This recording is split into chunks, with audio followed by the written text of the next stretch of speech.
W.F. Howes presents an unabridged recording of P.S. I Hate You by Sophie Ranald, narrated by Jessica Preddy. Spring 2001. Yellow. Abby had never been inside a house this large or grand before. The lights were dimmed, but she could make out huge, squashy leather sofas, pale in the gloom, perhaps cream or even white. Rugs with a zigzag pattern had been rolled up against the walls to clear the floor for dancing, but there would have been no way to shift the concert piano that stood by the window, its top littered with CDs in their plastic cases. Music pounded from the stereo, the occasional shriek of laughter rising above it. A mirrored disco ball hung precariously from a chandelier, casting rainbow flashes of light onto the faces of the laughing, dancing crowd. The air was thick with cigarette smoke and the smell of Lynx deodorant. Abby took a swig from the bottle in her hand, which was already slippery with condensation. Her lip gloss left a sticky pink ring around its neck, and she wiped it away, feeling the stickiness transfer to her fingers. A cold ribbon of sweat made its way down her back, bridging the seemingly endless gap between where her neon yellow crop top ended and her ultra-low-rise jeans began. She tugged anxiously at the waistband, hip band, really, crotch band, even, feeling the fabric of her thong above her jeans sticking to her skin and working its way relentlessly higher and higher between her bum cheeks.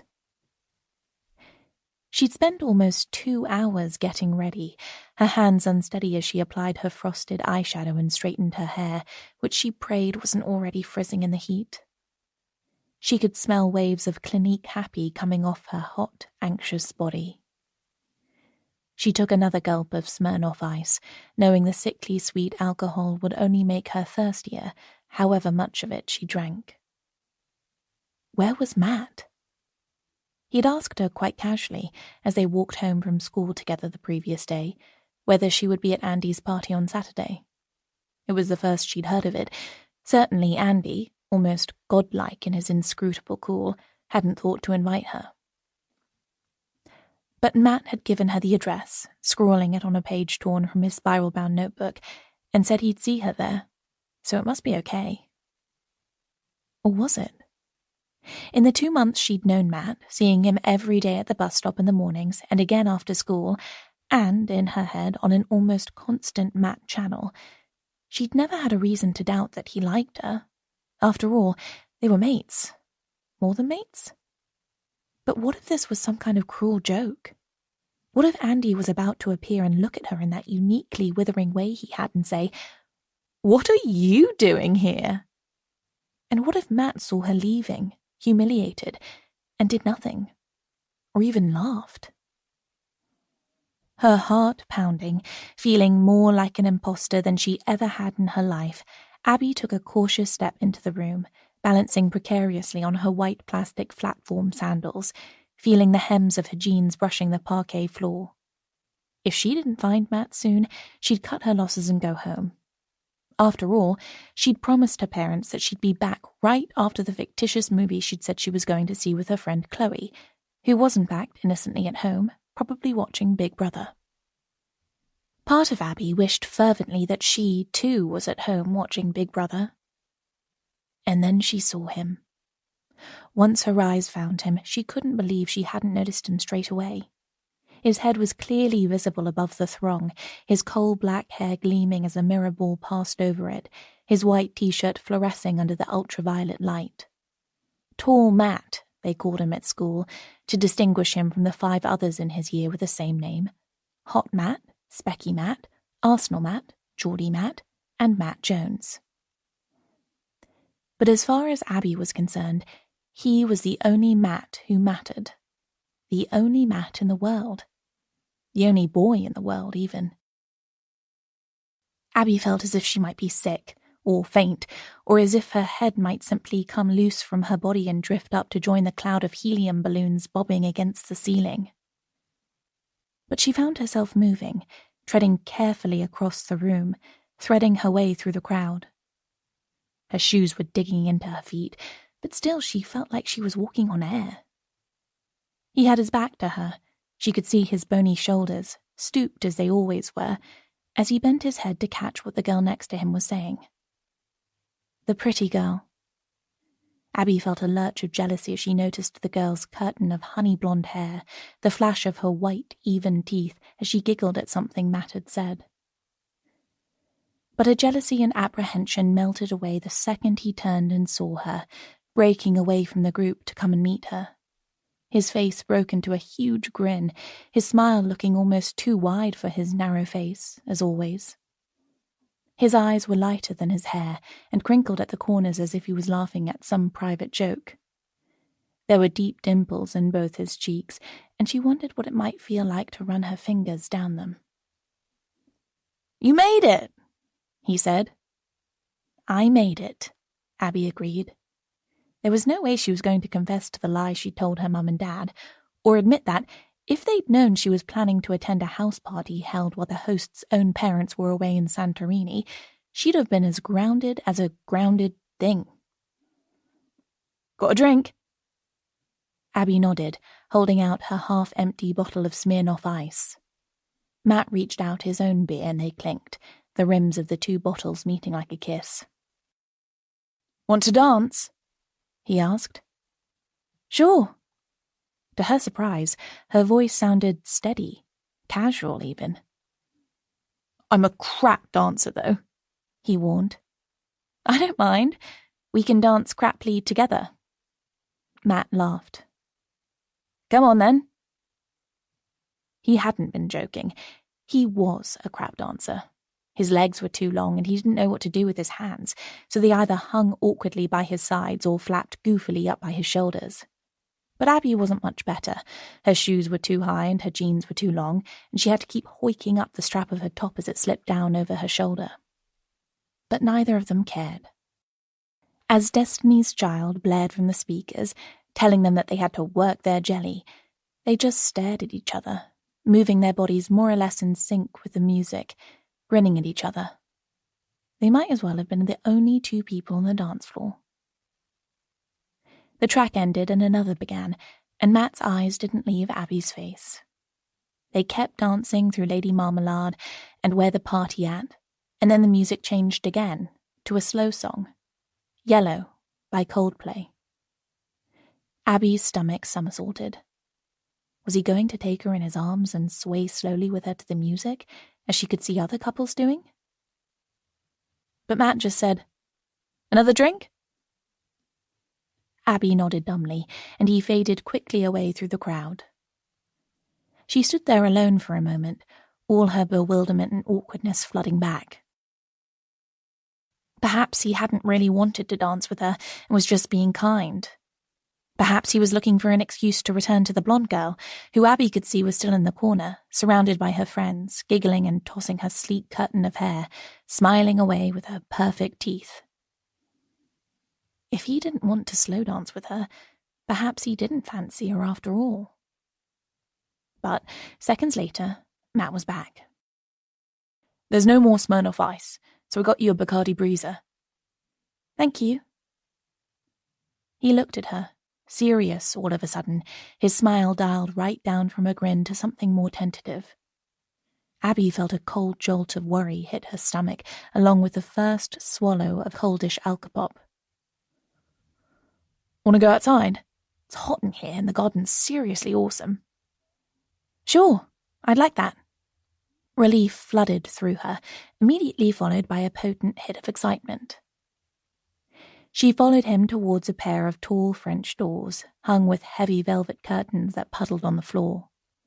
Abby could feel the stickiness of spilled alcohol under her shoes, and for a second she imagined the state the house would be in the next day, and hoped Andy's parents weren't coming home any time soon. And there was Andy, leaning in the doorway alone, watching the dancers. His pink Lacoste polo shirt looked almost luminous in the gloom, as did his golden hair.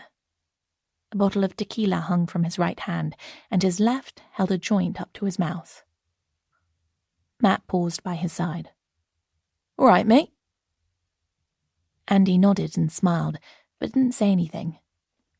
He gave the smallest of gestures with his chin, as if ushering Matt outside, as if somehow giving them his blessing. Abby forgot all about the floor and the curtains as soon as they stepped out into the night. A lush, emerald green lawn sloped down towards a swimming pool, lit up so its water looked turquoise against the dark sky, a haze of steam rising off its surface. Tropical plants grew around it, their leaves like jagged samurai swords. A magnolia tree was laden with blooms as bright as stars. The air smelled of flowers and the smoke from Andy's spliff. Abby heard herself give a little gasp, and Matt said, "Cool, right?" "It's amazing." "Come and explore." They paused for the briefest second, and then Matt took Abby's hand. His fingers were cool and damp from the drink he'd been holding, and his grip was gentle. Her own hand felt tiny inside his. Even though he was so tall, she'd noticed before that Matt's hands, like his smile, seemed almost too big for the rest of him. She remembered what her friend Chloe had said about the size of boys' hands corresponding to the size of, well, other bits, and stifled a giggle.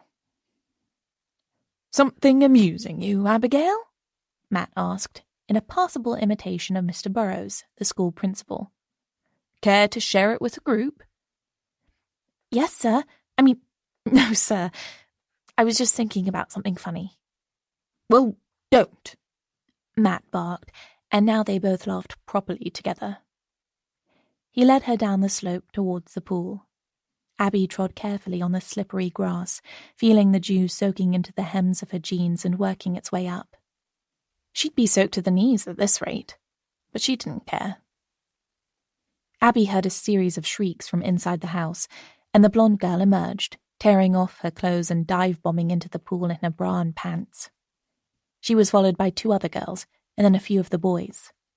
Andy watched from his vantage point by the door, still smiling to himself. "Want to swim?" Matt asked. "No way." Then Abby added, "Unless you want to?" She'd rather die than strip down to her underwear in front of all these people. But death would also be preferable to Matt thinking she was boring. "Don't want to mess up my bonnet, do I?" Matt grinned and raked a hand through his hair, which flopped immediately back down over his face. Abby giggled. It was all right. The dying chords of yellow faded away, and there was silence apart from the splashing and laughter of the swimmers. Then someone inside started the music again.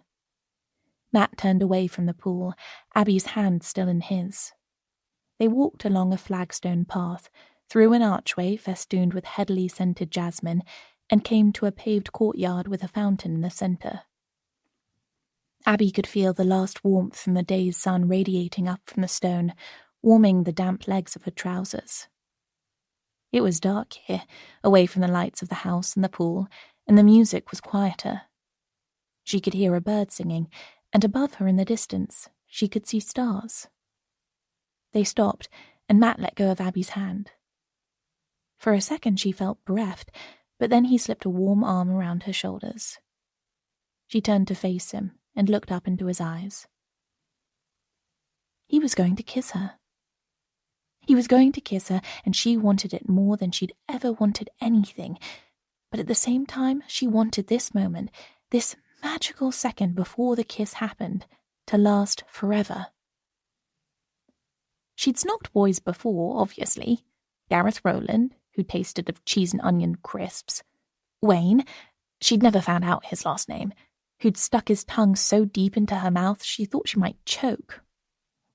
Vaughan Black, who she'd had the most enormous crush on, but who'd groped her so enthusiastically he'd snapped her bra strap, and she'd had to spend the rest of the night clutching her left boob against her side with her elbow. Matt's kiss couldn't disappoint her. It mustn't. It didn't. From the first tentative meeting of their lips until the moment they broke away from each other, gasping and laughing, only to start again straight away, she felt only ecstasy. His mouth was warm and soft against hers, feeling so right already, it was almost as if it was her own. He tasted unfamiliar, but the strangeness was exotic and addictive, like her first ever sip of espresso. His hands enfolded her upper arms, strong but tender, and as she leaned into him with the whole length of her, it felt like her heart and her body were singing. I don't care if I never kiss anyone else in my life ever again, she thought. And 20 years later, she hadn't. Chapter 1. I remember the exact moment when the thought leapt into my head, as fully formed as if it had always been there, yet alien and frightening. Oh my God, do I still love my husband? In that instant, it felt almost familiar, like my wonky left incisor, or the silver necklace with my name, Abby, on it, which Matt had given me for my 21st birthday and I'd almost never taken off. It felt almost as familiar as the love I'd had for Matt had become over the years, love I'd assumed would only grow and never really alter. And it wasn't during one of our increasingly frequent, ever more bitter arguments. It wasn't when he rolled his eyes at me and said, "Fine," in that way he had that would make a saint, Mother Teresa, Princess Diana even, want to do horrible things to his testicles with a Mexican elbow citrus squeezer. It wasn't even when I cried while we were having sex. It was when I saw a discarded teaspoon on the draining board next to the kitchen sink. I'm not an irrational person. Really, I'm not. Okay, the Mexican elbow thing, but we all think that sometimes, right? Right? But when I saw that teaspoon, right there next to the dishwasher, in a puddle of almost dry coffee that someone, guess who, would have to wipe up before putting the spoon in the appliance that was, as I said, right beside it, it filled me with an emotion so intense I thought for a moment it was rage. Then I realized it wasn't. Rage is hot. It burns fiercely, frightening you with its intensity. Then it subsides, and you say to yourself, "God, Abby, what the hell was that all about?" And you laugh, a bit shakily, maybe, and carry on with your day. Once you've swept up the fragments of the glass you smashed on the kitchen floor, obviously. But this wasn't like that. It was cold and hard, and it felt like something inside me had become hard and cold too. My heart, I guess. I put the spoon in the dishwasher and wiped up the puddle of coffee, and while I did it, I found myself doing sums in my head. Matt and I had been together for 20 years. That made 7,300 days.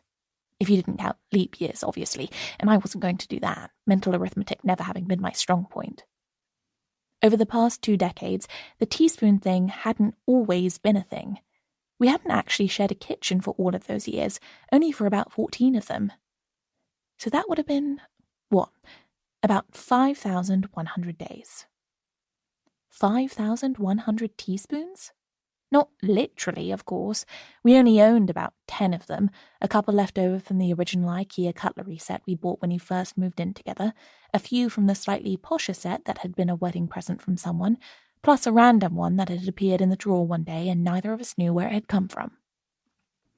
And the spoon thing couldn't have happened every day. I wouldn't put up with it in the beginning, surely. And there had been days when Matt hadn't made himself a coffee in the morning, when he'd bought a takeaway cup on his way to work, or when we'd been on holiday, or those few months when he took to drinking green tea instead and fished the tea bag out of the mug with his fingers, and left that next to the sink too. Still, though, the figures spun pointlessly through my brain, at least 2,000 times when I'd picked up the spoon, put it in the dishwasher, and wiped the smear of coffee from the worktop. Say it took 30 seconds to carry out the task. That would make it 1,000 minutes of my life.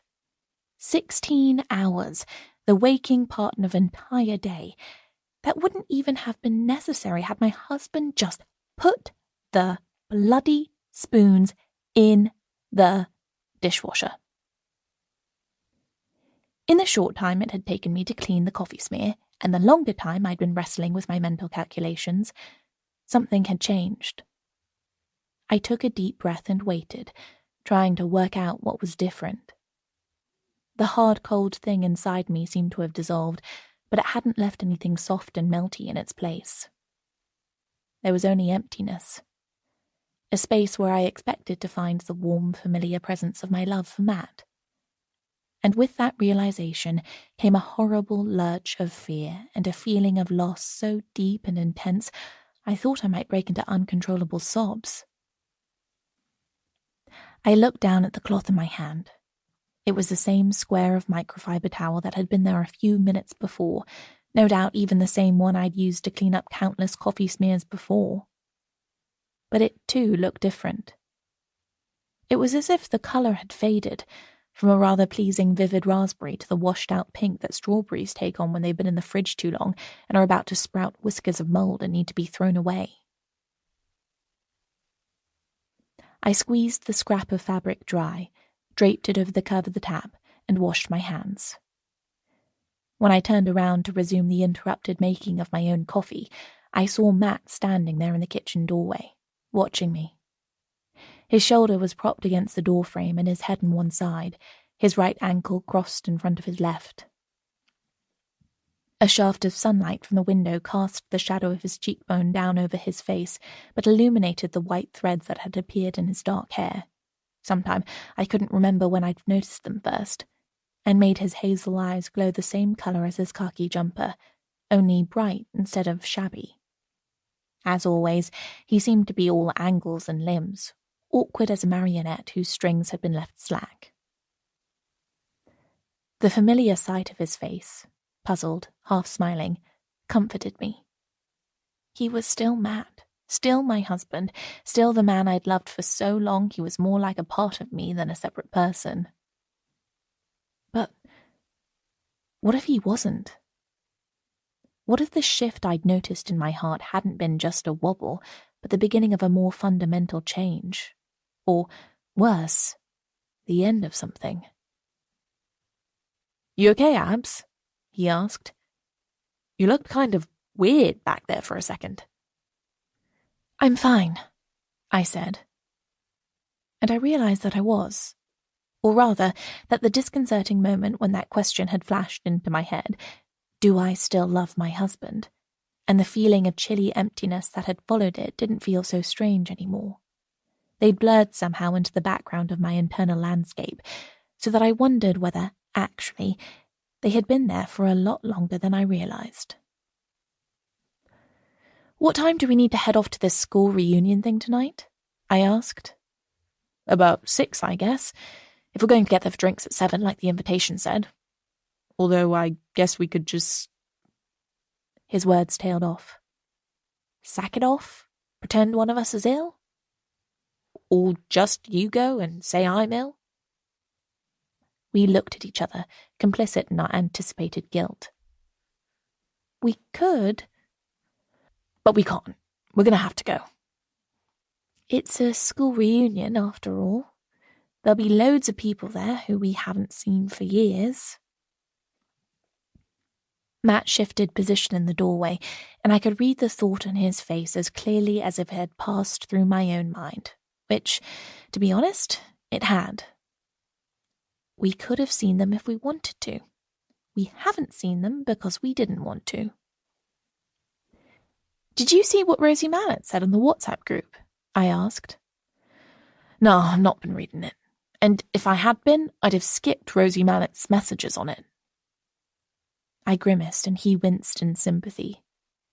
I expect every school has a Rosie Mallet, the queen bee, the girl who all the boys want and all the girls want to be, the Lara Croft of the sixth form common room.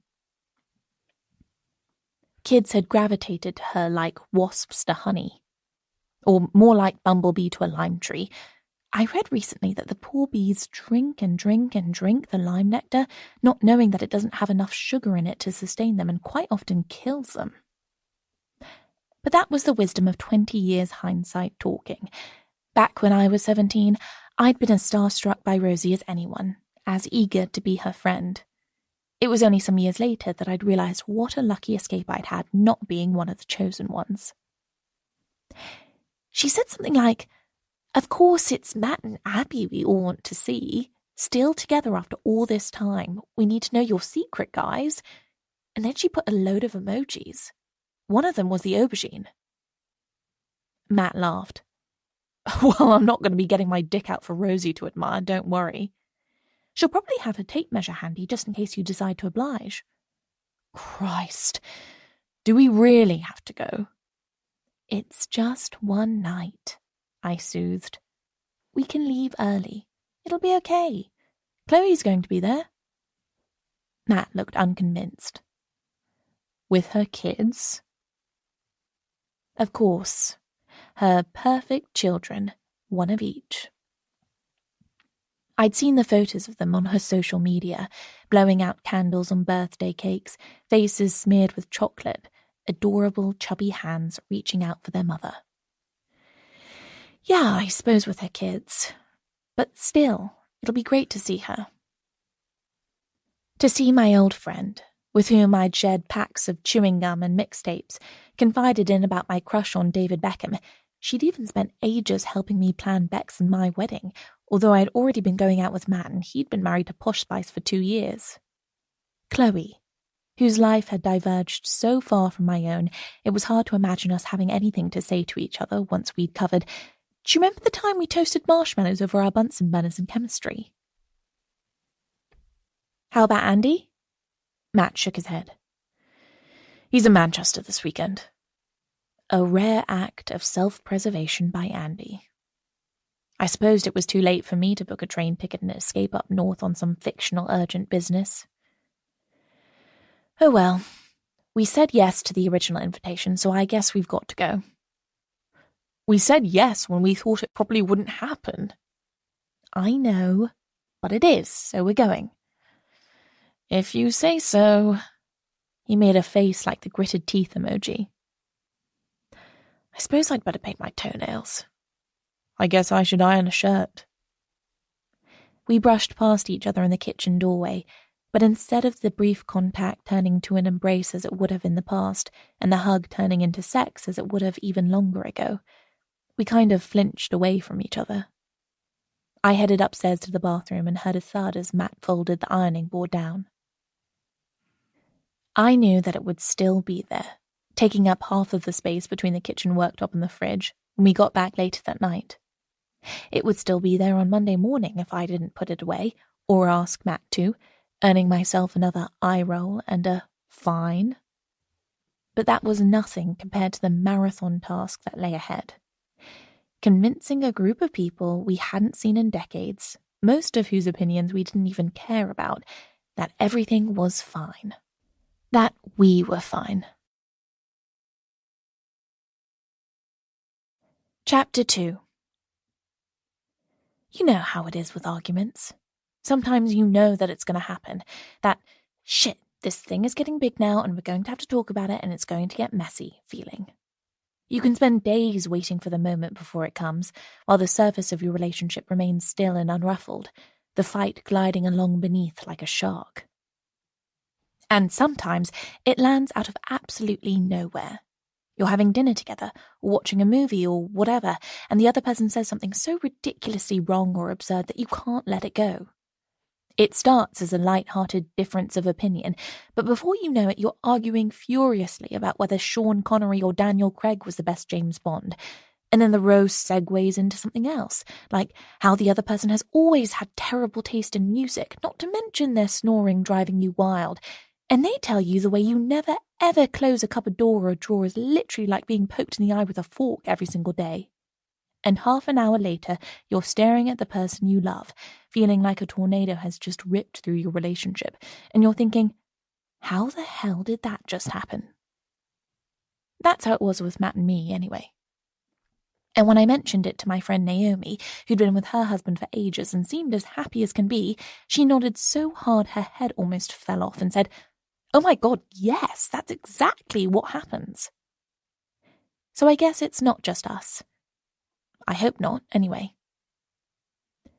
The fight we had on the way to the school reunion was that kind. I'd spent ages getting ready, longer even than when Matt and I went out to a posh restaurant for our 5th wedding anniversary. I don't know why it seemed so important that the people we'd been at school with, who I'd barely seen in the intervening years and probably wouldn't see for another 10, should think I looked good, that I'd aged well. But I did. I suppose I was comparing myself not to me on an ordinary day, or even to how I imagined Chloe and Rosie and all the rest of them would look, but to the 17-year-old girl I'd been, with my ultra-low bootcut jeans hanging off my slim hips and my washboard stomach, proudly adorned with a diamante belly button piercing I had to cover up when I was at home because my mom would freak out if she saw it. I looked nothing like that now, of course. The hair I used to highlight ash blonde and straighten to within an inch of its life with the GHD irons I'd begged to get for my birthday wouldn't put up with that kind of treatment anymore, even if the poker straight look was still in fashion, and my attempts at natural beachy waves always ended in a frizzy mess.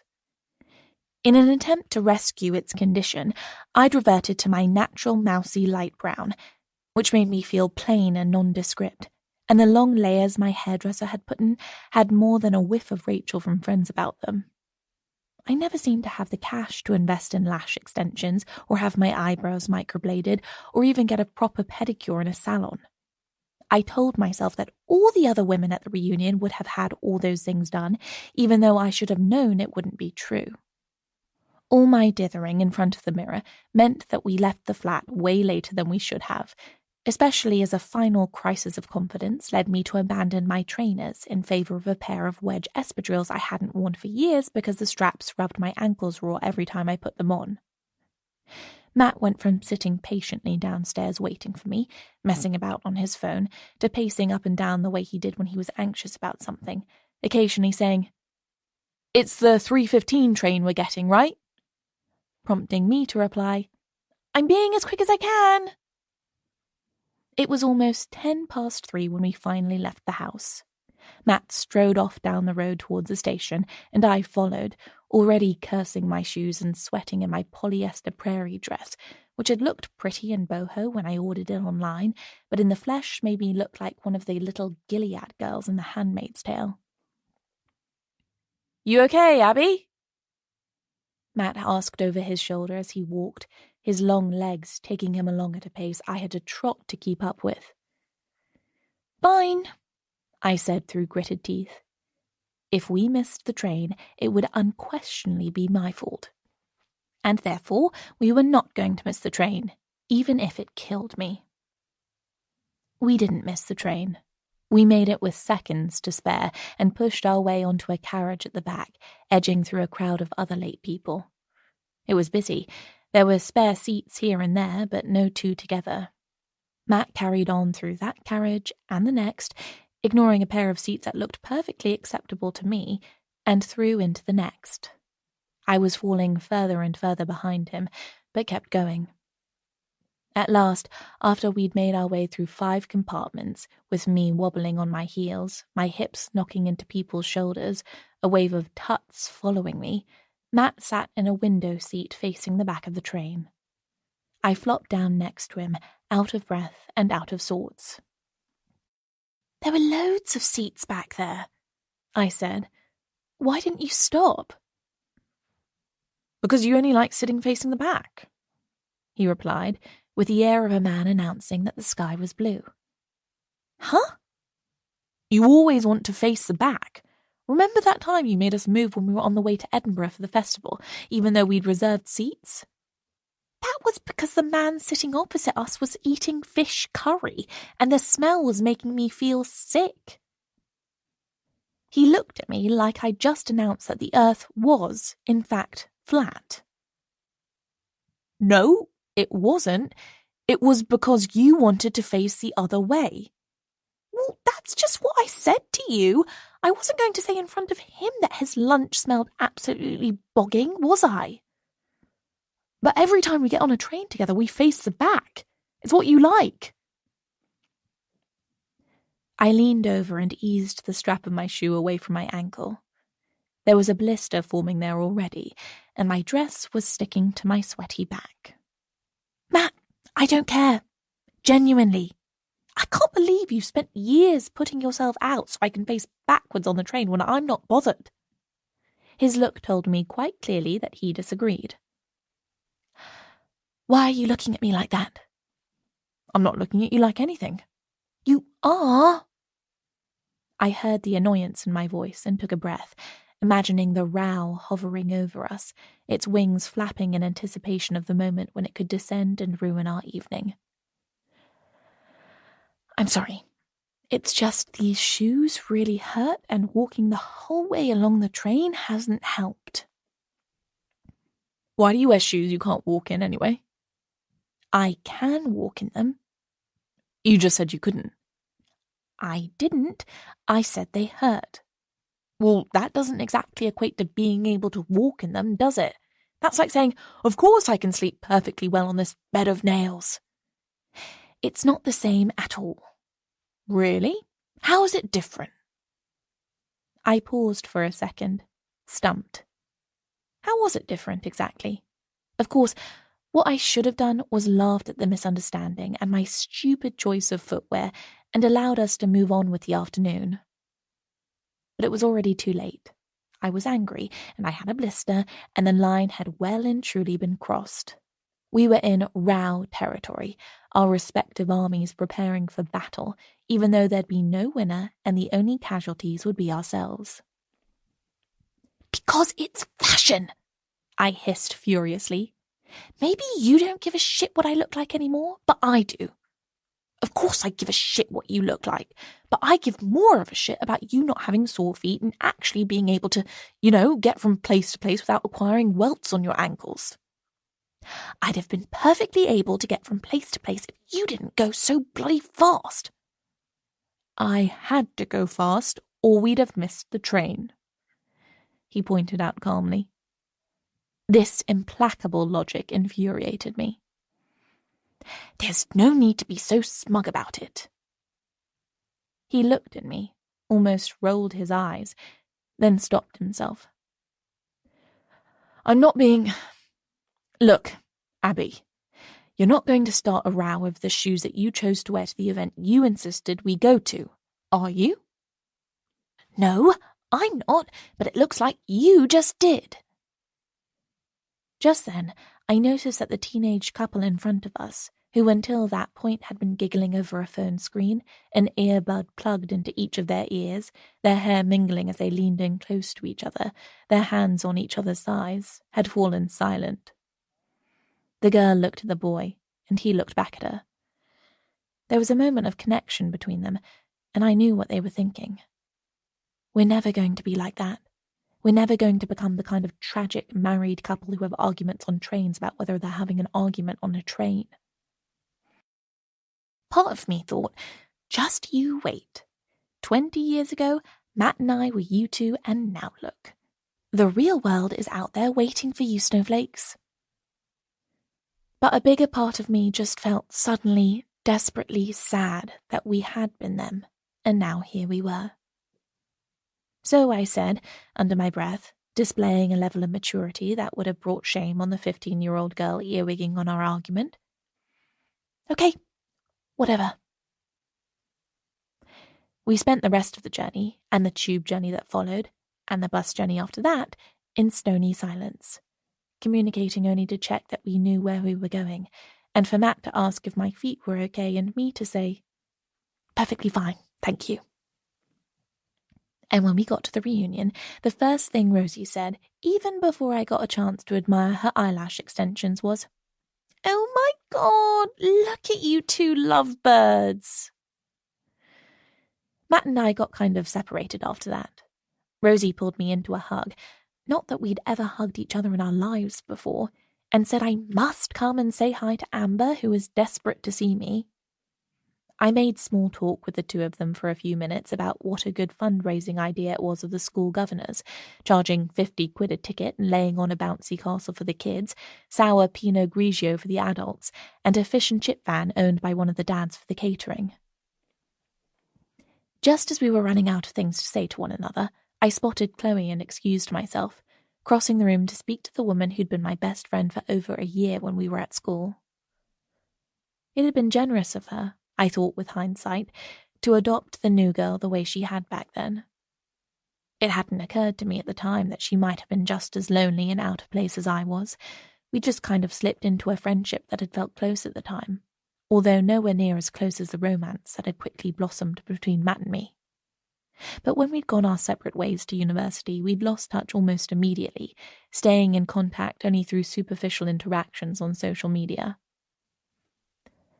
"So," I said, once I'd admired her children, her squashy cream leather jacket, and her husband, who was chatting awkwardly with a group of other plus ones.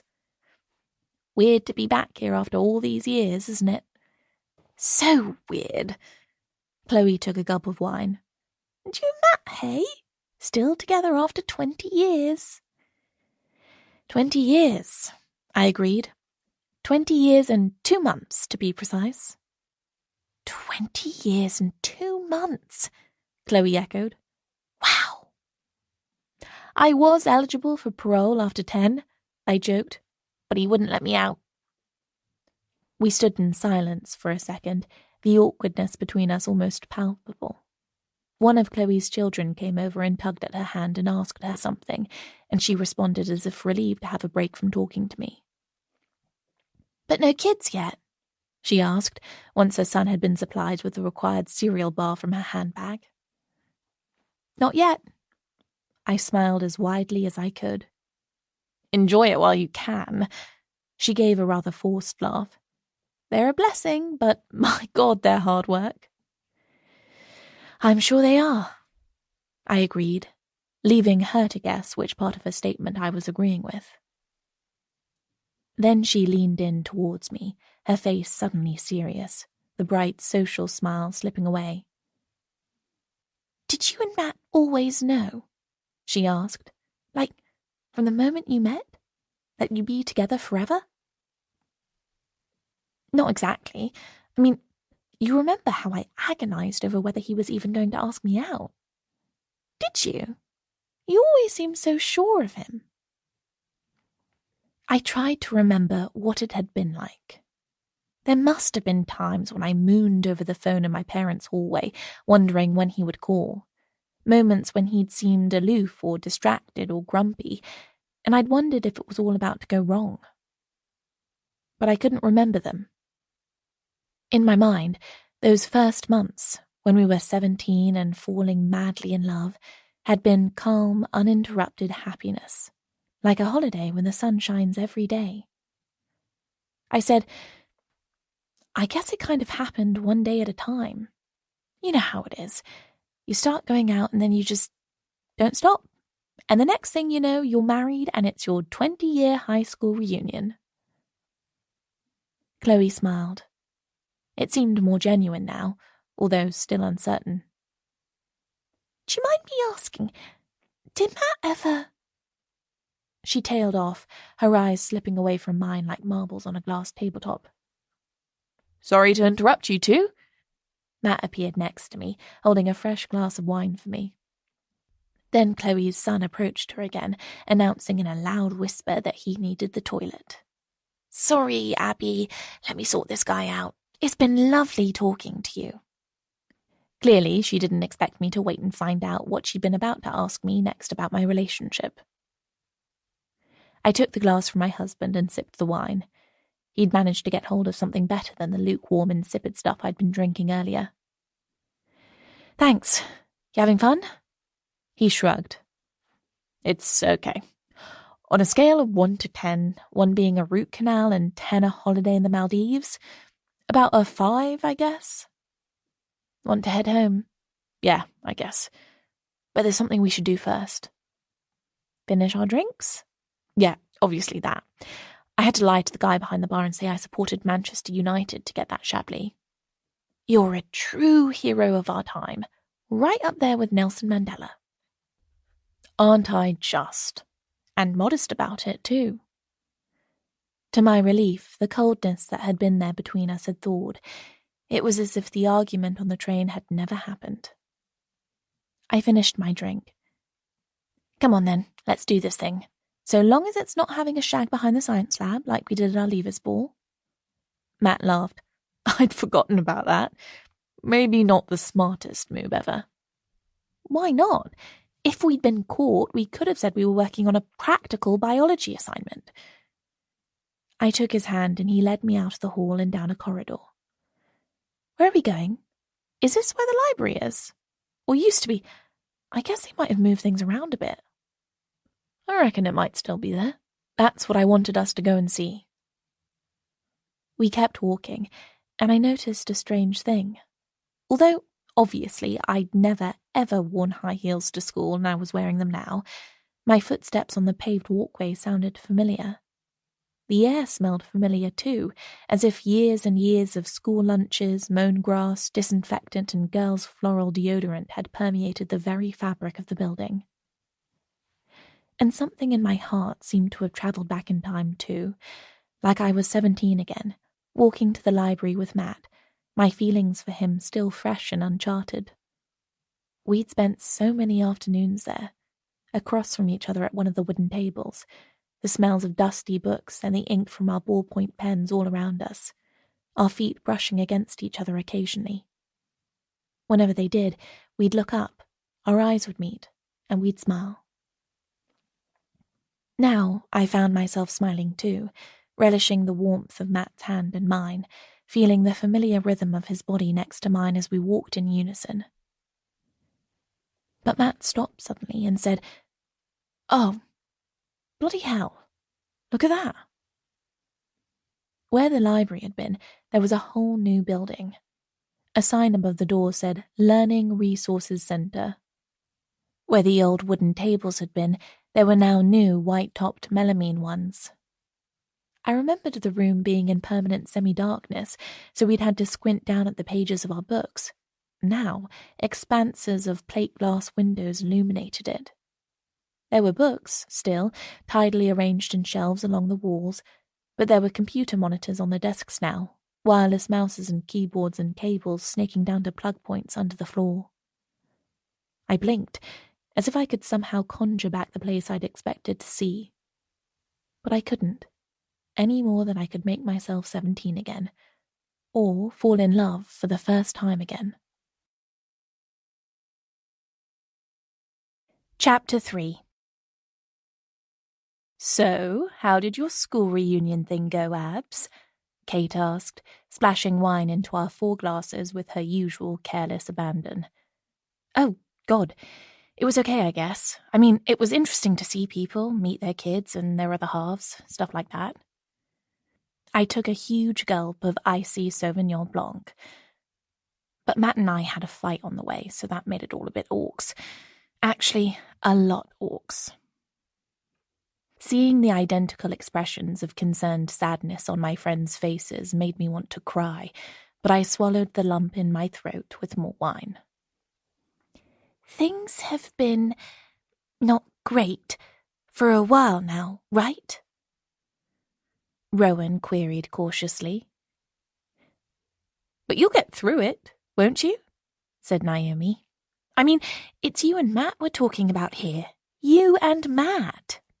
If things don't work out between the two of you, what hope is there for the rest of us?" Kate demanded. I don't know. Miserably, I sank some more wine. I'd considered fronting it out, had even stored up some hilarious anecdotes from the reunion to regale the girlfriends' club with, like Matt's story of the moment, when Rosie's 5-year-old had asked in ringing tones why Lisa Adams had been nicknamed Death Grip, and the room fell silent as everyone remembered it was because of her alleged handjob technique.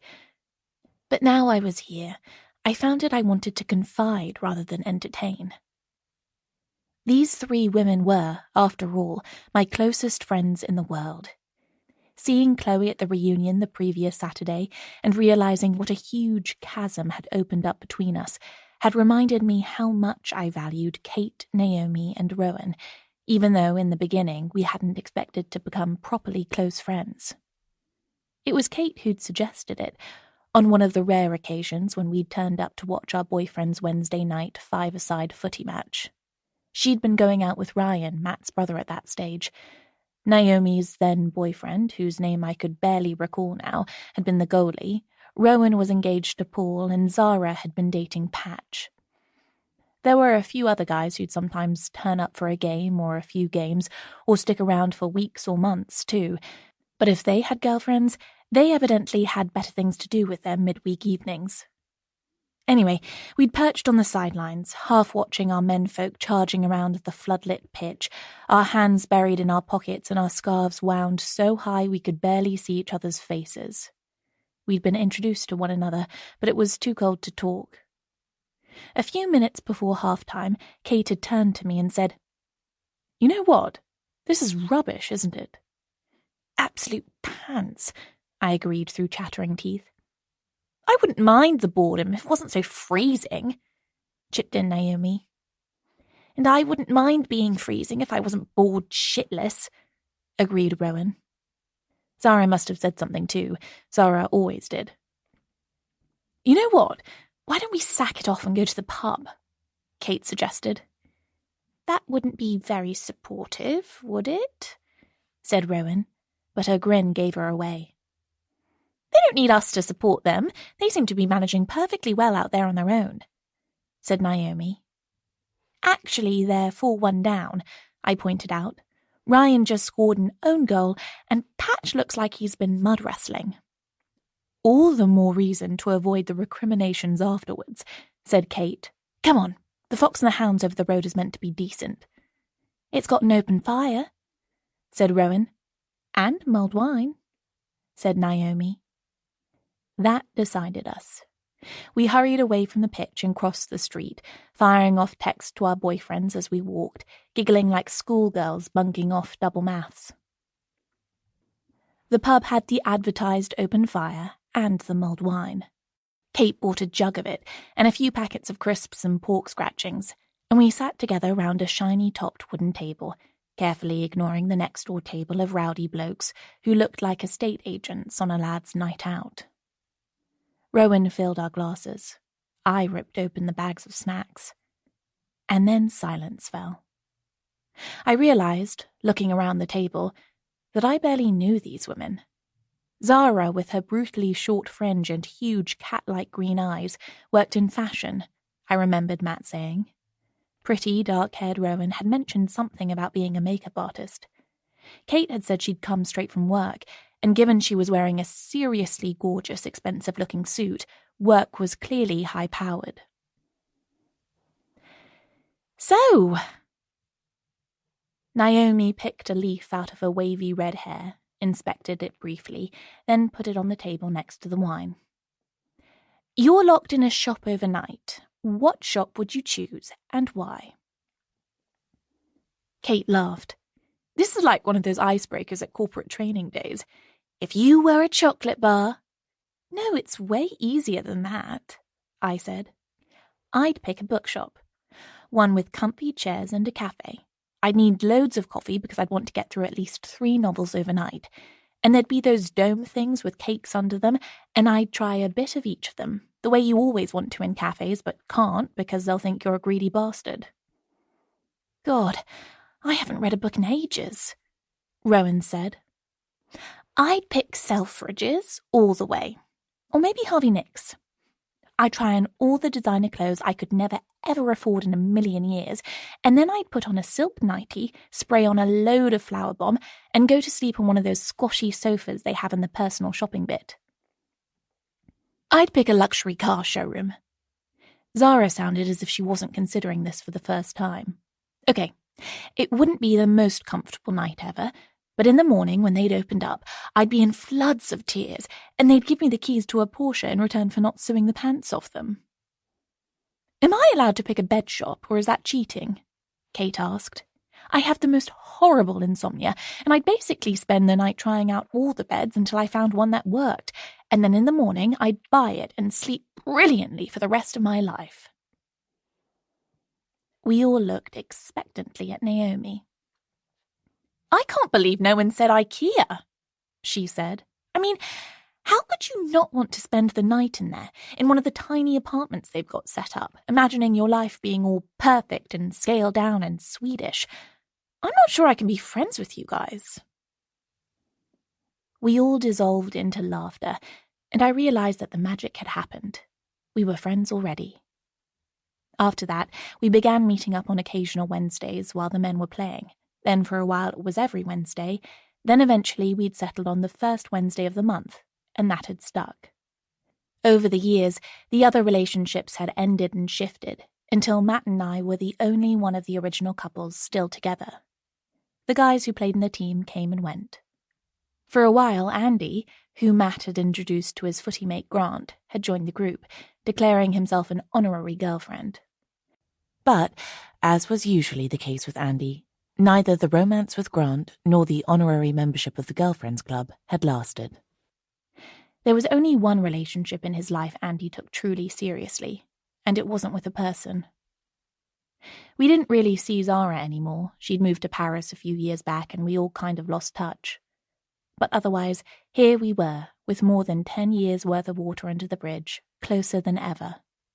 When Rowan's daughter Clara had broken her wrist in a school gymnastics competition, it was Naomi who'd driven her to the hospital. When Naomi's twins were born, we descended en masse to see them. When Kate got her latest shiny new job, we sent her flowers and champagne to celebrate.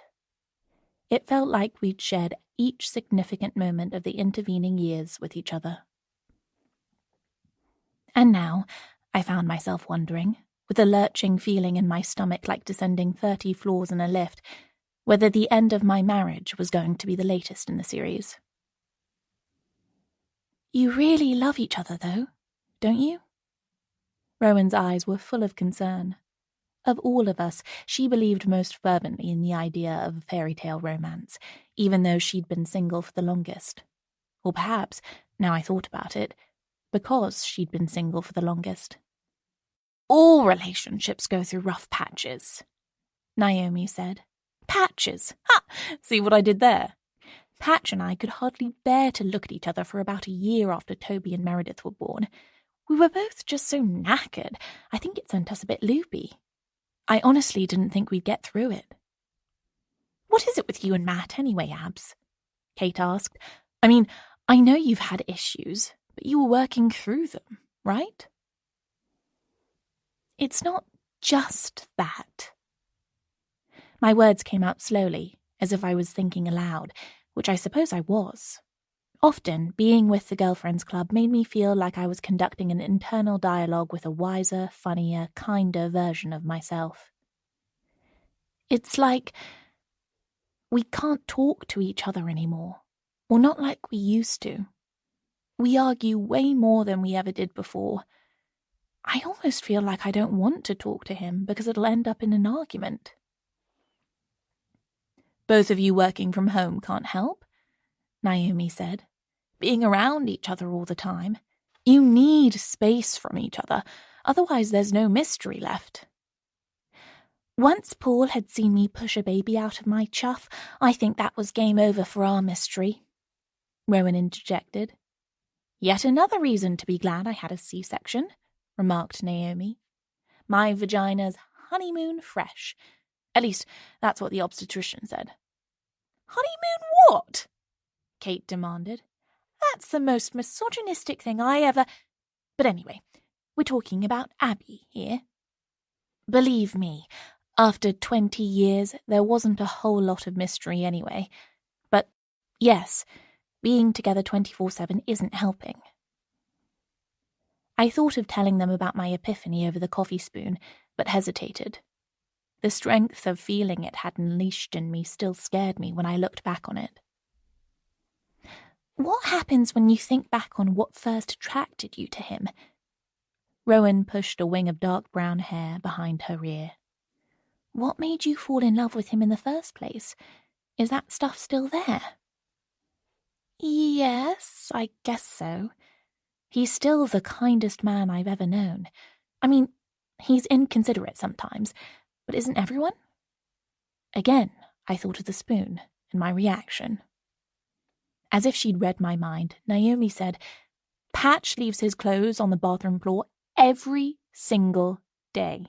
Honestly, the white-hot rage it gives me is scary. I'm like, Patrick, I have 2 children to look after in this house, and they are more than I can handle. I really don't need a third. Just use the damn laundry basket. And he looks like a little kicked puppy and says he's sorry, and then I spend the next hour feeling guilty because he's an amazing dad and he does do loads, and then I feel cross with myself for feeling guilty because, seriously, how long does it take to pick up your clothes? And then the next day he does it again? Kate said, gesturing to the waitress for a bottle of wine. It was our third, I reckoned, although it might have been our fourth. Rinse and repeat, Naomi confirmed. Honestly, it makes me feel so ecstatically happy to be single, Kate said. Doesn't it you, Ro? Rowan nodded, but she didn't look convinced. Maybe you need to do something to, rekindle the spark, Abs. Like what? I asked. Weekly date nights, that kind of thing? We tried that a while back, but it just ended up being the same as every other night, only in a restaurant instead of at home. What do you actually enjoy doing together? Rowan pressed. Do more of that. We like going for walks, I said. I know, rock and roll. But we do. Get our Zimmer frames out and off we totter together. Kate laughed. Give over. You're only 37. I sighed, splashed the last of the wine in my glass into my mouth, and tipped the last of the bottle into our 4 glasses.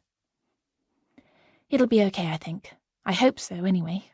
I'm sure it's just a phase. Just, one of those things. I'm sure it is. Rowan reached over and gave my hand a little squeeze. You too. You're like the ultimate love story. Romeo and Juliet, only without the poison and the dagger and the hapless priest, said Naomi. I mean, didn't you say that right from the moment you met, you knew he was the guy for you? Said Kate. How did you meet, anyway? Asked Rowan. I know it was at school, but did he copy your French translations from the next door desk, or pull up your skirt with his hockey stick, or poke you with a compass, or what? Go on, indulge me. I love a good meet cute. I can't believe Abby hasn't told you this story. How did you miss it? Kate asked. It's not that romantic, really, I said. He saved me from a pigeon. Spring 2001. Whole again. Starting at a new sixth form college halfway through the year wasn't ideal. Even Abby's mum had acknowledged that. Not ideal, that was the phrase she used.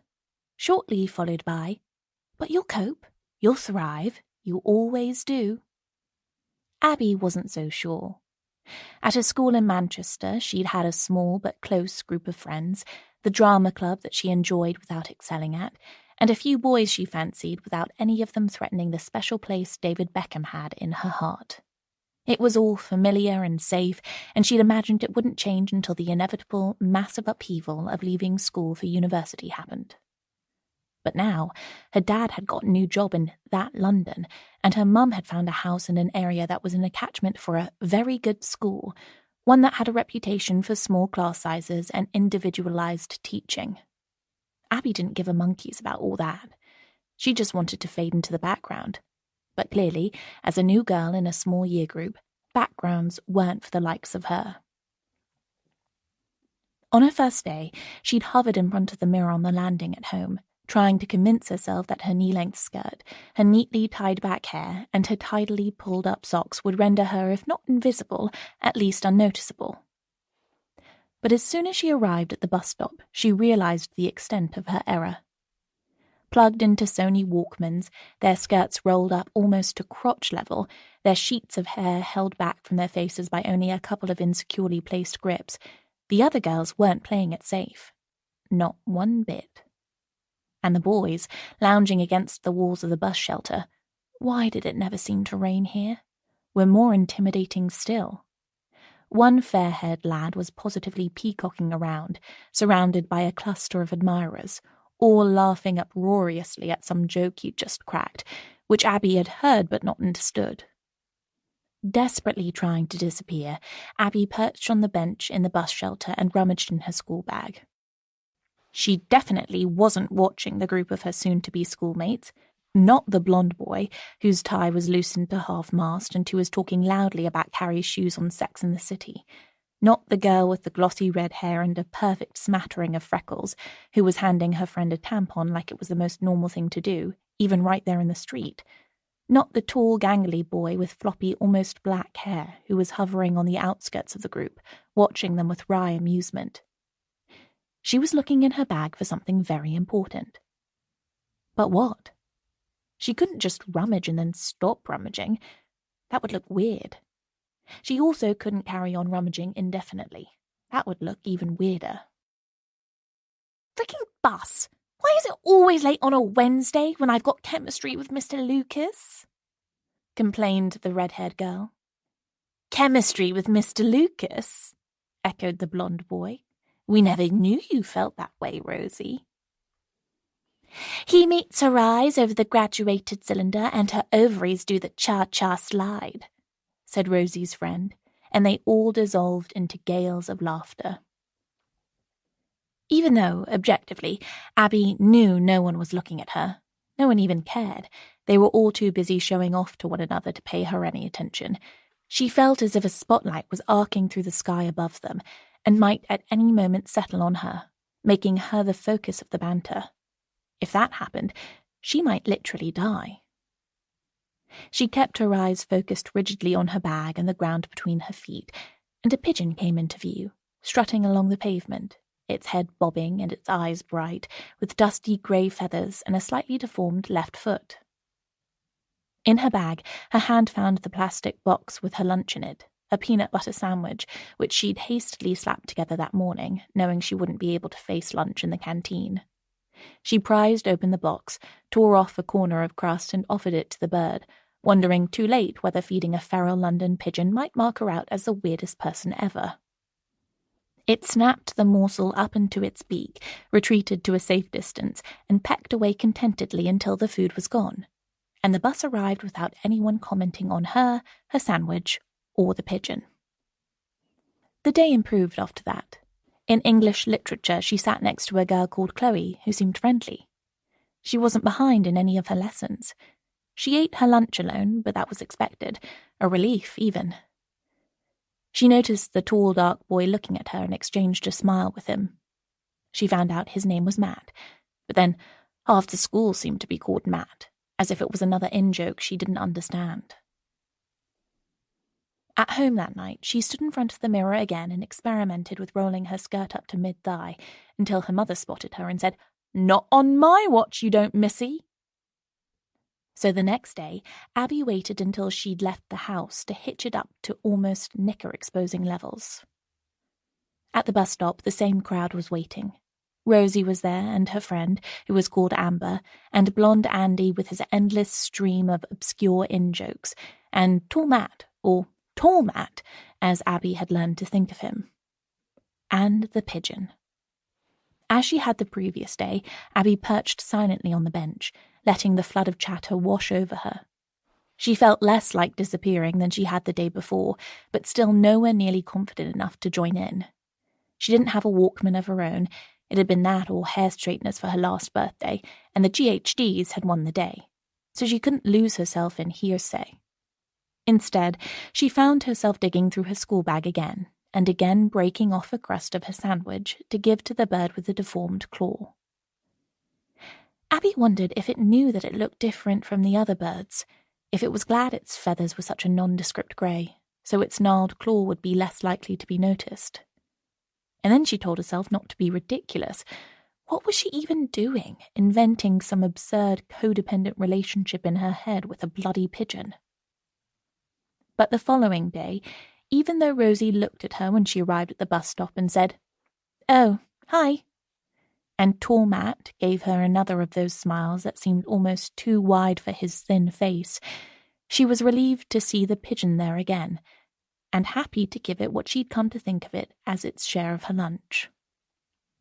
She'd never much liked eating crusts anyway. But this time, the bird didn't carry its treasure off to devour at a safe distance. It stayed there by her feet, pecking happily away, and Abby watched it, enchanted. Maybe she had some mysterious power over animals. Maybe she'd become a vet. Or maybe pigs would fly.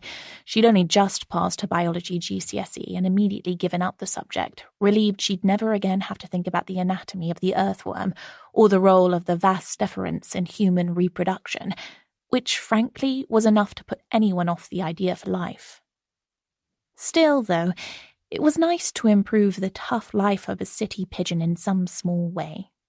Maybe she could volunteer at an animal shelter and meet a man with kind eyes who'd fall in love with her, and eventually they'd buy a cottage in the countryside and keep rescued ex-battery chickens in the back garden.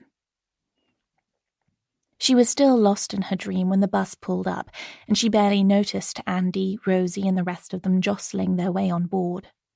Just in time, she sprang to her feet and jumped through the doors, which snapped closed behind her. She was halfway up the stairs before she realized the pigeon had followed her. It half jumped, half flew up each step, close on her heels, looking perfectly at home, as if it rode the bus every day of its life. But Abby was mortified. Feeding a pigeon was one thing. It was only mildly eccentric behavior. But having a pigeon literally stalk her was something else entirely. The top deck of the bus was full. There was only one seat left, right at the back, next to tall Matt. Feeling her face flame, Abby made her way down the aisle towards it, the pigeon following closely at her heels. "Well, look who's here," Andy observed.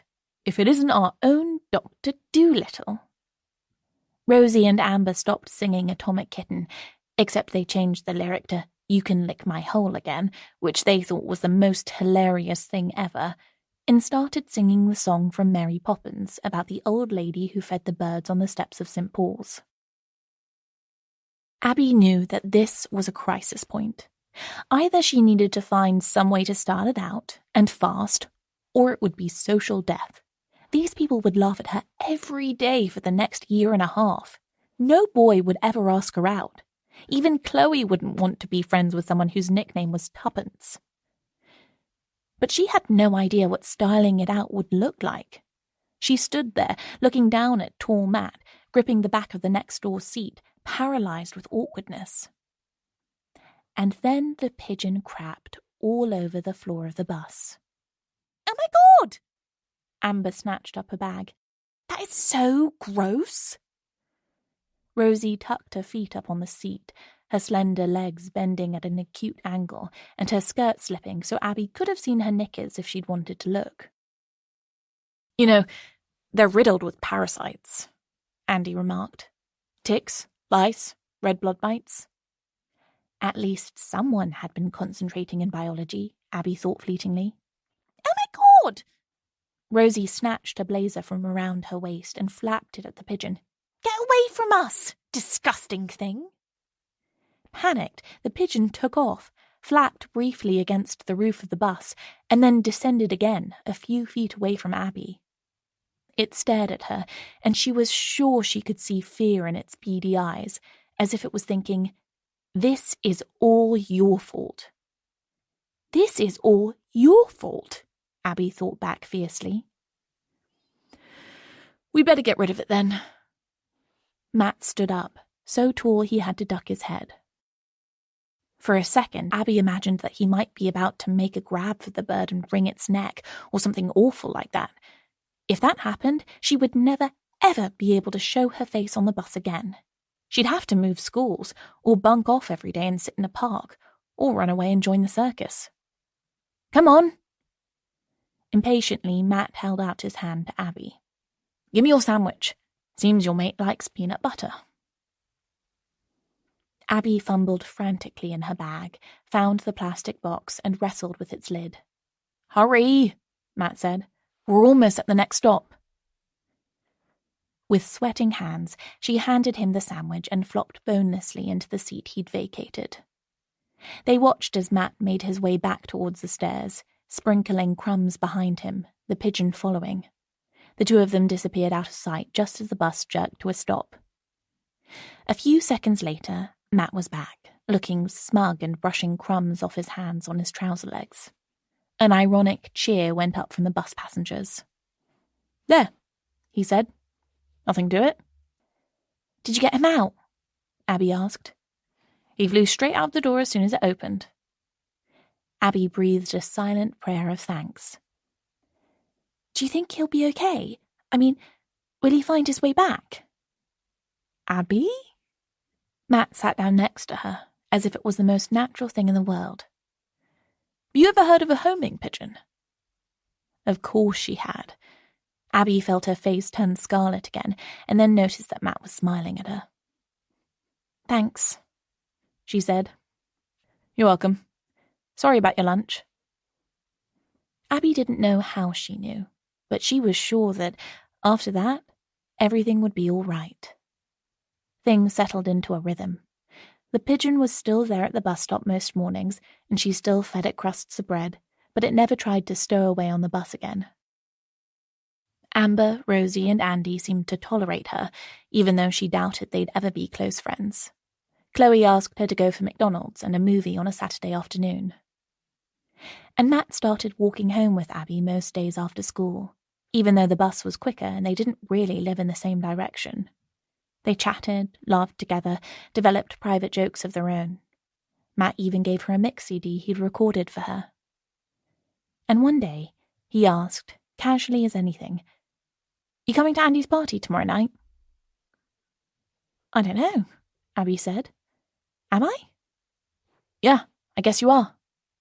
And again, Abby didn't know how, but she knew that would be the night they first kissed. Chapter 4. There's no hangover like a girlfriend's club hangover, Kate once remarked darkly, after one particularly epic night when we moved from Pisco Sours to Prosecco to Espresso Martinis, and then still thought it was a good idea to buy cans of gin and tonic to keep us refreshed on the train home. As I opened my eyes, cautiously so I could gauge whether the morning sun would feel like an axe hitting my brain, or just like the light that blinds you in the dentist's chair, her words haunted me. The previous night had been a heavy one, no doubt about it, but the signs were positive so far. My hangover was definitely bad, but it wasn't cripplingly bad. Possibly, for once, the doner kebabs we'd bought and eaten in the street like feral students hadn't been such a terrible idea. I turned over in bed, relieved to notice that although my stomach lurched a bit, it didn't actively churn like I was on one of those spinning fairground rides. Matt's side of the bed was empty. I could hear the shower running and his tuneless singing. When he sang in the shower, it meant he was happy. I strained my ears to make out the tune. It was familiar, but not one he sang often. I could barely make out any words, but one of them, surely, was tuppence. I listened harder. Yes, it definitely was. I felt a strange twist in my heart that was a mixture of sadness and happiness as I realized he was singing the song from Mary Poppins about the old lady who sold breadcrumbs for the pigeons at St. Paul's. How random. Maybe I was singing it when I got home last night. I hope not. Pity the poor Uber driver if so. Or maybe Matt had just coincidentally, even subconsciously, also been recalling that day on the bus all those years ago. I picked up my phone from the bedside table. I'd remembered to plug it in to charge, so I couldn't have been all that pissed. Positively virtuous by girlfriend's club standards. I rubbed my eye and there was no black smear of mascara on my finger, so I must have taken off my makeup too. Smashing it, Abby, I told myself. Top self-preservation skills right there. Feeling almost cheery, I swiped my phone to life. The Girlfriends Club WhatsApp group was abuzz with new messages. Naomi. Morning, campers. How are the heads? Kids didn't sleep. Again. I think I got about 45 minutes and I feel like someone's been sandpapering my eyeballs. Kate. I was feeling like a crock of shit when I woke up, but a leg session with my trainer sorted me right out. I'm in the office already, 2 coffees and a bacon muffin down. Rowan.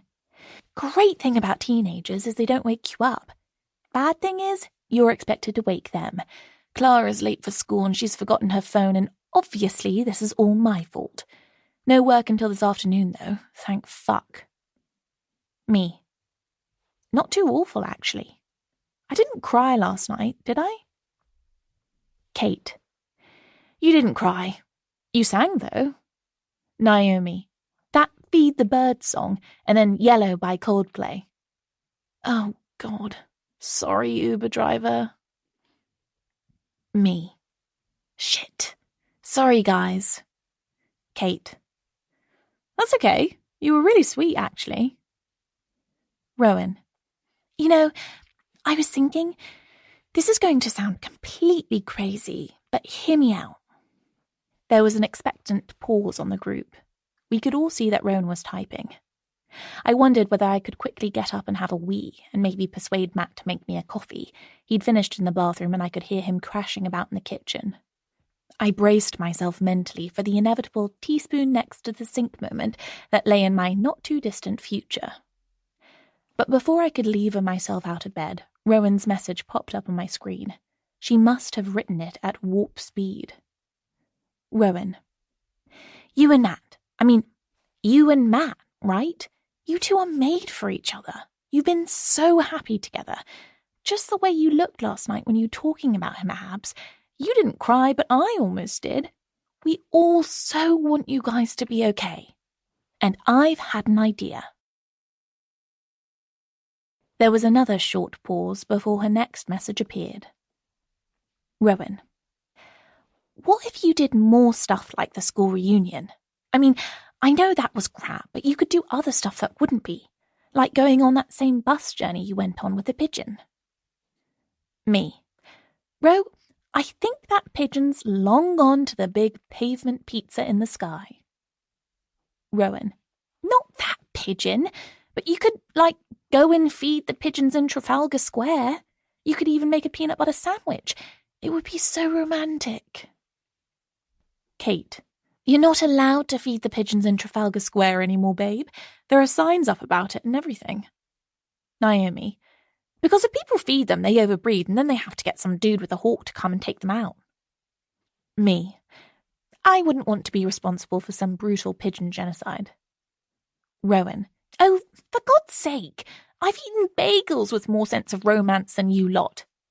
Maybe not the pigeons, then, but other stuff. Like that party you went to at Andy's parents' house. Could you go back there? Revisit the scene of your first kiss? Kate. Andy's mum and dad sold their house when they lost all their money in the financial crash in 2008, remember? Naomi. I see what you mean, though, Ro. Think about it, Abby. You must have had a proper first date together, right? First time you shagged? Your first Christmas together? All that stuff. Relive the moments and rekindle the spark. Me. I'm not sure I want to relive the first time we shagged. Rowan. Come on, I bet it was amazing. Naomi. Please don't tell us about it now, though. After bugger all sleep and 2 shitty nappies, I never want to think about having sex again. Me. Don't worry, no details. We were on holiday in Cornwall with his mum and dad. Cringe. Kate. Okay, maybe that's a bit ambitious, but how about the other stuff? Me. I think our first date was probably Burger King or something. Kate. Maybe not ambitious enough. Me. We used to go for walks together when we moved into our first flat. We were so skint we couldn't afford to go out, so that was our thing a couple of nights a week. A walk and a pint in the pub after.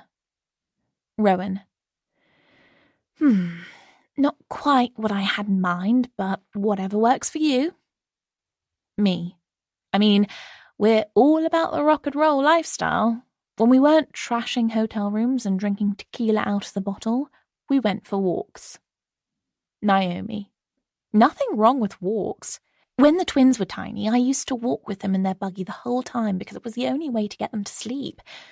Shame it doesn't work anymore. Me. Okay, I'll do it. Watch this space. A selection of emojis, including the dancing lady from Rowan and a Halloween pumpkin from Naomi, although that made no sense and I guessed she must have sent it by mistake, and kisses followed. I imagined my friends putting down their phones, turning to their laptops, and getting on with their days. I supposed I'd better do the same. I levered myself out of bed and went to the bathroom. There didn't seem much point in having a shower, so I cleaned my teeth, washed my face, and pulled my hair back into a ponytail. I remembered when I used to make an effort getting ready for work in the mornings, styling my hair, getting dressed in a carefully chosen outfit that conveyed the right mix of creative and professional, tucking my keys, phone, purse, and makeup bag into my beloved rag and bone bag, which Matt had saved up for months to buy me for Christmas, kissing him goodbye and leaving the house. Now, going to work consisted of putting on a clean top over my pajama bottoms and going downstairs. Sometimes, if I had a client meeting, I'd even wear a bra. When I got downstairs, my husband was already at his desk, or at least at the side of our kitchen table that did duty as a desk. It would have made more sense for one of us to work from the second bedroom, but we'd never discussed doing that. It just felt wrong somehow. That room had never been intended to be a space where people worked. It was meant to be for something altogether different. So opposite ends of the table it was. Matt glanced up from his screen when he heard me and gave a half wave, followed by the gesture that meant he was on a call, which in turn meant that I would have to wait to make the coffee and toast that felt like the only thing that would get me through the next hour, so as not to be pottering about in the background of his video meeting. Stomach grumbling, I pulled out my chair and sat down, feeling the familiar pressure of the wood in my bottom. It was mildly uncomfortable now. By the end of the day, I'd feel like I'd been given 6 of the best by a sadistic headmaster. It was only a few minutes after 9, and I wasn't due to start work until 9:30, but, my coffee plans on hold for the moment, I opened my email and launched Zoom. Seconds later, my laptop pinged with an incoming call. "Morning, Mark!" I forced a note of bright efficiency into my voice, slotting my earbuds in as I spoke. "Jesus Christ, Abby! You look like shit." The creative director of Cardew Henderson prided himself on speaking as he found. "Were you out with your coven last night, falling out of some dodgy bar at 3 a.m. and vomiting on the pavement? Leaving your shoes in a taxi? "I had a few drinks with the girls, yes," I admitted frostily. "Well, you better get some slap on before the meeting with the talent client and their branding agency. I can't have our senior copywriter looking like she's been indulging in the client's product all night." I resisted the urge to say that when a case of Talon, our newest client's hard seltzer, had been delivered to my home a few months back, the first taste had transported me back so vividly to being sick after too much Smirnoff Ice 20 years ago, I'd never opened another one. The remainder of the case was still languishing in the cupboard under the kitchen sink because it had brought back similar memories in Matt. And then there was the box of period pants I'd taken delivery of from another new client, which was similarly languishing, this time in the bathroom, because I couldn't quite summon up the confidence to wear them, even when I was sitting at home almost all the time. It was okay, though. I could write about how they made women feel confident, even if I felt nothing like that myself. "I'll be prepared for the meeting, don't worry," I said. "Well..." Mark sounded only partially mollified.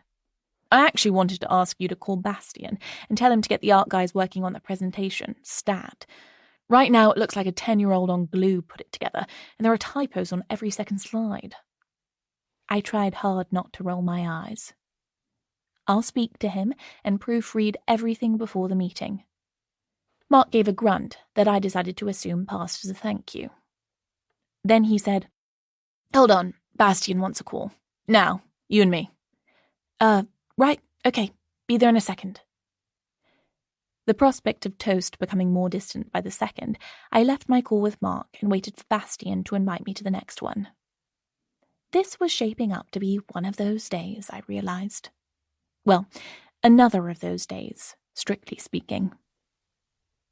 When I'd first accepted the job as senior copywriter at Cardew Henderson, a more prestigious advertising agency than the one that had employed me previously, I'd anticipated that my job would require me to be as the person specification had said, someone who was calm under pressure and could produce slick, compelling copy to tight deadlines while being the lead point of contact for clients where necessary.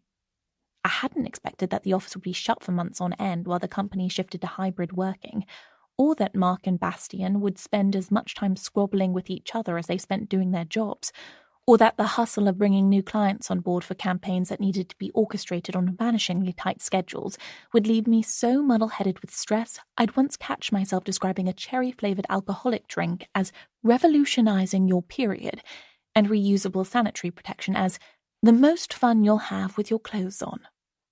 But I had no time to muse. A notification popped up on my screen, and seconds later, so did Mark and Bastian's faces, with their almost identical spade-shaped beards and thick-framed glasses. Behind Mark was a series of cubes filled with bottles of wine. Behind Bastian, a steel-framed door looking out into an elegantly minimalist garden. Except I knew that in reality, like me and Mad, they were actually at opposite ends of their kitchen table. "I've got news, kids," Bastian said. As managing director of the agency, bringing in new business was his main remit, and good news from him meant bad news for me. "We landed the Quim account." "The what now?" Mark asked, although I assumed he must have been privy to the pitch and the subsequent negotiations as Bastian conducted them, from his vantage point in the same room. "Quim. It's a new sex toy e-tailer," Bastian explained. "The website's due to go live in late November to capture the Christmas and VD market. It's... Wait, what?" Mark cut in. "VD? Are they selling sex toys or clap medication?" "Not clap, you idiot. Valentine's Day. You know, when couples express their deep and undying love for each other. Happens on the 14th of February, I'm told." "What? Deep and undying love does? I must have missed it this year. Anyway, what did you say this outfit's called? Cum? Isn't that going to mess with their search engine optimization something dreadful?" "God, you just don't pay attention, do you? Not cum, Quim. It means... I'm sure Abby will be able to enlighten you." It wasn't the first time he'd thrown a curveball like that. Just a few months ago, when we'd first landed the Talon gig, I'd had to mute myself while I frantically Googled what the hell yuzu was meant to taste like. But this time, thanks to a medieval literature module during my long-ago English literature degree, I was on firmer ground. Quim is an archaic term for, well, female genitalia, I said. "Oh, right," Mark said. "Gotcha." "Their logo was a stylized apple slice," Bastian went on. "The pip's meant to represent the clit. They had to explain that to me, too, on account of my never having seen a clit." "Me neither," said Mark. "I mean, seriously. Ew." Bastian nodded his agreement. "Which is where you come in, Abby." I didn't point out that I hadn't seen that many clits myself. Any, really, because I wasn't in the habit of gazing at my own with the aid of a hand mirror. "We'll be writing copy for the website?" I asked. "Correct," Bastian replied. "Copy, product descriptions, the lot. They'll be sending some product to your home address to help you get in the zone, and there's a spreadsheet listing everything, which I'll email over. So get your sex goddess on, Abby." On my screen, I saw a grin spread across Mark's face. "You're going to be needing it." "Just so's you know," Bastian said, "the launch is going to be all about celebrating the new hedonism while harking back to the glory days of the 2000s. You know, sexual freedom, body positivity, all that." If I remember correctly, body positivity back then was about as much of a thing as fat rolls on Kate Moss, I thought. "Great stuff," Mark enthused. "I bet Abby can't wait to get her head around it. Right, gotta go. We've got another meeting."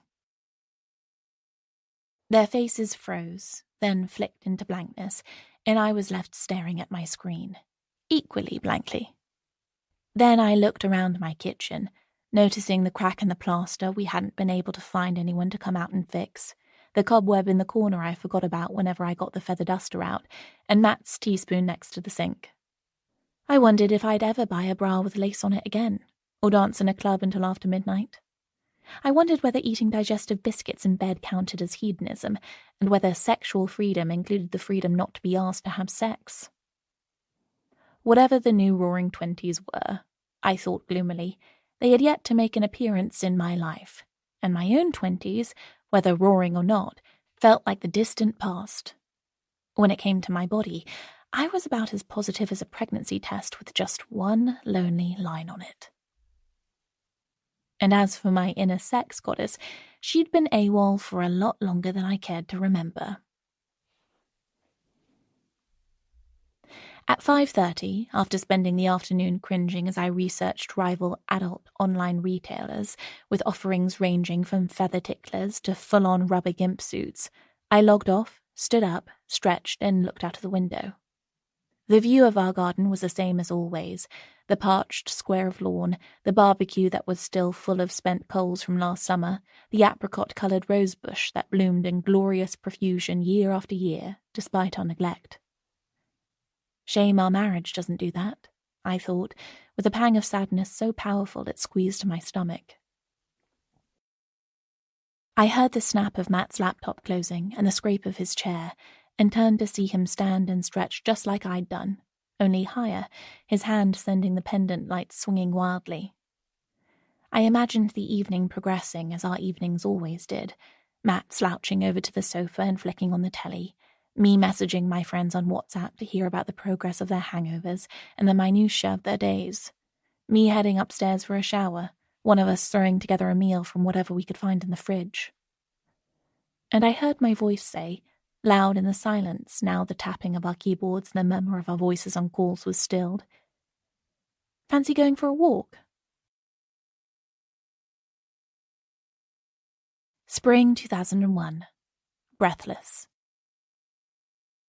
It was the smell of smoke that woke Abby from a confused dream that the house was on fire and she needed to get her mum and dad out safely, but she couldn't because every time she opened a door or turned down a passageway, Matt was there and his smile distracted her from the urgency of her plight. But all the time, the smell kept getting stronger and stronger, her movements more and more urgent, until at last her eyes pinged open, and she realized it was her own hair she was smelling, saturated with the clouds of cigarette smoke that had filled Andy's parents' living room the previous night. She turned over in bed, the wisps of the dream fading away even as the smell hung around. Her mouth tasted of sour alcopop, and there was another unfamiliar smell clinging to her. Something pleasantly sharp and bitter. It reminded her of someone. Of Matt.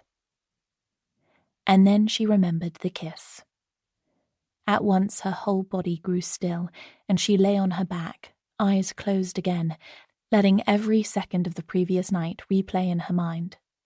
She could almost feel his lips on hers, his arms around her, the smell of him. That must be the other scent she had noticed, the aftershave he'd been wearing, spicy and a bit fruity, like a sexy Christmas pudding. She could still hear the fountain splashing, Coldplay on the stereo, Matt's breath as he broke off the kiss to smile down at her, before kissing her again, on and on. Her whole body felt replete with happiness and remembered pleasure. She prayed that she'd be able to recall every detail, every moment of it, as clearly as she could now, forever. And then she thought, maybe there'll be another kiss. The idea was enough to make her sit upright, eyes wide. The previous night she had been so ecstatically in the moment that it hadn't crossed her mind that this might be the beginning of something, or the end, just a one-off snog at a party. Or worse, that Matt might say things about her, that she was easy, that she was a bad kisser, that there was something horribly wrong with her that she'd never known about, but now Matt did, and so would everyone at school. Chilled at the prospect, she jumped out of bed and hurried to the bathroom.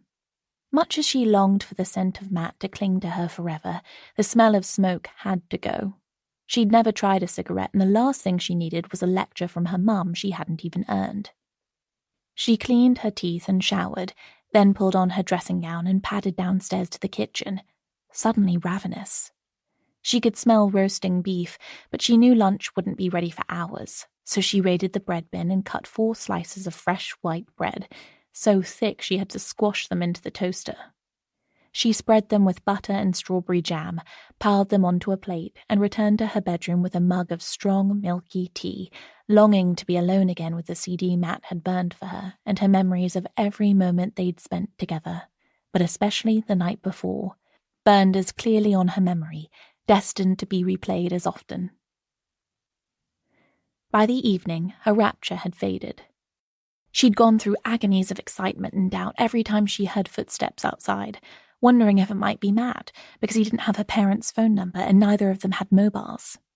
She'd had a recap call with Chloe, during which she'd been able to reveal almost nothing that had happened because her parents were in the next door room watching the Grand Prix on television. She'd played Matt's CD and her own Coldplay one so often the lyrics were beginning to lose their potency. And the next day, she'd see him, and then she'd know. She walked to the bus stop on Monday morning, avid to see Matt, but also braced for the worst. The humiliation of him blanking her, of the other kids mocking her because they knew what had happened. But Matt behaved just the same as always, coming to sit next to her, feeding the pigeon with her, chatting to her about the party and the new band he'd discovered. And that afternoon he walked home with her, pausing around the corner from her house and giving her the lightest kiss on the lips that meant as much as a promise. They fell into a routine over those next few weeks. The bus stop in the mornings, the walk home.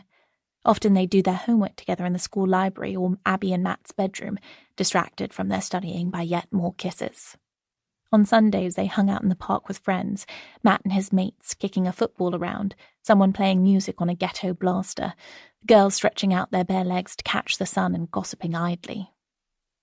Then, one Friday as they walked home, Matt asked, almost shyly, "Are you doing anything tomorrow night?" Delight thrilled through Abby as she thought, "I am now." "I don't think so," she said. "Want to come out with me?" This meant something different. Something more than sitting in a room together, having coffee and biscuits in Matt's parents' kitchen, or going round to Andy's place to watch movies when his mum and dad were out. This meant a date. A real-life, actual, proper date. "Of course." Abby miraculously managed to sound casual. "I'd like that." But her mind was already whirring. Where would he take her? Did this mean something? And most importantly, what was she going to wear? She enlisted help from the latest edition of Company magazine, as well as from Chloe, who objected at first on the basis that she had an essay about Cordelia to write. But Abby persuaded her that there were masses of time left to finish it, and the two girls spent Saturday afternoon in Abby's room, experimenting with different colours of nail enamel, makeup looks and outfits, playing the chords at full volume and giggling helplessly at anything and nothing. At last, Abby was satisfied with her appearance. A skinny, white, one-shoulder vest, her beloved low-rise jeans with a chunky belt borrowed from Chloe, her trusty platform trainers, frosted pink lip gloss, and painstakingly straightened hair. Chloe headed off to meet friends to go bowling. Abby waited increasingly nervously for Matt's knock on the door. He wasn't late. Matt was never late. He knocked at 6 o'clock exactly, and Abby flew downstairs, flinging open the door before her mother could get to it, tucking her keys in her bag and calling out a goodbye. "You look nice," Matt said. Abby said, "So do you." They looked at each other, and she realized he was just as nervous as she was, which made her nerves almost vanish. "This feels kind of weird, doesn't it?" she asked. "Weird? I don't know what you're talking about." They both laughed. "Because you take girls out on dates all the time, right?" "Course. You're my fourth this week." "What happened to the others?" "They were just practice. I had to make sure I had my A game on." "That and figure out how to hold a knife and fork." By the time they'd reached the high street, they were laughing together, delighting in their shared silliness, the wittiest people in the world. "So where are we going?" Abby asked. Matt gave her a proud, shy smile. "I thought Nando's." Nando's? Wow! She hadn't set her sights higher than Burger King. "You like peri-peri chicken, right?" Matt went on. "Of course, but only if it's really hot." She'd never had peri-peri chicken before, but liking hot food seemed sophisticated and daring. Halfway through her meal, though, Abby had begun to regret her bold choice. The burger was delicious, thick chicken fillets in a soft sesame seed bun, laden with mayonnaise, lettuce, and cheese. And hot sauce. Really hot. That was the problem. The first bite literally took her breath away, and she had to gulp her Diet Coke to ease the burn. But it didn't help that much. As she ate, she felt her lips begin to tingle and then smart. Her nose was running, and she could feel tears building in her eyes, threatening to send mascara coursing down her cheeks. "Are you okay?" Matt asked. "Of course, it's great. I just need to use the bathroom." She fled to the ladies, where she ran her tongue under the cold tap, blew her nose and mopped her eyes, assessing her options. She could say she was full, but it seemed horribly wasteful to not finish food Matt had paid for. She could admit the truth, that it was too spicy for her to eat. But she wasn't going to do that. She had her pride, and, more importantly, she had a boyfriend she was determined to impress. A fresh coat of lip gloss in place, she returned to Matt, who was waiting patiently in front of his own half-finished meal. "Want to try some of this?" she asked. "It's really yum." "Go on, then." She passed her burger over to Matt, and he took a generous bite. She watched as his eyes widened in surprise, then filled with tears. "Oh my God," he gasped. "Jesus Christ, that's bloody napalm." "Is it?" With all the casualness she could muster, Abby took another bite, and then another. "I mean, it's tasty, full of flavor." The worst was over now. Her mouth was numbed by the onslaught of chili. She was going to survive this. "You have seriously got asbestos taste buds," Matt said admiringly. Abby glowed with pride. She probably wasn't going to be able to feel his kisses later on, but that didn't matter. They'd had their first date. He still liked her. So what if she had to pretend she liked food hotter than the surface of the sun for the rest of her life? They finished their meal and debated ordering ice cream or having another refill of the bottomless soft drink, but Abby decided she was too full, and adding creamy dessert to the fire pit she'd lit in her stomach didn't seem like the cleverest idea ever. And besides, night was falling, and the prospect of being alone with Matt in the warm twilight evening was more appealing than any food. "Shall we go, then?" he asked. She nodded, and they stood up and left the restaurant, veering off the main street to head down towards the park.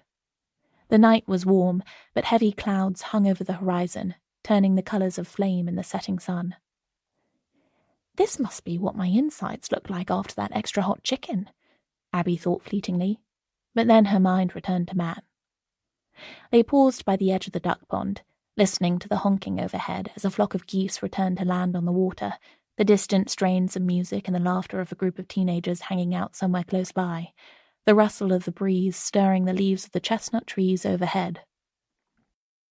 Together, they moved over to a metal bench and sat down. The residual heat of the day soaked through the seat of Abby's jeans, and Matt's arm around her shoulders was warm too. She leaned against him, then turned her face up for the kiss she was now confident enough to expect. Matt's kisses had always been tender, but this one was urgent too.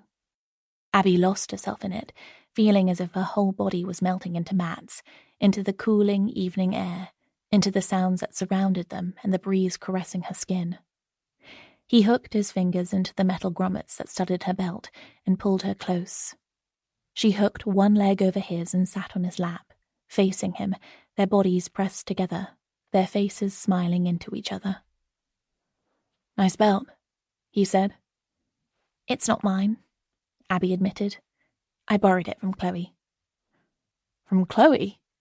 Matt's hands shifted, as if the metal studs had suddenly become too hot to touch. "Mm-hmm." Abby leaned back in to kiss him, and he hesitated for a second before his lips met hers again, and his hands found the warm skin of her waist. They stayed there until it was fully dark, the black night wrapping around them like a blanket, and then it was time for Matt to walk her home. Chapter 5. "A walk?" Matt echoed incredulously, as if I'd suggested we visit a sex dungeon. "A walk," I agreed firmly. "Remember? We used to like going for walks. It'll be good for us. I'm just going to change and put on some trainers." I hurried upstairs, pulled off my pajama bottoms. Such a skanky habit. I resolved to get dressed properly the next morning and put on shorts and flip-flops. When I got back downstairs, Matt was standing by the front door, swinging his keys. He didn't look exactly enthusiastic about our minor adventure, but at least he wasn't on the sofa staring at his phone. "So where are we going to walk?" he asked. I thought just, kind of potter around, like we used to. He swung open the door. God, remember that? It was like, 6 years ago? More like 7 or 8, when we were saving so hard to buy this place we couldn't afford anything. No holidays. Except that one time we went with your brother to Wales. No meals out. Burgers in the pub once a month, remember? It was our big payday treat. When I dropped my mobile in the sink that time, we had to share one for 2 whole months until my contract ran out. I didn't buy clothes for the longest time. When I interviewed for my last job, I had to borrow a suit from Kate. But we got there in the end. In the end, I couldn't help a note of resentment creeping into my voice, but I forced a smile onto my face. Now wasn't the time for recriminations. This was about reconnecting with happy memories, not sad ones. Fortunately, Matt seemed not to notice the dark turn my thoughts had taken. We'd reached the end of our road now. The pavement was hot. I could feel the warmth through the thin soles of my flip-flops. I eased my shirt away from my back to try and circulate some cool air around my body, but the air wasn't cool. Part of me wanted to turn back, return to the shade of our living room and resume normal service for the evening. But a bigger part was enjoying being here with Matt, reminiscing, a feeling of closeness between us that felt both familiar and strange. "Which way shall we go?" he asked. "Left, loop round the park and then back along the high street?" "Sure." We turned and walked further, a long terrace of Victorian houses stretching ahead of us. They looked identical at first. When I walked this way normally, hurrying to the shops or the station, I'd assumed they were all the same. But now, with no purpose other than to stroll through the evening heat with my husband, I began to notice differences. Some had beige pebble dashing obscuring their brickwork. Some had elaborate gables. One had a brick wall along its front gardens with crenellations like a medieval castle. And on the wall sat a black cat. When we passed, it let out a brief meow, almost impatient, as if saying, "Ahem." "Hello." Matt turned and tracked back a few steps, holding out a hand towards the cat. It leaned its head forward and butted its face against his fingers. "Aren't you friendly?" I reached out too and touched the hot fur of its back. "Just hanging out there waiting for people to pass by and fuss you, is that the plan?" The cat stood up, arching its back in a stretch, and started to purr. Clearly, being made much of by random passers-by was exactly the plan. I listened to Matt talking nonsense to it, asking it if it was too hot in that black fur coat, praising its red collar, which was adorned with a diamante heart, admiring the length and profusion of its whiskers, and felt a smile spread across my face. "I suppose we'd better get on," he said at last. But a few doors further along, Matt spotted another cat. This one was sprawled on top of a wheelie bin, its ginger fur almost camouflaged against the brown plastic. "Hey there." He stopped so suddenly I almost cannoned into his back. "Do you want some attention too?" But the cat regarded us suspiciously for a second before standing up, leaping off the bin, and disappearing under a bush. I laughed. "Can't win them all." "I feel so bad," Matt said. "There it was, having a lovely time on its bin, and I ruined it." "You did," I confirmed. "You're basically a cat-disturbing monster." "It just needs to learn to trust me," he said. "Next time, I'll approach more slowly, possibly armed with prawns." "You can't feed prawns to random cats. What if it had a shellfish allergy?" "A cat with a shellfish allergy? Come on. What next? Vegan, paleo, keto cats?" "Aren't all cats basically keto?" "Yeah, I guess. But only some of them bang on about it endlessly to their mates." We'd reached the end of the road now, but instead of cutting through the park, we'd stayed on the pavement. Neither of us suggested it, we just did it, because we knew that the chances of seeing more cats were better. And we did. We saw a black and white cat sunning itself on a shed roof, which ignored us determinedly when we called it. We saw an elegant, fluffy grey cat, which chirruped with satisfaction when Matt stroked it. We met a handsome tabby with a white bib. And at some point before we reached the high street, I realised we were holding hands. "No more cats now, I guess," Matt said as we passed the last of the houses and the first of the shops. "There might be more on our way home."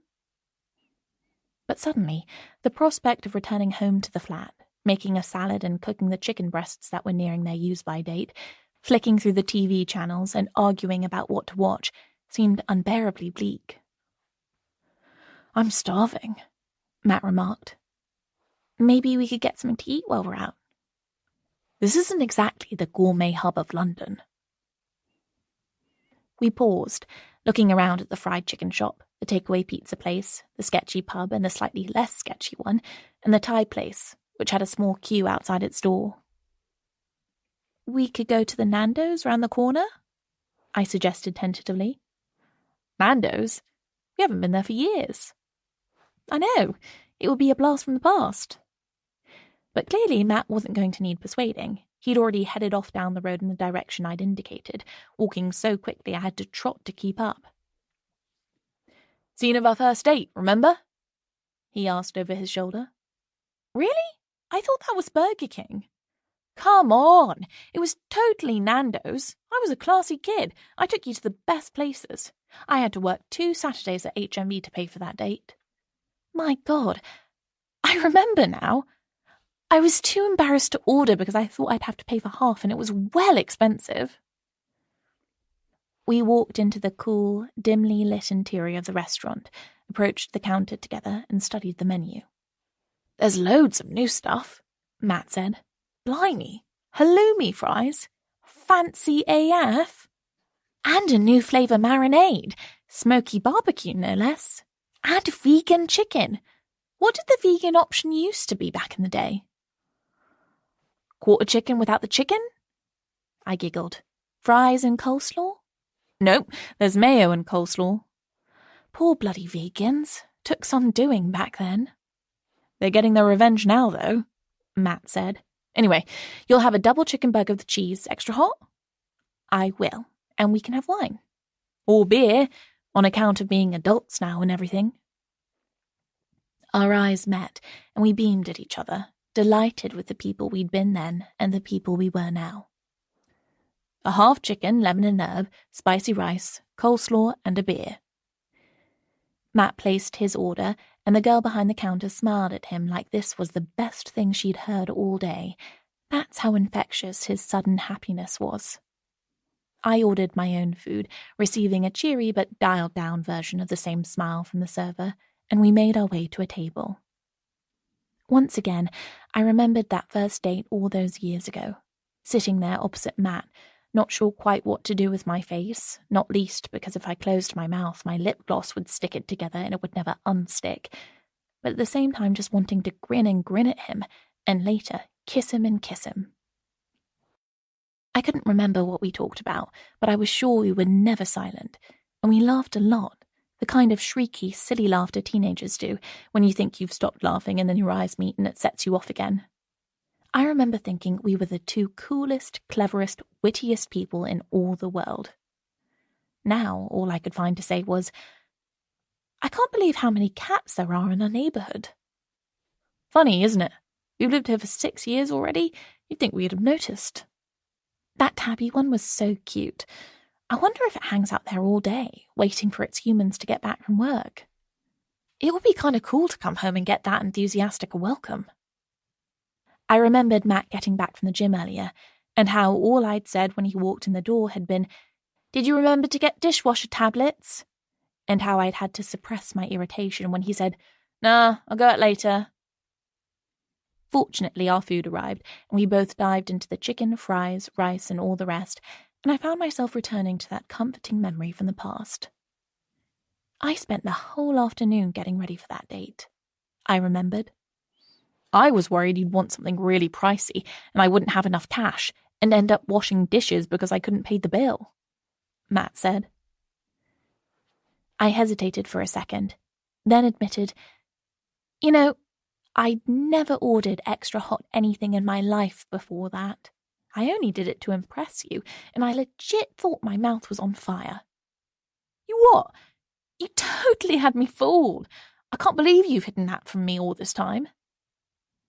"That's not the only thing I've hidden from you," I thought, my sense of unease returning and casting a shadow over our happiness.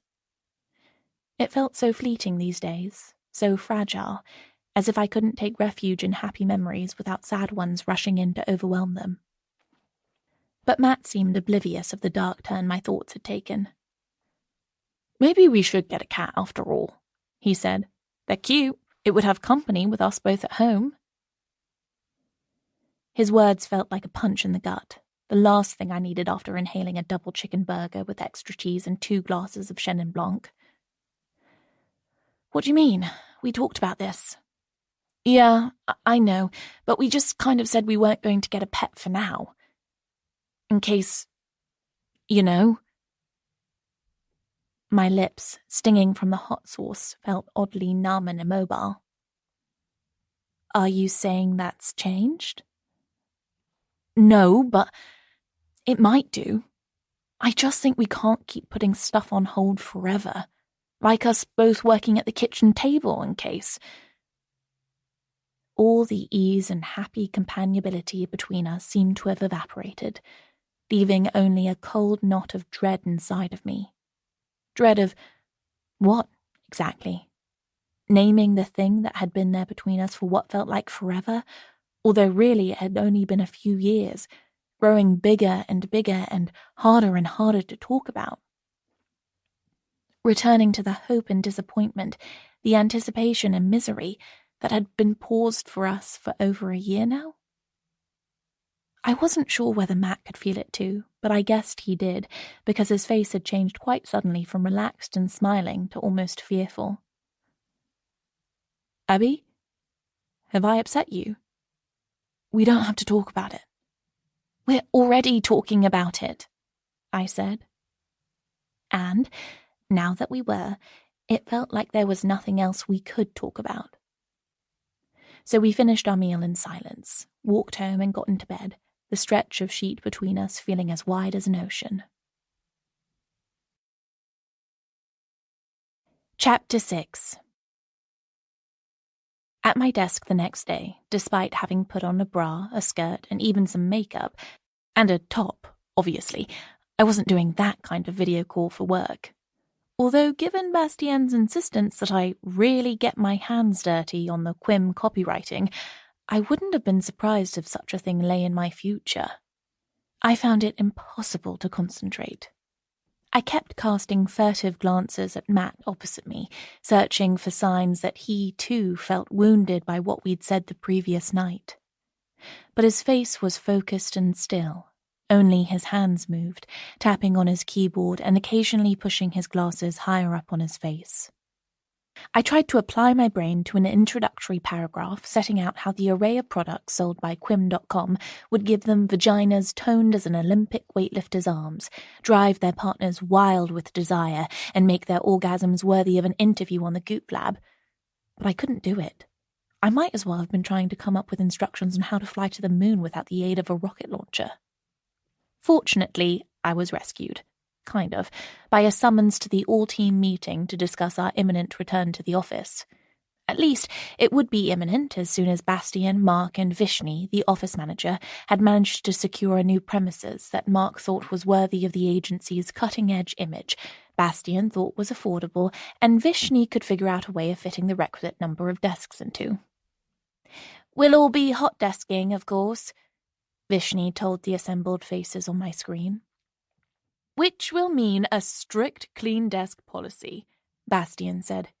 "There will be lockers for you to secure your belongings at the end of the day." Mark unmuted himself. "What? But what about my Dianeers?" "They'll have to go," Bastien said. "It's disgusting, anyway, having a bunch of carnivorous plants on your desk. There was a dead insect in that Venus What's-It for days last year. It turned my stomach to see it.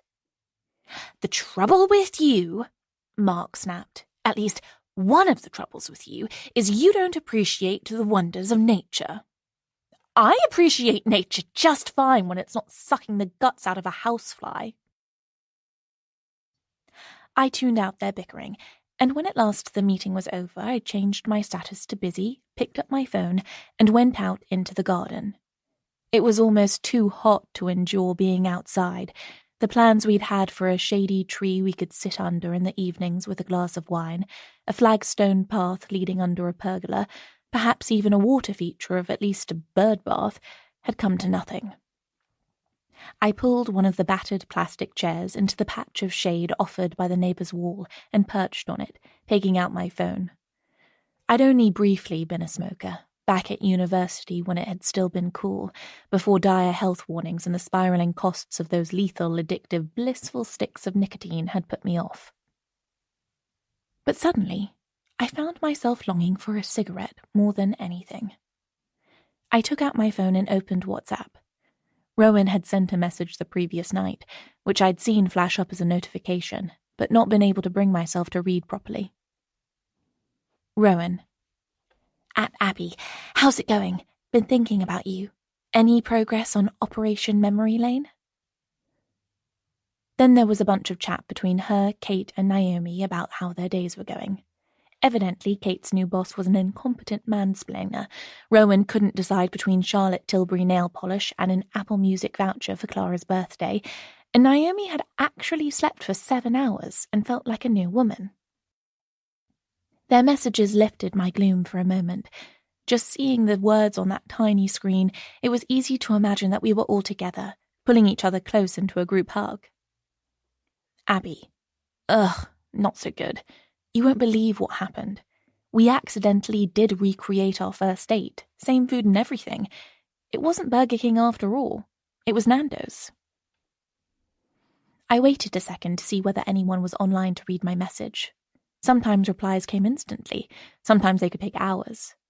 I imagined Kate at a boardroom table in the shiny city tower where she worked, the icy air conditioning allowing her to wear her severe grey suit and tights without breaking a sweat. Naomi would probably be in the park with the kids, trying to get them to toddle off some energy in the hope that they'd sleep through again tonight. Rowan would be working, though, same as me, sitting at her laptop at home. I pinned my hopes on Rowan.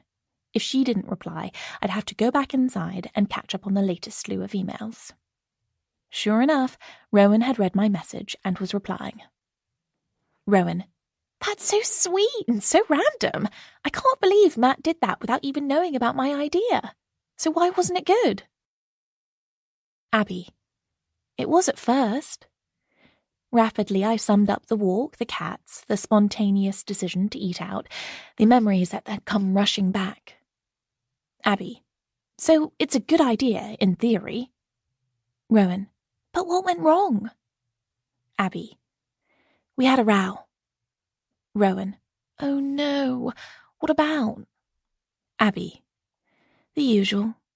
And I added a sad face emoji, twin to the one Rowan had posted. Naomi. Just catching up on way home with kids. How are things this morning? Abby. We're not talking, but he put his spoon in the dishwasher so he knows I'm upset. Rowan. Do you think if you tried again and really, really made sure not to talk about the difficult stuff, it might be better? Through the window, I could see Matt's back, his shoulders stooped as he bent over his laptop, his hair still mussed at the back from sleep. Sadness and anger fought inside me against the wave of tenderness I felt for him. Abby. I just don't know. Rowan. But you'll try? Abby. I guess. Gotta go. Love you both. I made my way back inside, my phone hanging loosely from my hand. I needed to focus. The series of social media tiles I needed to write about the 5 different flavours of Talon and the blog post about how to feel proud of your period weren't going to research themselves, and there was only so much I could delegate to Craig. But I kept looking up from my screen at Matt, and occasionally I'd catch him looking at me. Then our eyes slid away, our faces unsmiling. At last, I couldn't bear it any more. "Fancy a sandwich?" He started as if I'd slammed his computer closed on his fingers. "Sure, thanks." "Ham and cheese toasty?" "That would be great. Mustard or pickle?" He hesitated. "Both. Go on, go crazy." We looked at each other properly now, and we both managed to smile, although I knew our faces were just masks hiding the hurt beneath. I assembled the sandwiches and cooked them one at a time in a pan on the stove, a plate and the heavy cast-iron skillet we'd had for a wedding present, which I hardly ever used because lifting it hurt my wrists, weighing them down. First Matt's, then mine. By the time mine was finished, his would have been cooling, but he hadn't started to eat. "Is that okay?" I asked. "I'm sure it's delicious. I was just waiting for you. Can't go stuffing my face while you're slaving over a hot stove." He could have, of course. I wouldn't have minded. But still, his thoughtfulness made my heart melt, just like the cheese oozing out from between the slices of bread in the pan.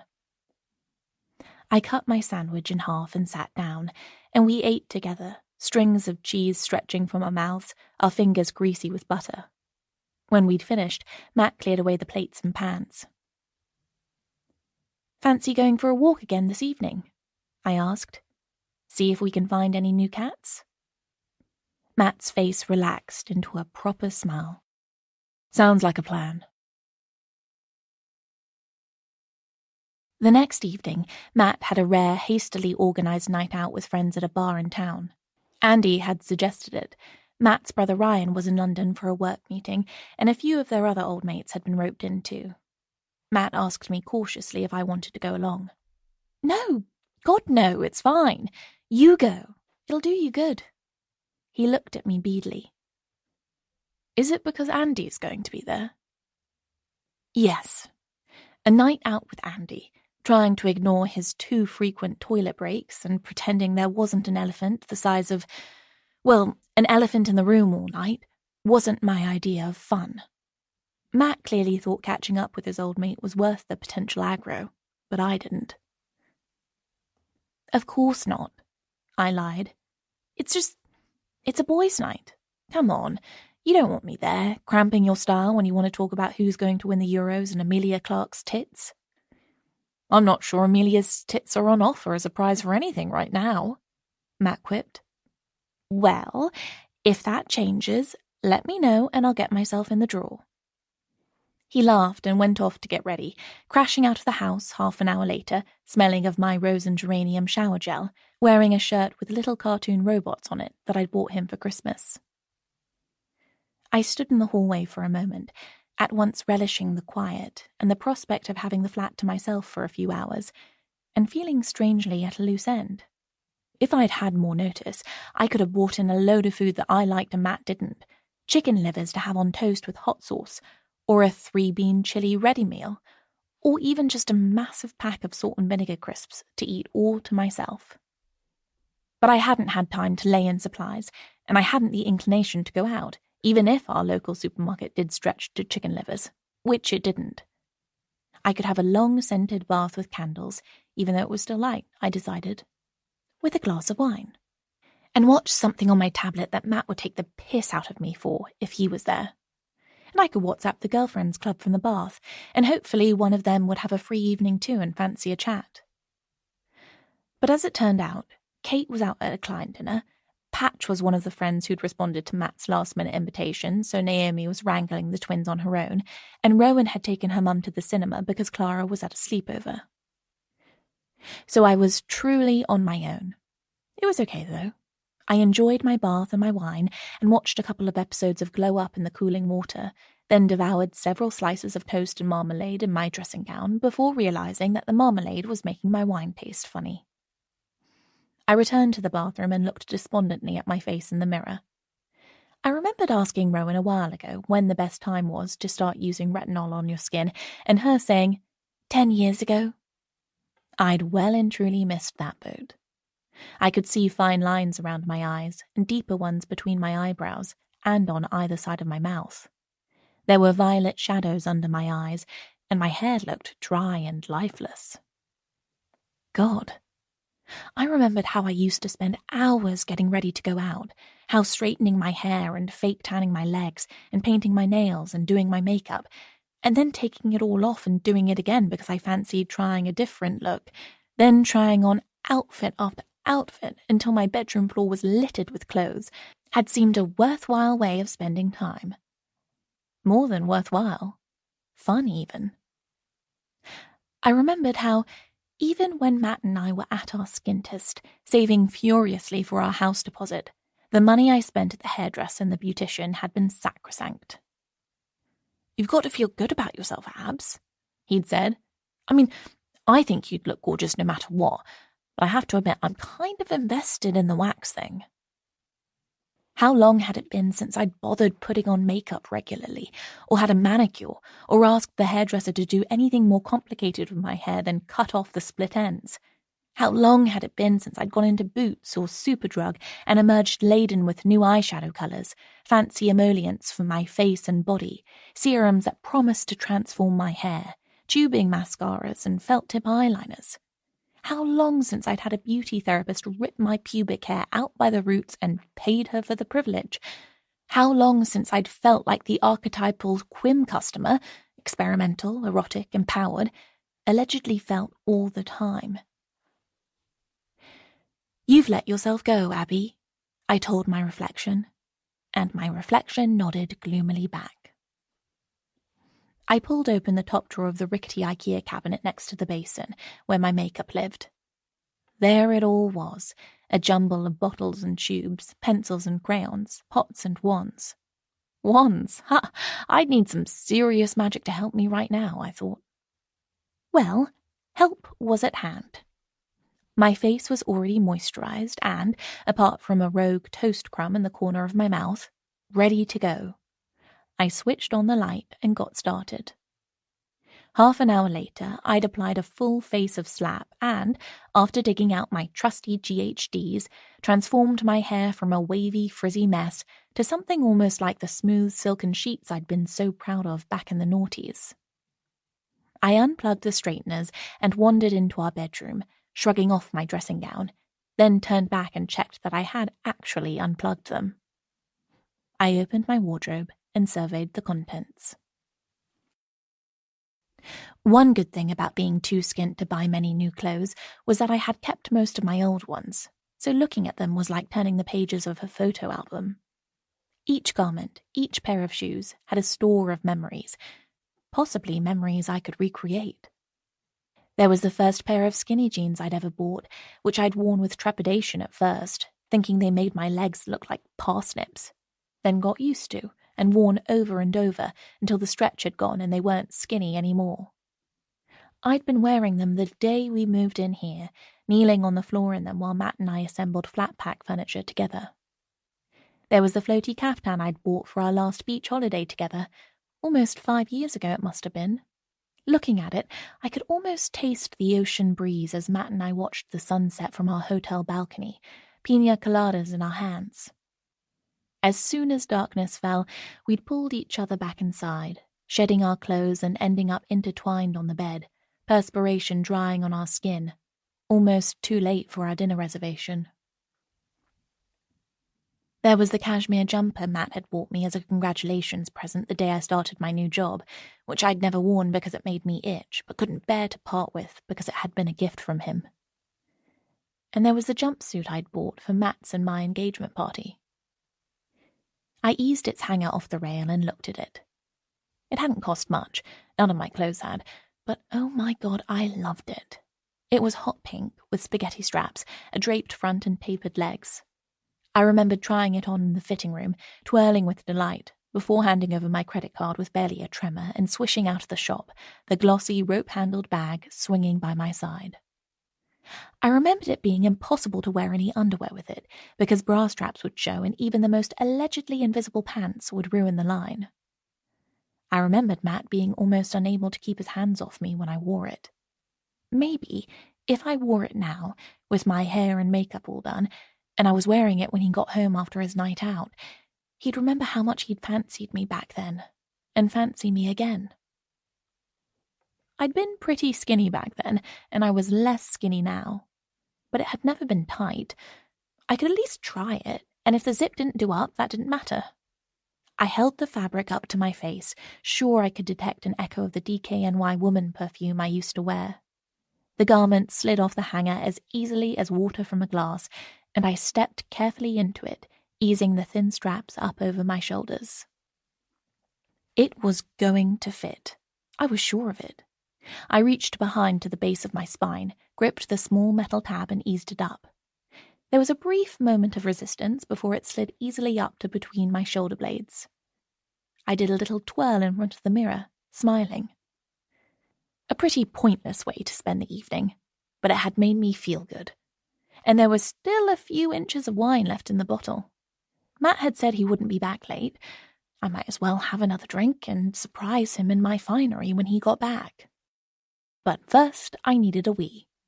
I returned to the bathroom, unzipping the jumpsuit as I walked. Only the brief resistance I'd encountered getting the zip up was more stubborn now I was trying to get it down. It must be the seam around the waist, I thought, tugging gently at the metal tab. The fabric must be slightly thicker there. I just needed to ease it past. But it wouldn't ease. I pulled the zip up and tried again, with zero success.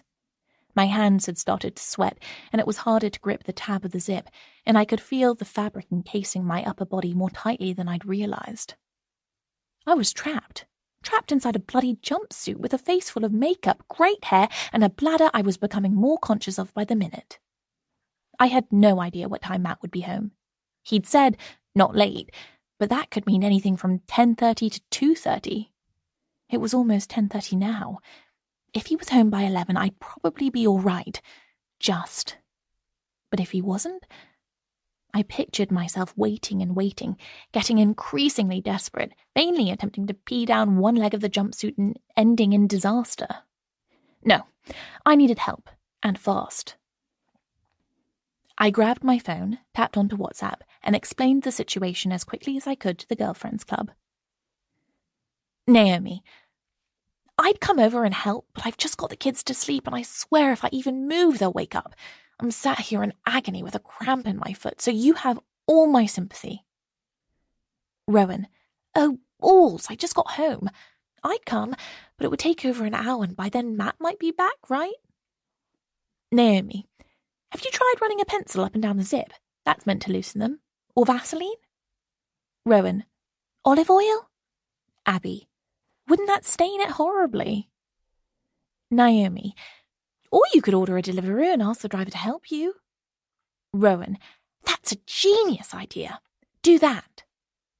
Abby, I am not doing that. Rowan, why not? Abby, because it'd be like the beginning of the cheesiest porno ever, is why not? Kate, could you unpick a seam? Abby, not really. No unpicker for a start. I could cut myself out of it, but I just tried it on for the first time in years and I realized I really like it. Clearly, with the best will in the world, my friends weren't going to be able to come to my rescue. There was only one person left who could. I tapped the green receiver icon on my phone and scrolled down until I found Matt's number, realizing how long it had been since I'd needed to call him because he'd always been there, right opposite me at the kitchen table.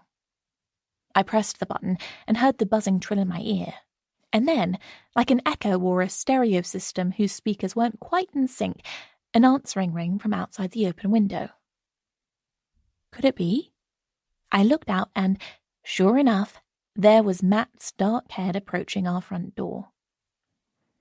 As I watched, he fumbled in his pocket for his keys, then changed his mind and fumbled in the other pocket for his phone, then fumbled both of them and dropped them, the phone skidding one way on the pavement and the keys rattling in the opposite direction. Great. A drunk man. Just the help I needed in this delicate situation.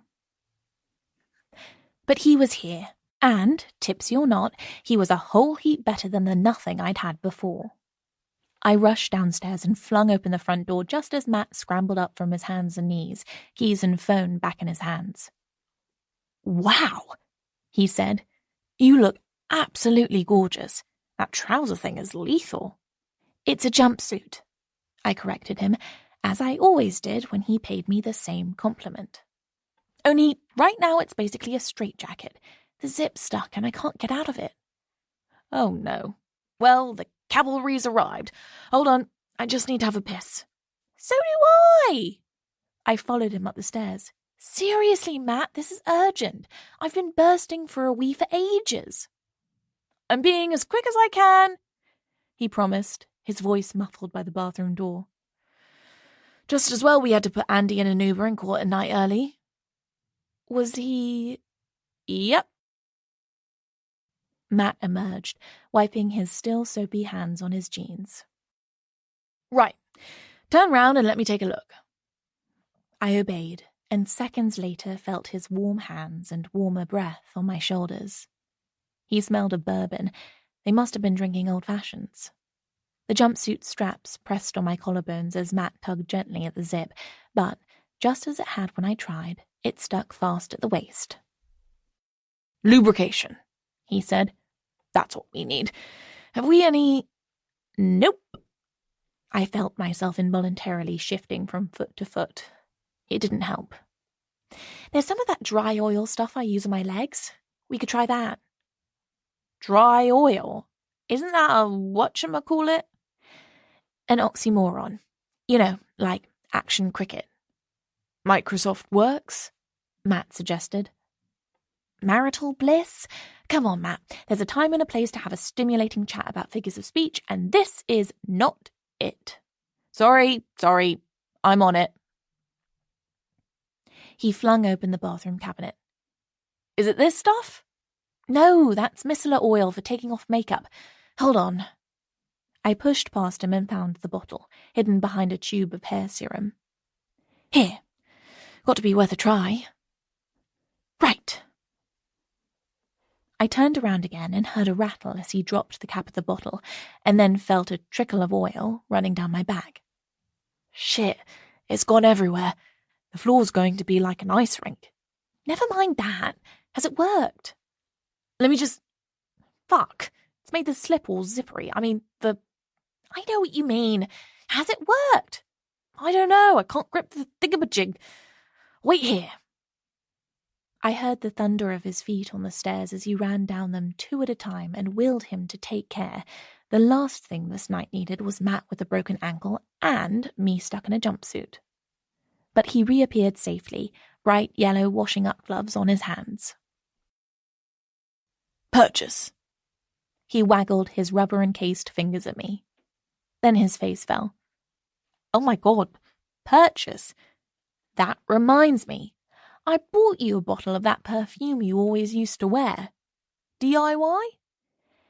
DKNY? That's the badger. Only I must have left it on the tube. Or in the bar. I'm so sorry, Abs. Matt, that's lovely. It really is. Thank you for thinking of it. Only, now, please help me get out of this thing. Hold on. I've just got to get a zip on the grip. See? I felt giggles rising in my throat, threatening to spill over, but I suppressed them. That would be more than my bladder could handle right now. Maybe wash the zip pull first? I suggested. On it. Basic science, right? Now I felt the chill of shower gel on my back as Matt squirted it everywhere except, as far as I could tell, on the area where it was needed. But I wasn't about to start picking holes in his technique. He tugged at the zip again. Again, I felt it resist when it reached my waist. Matt tugged harder. Don't break it, I begged. I'm trying. It's just... There. Oh my God. I shrugged the straps off my shoulders and the jumpsuit slid down all the way to the floor. I stepped out of it, hopping frantically on one leg for a second when my right foot caught in the fabric. Thank you! I'm free! Free to wee! A minute or so later, I came out of the bathroom, almost light-headed with relief. Matt was sitting on the bed, cradling the jumpsuit on his lap. That oil stuff went everywhere, he said mournfully. I hope I haven't ruined it. Matt, If you hadn't got home when you did, I'd have had to take a bread knife to the damn thing, and that would have ruined it for sure. I'll take it to the dry cleaner tomorrow. I sat down next to him. I won't be able to wear it again unless there's someone who can accompany me to the loo every time. That would be an honour and a privilege. Now, the giggles that I'd quashed earlier came bubbling out of me, and Matt started to laugh too. Every time one of us got ourselves under control, we'd meet the other's eyes, and that would set us off again. We ended up lying next to each other on the bed, weak and hiccuping, our eyes wet with tears. We hadn't laughed like that for ages. Not for months. If a ruined garment was the price to pay for that, I thought, I'd pay it gladly, every time. January 2004. Where is the love? Okay? Abby asked. Just a second, you read too fast. You read too slowly. Okay, I'm done, Matt said, and Abby turned the page. They were lying on Matt's bed in his parents' house, Abby's hips between Matt's thighs, her head resting on his shoulder, reading Monstrous Regiment together. Matt had introduced her to Terry Pratchett soon after they met, and it had become a tradition for them to buy his latest novel as soon as it came out, but only one copy, and read it together. It was a pleasure they looked forward to eagerly, but it was also, on this grim January afternoon, about the only thing there was to do. Christmas was over, and soon they'd both be heading back to university, and the months of separation that entailed. Although she was enjoying her English literature course and liked her friends, the prospect of being separated from Matt always gave her a sick feeling of impending loss that was worse than the reality of being apart.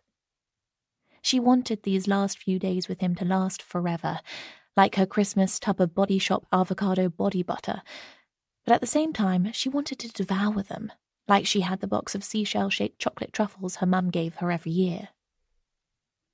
What are you waiting for? Matt asked. Oh, sorry. Abby turned to the next page, even though she'd barely been reading. The thought of saying goodbye to Matt had torn her concentration away from the book. She wiggled her bum higher up the bed and nestled her back more closely against Matt's chest, wishing she could somehow bottle the feeling of his arms around her, the smell of his threadbare cotton jumper, the way his hands looked resting on her thighs. Are you too decent? Ryan's voice called from the other side of the closed door, followed by a thunderous knock, and Matt's brother bursting in. You've got a visitor. Afternoon, kids. Andy strolled in and perched on the end of the bed. Hope I'm not interrupting anything. You look ever so cozy. We were just reading, Abby said. I thought you were skiing with your parents, Matt said. Andy gave an exaggerated shudder. I came home early. Ghastly activity. Even the après-ski, which ought to be delightful, all those lush men in their tans and jumpers getting sloshed on schnapps, isn't any fun. Why not? Abby asked. Because all they want to do is talk about fucking skiing, Andy intoned mournfully. I'm like, come on, darling, let's get you out of those wet epaulettes, or whatever they're called, and he'll be all, yes, sweetie, but first let me finish telling you how I almost wiped out on a black run. Too tedious for words. Abby and Matt laughed. We're pretty tedious too, I have to admit, Matt said. We've hardly left the house since New Year's Eve. And that's where I come in, Andy said. Come on, my pretties, you shall go to the ball. Abby looked up, startled. It was unusual for Andy to just rock up like this, without texting first or anything. And, more unusually still, she realized he was wearing a suit. She vaguely remembered him saying that his dad had had one tailor-made for him to wear to work experience interviews, and she supposed this was it. Not that Andy had ever mentioned actually going to any interviews. Ball? What ball? She asked. A mere figure of speech, but you'll need to get some decent threads on. We're going to the Ritz. The Ritz? Matt asked. Why? As the man said, because it's there. But we can't, Matt began, and Abby knew what he was about to say. We can't afford it. And he was right. Of course they couldn't. But Andy wasn't listening. He'd pulled open Matt's wardrobe and was rifling through the contents, pulling out a grape-coloured corduroy shirt and throwing it over to them so it landed on Abby's head. Get that on and put on some decent trousers instead of those dreadful tracky bottoms, and then we'll need to get Madam here home and changed. There was no arguing. Matt sat up, levering Abby off his chest, and she watched as he hastily changed his clothes. I haven't shaved, he said. Designer stubble. Very Hugh Jackman. Andy nodded approvingly as Matt buttoned his shirt. You'll do. Come on now. Part 2 of my fairy godmother act is about to commence. Abby thrust her feet into her Ugg boots, and the three of them hurried downstairs and out into the cold street. The walk to Abby's house took only a few minutes, and Andy kept up a constant stream of chatter so she didn't have a chance to ask what on earth had brought this on. The two boys stationed themselves outside her bedroom door while she put on some makeup and pulled her not very clean hair up with a claw clip. Then Andy made her parade up and down the landing in a succession of different dresses before giving his seal of approval to a midnight blue satin shift dress. Are you sure? She asked. It looks a bit like a nightie. Sure does, Matt said. Smoking hot. Freezing cold, more like, said Abby's mum, passing the foot of the stairs on her way to the kitchen. Mind you wear a coat? Abby rolled her eyes, but pulled on her battered parka. There was no chance of her being allowed to wear her warm, comfortable sheepskin boots, however. Andy insisted on high, strappy silver sandals. We'll get a cab, he said. It'll turn into a pumpkin at midnight, but for now, we're all good.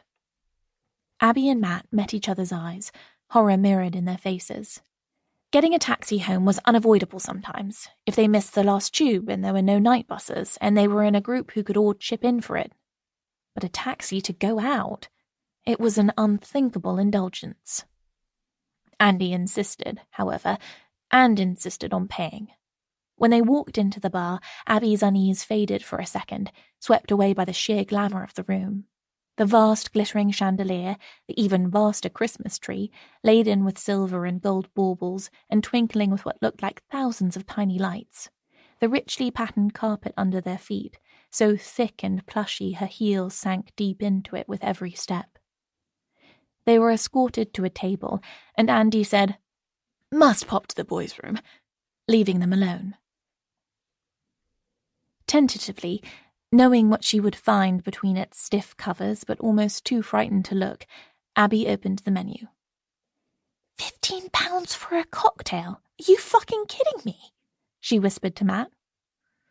I've got that cash I was saving for our summer holiday in Ibiza, Matt said. We'll dip into that. It'll be okay.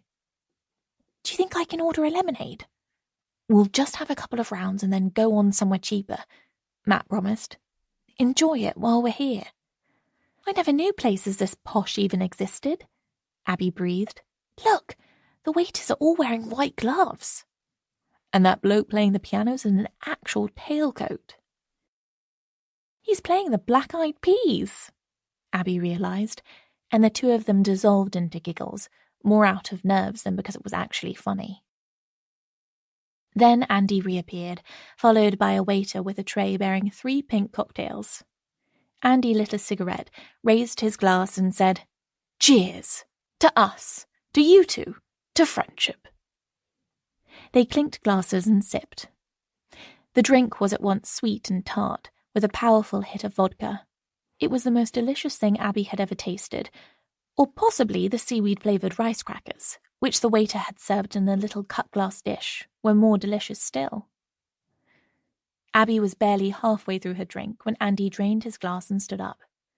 Now, he said, I'm going to love and leave you, my pretties. Why? Matt asked. What's up? I've a date, Andy said, but I won't be far away. Room 216 to be precise, and I'll only be a couple of hours.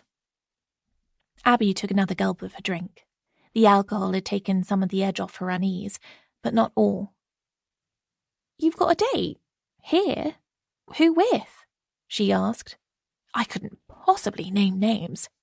Let's just say that although milkshakes are my first love, I don't mind an oil shake either. The drinks are on his room tab, so keep ordering whatever you want. He's not short of a few quid. Andy stood, slinging his suit jacket over one shoulder, and strolled off. They watched as he paused to have a word with the waiter, then disappeared into the lobby. Moments later, 2 more drinks arrived, and another bowl of rice crackers. Is he... she began. I mean, is Andy going upstairs to... shag a shake? Matt finished. I shouldn't think they'll be playing backgammon up there. But is it okay? I mean, is it safe? Andy's a big boy, Abs. He can look after himself. He'll have a great time. Suppressing her doubts, Abby took a sip of her drink and reached across the table for Matt's hand. She wished she had a fraction of Andy's confidence, the casual indifference with which he'd placed his order with the waiter, the easy assumption that the bill would be picked up without a second glance, the way he'd gone off to have sex with a stranger in a hotel bedroom like it was something he did all the time. Not that she ever wanted to have sex with anyone other than Matt. Hey! Matt squeezed her hand. Stop worrying. You'll be fine. I expect he brought us here so he'd have backup, just in case it gets hairy. If he's not back by 11, we'll sound the alarm. Okay? Okay, I guess, Abby agreed. After another drink, she felt herself begin to relax and allowed herself to enjoy the experience, the glamour of this place she'd never been able to come to normally, her handsome boyfriend next to her, the Christmas tree and music. And the Japanese rice crackers, obviously. Still, when Andy returned, just after 10:30, she felt a flood of relief. He was smiling, his eyes bright, cracking jokes even more frenetically than usual, although he didn't tell them anything about what had gone on in room 216. They stayed until midnight, then got a taxi home, dropping Andy off first and then returning to the humble safety of Matt's bedroom. See? He said, as they lay in the narrow bed, slotting together like spoons. There was nothing to worry about. It was only much, much later that Abby recalled that night and realized she was right to have worried, but that, perhaps, she'd been worrying about the wrong thing. Chapter 7. Hey! I said to Matt when he got in from the gym and sank onto the sofa, sipping from his water bottle and scrolling through stuff on his phone. I think we should go out. What? You mean out? Yep. I thought we could go into town and have cocktails at the Ritz.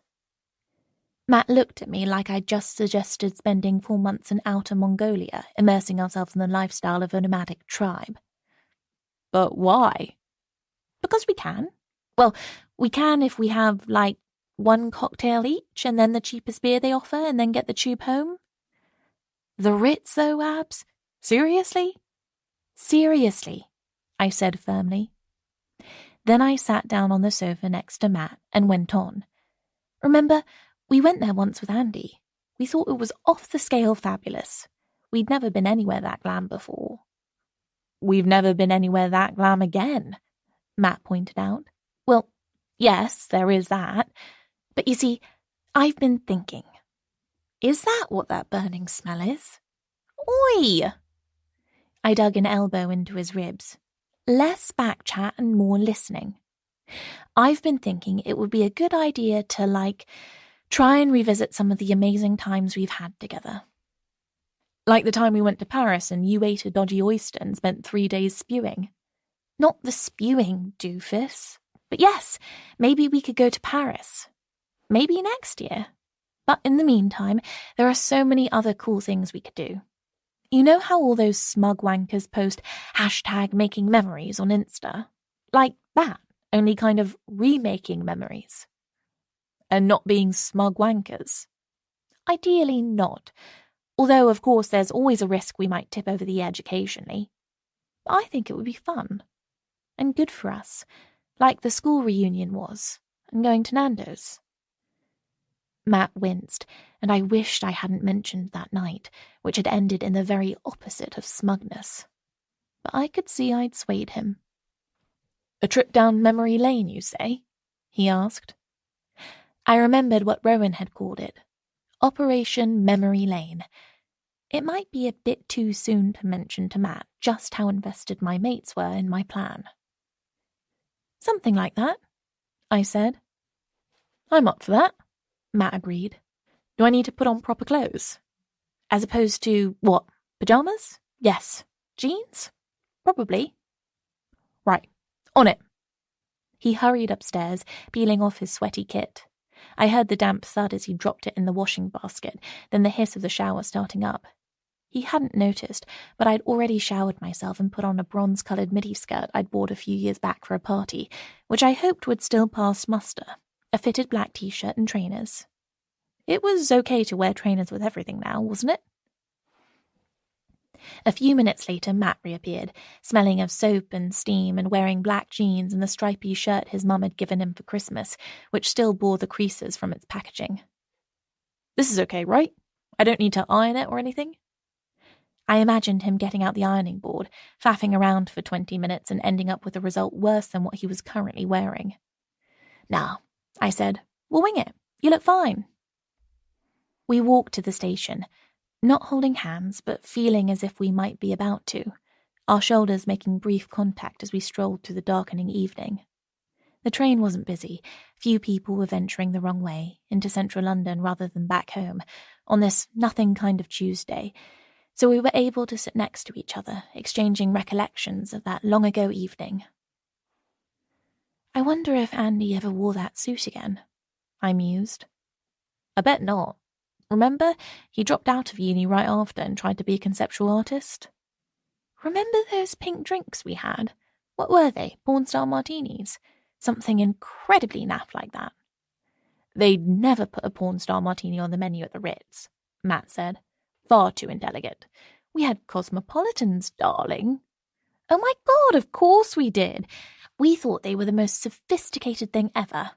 I haven't had a Cosmo for years. Might give it a go next time I get cystitis." "You can give it a go in about 5 minutes," Matt said. "It's this stop, right?" We stepped off the train and joined the straggle of people making their way to the exit. As we inched upwards on the escalator, I could feel excitement mounting inside me, just as slowly and steadily. And when we emerged onto the street and saw the sparkling lights of the Ritz gleaming ahead of us, I grabbed Matt's hand and squeezed it as eagerly as if I was a child off to see Santa Claus. We stepped into the lobby. I could feel the glow of glamour from that long-ago night hanging over my shoulders still.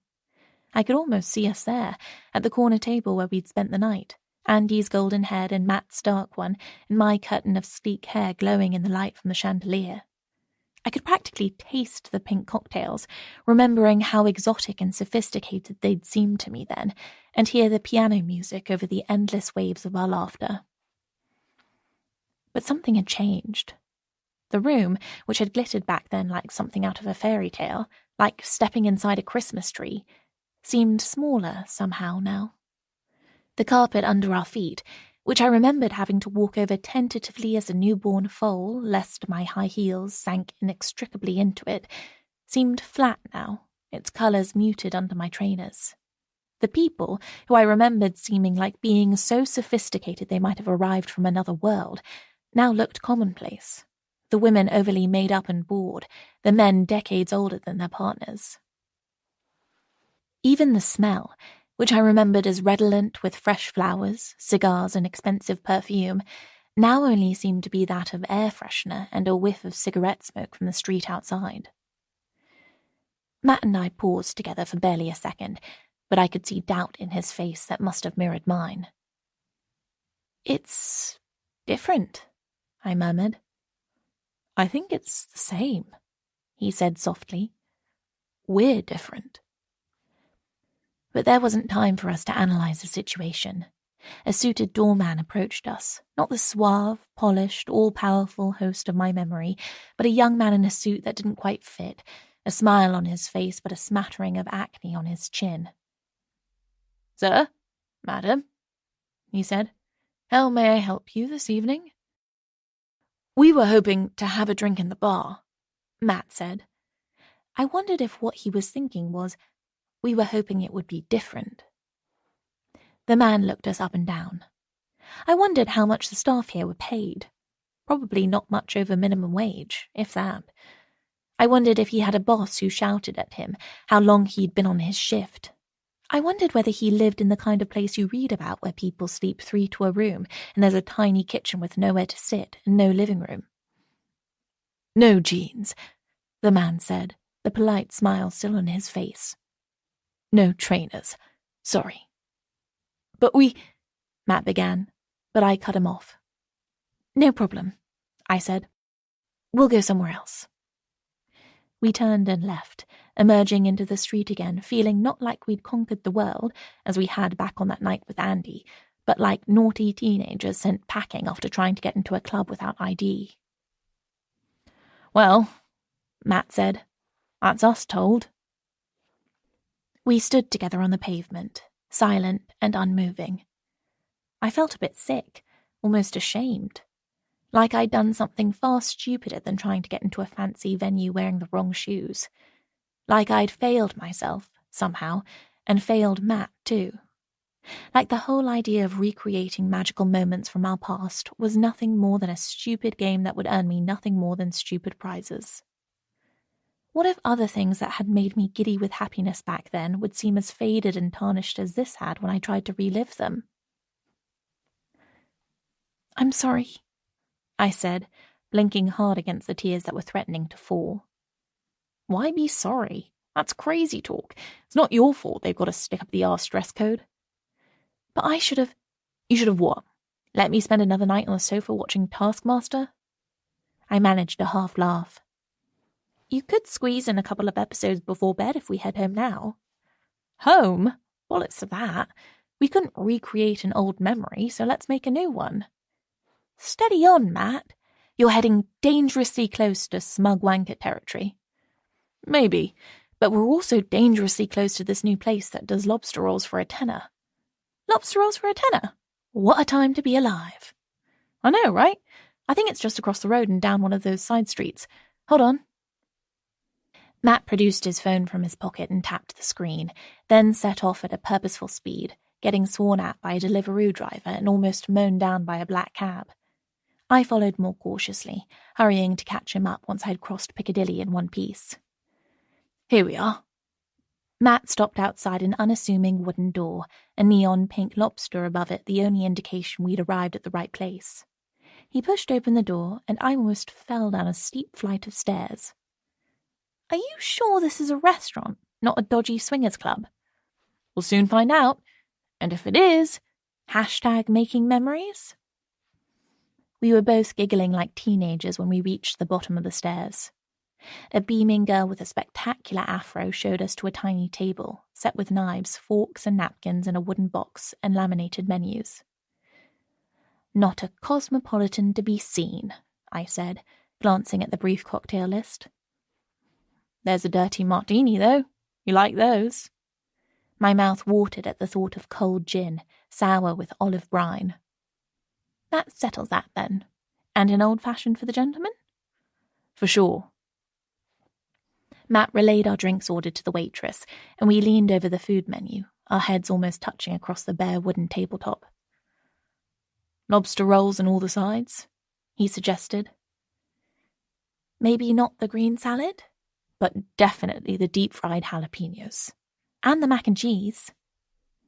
I wasn't crazy about mac and cheese, but Matt loved it. I knew he couldn't care less about jalapenos, but I adored them. This is how it feels to be kind to each other, I thought. This is how it ought to be all the time. Then our cocktails arrived, and the first hit of icy, savoury alcohol banished all deep thoughts from my mind.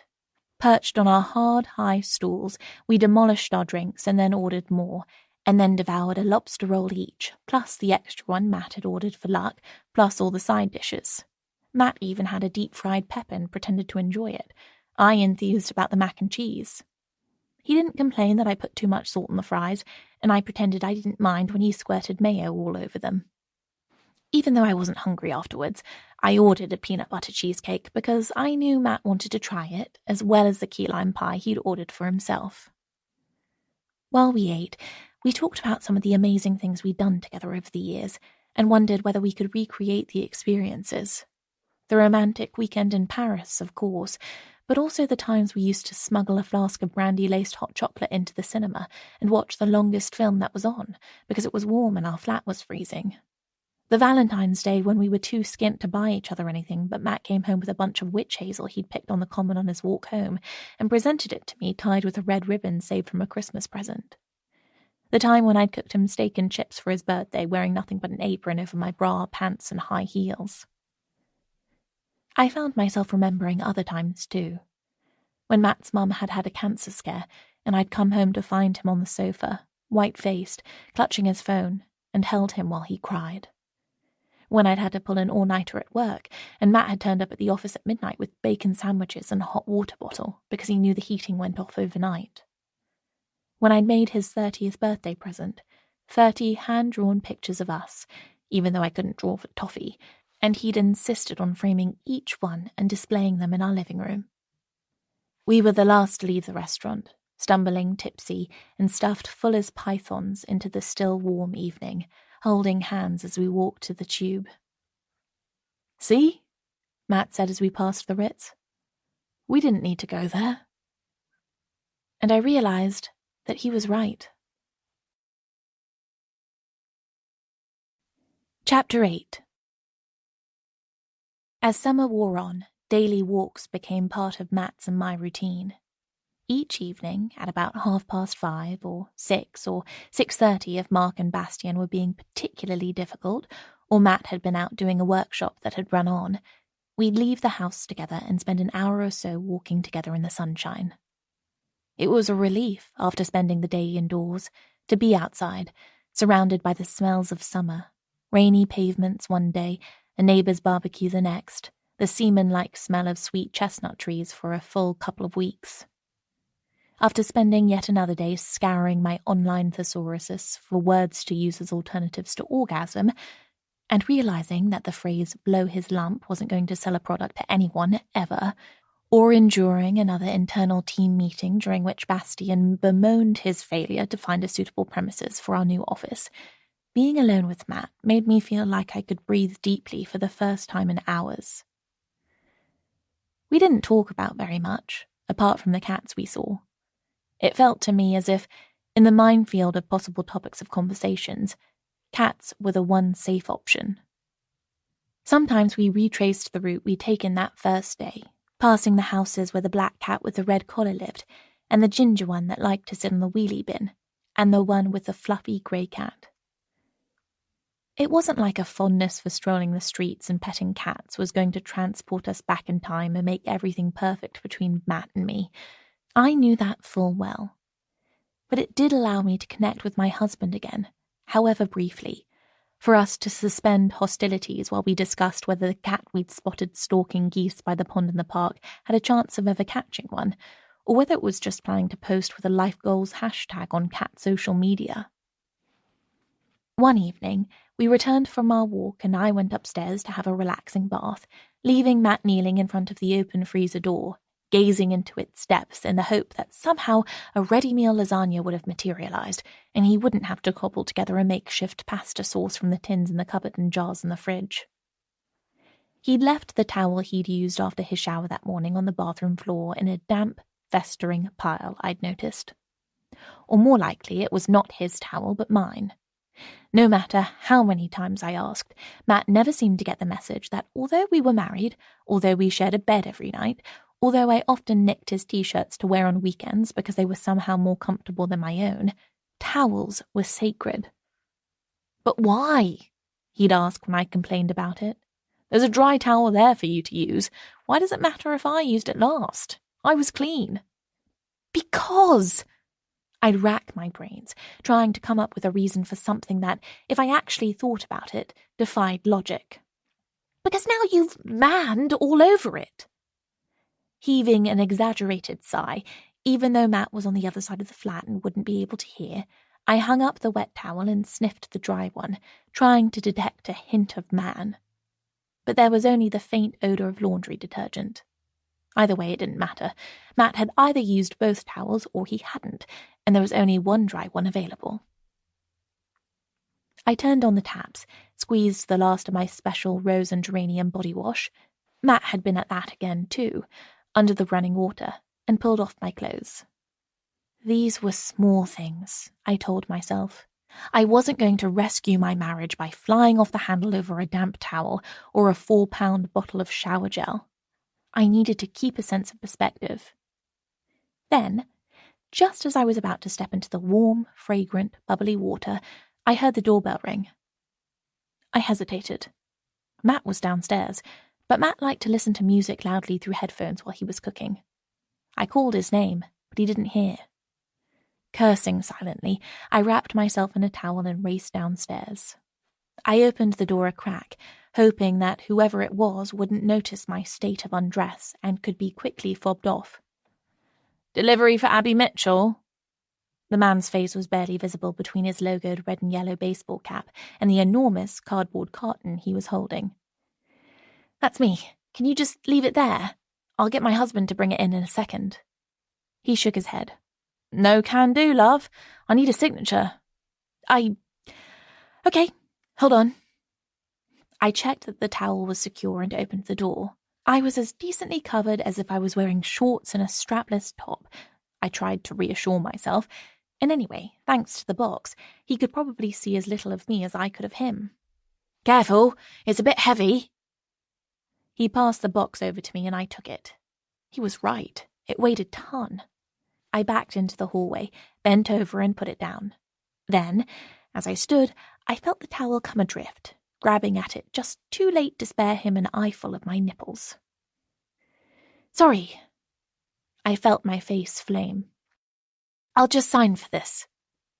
But he took his time finding his electronic device and making a note of my name and address before passing it over with a grin that was just a bit too enthusiastic.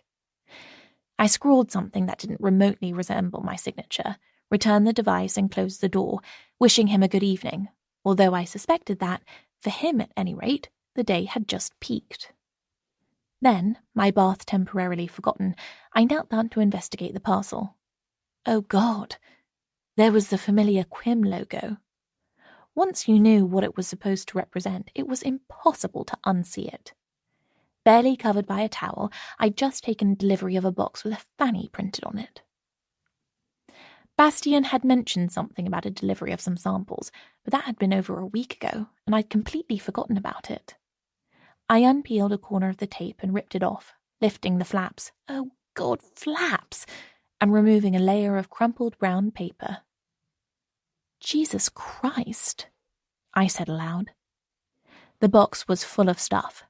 Stuff I'd seen listed on the spreadsheet I'd slowly been working my way through, trying to write alluring descriptions of the items on it.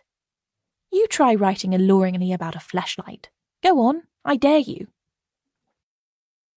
Presumably this was intended to spark my creativity. I reached inside and removed the first thing I saw, raising it up to the light to read the label. "Holy shit, Abs!" Matt appeared in the hallway, holding a wooden spoon. "What have you got there?" "Apparently, it's a vibrating anal probe for prostate pleasure." My husband recoiled. "It's what?" "Don't panic. It's for work." "Right. Got you. I mean, for a second there I thought..." His eyes strayed to the spoon in his hand, and I knew where his thoughts were straying too. "I mean, if you really wanted..." I began. "Abs, cheers for offering. I appreciate the thought. If I change my mind about the whole, probe thing, you'll be the first to find out." "Sure? It would be really helpful for my research." "You know I'm always happy to support you in any way I can," he said. "But in this case, I'm afraid I'm going to have to..." "Is that your phone?" He was right. I could hear insistent trilling from the living room. I dodged past the box and Matt, my towel giving up the struggle and falling to the floor. It was too late for it to be work. Even Bastian at his most demanding wouldn't call me at 7:30 in the evening. It could be my mum or dad, which might mean that the other of them was ill. Most likely, it would be a junk call telling me I'd been involved in a car accident that wasn't my fault, or that my tax return was overdue and I'd be fined thousands of pounds if I didn't disclose all my bank details to the caller. It never crossed my mind that it would be Kate. Although the Girlfriends Club chatted all the time, we always did so online. If Kate was ringing me, it must be about something important. I snatched up my phone and answered, slightly breathlessly. "Hey, Abs, I thought you weren't going to pick up." "I was about to get in the bath. I'm standing here in the living room absolutely starkers." Realizing that the curtains were open and any random passerby would be able to see me standing there with no clothes on, I ducked back into the hallway. Kate laughed. She had a great laugh, loud and full-throated, almost a guffaw. "Lucky neighbours! Give them a twirl." Oh, God, I just gave a delivery guy an eyeful. I think I'm all done with flashing for the day. Kate cackled again. Then her voice became serious. "Listen, was it Devon you said you and Matt went to the first time you had a holiday together?" "No, Cornwall." "Fantastic! I hoped it was." "Why?" "Because, now, I need you to hear me out and not just say no right away, okay?" I leaned against the wall, aware of Matt listening curiously to our conversation. Kate paused, and then started to talk very quickly, as if delivering instructions to a brighter-than-usual new recruit in risk management. "So I had a seaside break booked. Just me. I was really looking forward to getting away on my own for a couple of days. But there's been a massive crisis, and I'm going to have to work all weekend. I mean, I could work from there, but what would be the point? I'd just be glued to my laptop." "Oh, no, that sucks. Can't you go anyway? Change of scene?" "It just won't work. I might be called into the office at short notice.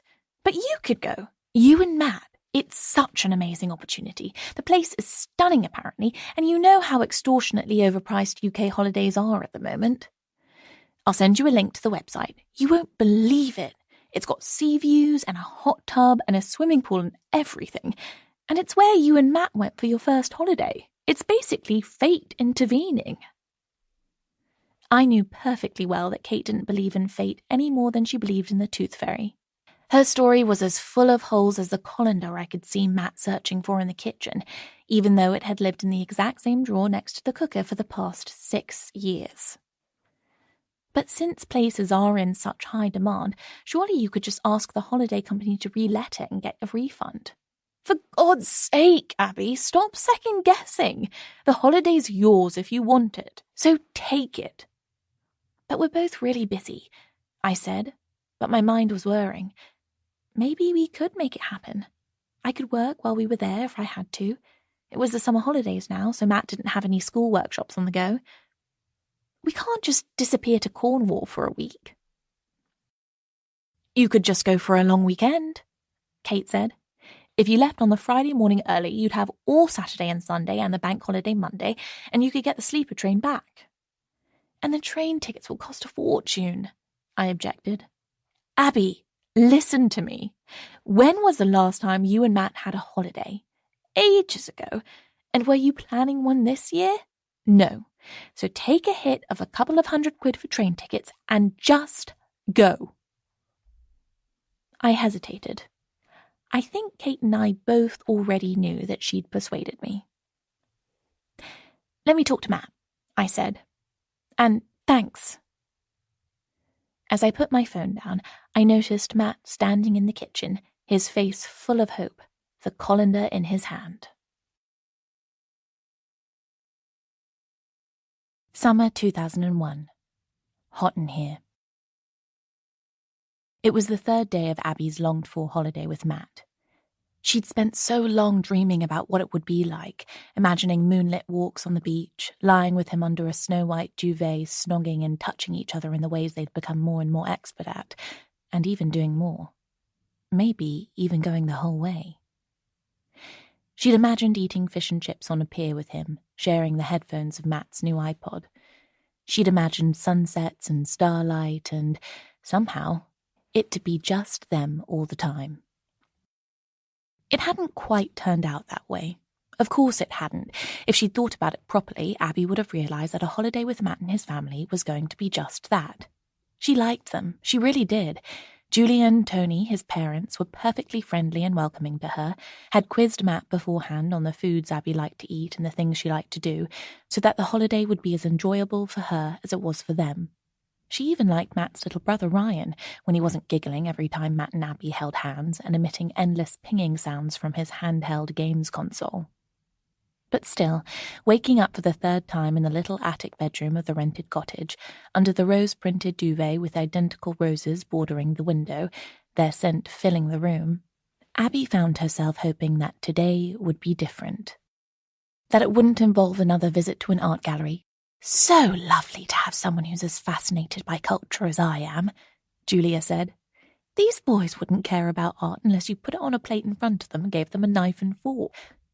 Drive to a local beauty spot, which made Abby so motion sick she was worried she'd throw up all over Matt's parents' car, or worse, over Matt.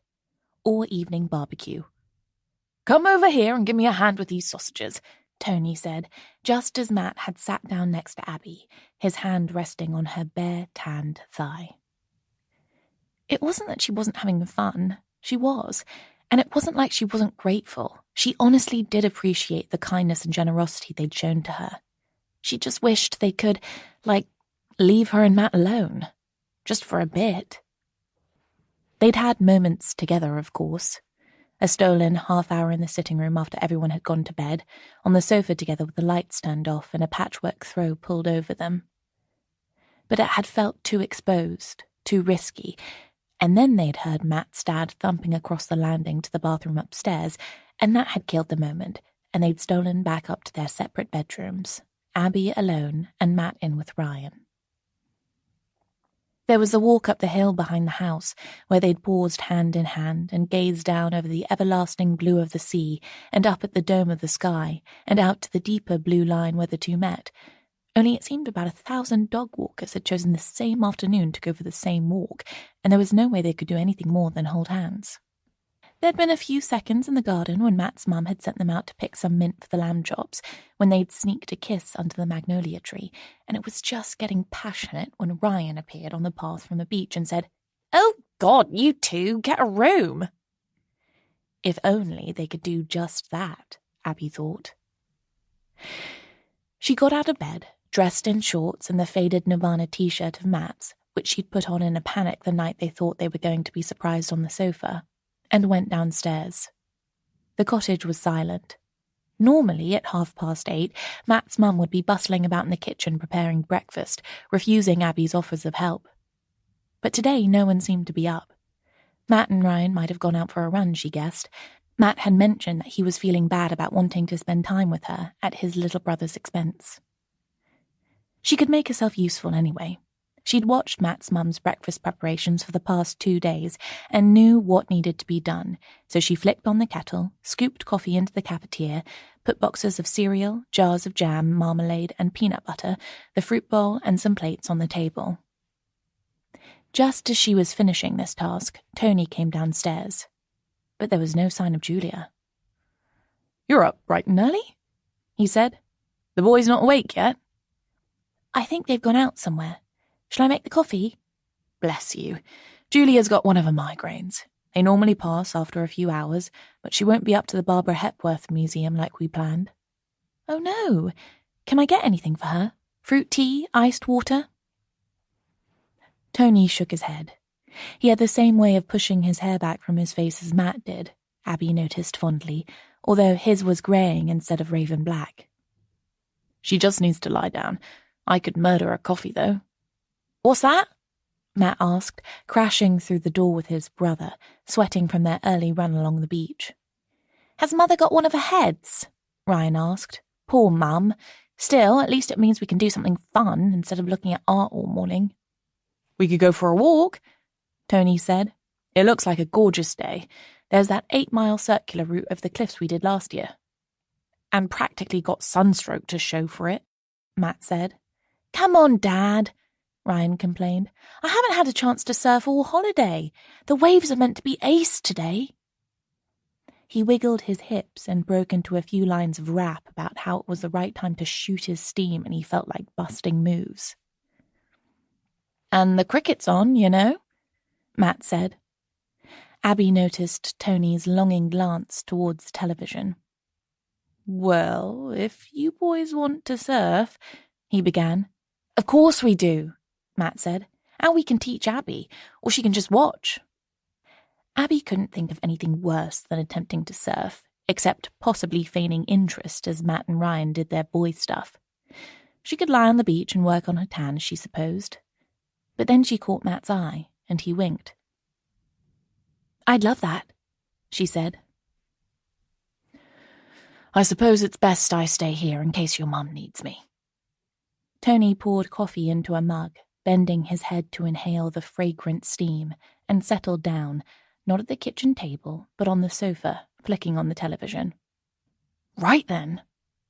Matt exchanged a high five with his brother. "Refuel and head out in 15, Ryan suggested. It was more like half an hour, but soon they were breakfasted and ready. Matt had packed a rucksack that looked as if it could have contained just about anything apart from a surfboard, and Abby had put on her bikini under her shorts and t-shirt and packed a bag of her own with sunblock, lip balm, and, after a brief hesitation, a condom from the box that had been buried at the bottom of her suitcase all holiday. She remembered the excruciating embarrassment of going into Boots to buy them, filling her shopping basket with shampoo and nail polish and deodorant as well, as if somehow that would make the motherly lady who worked on the checkout not see the condoms. If she didn't get to use them, it would all have been for nothing. She wondered how Matt would negotiate abandoning his brother, or if it would even be possible. Maybe she'd have to spend the morning lying on her beach towel reading her book and pretending to be interested in swells and cutback.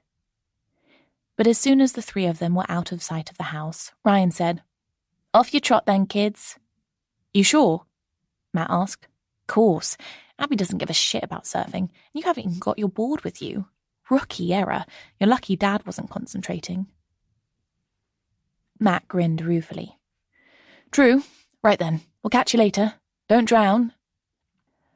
Ryan jogged off towards the beach, and Matt and Abby waited until he was out of sight, his arm around her shoulders. "So," he said. "So," Abby smiled up at him. "There's a place we used to go when we were kids. About an hour's walk from here. It's a little cove. No one ever goes there. Want to see it?"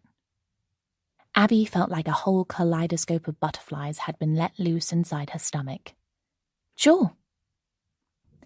They stopped at the shop in the village and bought pasties, crisps, cans of cider and sour sweets, which Matt stuffed into his backpack, and headed off along the path following the coastline. The morning was hot already, but a fresh breeze dried the sweat in Abby's skin. She could taste salt spray on her lips and hear the shrieks of gulls wheeling over the water. Her heart was pounding far harder than the gentle incline they were walking up should have made it. The walk seemed to take forever, but also no time at all. Abby both longed to reach their destination and feared it. This was a turning point not only in their relationship, but in her life, she thought. After today, surely nothing would ever feel the same again. At last, Matt said, "Here we are, just over these rocks." He held out his hand, and Abby clambered carefully over the outcrop of barnacled boulders, unsteady in her flip-flops. "Should have worn my hiking boots," she joked. And a cagoule, maybe. Sexy." She giggled. "Oh, not so much." "Seriously?" Matt said. "You could wear a black bin liner and you'd still be the sexiest girl on the planet." The cove was as secluded as he'd promised, sheltered from the wind and from view by the curve of the cliff base and the rocky barrier they'd just negotiated. In front of them, the sea stretched away to the horizon, its surface broken by lines of foam as the waves washed in and out in a rhythm as regular as Abby's heartbeat. Matt unzipped his backpack and spread out a blanket on the fine sand. Abby sat down, stretching her legs out in front of her, and Matt handed her a can of cider. "5-star service you get round here," she said. "Dunno about that. It's not that cold anymore, and these are a bit squashed. I'll put the other cans in the water to cool down." Matt handed her a pasty, and Abby eased it out of its paper bag and took a bite. He was right. It was a bit squashed and lukewarm like the cider, but she didn't really care. She was hungry and thirsty, and the sharpness of the cider and salty richness of the meat pie tasted like heaven. When they'd finished eating, Matt lay back on the blanket and Abby settled next to him, her head nestled on his shoulder. She could feel his hair tickling her cheek and smell his body, a mixture of soap and shampoo and deodorant and just him. He reached out a hand and stroked the damp hair back from Abby's face, lightly caressing her cheek and her arm. She felt goosebumps rising on her skin at his touch and a liquid warmth spreading through her body. He raised himself up on his elbow and leaned over to kiss her. His mouth tasted of cider, as Abby supposed hers must, too. They'd done this so often before, knew each other's bodies so well already. Yet still, knowing that this was the time when they'd do the one thing they hadn't yet, the thing they'd both been waiting for, made every touch of Matt's fingers and mouth feel new and almost momentous.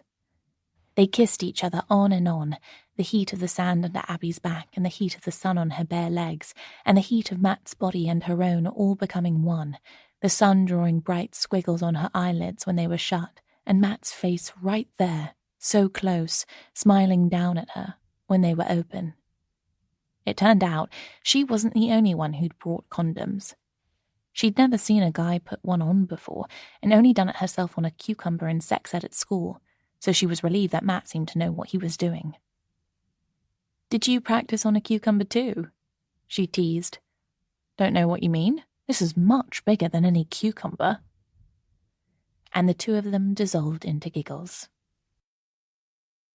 Abby closed her eyes again, her arms and legs wrapped around Matt, holding him close, a mixture of relief, triumph, and tenderness washing over her.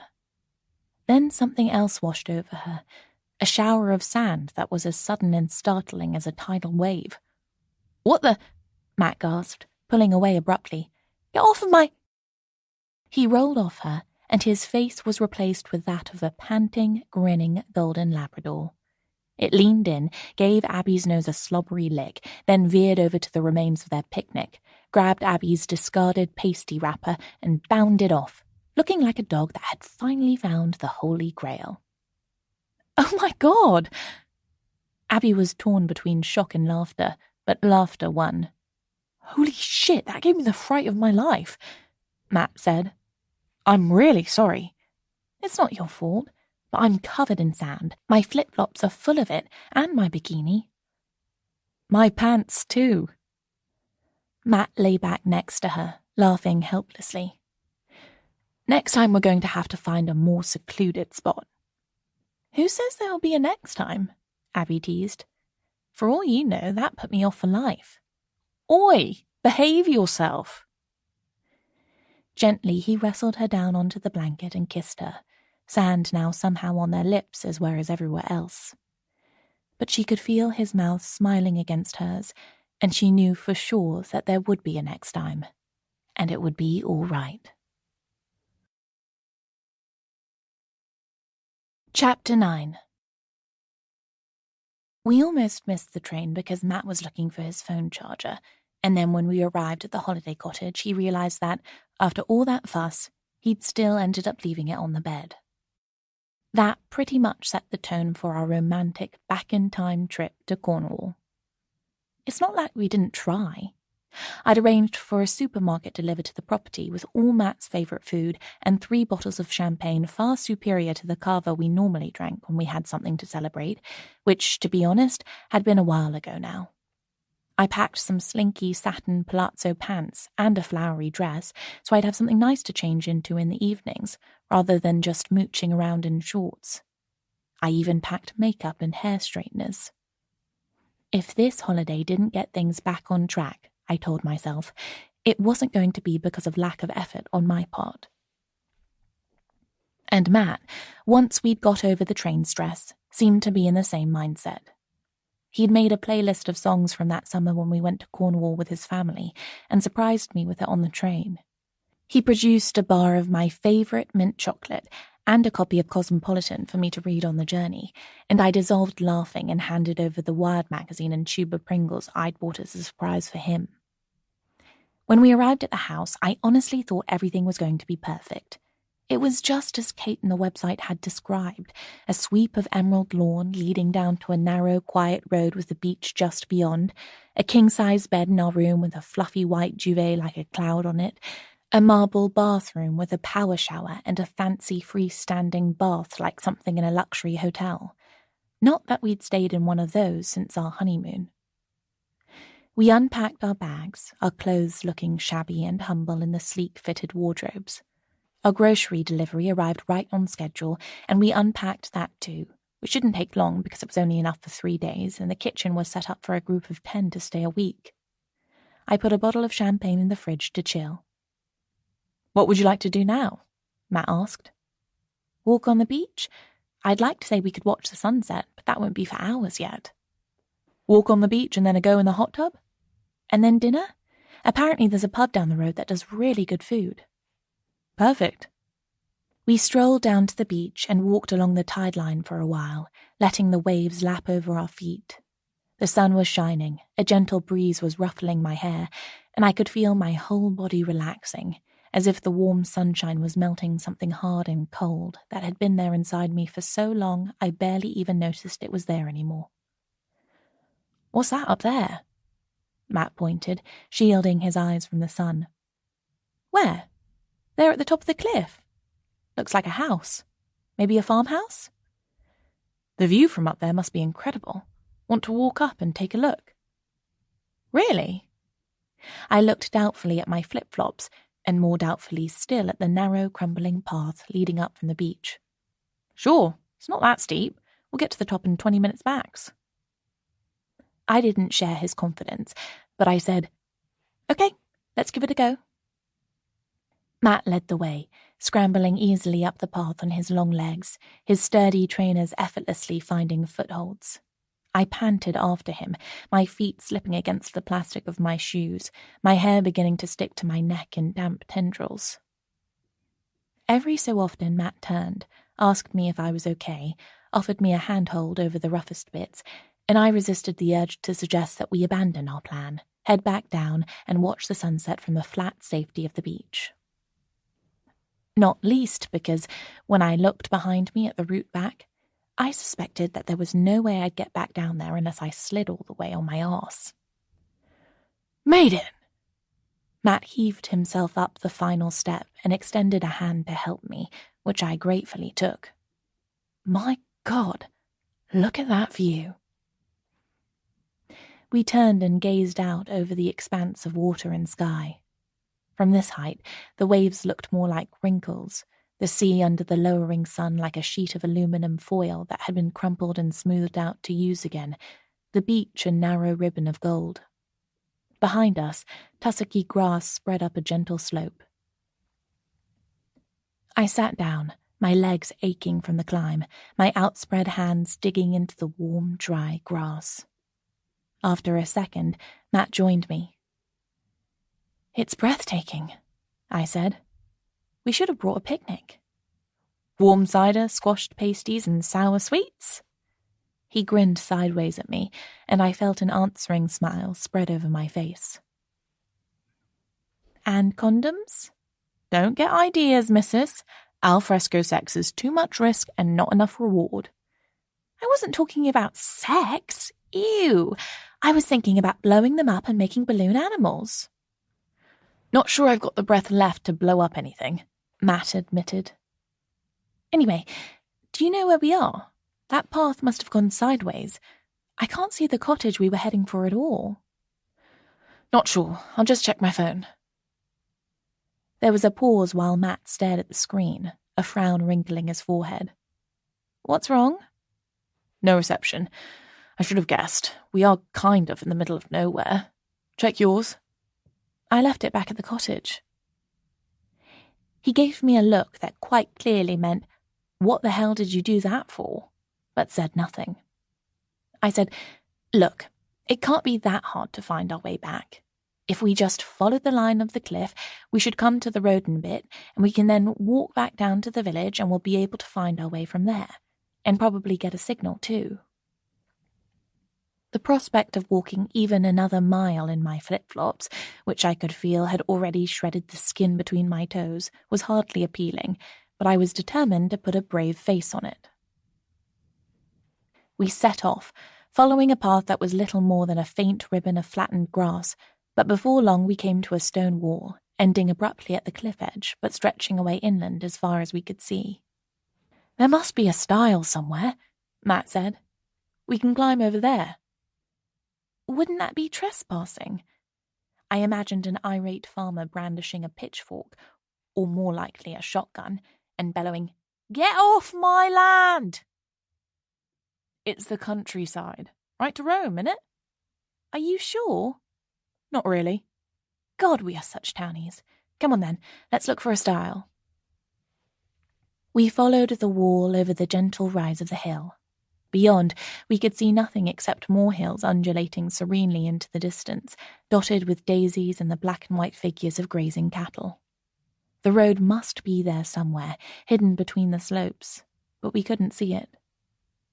My feet were starting to hurt seriously now, and I realized I was getting hungry, and I knew from experience that meant that hangry would follow as certainly as night followed day.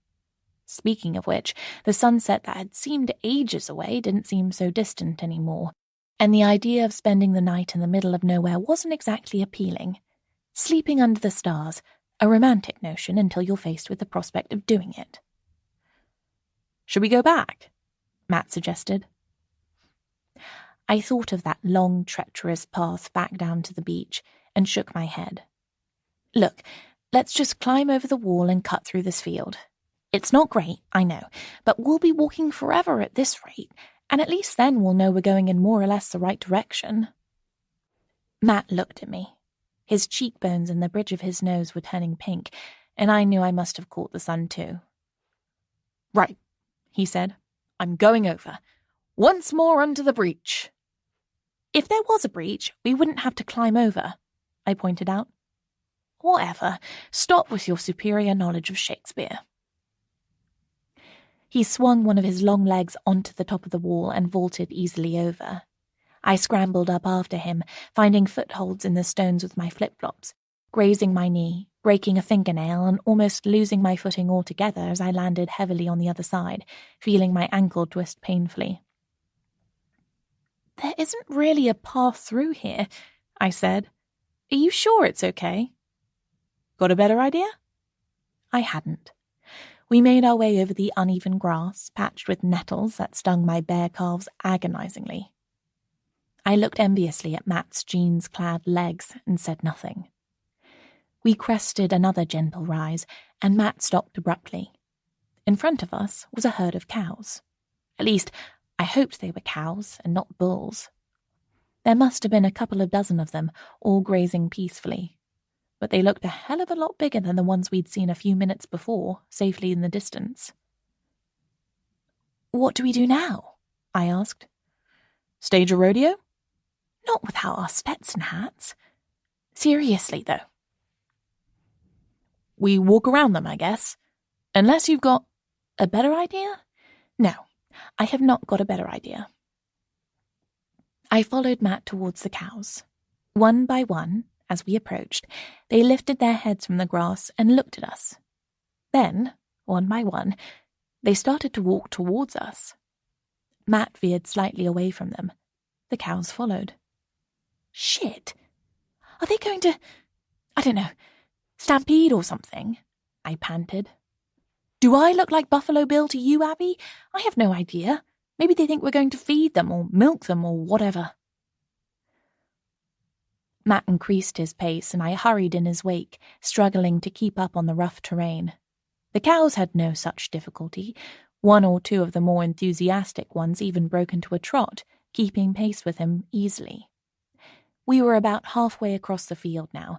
I could see the wall on the other side inching closer, but the cows weren't so much inching as striding. "Come on, Abby! Get a move on!" Matt called over his shoulder. "I'm trying," I replied, but I was so out of breath and he was so far ahead of me, I don't think he heard. The cow in front of the group, the ringleader I expect she thought of herself as, The Regina George of the cow world tossed her head and increased her pace, closing the gap between Matt and the herd.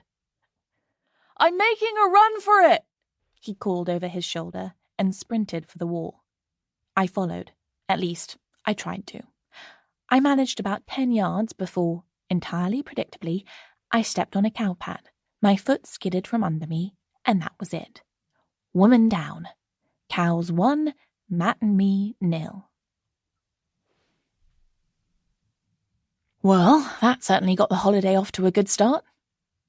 Matt reached over and put a glass brimming with gin and tonic on the edge of the bathtub in which I was lying. The warm water stung my nettle rash and the raw skin on my feet, but I didn't care. At least I was no longer trespassing in a field, being pursued by cows with murderous intent. "Care to join me?" I asked. Matt shook his head. "There's not enough room in there for 2. We'll have a go in the hot tub tomorrow."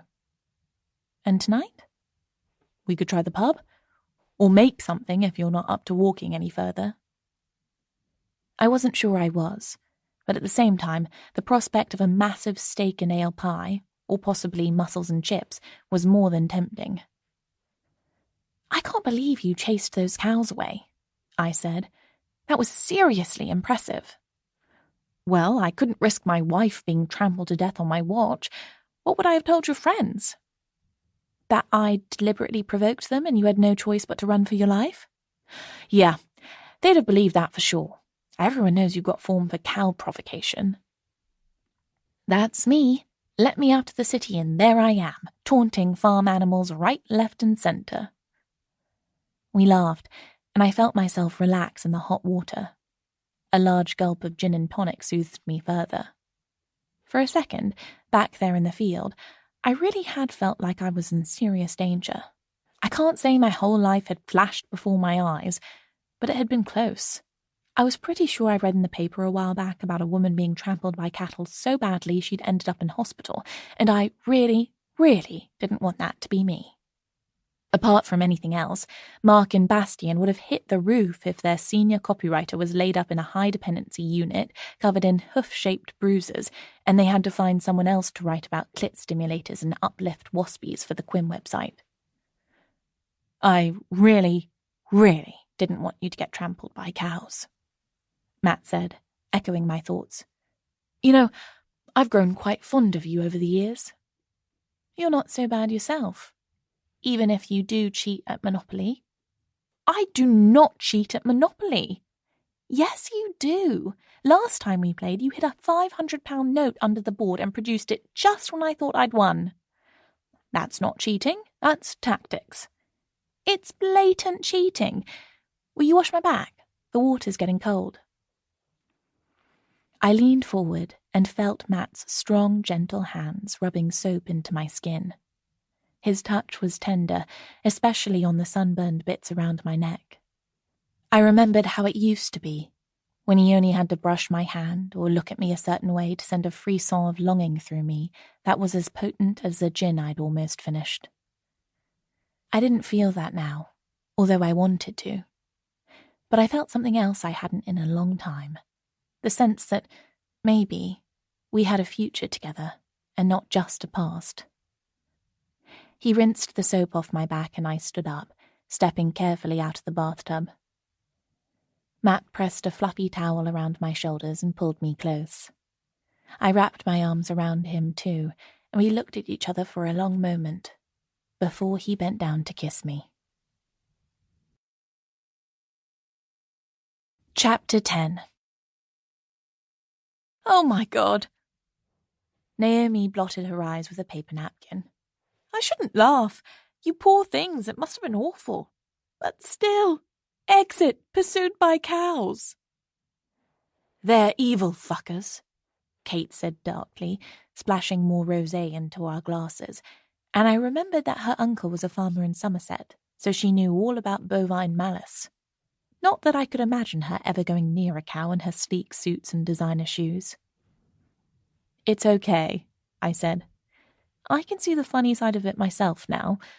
Kind of." "What happened after that?" Rowan asked, snapping a cheese straw in half and putting both bits in her mouth at once. I can't wait to tell Clara this story. She might actually crack a smile for once. Well, first thing was, I sat up. After a bit, I'd literally knocked the wind out of myself, which I didn't even know was a thing. And I was surrounded by cows, all looking at me like, what the hell is wrong with you? And then Matt came back and shooed them away, and we realized the road was just the other side of the field, and we got back to the cottage. Happy ending, then? Kate asked hopefully. Well, in the sense that we weren't stampeded to death, I guess so. And the rest of the weekend was lovely, although that night it started to rain and basically didn't stop. Cue lots of romantic afternoons beneath the fluffy white duvet? Suggested Rowan. Sadly not. The backs of my thighs were so sunburned I could barely sit down, which ruled out any bedroom shenanigans. You could have gone on top, surely? Naomi suggested. Or given him a... Rowan began. But Kate saw my face and interrupted. So what did you do instead? I took a long swallow of wine. We played Monopoly, and Matt let me win for once, which was nice of him. I'm sorry it wasn't perfect, Kate said. I honestly imagined the two of you strolling on the beach and having loads of sex. Maybe that was a bit ambitious, I admitted, but we did have a great time, and we felt, closer. So you're not giving up? Rowan asked. On the whole recapturing the romance thing, I mean. I shook my head. The weird thing is, I think it's kind of working. Like the other day, I was remembering when Matt gave me makeup brushes for my birthday. He did what? Naomi asked. Seriously, that's next level. Patch bought me an electric toothbrush once like it was this grand romantic gesture. Not just any makeup brushes, I went on. He actually went to a specialist shop in town that sells the fancy ones makeup artists use and spent about half an hour in there interrogating the saleswoman about which were the best ones.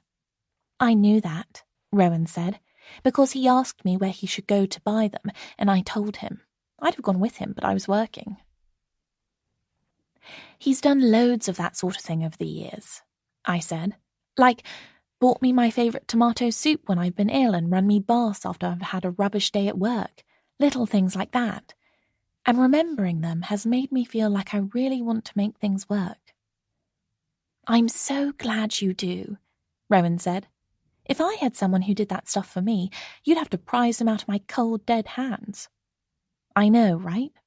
But anyway, I was just thinking about the makeup brushes when I was meant to be working, and Matt walked in with a special cushion he'd bought to give me better back support because our kitchen chairs are murder when you're sat in them for 8 hours a day. He really is a keeper, said Naomi. That's what I thought after the cushion thing. Then I went upstairs and saw he'd left crusty dried toothpaste all over the basin in the bathroom, and I thought maybe I should go down and hack him into tiny pieces with his safety razor. But I didn't. That's true love, right there, Naomi said. Patch would be 6 feet deep under the patio if he pulled shit like that toothpaste thing. So what's next on the memory lane itinerary? Kate asked. I was thinking, I said, about a picnic I prepared for Matt and me one time. We were home from uni after our first year and we went up to Hampstead Heath. I did the whole posh thing, smoked salmon and strawberries and champagne and everything. Hampstead Heath, Naomi said. That's where we were when Patch first told me he loved me. You know what it's like. You spend months and months pussyfooting around and saying stuff like, I love the way you laugh, or I love the way your face looks when you orgasm, or Stop, Rowan said. God, we have to see Patch sometimes, remember? The last thing we want is to keep picturing his O-face. Actually, Naomi said, a bit smugly, it was my O-face. But anyway, my point was that once you do finally properly drop the L-bomb, it's like you can't stop. Patch and I used to text each other back and forth for hours saying it. So did Matt and I agreed, and the realization made me feel suddenly sad again. I couldn't remember the last time I'd texted my husband just to tell him I loved him. So when Naomi went to the loo and Kate went to the bar to get another bottle, I gave Rowan a discreet wink, took out my phone, and did just that. Hey, I'm not sure if I've told you this recently, but I love you very much, XXXXX. But by the time I got home, tipsy from too much rosé and with my cheeks aching from laughing, Matt still hadn't replied. Glancing at my phone as I left the tube station and turned down the road that led to our flat, I felt briefly pissed off. He'd read the message, I could see, but he hadn't even acknowledged it. But I pushed my annoyance aside. Perhaps he was waiting for me to get home before telling me that he loved me too. Perhaps he'd already been asleep and surfaced just enough to see the text, but not enough to respond. But I could see as I approached the building that Matt was awake. A light was shining in our living room, obscured by the curtains but sending slices of gold onto the pavement, damp from the earlier rain. I unlocked the door and pushed it open, calling out my husband's name. But he didn't answer. "Matt?" I said again, turning into the living room. "Are you okay?" He was sitting on the sofa, the lamp on the side table next to him lit, but the TV switched off. He didn't have his phone in his hand. He was just staring, apparently at nothing. He turned his head towards me, a smile on his face so forced I might as well have been looking at a bear skull. The brightness of the lamp highlighted the threads of silver in his dark hair, and I felt my heart swell with sudden sadness, or just the anticipation of sadness. We're going to grow old together. That was the plan all along, but it meant that every day we spent together was one less day we'd have in our future, so how could we bear to waste any of them in unhappiness? "Good evening?" he asked. "Lovely. Girlfriend's club always is." He smiled again, a bit more normally this time, then stood up. "Can I make you a cup of tea?" Tea? I'd been planning to go straight to bed, so I wouldn't have to face my morning call with Bastian crippled by lack of sleep as well as a hangover. But Matt didn't want me to drink tea. He must want to talk to me.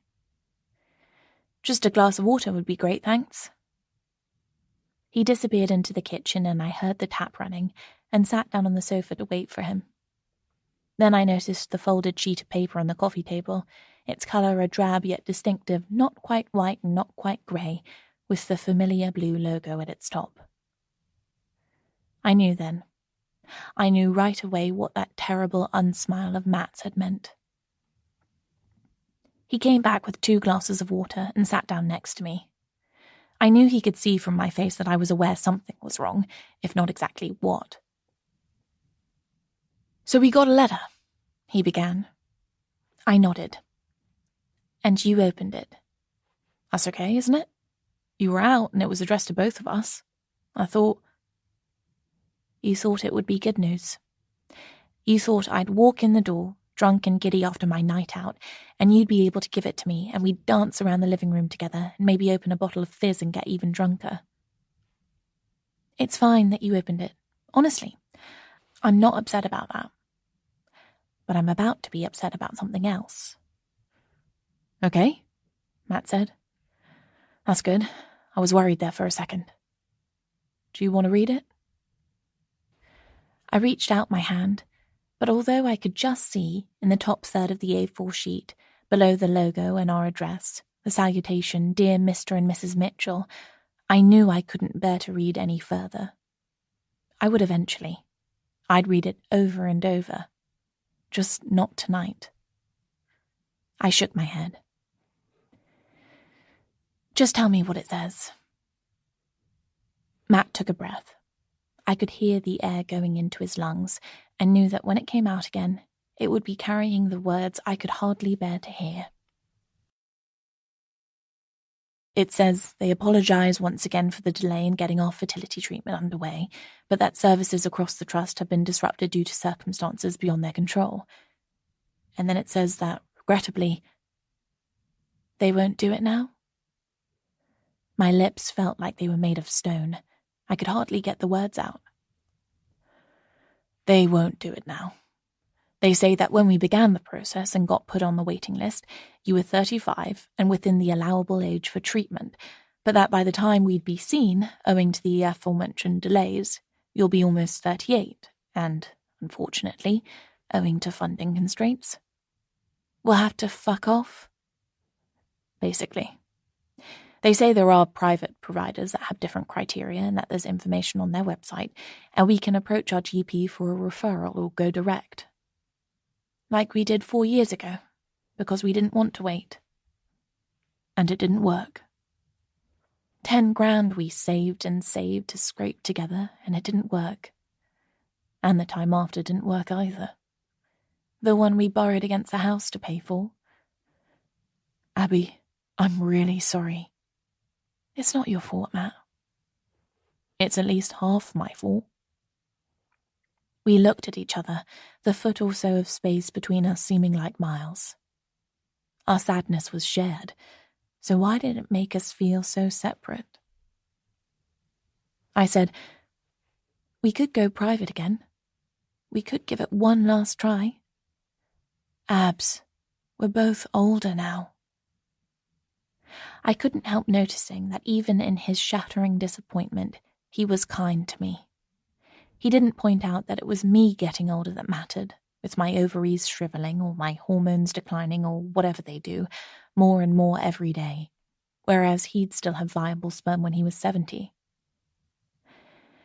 And it didn't work before, so why would it work now? I asked pointlessly, because there wasn't an answer. And besides, we can't afford it. We could sell the flat, or remortgage like we did before. The words tumbled out without me even knowing they were there in my head, waiting to be said. We don't have enough equity to remortgage. We couldn't sell it. Abby, you know that. Of course I knew that. I knew perfectly well that our home was our refuge, our security, the place we'd moved to hoping that this was the beginning of us as a family. And our finances, precarious for years, were just starting to get back on an even keel. We couldn't throw all that under a bus. Not for anything. Not even for this. Part of me wanted to rant at Matt, to blame him for this, tell him that if he hadn't invited Andy to come and live with us, all this would never have been a problem. We'd be in a different place now, in the house we'd dreamed of, with the children we'd expected to be able to have. But I knew that would be not only cruel and unfair, but also fundamentally untrue. I knew that whatever harsh words I said wouldn't change a thing. I'd still have the knowledge inside me that this was all my fault, not Matt's and not Andy's. I'm knackered, I said. I can't talk about this now. It's too much. I'm going to bed. And I stood up and left him there alone on the sofa, still staring at the piece of paper in his hand. Autumn 2008. Lies. Abby and Matt had lived in a succession of rented apartments, with a succession of different housemates. There was the place in southwest London with the rising damp and the magnolia tree in the garden. There were Simon and Lucia, who cooked incredible pasta and had noisy sex at 3 a.m, which was hilarious at first, but after about the 10th time of being jerked from sleep by Simon exhorting his girlfriend to tell him how much she wanted it, dirty girl, became too high a price to pay, even for the pasta. There was the flat in East London, just when Hackney was becoming fashionable, with the amazing cocktail bar down the road and the crack dealers on the corner. There were Kathy, David, and Lawrence, who, according to Facebook, were now living together in a polyamorous relationship. There was the next place in Hackney, where the ceiling collapsed thanks to the weight of the landlord's belongings in the loft. There was Federico, the ideal flatmate because he spent almost every night at his boyfriend's place. And then, finally, there was a place in Tottenham in North London, where they persuaded each other to move because it was way cheaper than Hackney, and they were saving up and up for a deposit on a flat of their own. In the first 2 years they lived there seemed to be a dizzying succession of flatmates. Sometimes it seemed like just weeks between someone moving in, plastic CD cases slithering from their backpack, and them moving out again, leaving behind a half-dead cactus in a pot, a dog-eared array of Waterstone's 3-for-2 paperbacks, and a mysterious patch of mould on their bedroom wall. It was fine. It was standard 20-something living. But at the same time, for a couple as settled as Abby and Matt already were, it was disruptive. Then, one Sunday when they were perched on the brick wall surrounding the flower bed in the back garden, drinking cans of Stella Artois and watching sausages smoke and sizzle on the barbecue, Matt said, "You know Andy's looking for a place to stay." "Is he? What happened to the swanky flat in Islington he had with William?" "It was his parents' buy-to-let investment. They had to sell it, and William dumped him, possibly because there was no more free rent." Their eyes met. They'd had numerous conversations about the financial crash and whether it would mean that property prices would fall, finally, to within their reach, or that no one who wasn't a millionaire would be able to get a mortgage again, ever. "Poor Andy," Abby said. "Yeah, he's had a shit time of it. Hitting the coke a bit hard too, I think." Abby rolled her eyes. She was all too familiar with Andy's party lifestyle. There'd been plenty of times when they met up for Sunday lunch, or what was meant to be a chilled couple of pints somewhere, only for Andy to turn up jittery and wild-eyed, not having been to bed since Friday night. "Anyway, he's after a room," Matt went on. "It would be nice to have someone we know living here, don't you think?" Abby thought. Part of her could imagine life with Andy as a housemate being fun. His never-ending fund of toe-curling but hilarious stories about his one-night stands, his ebullience and energy, his ability to whip up delicious meals from the River Cafe cookbook without turning a hair. But there'd be downsides, too. Andy and Matt were friends, closer almost than Matt and his own brother. Would she feel excluded, like a third wheel? Andy could be moody, too, retreating into dark and morose states that could last for days, during which he cancelled any arrangements he'd made and chucked sickies from work. And his good moods might not be easy to live with either. More than once he'd woken Matt up at 3 a.m. calling because he'd wanted to chat, or wanted Matt to hear a new dance track he'd discovered, or was in the late-night newsagent and couldn't remember whether he liked grape or raspberry Fanta best. "It could be fun, I guess," Abby said. "But aren't you worried if something went wrong, what it might do to your friendship?" "Andy and I are like this." Matt held up 2 fingers pressed together. "I reckon it'd take more than a dust-up over whose turn it is to do the dusting to change that. And what kind of mate would I be if I didn't help him out when he was in a tight spot?" Somewhere in Abby's head, an alarm bell rang faintly. "He'll pay his share of the rent, right? Same as Melissa did?" "Of course he will. God, I'm a nice person, but I'm not that nice. We need to keep building up our deposit fund, right?" "Eyes on the prize," Abby said, and they tapped the rims of their beer cans together and toasted the decision. A week later, Andy moved in. He arrived in a taxi with a case of Moe and his clothes and bin liners, and as far as Abby could tell, he never actually unpacked them. But those first few weeks were uproarious fun. The first night they got to bed at 5 a.m, and Abby struggled through the next day at work mainlining coffee and wishing she had matchsticks to prop her eyes open with. The first weekend, Andy invited Naomi, Patch, Zara, Ryan, Kate, Rowan, and Paul over for dinner. His own ex, Will, would have been conspicuously NFI had he not inconveniently been in Glasgow with work. He made little pillows of pasta stuffed with spinach and ricotta, rack of lamb, chocolate nemesis, and a cheese board that made the fridge smell like rancid socks for days. And Abby had never seen anything like the kitchen the next day. She and Matt did the clearing up because Andy was prostrated in bed with a weapons-grade hangover, which was only fair, really, since he'd done all the hard work the previous day. On his first payday, Andy came home with a glassine bag of what he called ching, even though, as far as Abby knew, he'd never been to Scotland in his life, and she and Matt had to awkwardly decline his invitation to partake, and then try not to let their shock and disapproval show as Andy chopped up fat white lines on the coffee table and had a few bumps before heading out and returning at dawn with a strange man in tow. "I'm sure it was just a one-off," Matt said.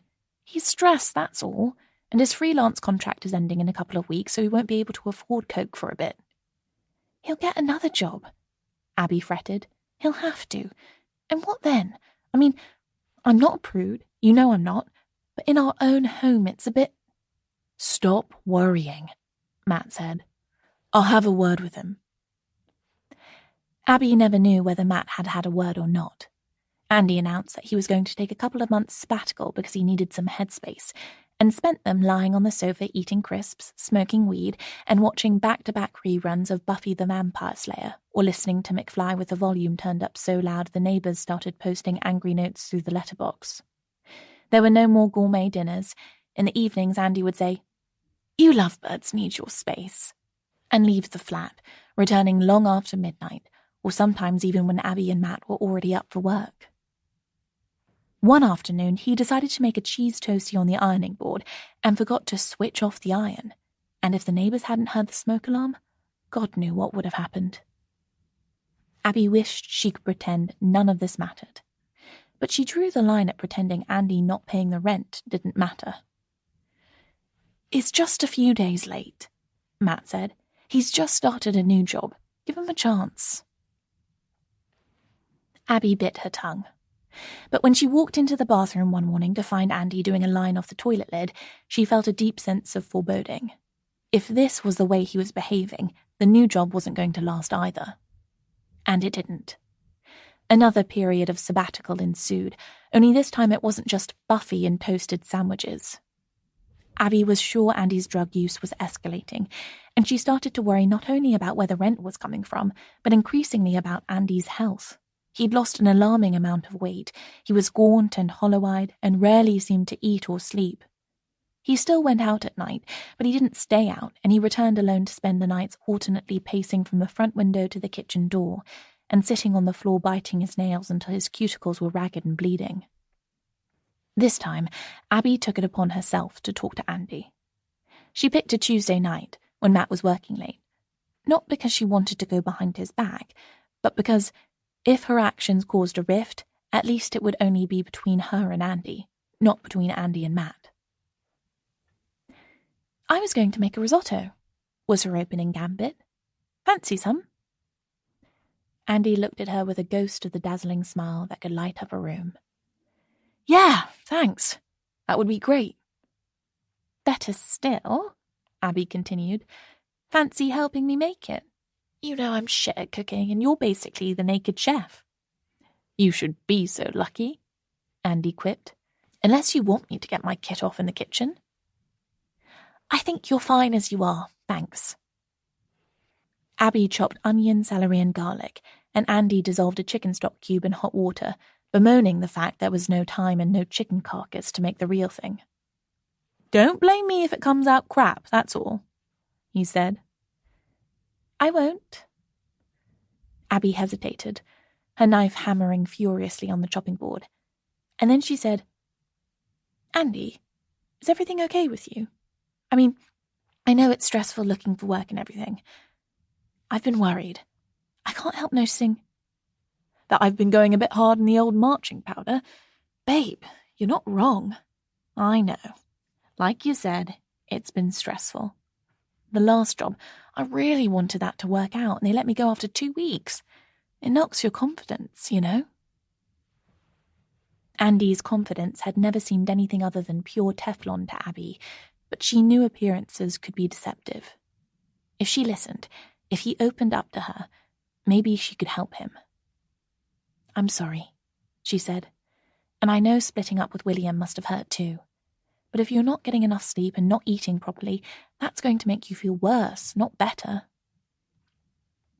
Andy dropped the stock cube wrapper on the floor and sat down, his hands over his eyes. "I'm sorry." His words were muffled. "I've been a rubbish housemate and a rubbish friend. I've been using too much, I know I have. It's a crutch. I oughtn't to need it, but sometimes it's felt like I do." "You don't really." Abby slid into the chair next to his and put her arm round his shoulder. "You've got us. You've got so many friends. You're amazing and talented, and so many people love you and want you to succeed. If you want to stop taking what you've been taking, we'll help you." "Really?" Andy turned to face her, his eyes bright with tears and what Abby thought might be hope. In bed that night, she whispered an account of their conversation to Matt. "I think he genuinely wants to stop," she said. "I think we properly connected. I think he just feels really alone sometimes." But her hopes were unfounded. The heart-to-heart with Andy resulted in him taking to his bed for 2 days, emerging rested and remorseful and spending a further 2 days applying for jobs. Then on Friday night he went out and didn't return all weekend, and the following week he was back to watching Buffy on the sofa and heading out unspecified errands in the evening. Abby knew he was using drugs again. She just had no idea what, or how serious it was, or what on earth she and Matt were meant to do about it. Sometimes Andy seemed almost like his old self, animated and giggly, cooking meals but not eating them, making them stay up late while he played his favourite albums from the 1970s. Mostly, though, he was morose, silent, often unwashed. And then things started to go missing. One lunchtime, the day before payday, Abby had to let a colleague buy her a sandwich because the £20 note she was sure, absolutely positive, was in her purse wasn't. The Tag Heuer watch Matt's parents had given him for his 21st birthday vanished, and although he said he must have left it in the locker room at the gym, Abby could see a shadow of doubt in his face. And then Abby's work BlackBerry, her pride and joy, acquired after a recent promotion from junior copywriter to copywriter, disappeared too. "I left it in the living room on charge last night," she told Matt, having insisted they go to the pub for a drink and a chat. "I know I did, and it's gone. I had to tell my line manager and, well, it's covered by the company insurance. But she wasn't happy." "Have you looked everywhere for it?" "I've looked absolutely everywhere." Abby's voice rose. "But you don't seem to want to look anywhere, especially under your own damn nose. Come on, Matt. You know what's going on." "Andy's my mate. He'd never do stuff like that." Abby softened. "Look, I know he's your mate. He's my friend too. But I'm really worried about him. I think he's in trouble. I think he must owe money to people. Otherwise, you're right, he'd never take stuff from us. And we're not helping him by pretending nothing's wrong when it is." Again, Matt promised to speak to Andy. And one night, Abby lay in bed alone, tense under the duvet, listening to their voices. The bedroom door was closed, so she couldn't make out any words, only Matt's calm tone and Andy's increasingly agitated one. At last, she heard Andy, his voice high with distress, say, "I'll pay it all back. I don't know why the fuck you thought I wouldn't." Then the front door slammed, and a few minutes later Matt joined her in bed, taking her into his arms in the darkness. She didn't need to ask him what had happened. The next day, Andy presented Matt with a crisp, new £50 note. Matt showed it to Abby with pride, saying it represented a first installment. But it was also a last installment. A week later, Abby got in from work to find Matt sitting at his recently acquired laptop, his face almost grey with shock. She hurried over to him. "What's going on? What's wrong? Has something happened at work?" Matt shook his head. "I left the computer here this morning. I didn't need it at work today, and I'd logged on to the online banking earlier to check our savings account balance." Abby felt as if she'd swallowed something huge and ice cold. "There was almost $8,000 in there, last time we checked." Matt said nothing, but turned the screen slightly so Abby could see it. She didn't want to look. She didn't need to. "He's taken it, hasn't he?" "It might not have been Andy," Matt said, desperately. "It might have been some kind of mistake at the bank. I'll call them first thing tomorrow." But they both knew there'd been no mistake at the bank. Chapter 11. I woke up in bed alone, with a horrible sick sense that something was wrong. Matt wasn't there next to me, but that wasn't particularly unusual. Quite often he got up early to go for a run or go to the gym, or just to sit and drink coffee, looking out at the morning and, I hoped, planning his day. Or, I feared, mulling over the state of our marriage and how and when it had all gone so wrong. Which was definitely not projection on my part, as I definitely never did the latter. Except, oh, wait. That was exactly what I was doing now, as the full awfulness of the news we'd received the previous night and the way I'd responded to it descended on my hungover head with a weight of smothering dread and guilt. I thought that row, the one we had after Andy transferred our savings to his own bank account, then withdrew it all in cash to pay the debts he'd accrued, was the worst we'd ever have. I thought it could mean the end of everything for us, and it might have, only I was so devastated for Matt, and he was so blindsided by Andy's betrayal, I couldn't help wanting to comfort him. He comforted me back, and we clung to each other, promising that somehow we would get through this. And we did, in a sense. But we never recovered the money. That was gone for good. And what troubled me even more was how much it had eroded my trust in Matt's judgment. There'd been red flags all over the place, even before Andy had moved in. Streams of them, like bunting at a fair for disaster capitalists, but Matt had given his old friend the benefit of the doubt. I'd been complicit too, loving Andy, although not as much as Matt did, enjoying his company, relishing the way the gleam of his glamour reflected off me, making me feel different, special, singled out. Neither of us had expected to be used so cruelly. Both of us, all of us really, all Andy's friends, had loved him and been hurt by him. Some of us, Matt, Kate, Rowan, but not me, had been able to forgive, if not forget. Back then, before we were married, before the years of trying for a baby, before the unsuccessful infertility treatment, I'd at least felt we were able to salvage something from the carnage Andy had wrought. Now, I wasn't so sure. I realized that all these years I'd been carrying a weight of anger and disappointment, which last night's realization that our chance of having a family had been scuppered once and for all had brought to the surface. I remembered how I'd felt back then, looking forward so happily and confidently to my future family with Matt. I'd imagined a little house with a garden. I'd imagined Matt and me swinging our child between us by the hands as we walked up the path towards the front door. I'd imagined birthday cakes with candles on them. First 1, then 2, then 3, and on until whatever age children stopped wanting candles on their cakes. I'd imagined coming home from work, picking my baby up from nursery, popping to the park to play on the swings before going home for tea and bath and bedtime. The pictures in my mind were so vivid I could practically feel the sticky fingers in mine, hear the splashing of bathwater, smell sausages sizzling in a pan. First, the dream of the house had been snatched from me by Andy. He'd never been able to pay us back. He didn't have the money, and so neither did we. We'd redoubled our efforts to save, of course, but it had taken far longer than we'd expected, with property prices rising and rising around us far faster than our bank balance could inch upwards. And then having a baby hadn't happened either. There'd been the first tentative year of trying, when I'd just stopped taking the pill and we'd said we would see what happened.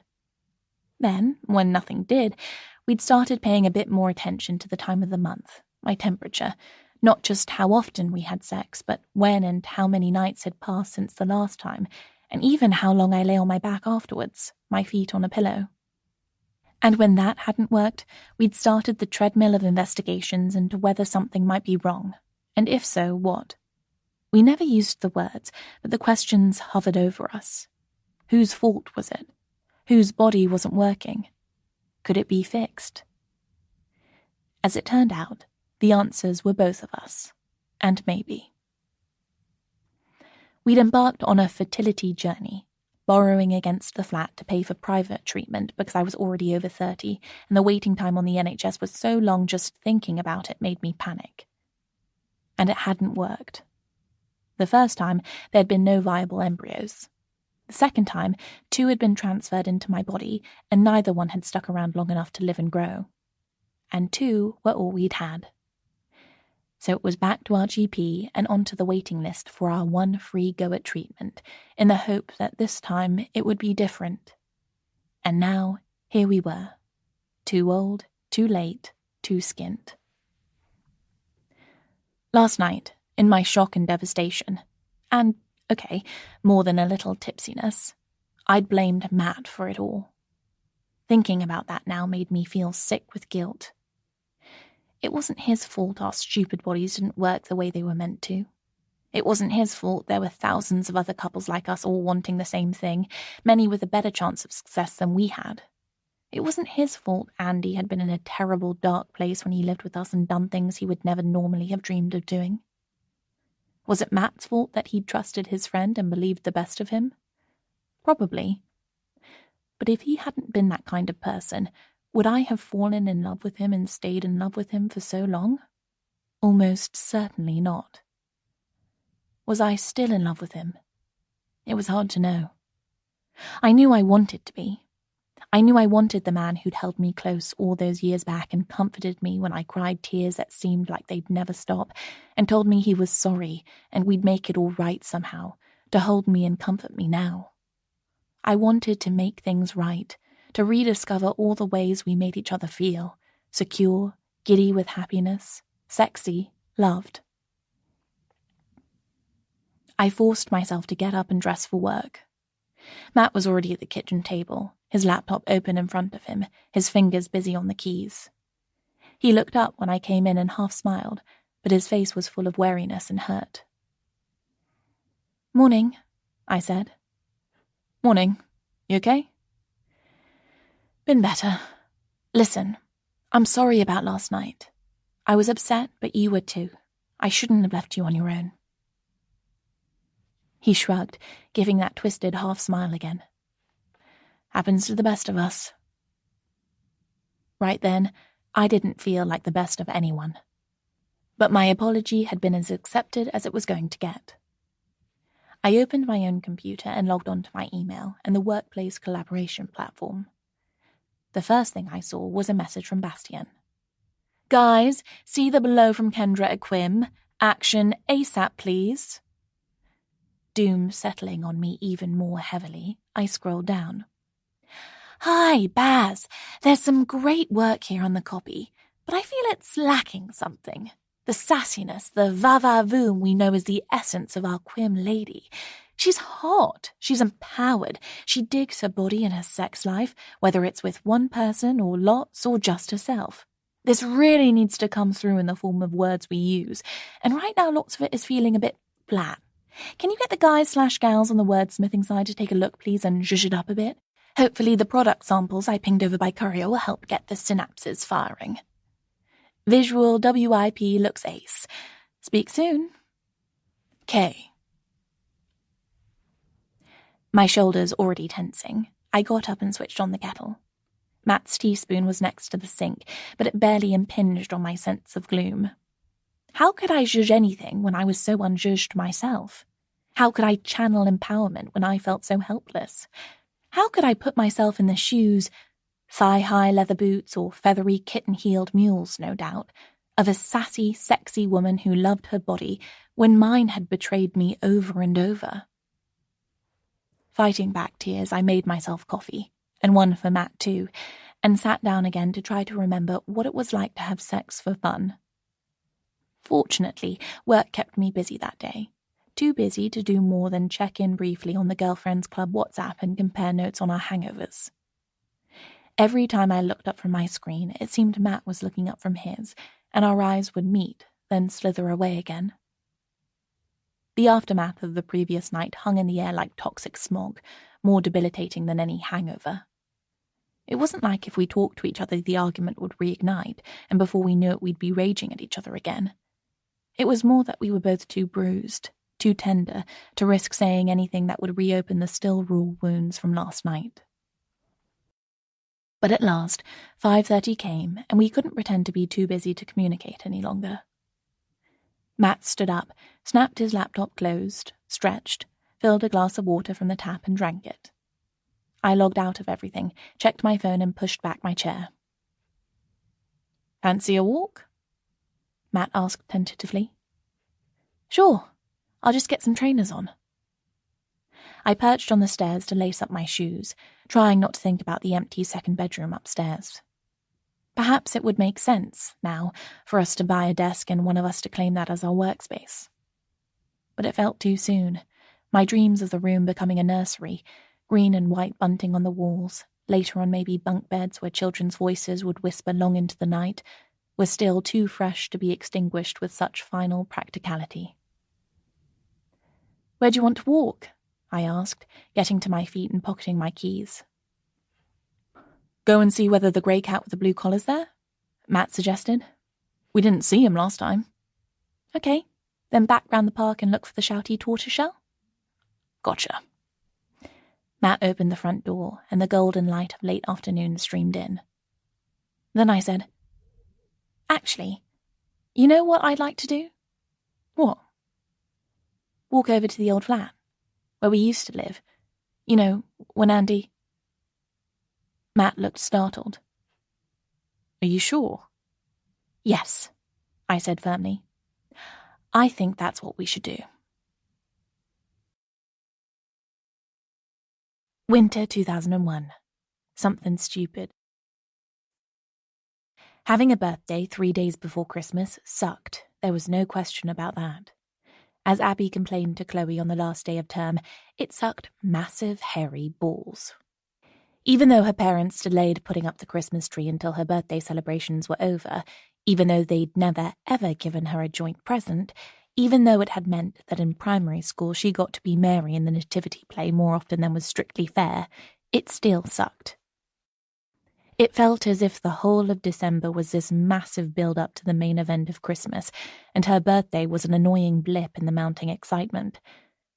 It meant that it was almost always impossible for her to have a birthday party with her friends, because they'd already left for their nans up in Yorkshire, or that was the night their neighbours always had their drinks thing and they had to go to that, or their big sister was getting back from uni that night. It meant that the 2 landmark days of the year were crowded into far too short a space of time, with nothing to get excited about the whole rest of the year, except for Valentine's Day, and what kind of tragic loser got excited about that? Still, this year, before the start of her final few months of school, Abby found herself feeling giddy with excitement about her birthday. Everything felt different this year, because this year she had Matt. She didn't have to worry about arranging a party that no one would come to, because she and Matt were going to see Slade 2 at the Roundhouse. Not a band either of them were particularly enthusiastic about, but they were playing on the day and they could just about afford the tickets. And Matt would buy her a birthday present. Not that she particularly cared what it was, she wasn't some grabby gold digger.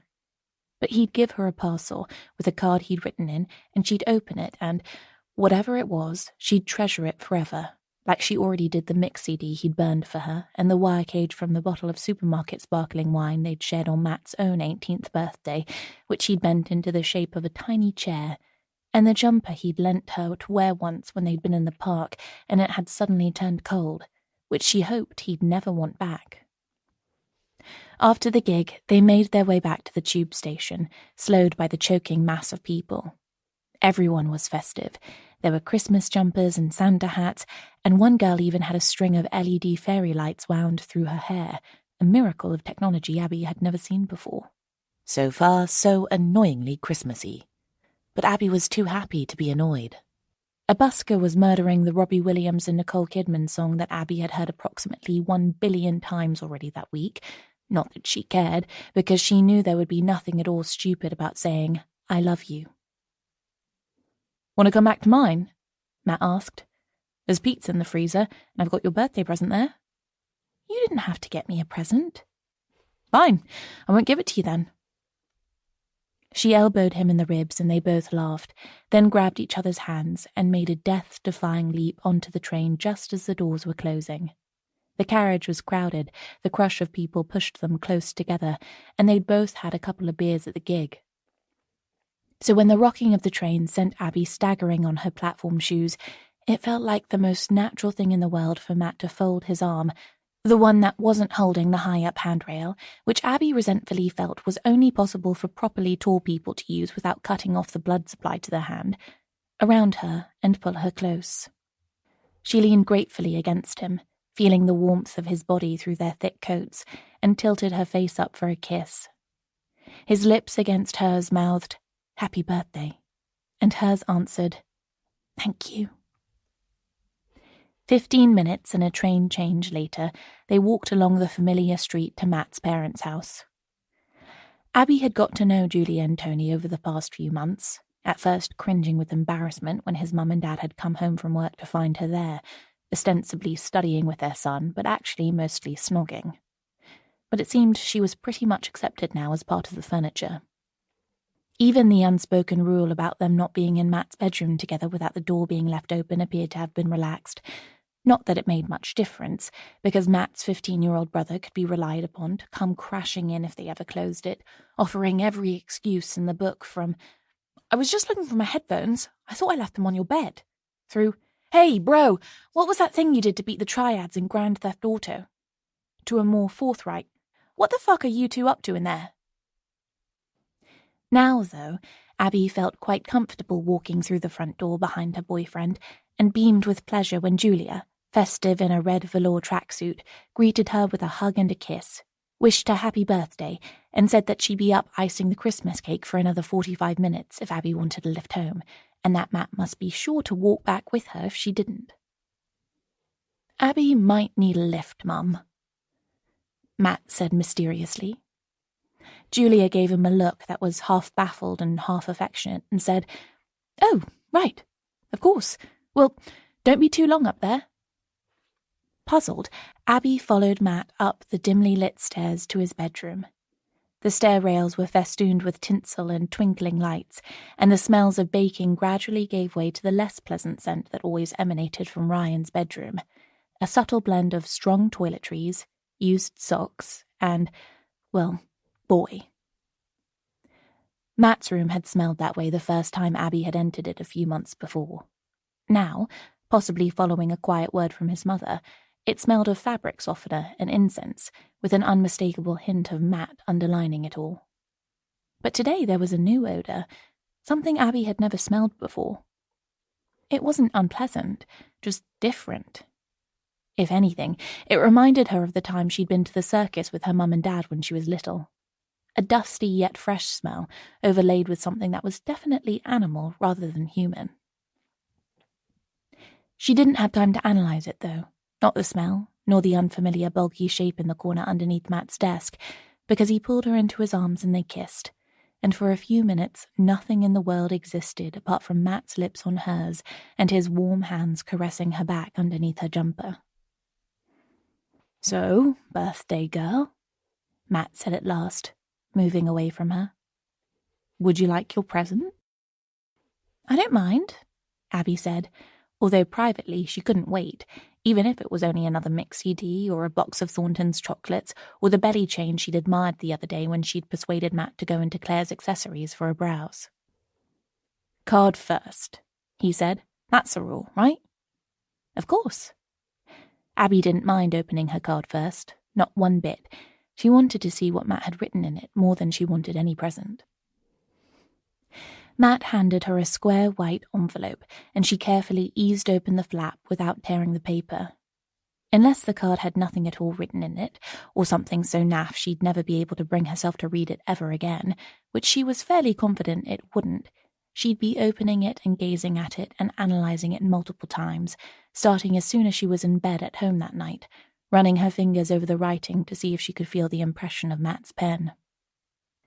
The card had a picture of the galaxy on the front, an infinity of stars arcing away into the darkness of the universe. Abby smiled. Space was the kind of thing Matt was fascinated by, but she found bewildering and, if she thought about it too hard, a bit frightening too. The message on the front was, "Hope your birthday goes with a big bang." "Nice," Abby said. "So you're saying you want the universe to explode in clouds of space dust and humankind as we know it to be obliterated?" "You didn't listen in physics, did you?" Matt said. "The Big Bang Theory means that the universe is expanding the whole time." "Ah, so you're saying I'm expanding the whole time?" Abby teased. "That makes it okay, then." "Don't be daft." Matt grinned, then he hung his head and muttered, "But, the way I feel about you is..." Abby felt a flood of warmth that started in her face and spread through her whole body. She met his eyes, and they both beamed. "Me too," she murmured, then ducked her face again and opened the card. Inside, in his messy, spidery writing, he'd written, "Happiest of birthdays to my amazing, beautiful girlfriend, Abby." And under that was a quote from the Coldplay song that had been playing the night they first kissed. Abby thrilled with happiness. He'd remembered. He'd bought her a card that was, kind of, themed around that moment. "Thank you," she said, serious now. "Wait until you see your present." Abby realized that Matt had been hovering, slightly nervously, over the large object in the corner. She felt a sudden jolt of apprehension. What if she hated it? What if it was, she didn't know, a carnivorous plant or a biography of Bill Gates or something else that she'd have to pretend to like?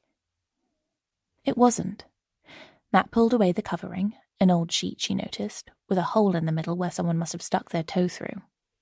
The smell in the room grew slightly stronger. The object was a cage lined with fresh wood shavings, and in the shavings, Abby let out an involuntary squeak of alarm, which was answered by a squeak from within the cage. She caught a glimpse of Matt's delighted face and tried not to recoil. "Are those—" she began faintly. "Rats," Matt said proudly. "Rats? Did my boyfriend really, seriously think I'd want a pair of rats?" Was the card some kind of portal to a parallel universe in which Abby's normal boyfriend had been replaced with an actual insane person? "Look how cute they are!" Oblivious of Abby's horror, Matt knelt down and unfastened the cage. He reached in and gently lifted out a small, grey and white furry body. No. Don't try and make me touch it. She'd scream or puke or run away, or possibly all three at the same time. "They make great pets," he went on. "They're super clean and so intelligent, and when you go away to uni, you can take them with you to keep you company." If this was some kind of elaborate strategy to make sure no other bloke would go near Abby for the 3 years of her degree course, Matt had totally nailed it, she thought. "This is Wojciech," Matt said, cradling the rat tenderly. "He's tamer than the other one, Stanik. You can just see him in there under the shavings. He's all white." Abby found her voice. "Wojciech and Stanik? Why?" "Wojciech, after that play we read in English Lit, remember? It was your first week at school and I couldn't concentrate on it because I kept staring at you. And Stanik because, well, it kind of goes with Wojciech." In spite of herself, Abby felt her heart thaw. Matt meant well. He'd thought carefully about this gift and wanted to give her something special, way more special than cheap jewelry from Claire's. She leaned a bit closer, just a bit, and peered at the small animal in Matt's hand. And the weirdest thing happened.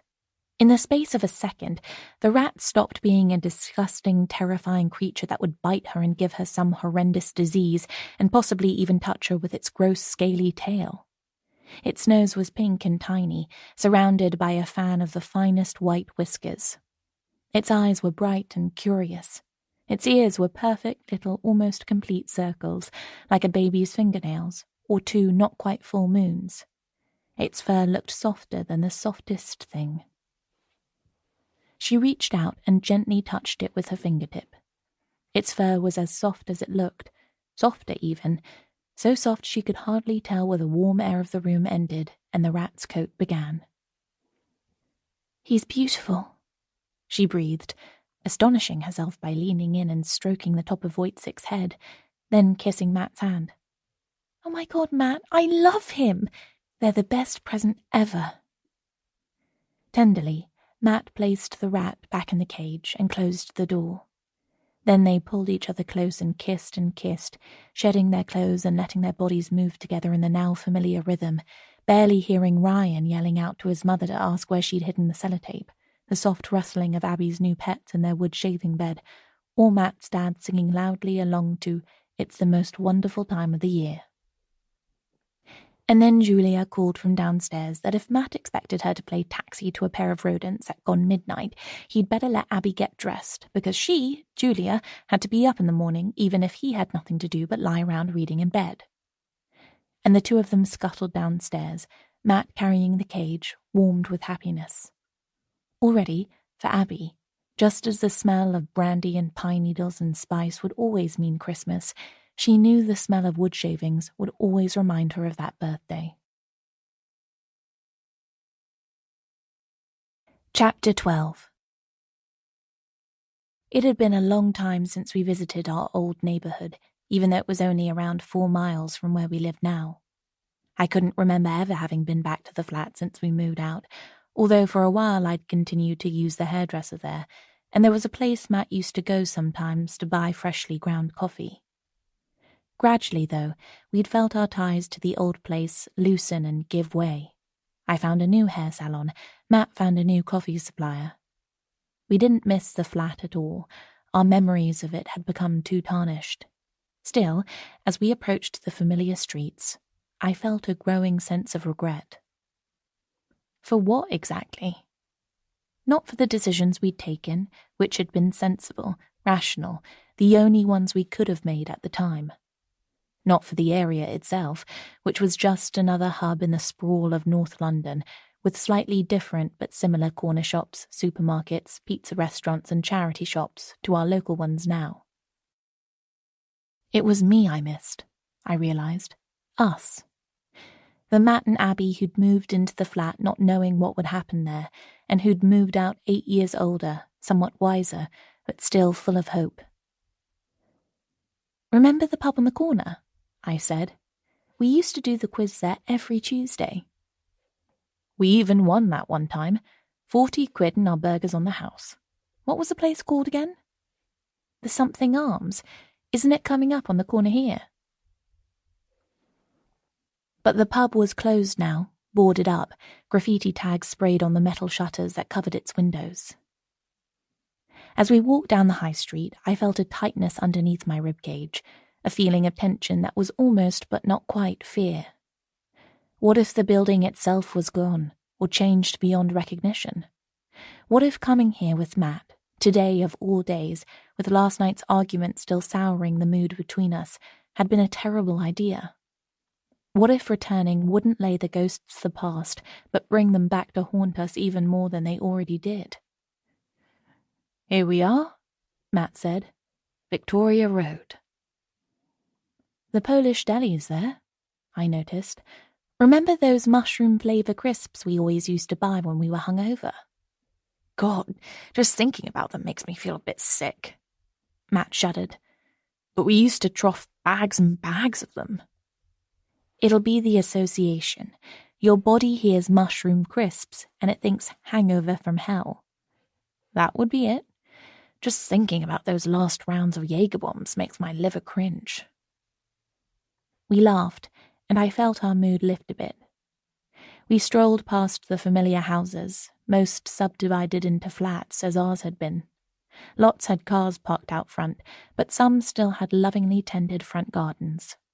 More, though, were neglected, waist-high weeds flourishing in the late summer heat. At least we can't accuse it of having got gentrified, Matt said. True. If it had, there'd have been a florist outside the station, and that pub would have been serving Yorkshire pudding burritos. It's on this corner here, isn't it? We walked a little further, getting closer and closer to the house where we used to live. But as we strolled, I felt the sense of companionship that had been keeping my hand in Matt's, keeping our chat flowing, keeping the memories alive, fade a little, replaced with something a bit like apprehension. What were we actually doing here? What was the point of it? Although we'd been happy in that shabby 2-bedroom flat at first, in spite of the cooker that went from cold to cremate as soon as you turned your back, and the shower that did the same, in spite of the fact that it was too far to walk to the station and you had to get a bus which was always late and often too full to get on, it had never been the same after Andy moved out. It had stopped feeling like a home and begun to seem more like a prison. But that was the point, I told myself firmly.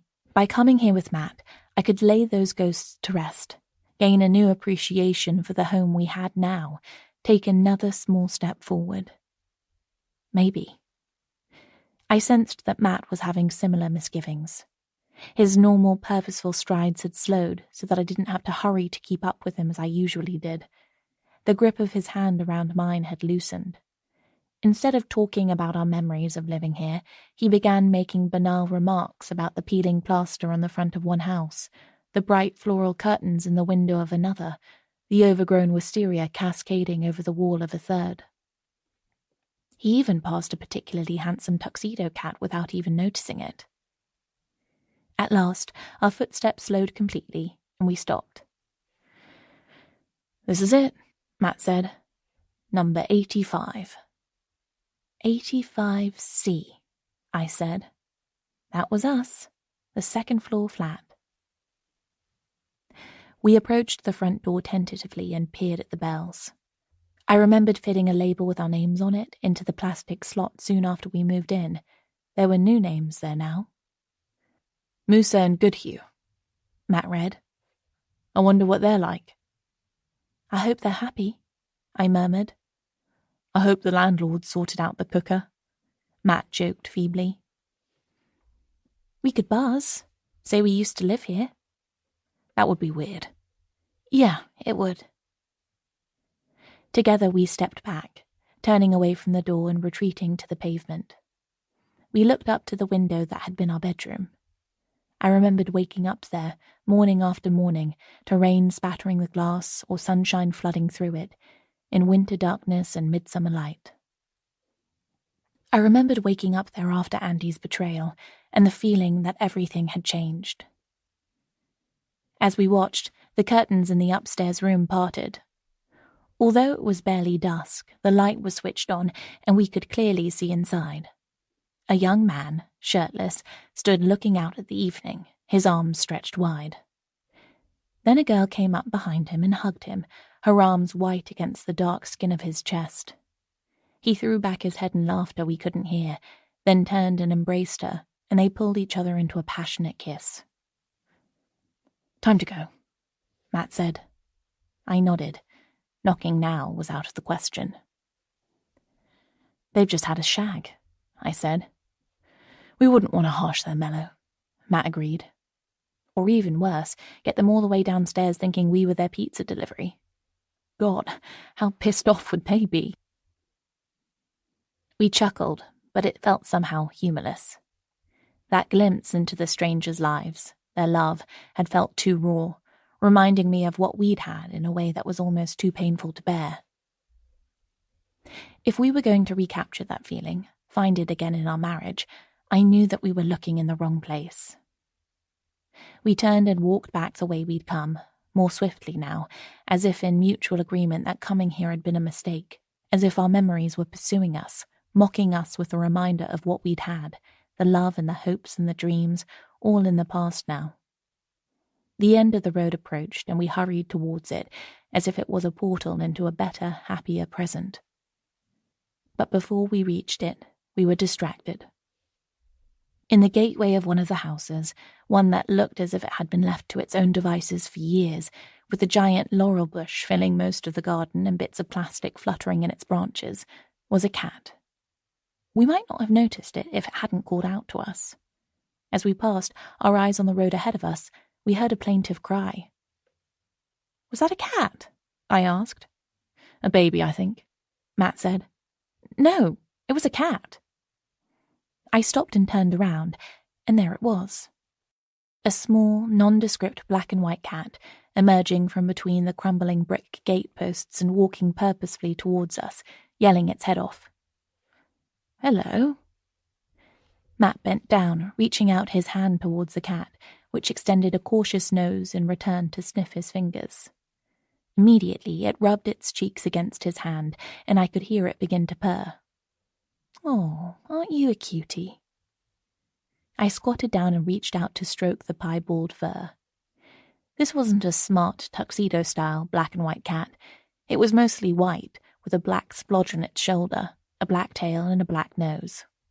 White, though, not exactly. Its fur was dusty and its paws were stained yellow, and there were grass seeds caught in its tail. "You look like you need a good wash," Matt said. "Haven't you been taking care of yourself? That won't do." I ran my hands over the length of the cat's body, feeling prominent hip and shoulder bones. "It's quite thin. I wonder if it's a stray." "It's got a collar." Around the cat's neck was a narrow strap of pink velvet. At least, it had once been pink. Now it was a grubby salmon colour, as neglected-looking as the cat itself. There was no tag on the collar. "Where do you live, then?" I asked it. "Have you got a home? Did your humans move and leave you behind?" The cat, unsurprisingly, didn't answer our questions. She, I guessed, given the gendered collar choice, was persistently headbutting Matt's hand, purring loudly as a sewing machine, but switching to outraged meows if his ear scratches stopped. The evening was still warm. I could hear a bee buzzing as it investigated the marigolds and hogweed in the garden behind us, even over the distant hum of traffic from the high street. I could smell curry cooking somewhere, the tang of diesel fumes and the sickly sweet scent of jasmine. As I watched, the cat flopped to the ground and rolled over, exposing her white belly to Matt's caresses.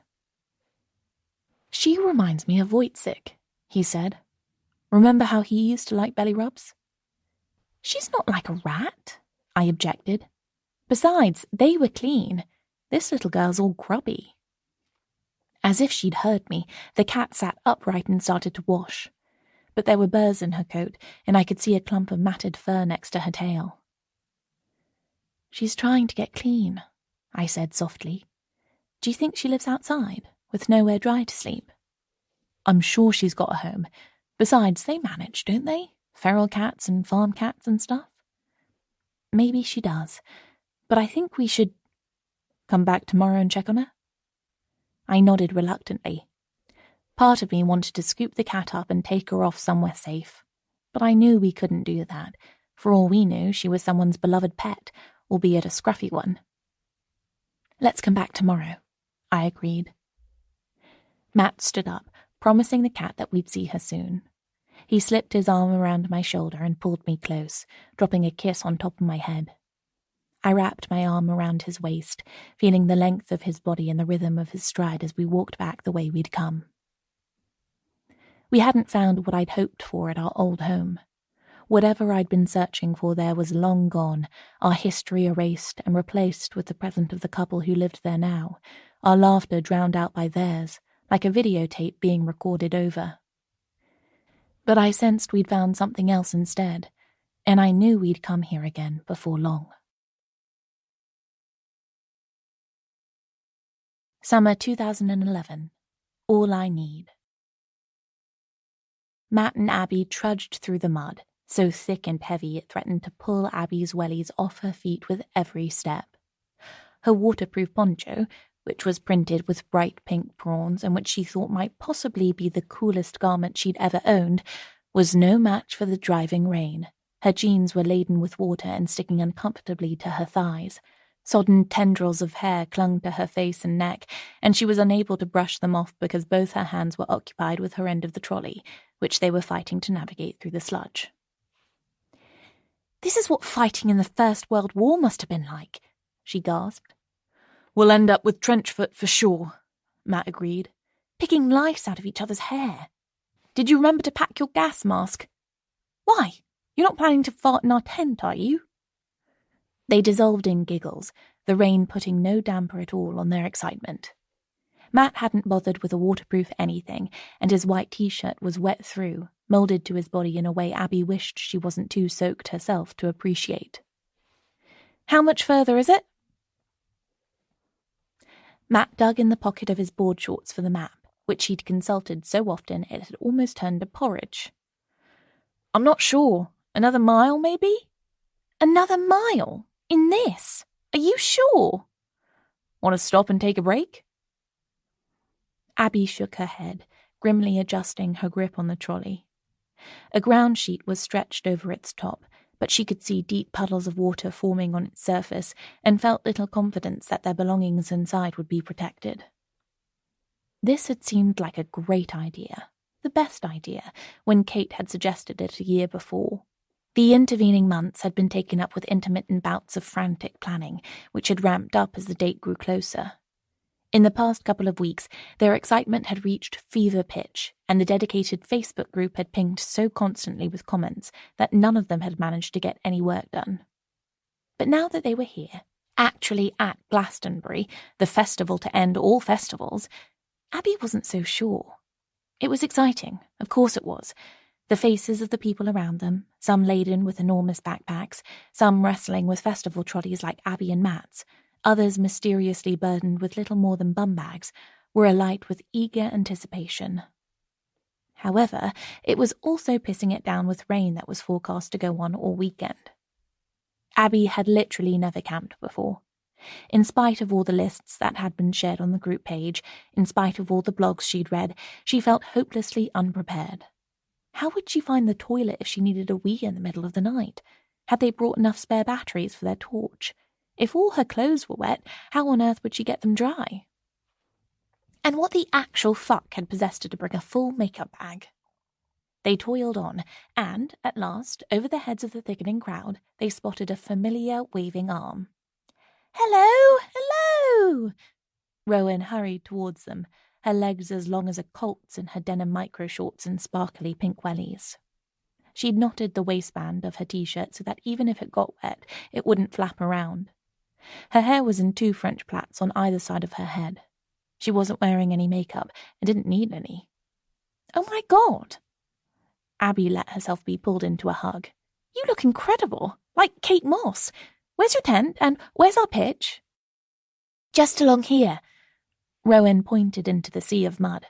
"You're next to Kate, and Naomi and Patch the other side. Wet, isn't it?" "It's flaming biblical." Matt kissed both her cheeks, leaving a smear of mud. "Come on, Abs, let's get this beast of a tent up." Far from being a beast, their tent was tiny, a 2-person affair with no room to stand up, no room for their belongings, and barely room for their 2 soggy sleeping bags. They knelt across from each other, faces reflecting the scarlet of the tent's fabric, and raised their voices over the drumming of the rain. "It's not like we're going to do anything in here except sleep," Abby said. "Really?" Matt grinned at her. "I was kind of hoping we might do stuff other than sleep. I never knew you had a thing for having sex in knee-deep mud with a couple of 100,000 strangers parading past." But in spite of herself, Abby felt the familiar, excited stirring she still felt when he looked at her that way, even after 10 years. "Come here," he said. There wasn't far for her to go. He pulled her into his arms and they kissed, their skin still slick with rain. She could taste salt on his skin. His face was wet with perspiration as well as water. He tasted a bit of the motorway service station burgers they'd stopped for on their way. Her body sprang to life at his touch, her breath coming faster, her heart beating like the rain against the tent. "What are you 2 up to in there?" Kate's voice interrupted them, and she peered through the tent flap. "Oh my God, really? Are you going to christen your boudoir, or are you going to come and get a drink and explore?"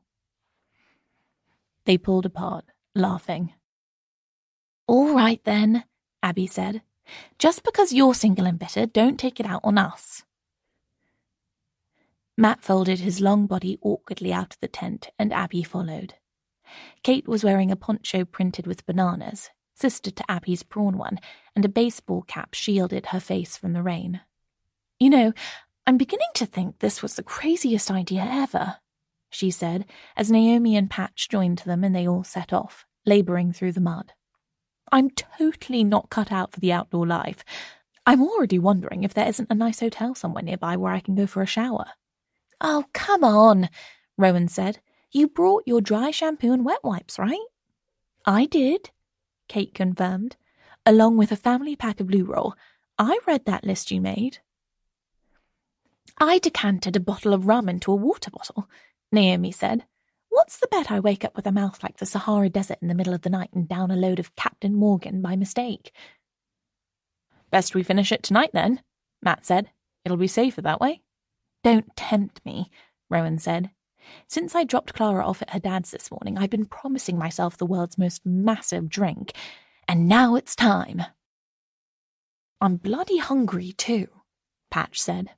He was shirtless, whether because whatever he was wearing had got too wet to be any use, or to show off his amazing gym-honed torso. Abby couldn't be sure. Right then. Kate checked the contents of her bum bag. Phone, cash, cards, ciggies, lighter, loo roll, hand sanitizer. Anything I've forgotten? Hoodie for later when it gets cold? Rowan had a leopard print sweatshirt knotted around her own waist. Abby rummaged in the trolley, trying to find her own essentials. I think I'm good to go, she said at last, wrestling the zip of her mini backpack closed and slinging it over her shoulder. Booze first, then food, then tunes? Matt suggested. Gotcha, Patch said.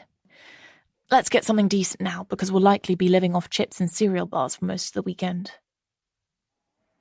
The rain was easing now, but the ground was still wet, a sea of mud interspersed with clumps of sodden grass. But, with the prospect of the world's most massive drink and their first evening at the festival approaching, Abby felt her spirits lift. They were here. This was special and magical, and she intended to enjoy every second of it, wet or not. 2 hours later, they were in the crowd at the main stage, satiated by pulled pork burritos, plastic pint glasses of lager in their hands, their throats already raw from cheering and singing along with the band. Earlier, a rainbow had arched spectacularly over the sight. Now, a pale sliver of moon was edging its way up the darkening sky, obscured sometimes by ominous-looking clouds. Abby felt Matt's warm, damp hand enfold her own. He leaned in close, bending to speak to her over the deafening music.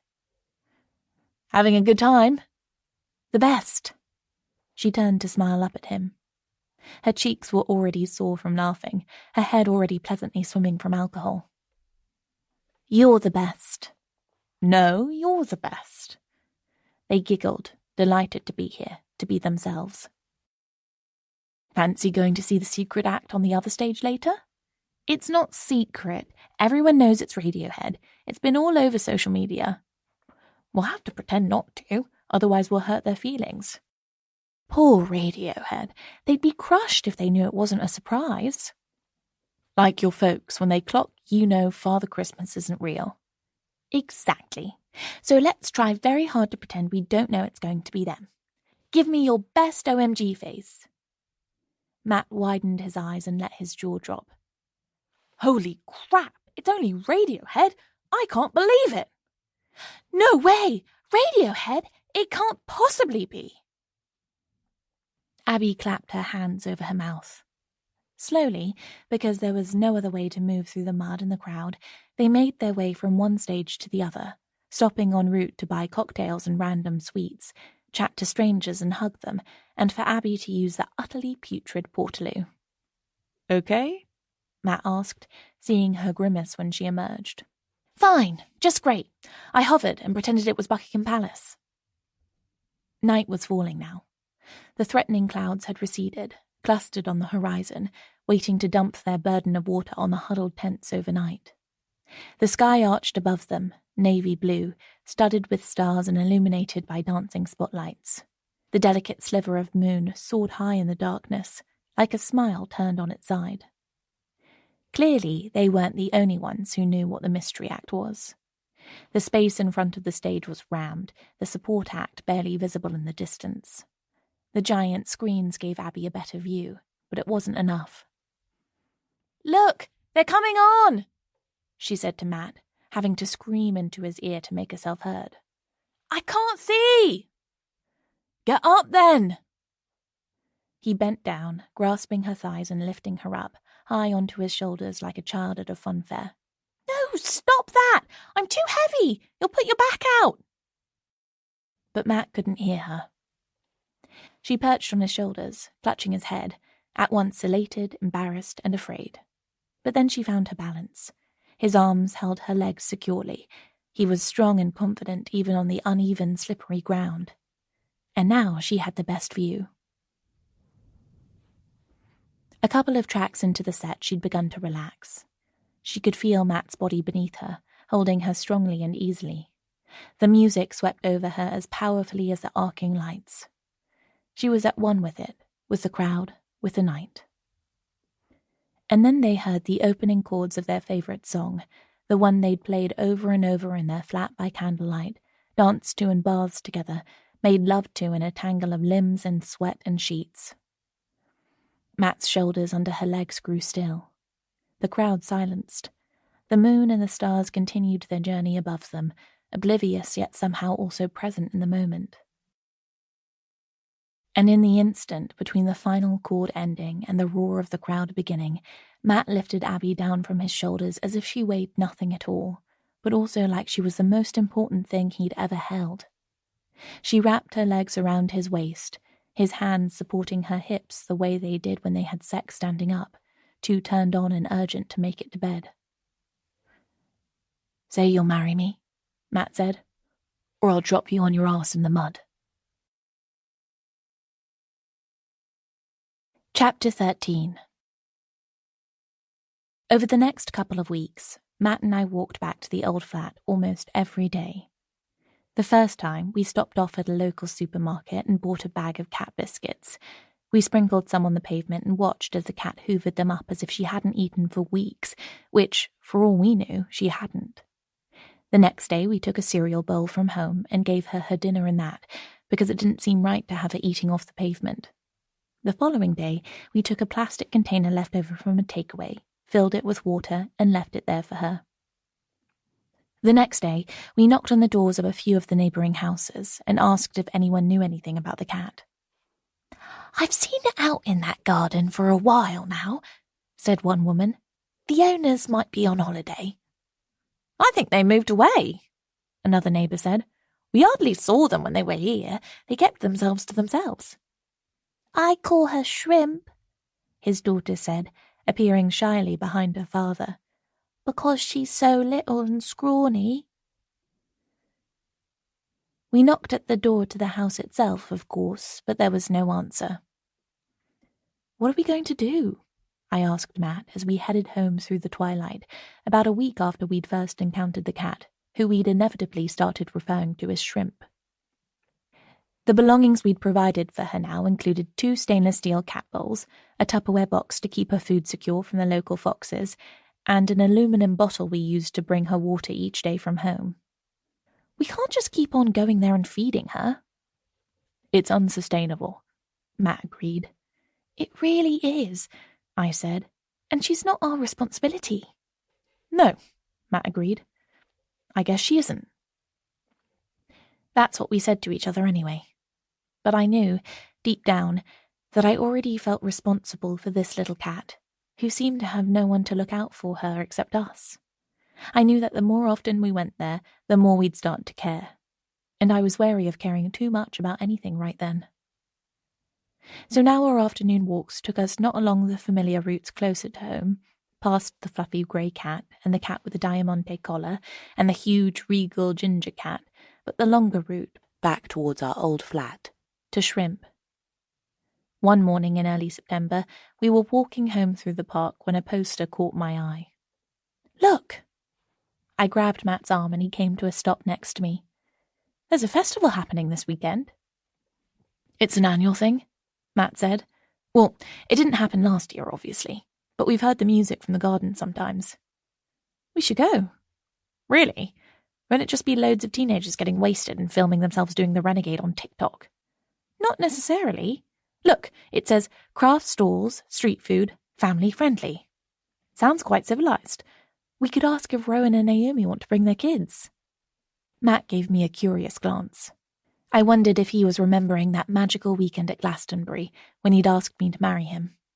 I had said yes, of course, and this seemed like fate was dangling the opportunity to recreate it right within my grasp. "Okay," he said. "Why not? Let's make a day of it. At least it's near home, so we won't have to camp." Matt laughed. "That Glasgow weekend was amazing in many ways, Abs, but I have to say the leaky tent wasn't one of the highlights." So he had remembered. Not to mention the leaky ground sheet. And all our clothes being soaked through. And the toilets. Oh my God, I still have nightmares about them. I swear I can still feel the cramp I got in my thighs hovering over the seat to wee. And yet you're still keen to go to this thing. Don't be daft. It won't be the same at all.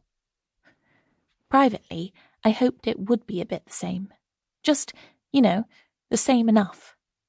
Soon after we got home, while Matt was sautéing onions for a spaghetti bolognese, I got onto the Girlfriends Club WhatsApp and shared my idea. Kate. Glastonbury 2.0? Sounds like a great plan. I'm in. Who's bringing the ease? Abby. We're grown up and sensible now. We'll have Prosecco and maybe Pimps. Rowan. I'll bring Clara. Might get me some much-needed cool mum points. Naomi. The twins would be smoking weed in the chill-out tent within about 3 seconds. I'll see if Patch's mum and dad can babysit. So, on Saturday morning, I shaved my legs right up to the tops of my thighs, which I hadn't bothered to do in months. I put on short denim shorts and a white cotton boho top and tied a scarf around my hair. I looked for a second at the pair of pink platform espadrilles I'd bought for a holiday in Greece a few years before, then told myself not to be ridiculous and laced up my trainers instead. Still, when I walked downstairs, Matt's eyes widened. Swit swoo! You look about 16. Not sure perving over teenagers is the best look, mister. Less of your back chat. Now, what do we need? I've got a picnic blanket, water bottles, bug spray, sunblock. Loo roll? Matt grinned. Keep it going with the Glasto flashbacks. Condoms? Fat lot of good those did us. We were too wasted and the tent was too wet. He slipped his arm round my shoulders and pulled me close, dropping a kiss on my bare shoulder. I felt a fizz of happiness, remembering how nothing that weekend, not the state of the toilets, not our flooded, muddy tent, not the endless driving rain, had been able to dim the sheer joy I'd felt. Today would be tame in comparison, I knew, but that was okay. It would all work out. At least, I hoped it would. Kate, Naomi, Patch and Rowan were waiting for us outside the station, as we'd arranged. Kate was wearing a Pucci print maxi dress and looked like she'd stepped straight out of the pages of Vogue. Rowan's daughter Clara had a friend with her, both of them in mum jeans, crop tops and expressions of careful indifference that I was pretty sure concealed genuine excitement. Naomi and Patch didn't bother concealing theirs. A child-free day! What a massive win!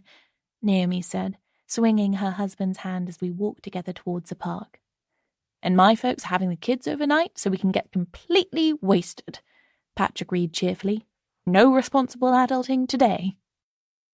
We followed the crowds of people and the increasing volume of the music towards the festival enclosure. The sun was shining, the occasional white cloud drifting benignly in a cornflower blue sky. There was just a whisper of a breeze to prevent it being too hot. We found a perfect spot, not too close to the stage but close enough to see and hear, and spread out our blankets on the dry grass. Patch went to the bar and returned with 2 bottles of fizz and plastic glasses. Clara and her friend headed off to explore, already followed by a tentative herd of 13-year-old boys.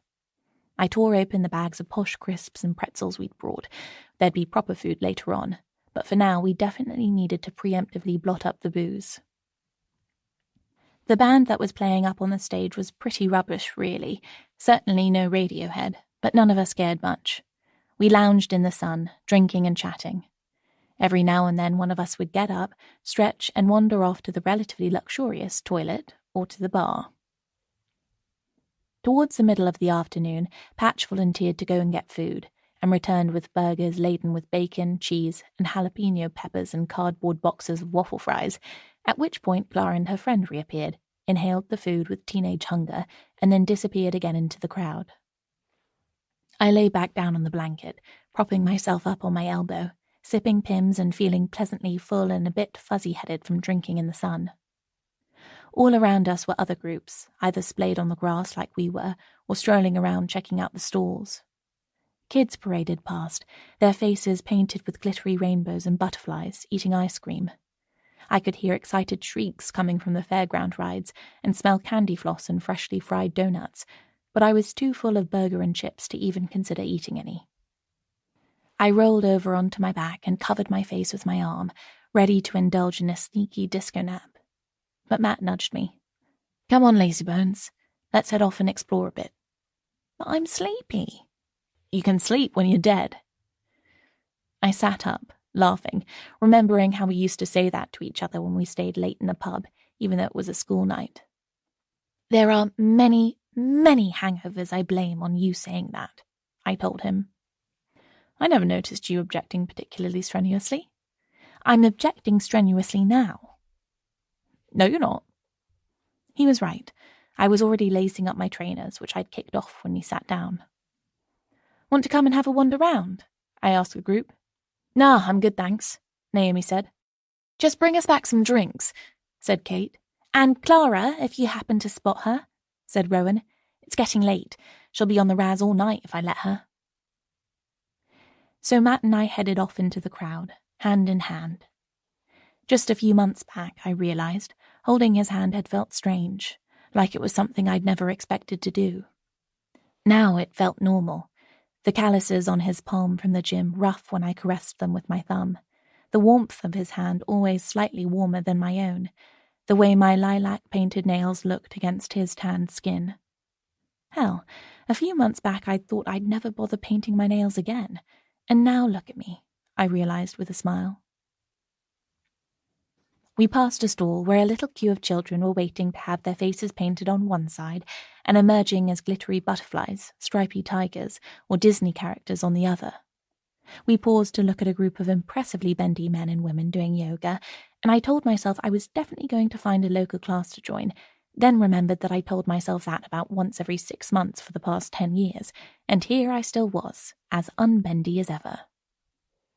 As we watched, they all stood on one leg, folding the other foot up to meet the inside of the standing knee, their hands clasped before their chests in the prayer position. I can totally do that, I told Matt. You totally can't. You're the most amazing woman in the world, but you have the balance of a baby elephant on roller skates. I so don't. Yeah? Prove it. Fine. Breathing a fresh prayer of thanks that I'd decided against the platform shoes, I lifted my left leg off the ground, trying to fix my eyes on an imaginary still point in the distance. I bent my knee, attempting to emulate the pose I could see the group in front of me executing so effortlessly. The sole of my trainer met the inside of my thigh, chilly and damp against my skin. I pressed the palms of my hands together and managed the first syllable, although I guess technically there would only ever have been one of Om. Then, predictably, my balance failed me and I wobbled, tried and failed to save myself, then collapsed in Matt's arms, helpless with giggles. Okay, I admitted. You were right. And what does that mean? I paused for a second, puzzled. Then I remembered the old ritual we used to have, years back, that meant arguments always ended in laughter. It means I was wrong, I said. And that means? You can sing the I Was Right song. And right there, in front of everyone, Matt did the thing I hadn't seen him do for years, or indeed done myself, hopping from foot to foot, pointing alternating fingers at me, chanting, I was right and you were wrong, so I can sing the I Was Right song. Giggling like children, our arms wrapped around each other, we continued on our way. We stopped outside the literature tent, where a table had been set up outside laden with books by local authors, and I wished I'd known that one of them had done a reading and talk earlier in the day. It's really impressive, I remarked. Who knew all this was happening right on our doorstep? We'll have to make it a regular thing, Matt said. Make sure you don't miss the intellectual literature chit-chat next time. And I realized I could see a future where, in 5 or even 10 years' time, Matt and I would still be living where we were, content with our lives and each other, coming here because it was what we did on the second weekend in September. I guess we should get some drinks and go back to the others, I said. They'll all be dying of thirst back there. Maybe we should suggest they come here, Matt grinned, gesturing to a tent I hadn't noticed, which had a sign outside, 12-step recovery drop-in center. Pims and lemonade in the middle of the day? I sucked my teeth. It's a slippery slope. Too right. They'll be on the special brew at breakfast time next. We turned away, but something made me glance back, and I saw a man emerging from the tent. A blonde man wearing a hot pink t-shirt, a jumper slung over his shoulders and sunglasses hiding his eyes. But something about him was familiar. The loose set of his shoulders, the way he walked, fluid and easy, as if just his presence was enough to part the crowds. Patch said. I pulled Matt away quickly, dodging behind a stage where a group of traditional African drummers were setting up. What's up? Matt asked. You're acting like you just saw a ghost. I just saw Andy, I said. He was coming out of the AA tent. Matt paused. Right. That's good. I kind of hoped it might stick this time. You knew? I mean, yeah. Last time I saw him, he said he was going to get clean. But, you know, he's said that plenty of times before. And anyway, he was loaded at the time, so I guess I took it with a pinch of salt. My head spun like it was me who'd been overdoing it on the good shit. I'd come to realize, over the years, that while what Andy had done to Matt and me had been a betrayal there was no coming back from, it also hadn't been entirely Andy's fault. I tried to imagine what it would take to be so desperate, so far in over my head in a lifestyle I couldn't sustain but also couldn't stop, that I'd steal from my friends. And although my imagination had failed me, I'd realized that was because the desperation Andy must have felt was too enormous for me to comprehend. Desperation? Or just selfishness? I'd never quite been able to work that out, and there was no way I was going to ask. Should we tell the others? I asked stupidly. Guess not, Matt said. Alcoholics, or narcotics, whatever, anonymous. Clues in the name, right? Right, I said. And we made our way back to our friends, to the close-knit group that had once included Andy but no longer did, the knowledge that there was an important secret I was keeping from them, weighing heavily on me. Perhaps it was because of that the vibe of the afternoon changed a bit after that. Rowan left in the early evening because Clara and her mate were meeting friends at the cinema, and, without the duty of even vaguely pretending to be responsible adults, the rest of us went a bit feral. Kate snogged a random stranger she met outside the Negroni stall. I smoked the first cigarette I'd had in years, and, I suspected, the last I'd have for years to come. Naomi announced that she was going to be sick, and Patch courteously handed her his baseball cap to use, neither of them realizing that its mesh fabric made it as much use as puking into a sieve would have been. We folded up our blankets and decamped to one of the bars, where Kate bought a round of tequila shots, and then another. As evening began to fall, the families departed for bath time and bedtime, and the venue became more crowded and less serene. The volume of the music increased, and the band playing was significantly better. The face painting stall had long since shut up shop, and most of the food stalls had closed too. I could smell marijuana smoke, heavy in the cooling air, and remembered Naomi's joke about her twins. But, increasingly, time was behaving in that strange way it does when you're a bit drunk and a lot irresponsible. I spent 5 minutes queuing for drinks, which felt like a lifetime, and yet the next thing I knew an hour had passed and it was 9 o'clock and almost fully dark, stars glinting in the sky above the lights of the fairground and the stage. I don't know about you, Kate said, leaning into me to make herself heard over the music, cigarette smoke on her breath, but I'm completely shit-faced. Seriously shit-faced, Naomi agreed, her teeth gleaming white in a manic grin. Patch just went for an al fresco piss. We're getting too old for this. No, we're not. I pulled them both into a group hug. I'm having the best time. I love you guys so much. And we all agreed, several times, that we loved each other so much and were having the best time. Then we pushed to the heart of the crowd in front of the stage to dance. And then, suddenly, it was midnight. The music stilled and the lights over the stage dimmed. The roar of voices was suddenly loud, and the press of bodies heading towards the exit was hot, urgent, almost threatening. Somehow I found Matt, and he gripped my hand firmly in his as we walked. I could see Kate and Naomi just ahead of us, each grasping one of Patch's arms for dear life. At last, we made it out to the relative calm of the street. although it was littered with discarded cans and plastic cups, and a group of young men looked like they were squaring up to one another for a fight. "Want to come back to ours?" Matt asked. "Best not," Naomi said regretfully. "We promised the in-laws we wouldn't be too late picking the kids up tomorrow, and if we drink any more, they'll end up staying there until Monday." "Oh, come on, they won't mind," Patch objected. "No, babe, let's not take the piss." "I've got to work tomorrow." Kate raked her fingers through her hair, shedding glitter onto her bare shoulders. "God knows how, but I have to. I'm getting an Uber." "Come on, let's jump on the tube," Naomi urged, and Patch reluctantly complied. Suddenly, only Matt and I were left, the crowd around us already thinning.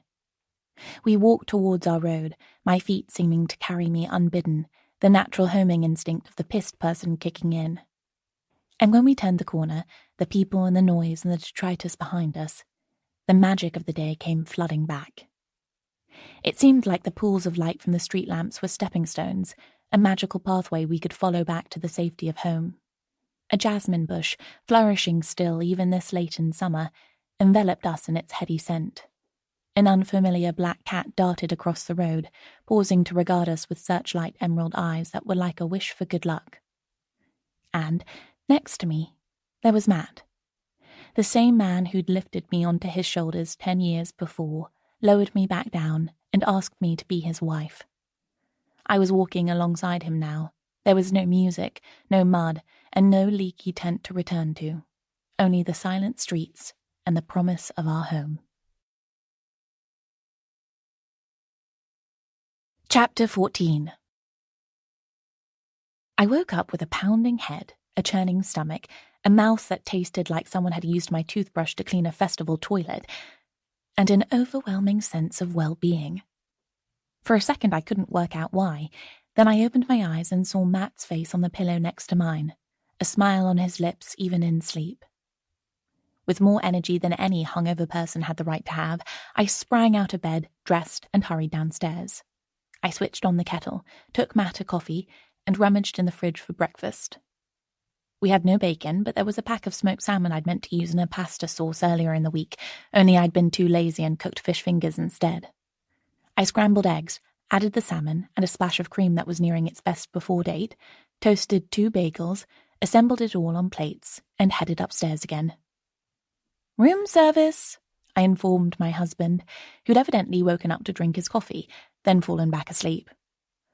"Room what?" He sat up, rubbing his eyes groggily. "I feel absolutely terrible, and that looks seriously good. Hold on."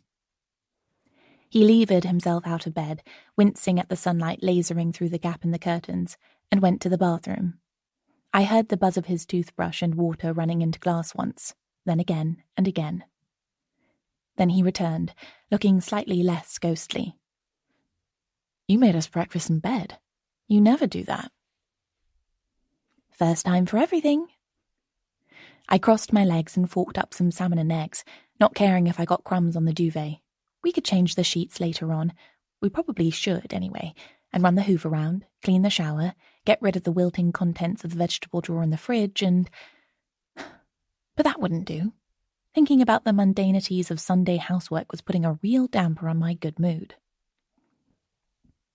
Matt took a crunchy bite of bagel, making the precariously positioned eggs wobble dangerously. "God, that's delicious," he said. "So, what shall we do today?" I pushed aside the intruding thoughts of cleaning. We could go into town and visit an art gallery. We could take a train out into the countryside. We could visit a garden centre and have tea and scones like an old married couple. But I found there was something we needed to do more than any of those things. "Come on," I said.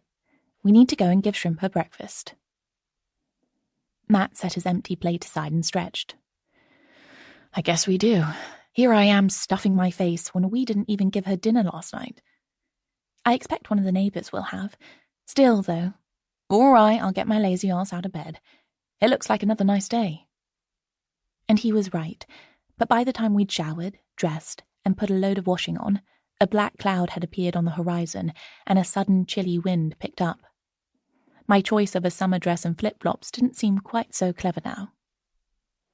"Looks like it's about to piss it down," Matt said unnecessarily, as the first few raindrops splattered heavily on the street in front of us. "Should we head back? Try again later on? We're more than halfway there. We'll likely get soaked whatever we do." At first, I ducked my head, as if the rain falling on my back would somehow make me less wet than if it landed on my face. But I quickly realized there was no point. It was coming down in sheets. My dress was quickly soaked through, clinging damply to my thighs as I walked, and my flip-flops were so slippery with water I felt like I was walking on an ice rink. The shower didn't last long, only a few minutes before the cloud, its malicious work done, passed over and the sun emerged again, making the trees overhead sparkle like they'd been adorned with diamonds and painting a double rainbow over the rooftops. But Matt and I were wet through. "At least it's not cold," I said, wringing out my hair and grinning up at him. "You'd think, after spending our whole lives in this bloody country, we'd have thought to bring an umbrella. Or get a bus. Or stay indoors, like sensible people. Anyway, here we are. But where's Shrimp?" Right on cue, we heard a familiar cry. From behind a green recycling bin, the cat emerged. Except she was barely recognizable as herself, or indeed any cat. Her small body looked even smaller, her fur soaked through with water, sticking up in random spikes around her scrawny shoulders. Her head looked like that of one of those hairless sphinx cats, all eyes and ears and whiskers. She trotted towards us, mewing pitifully. Her demeanor couldn't have been clearer. She was a cat with a problem on her hands, or paws, and she needed us to help her solve it. "Oh, you poor little love." I squatted down, reaching out a hand, and Shrimp rubbed her face against it, leaving wet fur clinging to my skin. "What are we going to do with you?" Matt joined me, squatting on the wet concrete path, stroking the cat's sodden flanks. Incredibly, we heard her start to purr. "I'm not sure what we can do," Matt said. "We can't exactly take her home with us. But we can't leave her here either. It might rain again. She must be freezing." Just seconds before, I'd been comforting myself with the knowledge that I, although wet through, wasn't at all cold. But I wasn't a little cat, shut out of her home with nowhere to go and get warm and dry. "Poor baby. Look, her food bowl's full of water," Matt said. It was true. It would be impossible to tell which of the small stainless steel bowls was which, except that one of them had a few soggy cat biscuits in the bottom. Shrimp meowed again, as if to emphasize the gravity of the situation. "You wait here," I said. "I'll be right back." "What are you—" Matt began, but I was already hurrying away in the direction we'd come from. On the high street, many of the shops were closed because it was Sunday, but I bought a towel, a roll of black bin liners, cat food, and, in a fortuitously open pet shop, a fluffy pink cat bed printed with paw marks. It might not stay dry for long, but at least it would stay dry for now. And then I panted my way back to Matt, wishing I'd brought him along on my lightning errand to carry the heavy, awkward bag. "What the hell have you got there?" he asked. "Planning to set up a branch of Battersea Cats and Dogs Home?" "Just some bits and pieces to make her more comfortable," I replied defensively. Extra defensively, because Shrimp was perched on Matt's lap, making a pretty good go of drying herself with her surprisingly large pink tongue, aided by Matt's t-shirt, which he'd peeled off, apparently unaware that it was at least as wet as the cat. "She knows what that is, anyway," he said. Some feline instinct appeared to have alerted Shrimp to the presence of food, and she jumped down, rubbing her damp body against my legs and purring furiously in between little cheeps of longing. "Come on, then." I tipped the water out of her food bowl, gave it a makeshift wipe with the towel, and tipped in some cat biscuits. "I know this is different from the food we gave you before, but it cost a bloody fortune, so it had better be good." "Seems to meet with her approval," Matt said as Shrimp buried her face in the bowl and began crunching enthusiastically. I nodded, but we didn't turn to leave just yet. We watched as Shrimp finished her food, then padded over to the cat bed, sniffed it thoroughly all over, then stepped carefully in, turning around a few times before settling down and embarking on a more thorough wash, paying particular attention to her whiskers. Then, without saying anything more, we walked away, hand in hand, our clothes gently steaming in the humid air. I realized I hadn't felt this close to my husband in the longest time. It felt like we were united again, with a common purpose. Chapter 15. Monday passed, then Tuesday. We visited Shrimp together each evening, spending a few minutes with her while she ate. Matt knocked on the door of the house again, but again there was no answer. The cat was dry, at least, and we hoped relatively warm in her new bed. But as we walked home together, we talked again about what would happen to her when winter came. I called an animal shelter, I told Matt, but they're all full, absolutely bursting at the seams with unwanted cats. Apparently lots of people bought animals last year, and now they're going back to the office, they can't look after them anymore. She's all right for now anyway. We'll keep on trying the door. Maybe the owners are just on holiday. Some owners they are, if they disappear off on holiday and leave their cat behind. Don't be so judgmental, Abs. You don't know what their situation is. Over the next couple of days, though, work ramped up to the point where I found it hard to focus on anything else, even Shrimp, and Matt made the daily pilgrimage to feed her on his own. A date had been set for the Quim launch at a super swanky Shoreditch club, and the invitations were on their fourth draft and counting, which meant the urgency of getting the website live was ramping up even more. The agency was pitching to a new client, a delivery service for carbless, lactose-free vegan ready meals, and the slide deck was doing my head in. Bastian had finally signed a lease on a new office and was driving the poor office manager mad, constantly changing his mind about sign-in protocols and flexible working hours. Each time I joined an online meeting with him and Mark, their bickering seemed to have escalated further. Mark berated Bastian for failing to win a pitch for a new e-scooter brand. Bastian tore a strip off Mark because the Talon online shop kept falling over. The previous week, I'd noticed that the background on Mark's Zoom image had changed from the wine racks to an empty industrial-style apartment, and I thought with sadness that, personally, if not professionally, they must have reached the end of the road. It wasn't entirely unsurprising, I reflected. After all, how many relationships could withstand one partner telling the other he was so far up his own arse he needed a candle to read his emails, and the other responding that he'd rather look at the inside of his own bum than his partner's gurning face? They made Matt and me look like love's young dream. Not that that was a particularly high bar to clear. When 5:30 on Thursday came, Matt didn't suggest a walk as usual. He glanced over to where I was sitting, hunched over my keyboard, came across and briefly massaged my aching shoulders. "What's another word for penetration?" I muttered, my eyes fixed on the screen. "Enclosure?" Matt suggested. "Fuck no. That sounds like somewhere you'd keep goats." "The act?" "What are you, a fundamentalist preacher?" "Completion?" "Nah, that means shooting your load." "God, I don't know, Abby. You're the expert here." I pushed back my hair, which felt like I hadn't brushed it for days. "Mattress mambo. That'll have to do." I heard Matt give a snort of laughter. "I'll let you get on with it. Shout when you're ready to grab some dinner." He closed his own laptop, and I heard his footsteps climbing the stairs.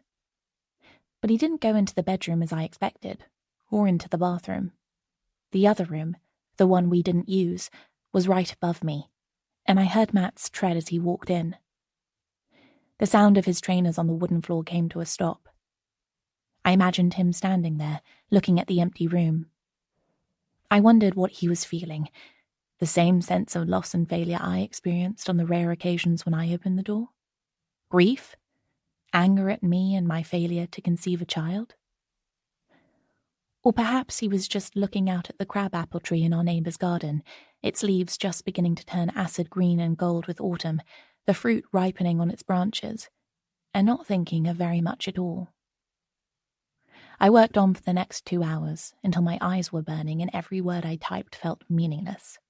Then I gave up and logged off. "Hey, Matt," I called. "I think I'm done here. Want to grab a takeaway?"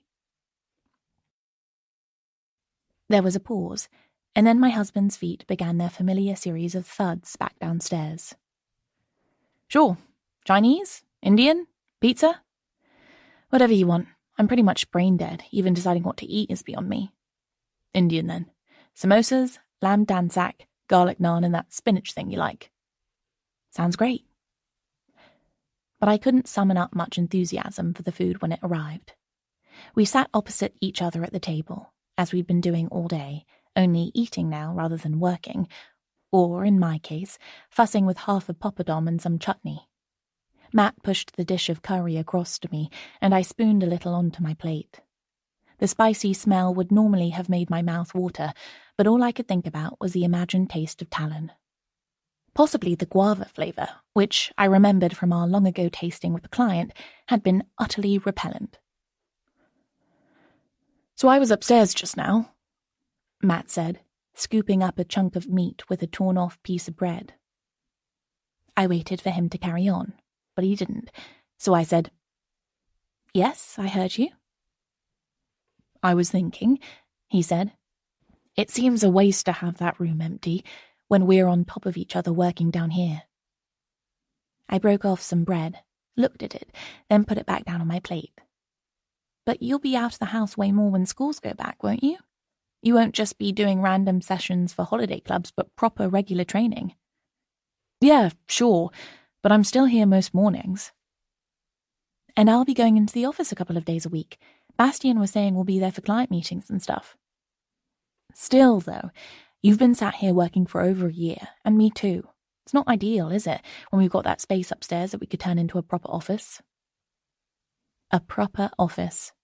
The room I'd imagined furnishing with a white-painted cot, decorating with bunting, filling with the smell of baby wipes.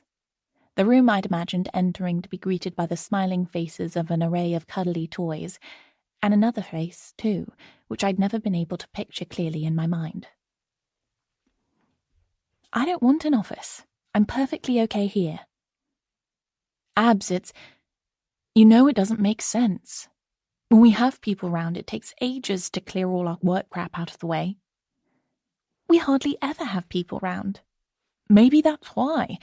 And we can't have anyone to stay over without them having to camp on the couch. If you don't want an office, we could turn it into a proper spare bedroom."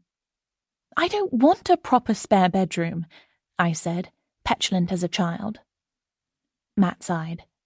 He dug a spoon into the dish of spinach, looked at it, then put it back. "I just don't feel ready, okay?" I said. "It just feels like it's too soon." "And I do feel ready. I feel like that room's been there, empty, for 5 years now, like a shrine or a morgue or something. It's depressing." I felt anger and hurt flare inside me.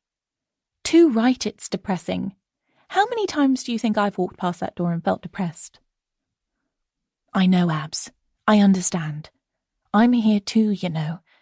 I just don't think we can move on properly while we've still got that reminder." "What if I don't want to move on?" Matt looked at me steadily. I felt a rush of words building up in my head, crowding into my throat, needing to be said, but I wasn't sure how to say them. I said, "Are you done with the food?" "Yeah. I guess I wasn't that hungry after all." I cleared the table, noticing a little row of 4 coffee spoons on the draining board. But the usual spark of rage their presence would have ignited in me didn't come today.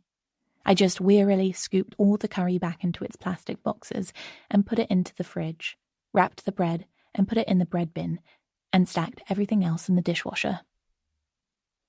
Then I got a bottle of red wine out of the rack, levered out the cork, and plonked it down on the table with 2 glasses. Matt stabbed the end of the corkscrew into the foil and peeled it away. "I just don't get it," I said.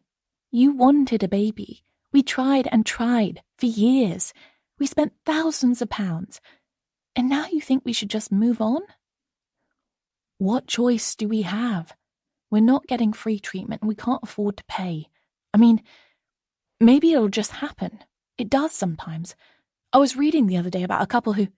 Matt, please don't tell me you're going to come out with that just relax and it might happen bullshit. Because I've spent the past 6 years relaxing, as much as you can relax when you're having sex you don't want to have because it's the right time and you want to have a baby, and it hasn't happened. So what exactly would be different now? He poured wine into our glasses. A drop splashed from the bottle and landed on the surface of the table, a bright stain against the pale wood. Do you think I've wanted to have sex when we've been doing it because an app tells us to? Do you think I like it when my wife's lying there crying and I've got to finish because if I don't, it will have been for nothing? I felt blood rush to my face. I remembered those nights when we'd been actively trying, having baby-making sex, and how Matt had held me afterwards and said he was sorry. I remembered turning my face away, ashamed of my distress, and asking him to pass me a pillow to put under my hips, guarding whatever might be there inside me to give it the best chance. How cruel I'd been. At a time when we should have been holding each other, consoling each other, sharing our fear and our hope, I turned away. Of course he hadn't wanted it, any more than I had. Not for itself, just for the possible outcome, which had never happened. I guess I never thought of it that way, I said. Matt said, No, I guess you didn't. I'm sorry. I should have done. He smiled, a crooked facsimile of his usual grin, the one that seemed too wide for his face. Nobody's perfect. Maybe just a desk upstairs? I said. I could live with a desk. I imagined sitting by the window, looking out at the crabapple tree. There'd still be plenty of space in the room behind me. Just say when you're ready, he said. We won't order one until you are. Okay. Thanks. You're welcome. We drank some more wine, half looking at each other across the table.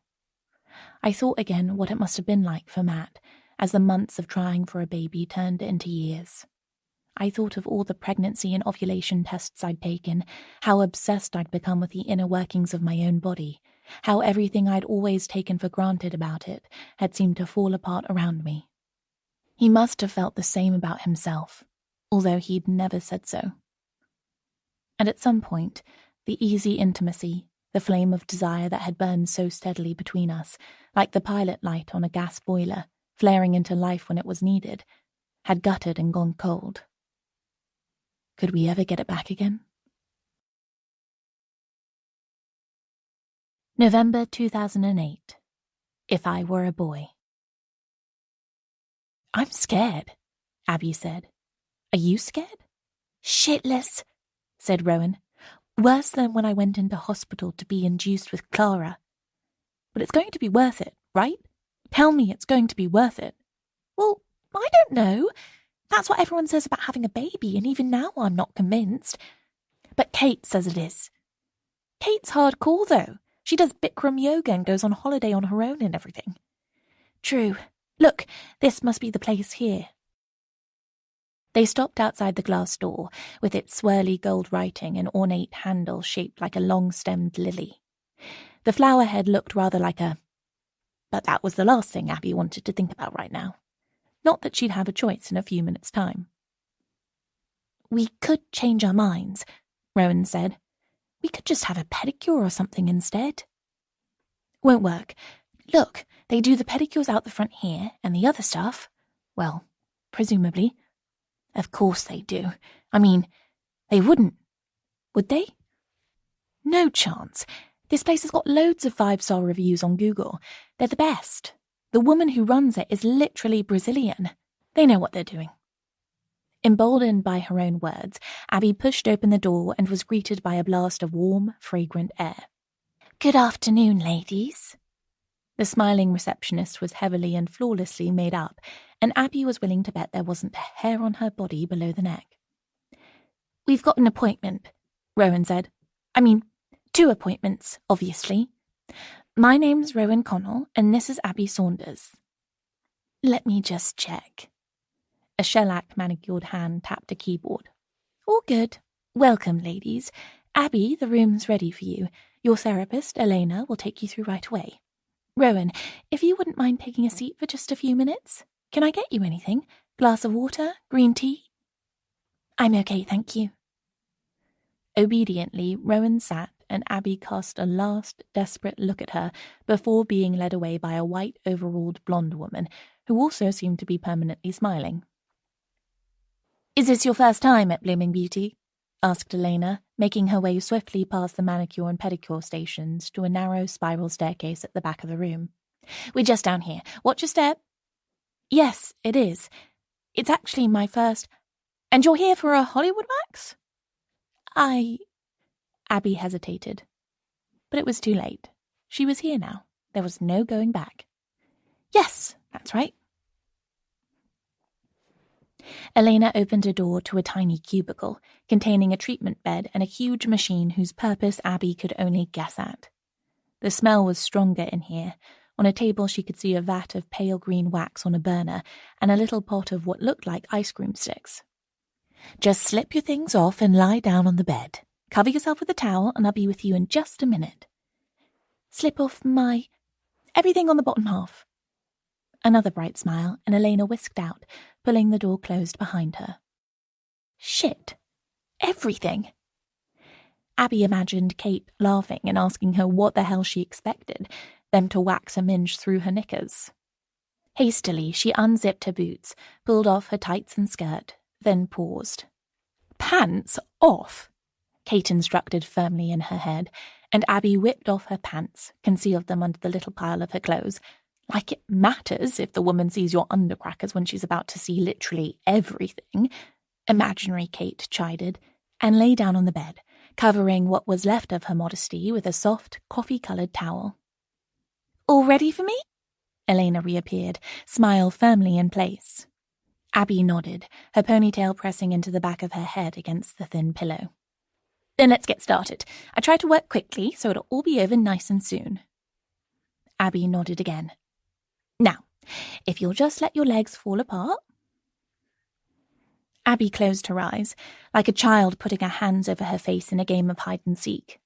She felt the first slick of hot wax on her skin, then a sharp rip, and the beautician's gloved hand pressing firmly where her hair had been seconds before. The plinky whale music that had been playing stopped, and Beyoncé came on. If I were a boy, Abby thought, I'd never, ever have to do shit like this. Come on, woman up. It's not that bad, is it? Asked Kate in her head.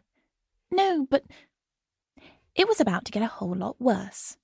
Afterwards, over an enormous glass of Chardonnay with Rowan, Abby would try to work out which the worst bit had been. Was it when Elena took 2 powerful yanks to remove the thickest bit of hair over her pubic bone?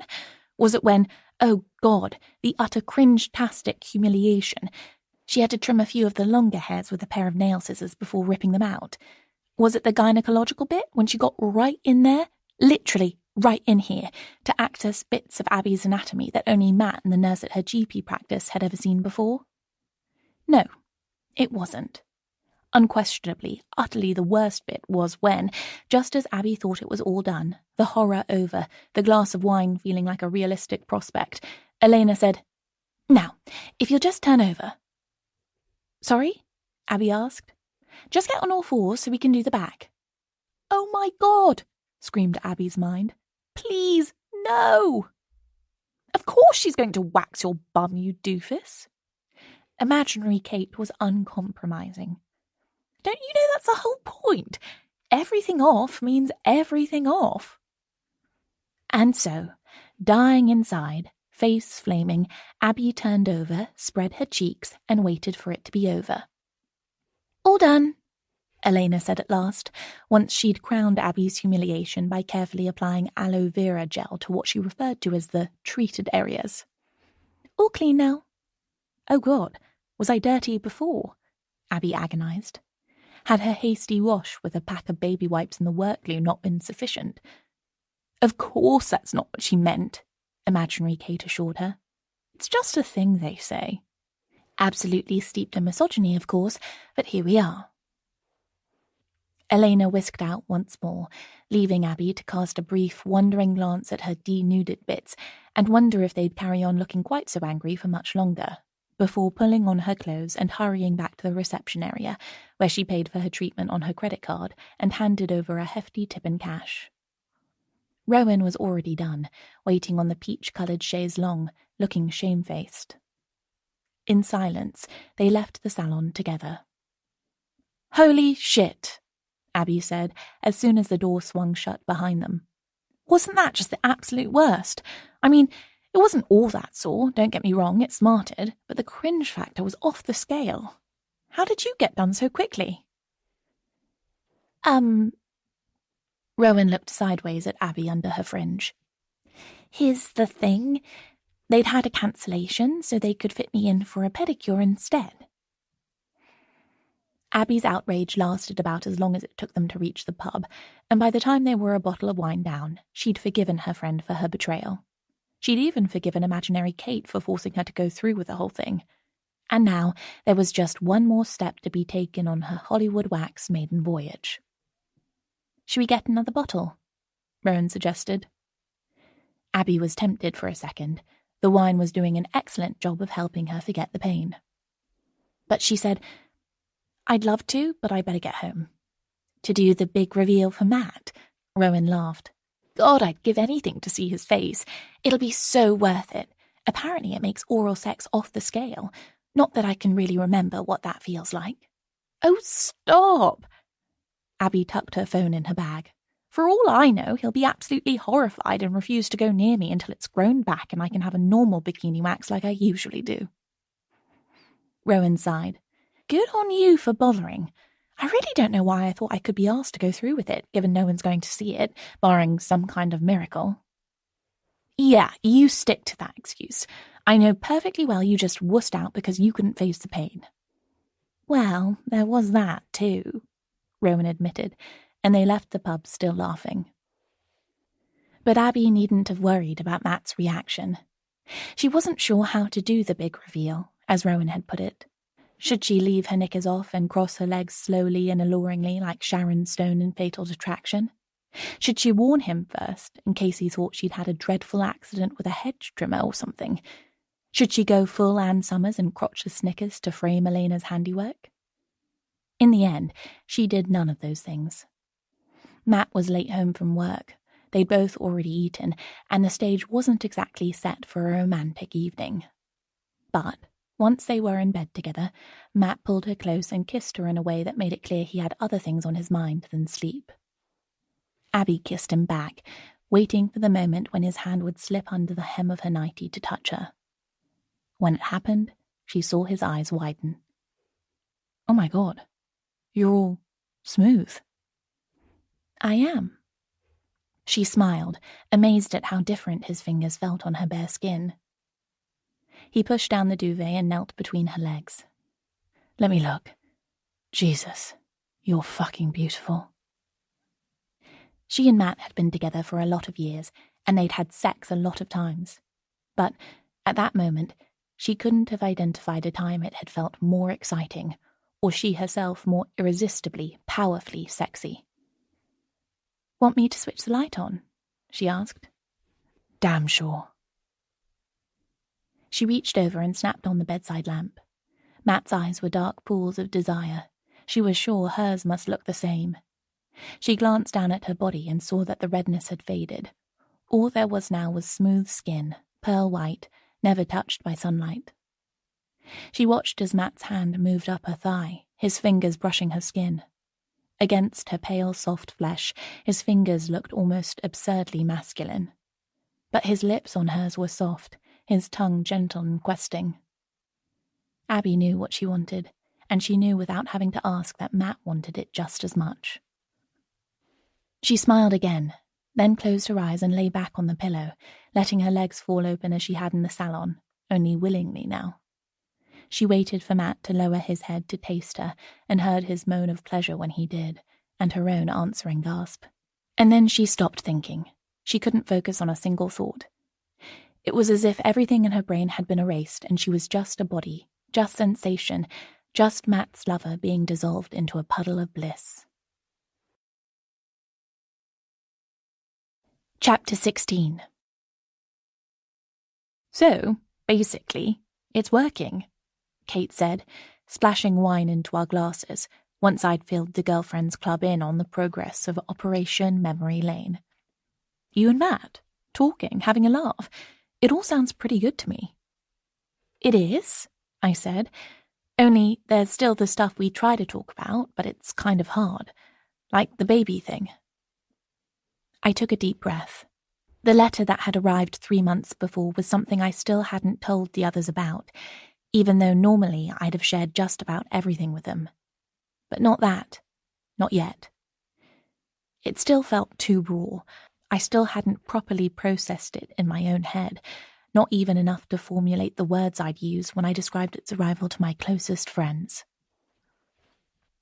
And our spare room was still just that, a room with no purpose, extraneous and empty, the branches of the tree bare now apart from a few clinging golden berries the parakeets hadn't discovered yet, the desk I'd promised still unpurchased. But now, looking at their curious, concerned faces around the table, I found I had to. It looks like we're at the end of the road. They said we've run out of time.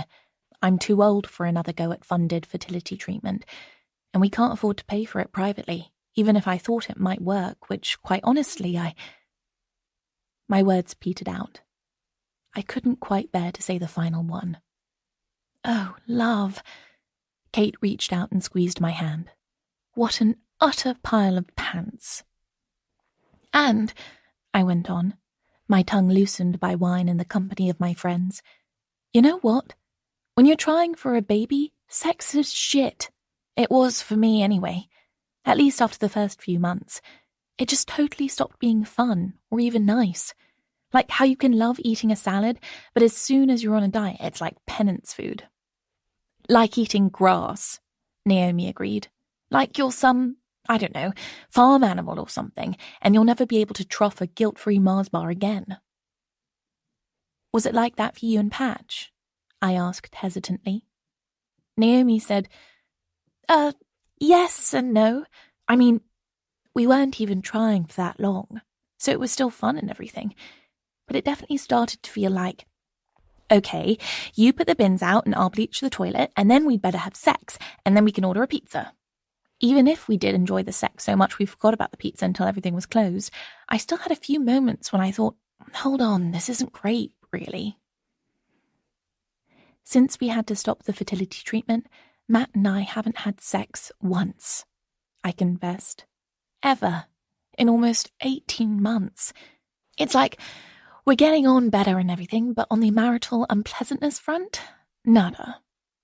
I haven't had sex in 3 years, Rowan said, and the last time was a dreadful pity shag with Paul. I mean, what was I thinking? He basically gave me one so I'd have Clara for an extra weekend while he swanned off to Tenerife on a mate's stag do. I have sex all the time, Kate said mournfully. Unfortunately, it's with people I hook up with on Tinder who I don't give a crap about. I mean, it's getting my end anyway, if girls even do that, but it's not ideal. You and Matt, though, Naomi said, you were always total goals.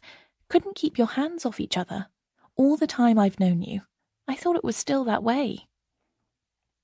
Rowan said, you always bought fancy lingerie and stuff, even when you were skint, and had everything waxed. Remember that? I felt a blush creeping up my neck, not because my mates were discussing my sex life. They were all pretty used to that, and if I'd felt uncomfortable, I'd have told them to wind their necks in, but because their words had reminded me just how bad things had become. I couldn't remember when it had changed. There must have been a point when those monthly waxes became occasional, and then never.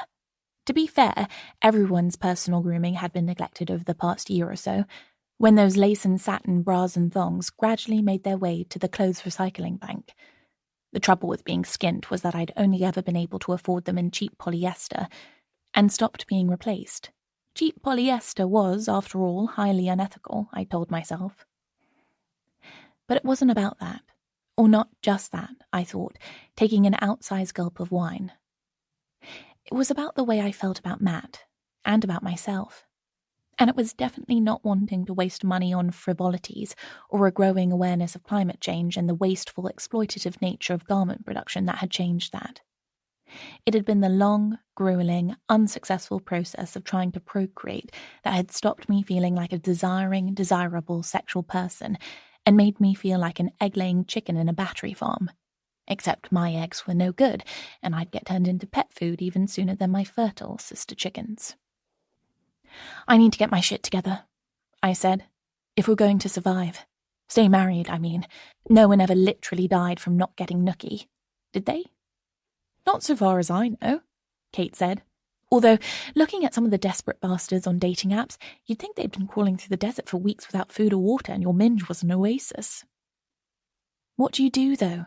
How do you get the spark back? I remember Andy saying once when he'd gone off a bloke that you can't strike the same match twice, Rowan said. Then she added hastily, but I'm sure he was wrong. His relationships never lasted more than a few weeks anyway, Naomi said. He's hardly a beacon of fidelity and marital longevity to which we should all aspire. So what are you going to do? Kate asked. Start tonight? Get home and jump Matt's bones? No, I said, more firmly than I'd intended. Why did the idea of doing that seem so far-fetched? I'm going to need a plan, starting with booking a wax. Tomorrow. First thing. The next day, Matt was conveniently out all day doing a workshop at a school on the other side of London. Mark was off supervising the printing of some point-of-sale material, and Bastian was doing a pitch with one of the other account executives. So, at lunchtime, I was able to abandon my post and sneak off to our local high street. I hurried to the supermarket and bought ingredients for the closest thing to a romantic dinner I could come up with, complete with a pack of candles and a bottle of decent champagne, because obviously the name on the bottle would transform me into an instant sex goddess in a way Cava or Prosecco couldn't possibly.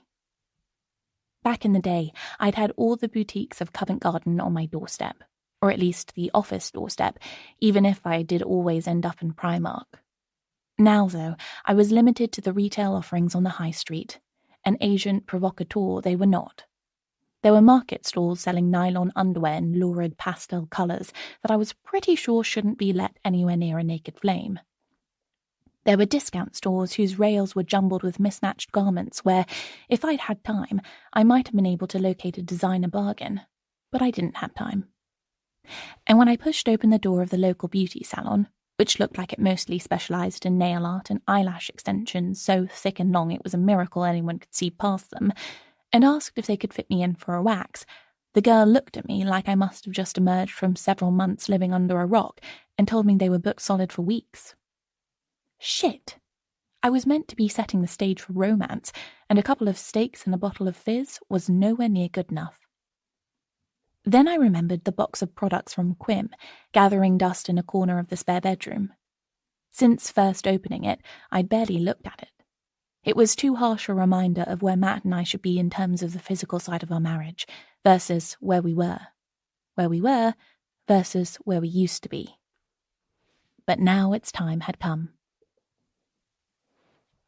I raced through my afternoon's work, then closed my laptop at 5:30 on the dot and had a shower, meticulously shaving my legs and managing not to cut myself to ribbons. Then, wrapped in a towel, I padded through to the back bedroom and squatted down in front of the box. Encased in rustling polythene sleeves, I found the various items of lingerie I remembered glimpsing back when the box had arrived. Handily, each one had a stick-on label identifying its contents. Naked desire, wet look, open cup crotchless body. That was way too advanced for me. Fishnet all-in-one catsuit. Not a chance in hell. Studded bondage-style basque with suspenders. Hard pass. Good grief, what had happened to me? I'd never been the kind of person who wore stuff like this without a second thought, but I'd been a whole lot more adventurous than I was now. Now, the idea of wearing anything so overtly sexy made me do a full-body cringe. There was also a Love Me scarlet lace push-up bra and French knicker set. I looked at it for a second, then put it on top of the pile. It was going to have to do. Then I rummaged in the box a bit more. There were furry handcuffs and lubricant applicators and nipple clamps. There were more kinds of vibrator than I'd ever known existed, double-ended ones and app-controlled ones, and even a glow-in-the-dark one. Don't want to frighten the horses, I muttered to myself. And then my hand clasped around a tube. I pulled it out the carton and read the label. Intimate Hair Removal Cream. Right. Waxing had turned out not to be an option, but clearly the gods of minge maintenance were smiling on me after all. I turned the tube over and glanced at the instructions on the back. Warning. Perform a patch test 24 hours before use, it said in bold capital letters. Yeah, right, I told it. We've got no time for that. Don't let me down. This is not a drill. Back in the bathroom, I pulled off my towel, squeezed a dollop of the cream onto my fingers, and applied it generously to, well, the relevant area. All the relevant areas.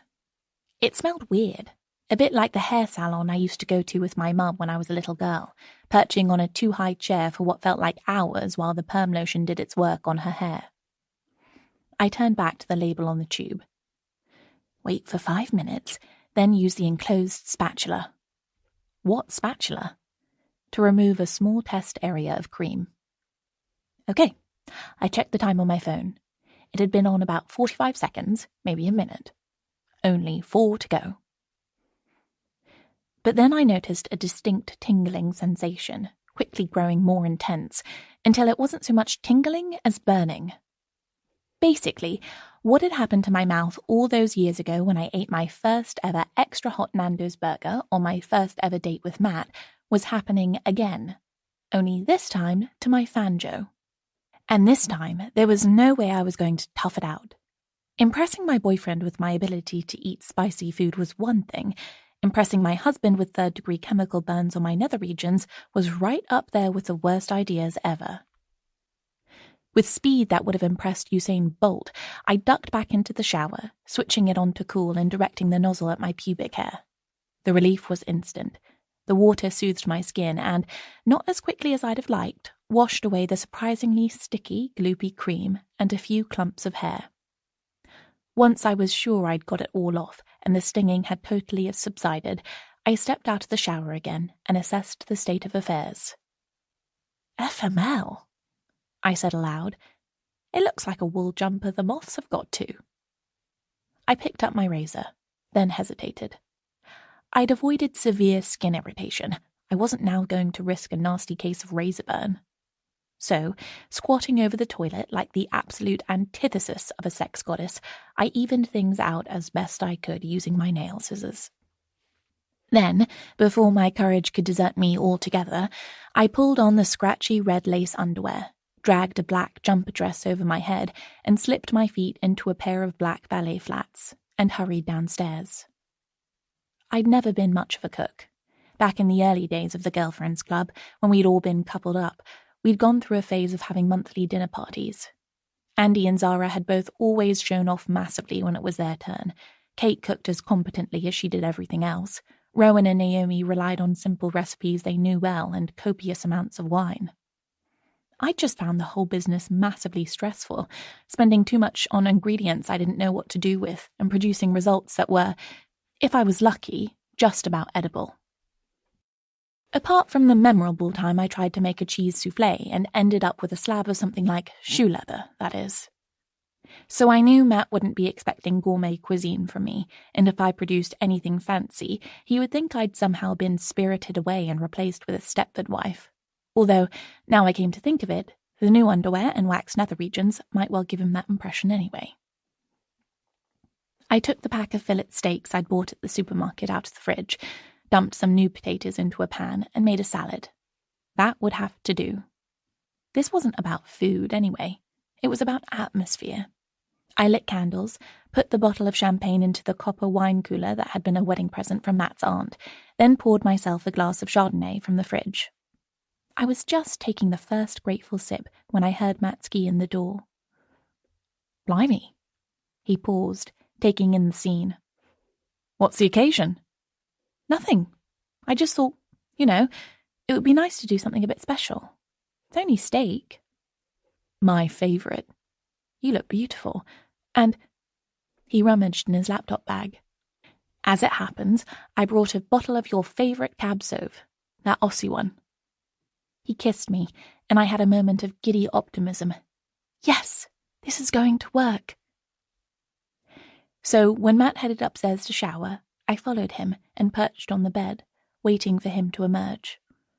Then I heard the shower stop running, and a kind of desperation overtook me. He needed to get the message loud and clear. There was absolutely no room for subtlety here. So I peeled off my dress and arranged myself on top of the duvet, wishing I felt more like a glamour model and less like a total plonker. When he saw me, Matt literally froze in the doorway, his hand halfway up to his head, a towel hanging limply from it. The towel, I couldn't help noticing, wasn't the only thing that was limp. But that was okay, I assured myself. We could work on that. Hey, Abs. He came over and sat next to me. Cop a load of you. What's this?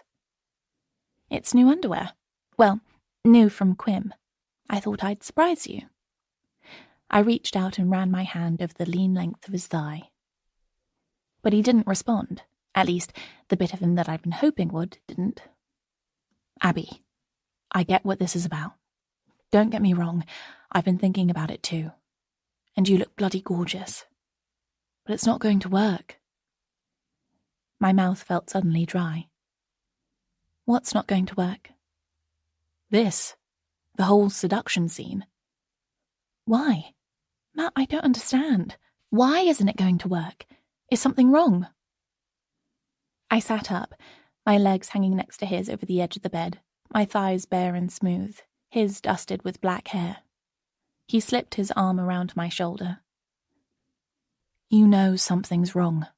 Something's been wrong for a long time, and I don't know how to fix it. That's why I thought if I did something like this, we could kind of get stuff back on track. Abby, our sex life isn't an ad campaign that's running behind schedule.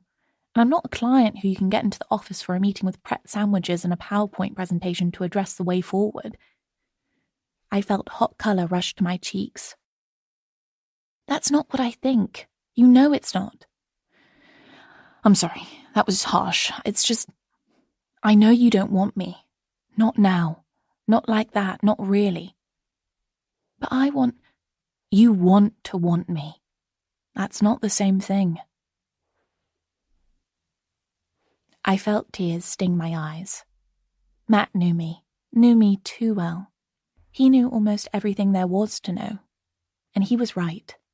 He'd been there, all those times when we'd had desperate, passionless sex that we'd hoped would result in a baby. He'd seen me cry as he tried to orgasm inside me. At the time, I'd known it must have been just as awful for him as it was for me, but I'd pushed the knowledge aside. The whole thing was a means to an end, after all. Except the end hadn't happened, and now I felt like a different end was almost upon us. Everything we'd tried together, everything we'd done to recapture the closeness we'd taken for granted in the past, well, it had worked. I'd felt like it was working. But there was still this last one huge thing. And without that, did we have anything at all? I don't know what to do, I said, my voice coming out thin and small, then muffled almost entirely as I pulled my dress back over my head. I thought about ripping off the sexy underwear and chucking it into a corner, but that was the kind of thing I might have done 6 months before, when I didn't care if my own hurt made Matt's hurt worse. I don't know either. He looked down at his hands, clasped in his lap, and I wondered if he, too, was remembering how they'd once looked touching my naked skin. If we didn't ever have sex again, would you still want to be married? I asked. Abs, I can't imagine wanting to be married to anyone except you. But I don't know. Sex is great. When it's good, I mean. When it's good, it's amazing. There was a lump in my throat so big I could hardly get the words out. Matt nodded. I think it is. I tried to hide my sadness with feeble humour. Other people might be miles better. You might have just been giving yourself great PR all these years. It had always been a kind of joke between us that, while Matt had had sex with other girls before he met me, I'd never slept with anyone but him. But now he didn't smile. What we had, it's the best, he said. I can't imagine wanting anyone else as much as you. Because it's you I love. That was something. It was a big something. He loved me still. Surely, with love, we could make everything else all right again. I love you too, I said.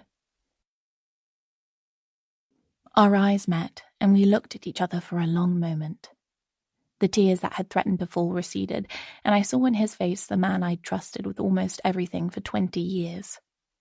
Could I trust him with this one last thing? Should we go downstairs and eat? I asked. Spring 2004. If I Ain't Got You. Abby lay with her head on Matt's shoulder. Their bodies had created a warm cocoon under the duvet, and the rain lashing against the window made it feel even warmer. The door was closed. She could hear her housemates moving around the kitchen and catch the hum of their voices, Alicia Keys playing on the stereo, and an occasional shout of laughter. But they didn't matter either. For now, there was nothing in the world but her and Matt. It was March, halfway into her second year at uni, and they hadn't seen each other since Christmas. She'd met him at the station and brought him straight back here, straight to her bedroom, and straight to bed. Their getting to know you again sex had been amazing, as it always was after some time apart, but now, as she always did, she felt awkward with him, almost as if he was a stranger. As if the bridge built between them by all the text messages, emails, posts on MySpace and late-night phone calls was so fragile that, now it had been crossed, it would crumble away to nothing and have to be built all over again. This was usual, she told herself. This was the way it always was. It would be okay. Matt gave a soft snore, then jerked awake. Tired from the 6-hour train journey from Scotland, he always fell asleep for a couple of hours, as she did whenever she made the journey up north to visit him. She lay still, waiting to see whether he'd fall back asleep. But now he rolled over, propping himself up on his elbow, and dropped a kiss onto her lips. Hello, stranger. Hello, you. So what's the plan? We could order a takeaway, or go with the others to the pub, or go clubbing in the gay village. Or go to Pizza Express, Matt suggested. Abby giggled. Or, in defiance of all convention, go to Pizza Express. Because that, on their first night together, was what they always ended up doing. The first time, it had felt special, like a proper grown-up date, but over time it had become a ritual, a familiar thing for them to do together, with no surprises. And, with that strange, not quite connected feeling hanging over them still, surprises were exactly what they didn't need. I'll just jump in the shower, Abby said. Reluctantly, she eased the duvet aside. The room was cold, and the bathroom would be even colder, the boiler reluctantly spluttering as the shower yielded a thin stream of hot water, the shower curtain wrapping her in a clammy embrace if she got too close to it. She'd lived here 6 months now. It wasn't much worse than the student houses where her friends lived, and by this stage she was used to it. Kind of. She pulled on a thick toweling dressing gown and fluffy slippers and made the chilly journey to the bathroom, which smelled of Amanda's Calvin Klein perfume and of the patch of black mold on the ceiling, and showered hastily before hurrying back to Matt. It's pretty crap, she warned, but there should still be hot water. Just. Hey, I'm not picky. He folded his long naked body out of bed and pulled on his boxer shorts and t-shirt. The place where I'm living has rats. Seriously? Horrible ones, not like these guys. She pointed to the cage where Wojciech and Stanik were sleeping, curled up together in their bed of wood shavings. Horrible ones. We don't see them, but they chewed through my housemate's laptop charger, and they eat our pot noodles. Abby shuddered. Don't tell Wojciech and Stanek that, or they'll be wanting some too. She heard the familiar creak of the floorboard outside her door, then the boiler's gasps of protest as Matt began his shower, and quickly put on some makeup, then reluctantly shrugged off her robe and pulled on a jumper, denim miniskirt, tights, and Doc Marten boots. Not the most alluring outfit ever, but it was too cold to matter. Her hooded parka, hanging on the back of the bedroom door, would hopefully be equal to the weather. The restaurant was just a 15-minute walk away, and her only umbrella had blown inside out when she was making her way between lectures the previous day. While she waited for Matt, she allowed herself to wallow for a moment in happiness. No one had expected that they'd still be together 3 years later. If she was honest, she hadn't really expected it herself. When they'd accepted university places at Glasgow and Nottingham, which were, if not exactly at opposite ends of the country, certainly distant enough to restrict visits to bank holiday weekends and vacations, they'd done so with excitement for their individual futures, but genuine uncertainty about what it might mean for them as a couple. Everyone knew how it worked. You promised that you'd be faithful, that nothing would change, that 3 years was no time at all, and then you shagged someone else in Freshers' Week. Abby had seen that happen over and over again, as her newfound uni friends wept on one another's shoulders over cheating boyfriends, or their own sudden realization that what had felt like security and permanence just weeks before now felt suffocating, distant, and, well, dull. But Abby had never felt that way.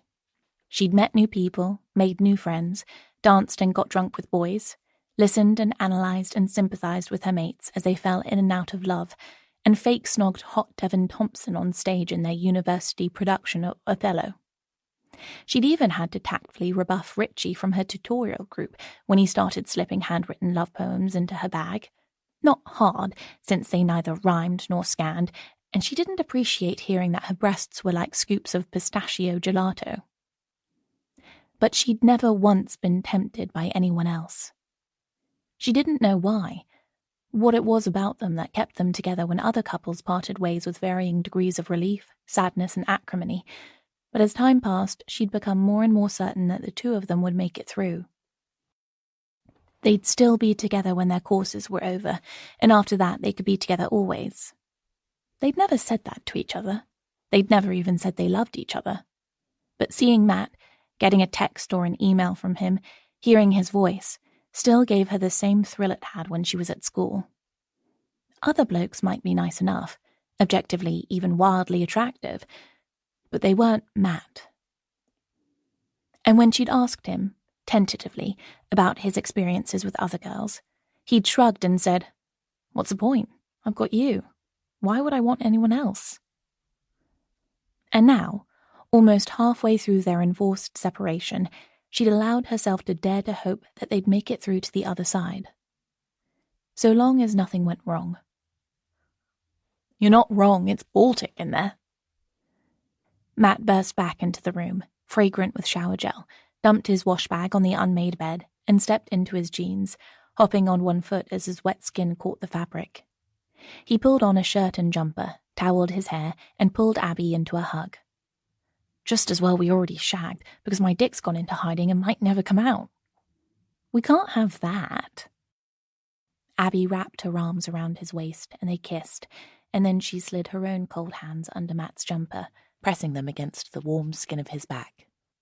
"Ow! Get off me!" "Come on then, get your skates on. I'm starving." Wrapped in coats, scarves, and gloves, they headed out into the street, which, Abby pointed out, wasn't actually that much colder than the house. The rain had taken on that semi-solid quality that wasn't snow but held the promise of it. Drifts of grit salt crunched damply under their feet as they walked, heads ducked against the rain. The brightly lit glass front of the restaurant was like an oasis, promising warmth, dryness, and food. Then Abby pushed open the door and Matt followed her in, and they were shown to a corner table, where Matt ordered a beer and Abby a Diet Coke. "No red wine?"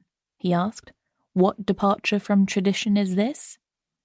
"I've put on a few pounds. It's so bloody cold in that house I've been mainlining toasted cheese and hot chocolate, and none of my clothes fit, so I'm trying to be a bit sensible."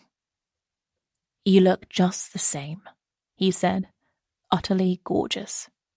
Maybe to you, but I can't afford new clothes, and we can't afford to turn the heating up, so something has to give, and it's not going to be pizza. Thank God for that. You had me worried for a second. And he had her worried for a second. But, looking at his cheerful face, she realized there was no double meaning in what he'd said, no inkling that anything was abnormal, except for her not chugging down a large house Merlot as she would normally.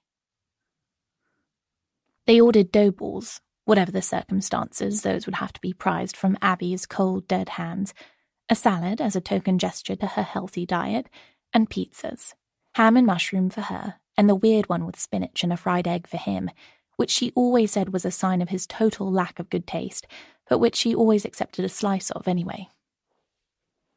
As they ate, they caught up on the news from the past 2 months, most of which they'd already shared, but it felt new, somehow, hearing it in Matt's actual voice rather than in typed words, looking at his face as he told her again about the time his flatmate Chris had locked himself out after a night out, and they found him asleep on the doorstep the next morning and had to rush him to accident and emergency in case he had frostbite. But this felt different. She realized that it wasn't just a funny story, that he'd been genuinely concerned. And when he talked about his course, the programming languages he was learning, the challenges he was solving, there was a passion in his voice that no email could have conveyed. I've been doing some volunteering, teaching coding at an after-school club for kids from deprived backgrounds, he said. It's amazing, just seeing how they engage, how fired up they get when they realize they can be good at something. It's made me think that's something I'd like to do more of after I graduate. I thought you were going to earn shitloads as a software engineer and drive a fancy car. I can earn shitloads as a software engineer and drive a fancy car and make the world a better place. Multitasking, innit? And I can do my summer internship at an ad agency and still have a totally credible life ahead of me as a long-form essayist and poet, because that's always been a viable way to make a living, right? My lucrative career on the dark side will keep you in the style to which you want to be accustomed, and then when we're properly rich, like mortgage paid off rich. Maybe mortgage almost paid off. And 2 holidays a year, 1 long haul and 1 to a nice little villa in France, where the owner of the local bakery recognizes us and keeps fresh croissants for us every morning, even when we've slept in. Yes, but it's all really unpretentious and costs next to nothing, and we invite our friends and we get all pissed on rosé around the pool at lunchtime. And then we sleep all afternoon and I cook something amazing for dinner and we drink more rosé. And our kids run riot and learn to like olives, and we have to nag them to put on sunblock. Abby felt the smile on her face freeze. This was a game they played every time. It was one of the ways they found to reconnect after these long absences from each other, something they never ever talked about on email or MySpace, but kept for when they were actually together. It had never felt serious before, never felt like anything much except an imagined future in which they were so different, so adult, that they were barely recognizable as themselves. Now it felt both impossible and terrifyingly real. Still, she gave it her best shot. And I wear floaty dresses that I bought from Net-a-Porter. What's that? It's an online designer fashion retailer. God, don't you know anything about the internet? You lost me at designer fashion. Tell me more about the floaty dresses, though. Are you wearing them with those sandals that lace up around your ankles, and do they have slits right up to your thighs and show lots of cleavage? Abby laughed, but she found herself unable to remain in their fantasy adult world. Matt? Speaking. Listen, the dresses and stuff, I'll tell you about them another time. Right now, there's something else I need to tell you. He took a sip of beer and reached out his hand across the table, placing it on top of hers, which was hovering over the dough balls she suddenly no longer wanted to eat. There's something I need to tell you too. She felt a heave of sick fear. Now the dough balls hadn't only lost their appeal, but were threatening to reappear. She dabbed her mouth with a napkin and took a gulp of her drink, and the sickness receded a bit. Abs? It's okay. You go first. No. Her voice sounded reedy and strange. You go first. Matt cleared his throat. His grip on her hand tightened. She saw a flush spreading over his pale skin and felt dread crawling over hers at the same time. He's met someone else. He's going to dump me. Or he's decided to spend a year working at a startup in San Francisco after uni and will be apart for a whole extra endless year. "I love you, Abby," he said. "I'm sorry it's taken me so long to say it. It felt like such a massive thing. But I really, really do." The anxiety that had been churning inside Abby's stomach, mixing uncomfortably with dough balls and cola, melted away, replaced with a warm glow like she'd just downed a shot of Jack Daniels. The weight on her mind was still there. She didn't know if it would ever go away, but it felt lighter now. She knew this. She could deal with whatever happened next. So, awash with relief and happiness, Abby said the same thing, the only true thing that was in her heart at that moment. "I love you, too." Chapter 17. Wow, this is a bit posh compared to my old student house. I lifted my wheelie suitcase onto the king-size bed and looked around. You'd never guess we were even in the same city. The hotel room wasn't particularly luxurious. Standard conference hotel stuff, I guessed. Not that I got to go to many conferences, but it was nice all the same, decorated in shades of oatmeal and sage green, with an abstract painting that looked like it might represent a forest hanging over the bed, and a white-tiled bathroom with piles of fluffy towels and full-size bottles of locally made toiletries. And it felt like a treat. The first time we'd spent a night in a hotel together in absolutely ages. Never mind that it was just a dull convention about leveling up computer literacy in schools, at which Matt was giving a presentation and to which he'd suggested I tag along. After asking the neighbour to look in on Shrimp and feed her for 2 days, I'd happily agreed. "Not bad, is it?" Matt said. "I'm pleasantly surprised, actually. I've had to stay in some right dumps when I've done these gigs before." "And you say there's a spa?" "There is, and you'll have plenty of time to enjoy it, because this lot want their pound of flesh. I'm booked from coffee at 8 to the networking drinks that finish at 7:30. Don't worry, I'll have a great time. Massive lie-in, all-you-can-eat hotel breakfast, spa, then a bit of a wander round my old stomping grounds. I might even see if I can find that house. I bet it's been shishied up beyond recognition now, and maybe afternoon tea somewhere if I'm not still full from breakfast." "Sounds idyllic. I'll think of you while I'm sitting through other people's presentations and drinking bad, lukewarm coffee." "And shall we meet somewhere for dinner? Or do you think you'll be dragged out with the other presenters?" "Doubt it. They were pretty clear that they're wrapping up after the drinks. And if they do ask, I'll say I've got other plans." "Pizza Express?" "Of course." Matt kissed me and we finished unpacking, then had dinner in the hotel restaurant and went to bed early, surprised how exhausted we were by the excitement of being in an unfamiliar place. The next day, true to my promise to myself, I slept in, not even waking up when Matt left for the conference, and almost missed breakfast. Still, I was able to do justice to a mountain of bacon, eggs, fried mushrooms, sausages, and coffee, and even squeeze in a croissant I neither needed nor wanted. It was the kind of breakfast you crave after being up all night having sex, which I hadn't, but I made the most of it anyway. Afterwards, I made my way to the heated indoor pool and lay on a lounger for a couple of hours before having a massage. Then I made my way out into the city. The fact I'd lived here for 3 years seemed strange now, and stranger still was that I'd never been back, except one final time to collect the last of my belongings and return the house keys to the estate agent. I'd loved Nottingham, loved the glorious architecture of its old town, loved the city's compact size, which meant I'd never got lost, not even making my way home late and drunk after a night out, loved the friendliness of the people. But there had never been any question of my living here after I graduated. I'd always known that home would be in London, with Matt. All told, we must only have spent a handful of weekends here together. Mostly we'd returned to our parents for holidays, or gone abroad on cheap interrail tickets to explore European cities. Occasionally I'd made the long trip to Scotland to visit Matt. So although the streets, the university's main building, Hogwarts-like, reflected in the lake over which it stood, and the jumble of streets at the city's centre were filled with memories. Few of them were of him and me together. I easily found the house where I'd lived, which had indeed been done up and now had wooden shutters in the windows and a BMW parked outside.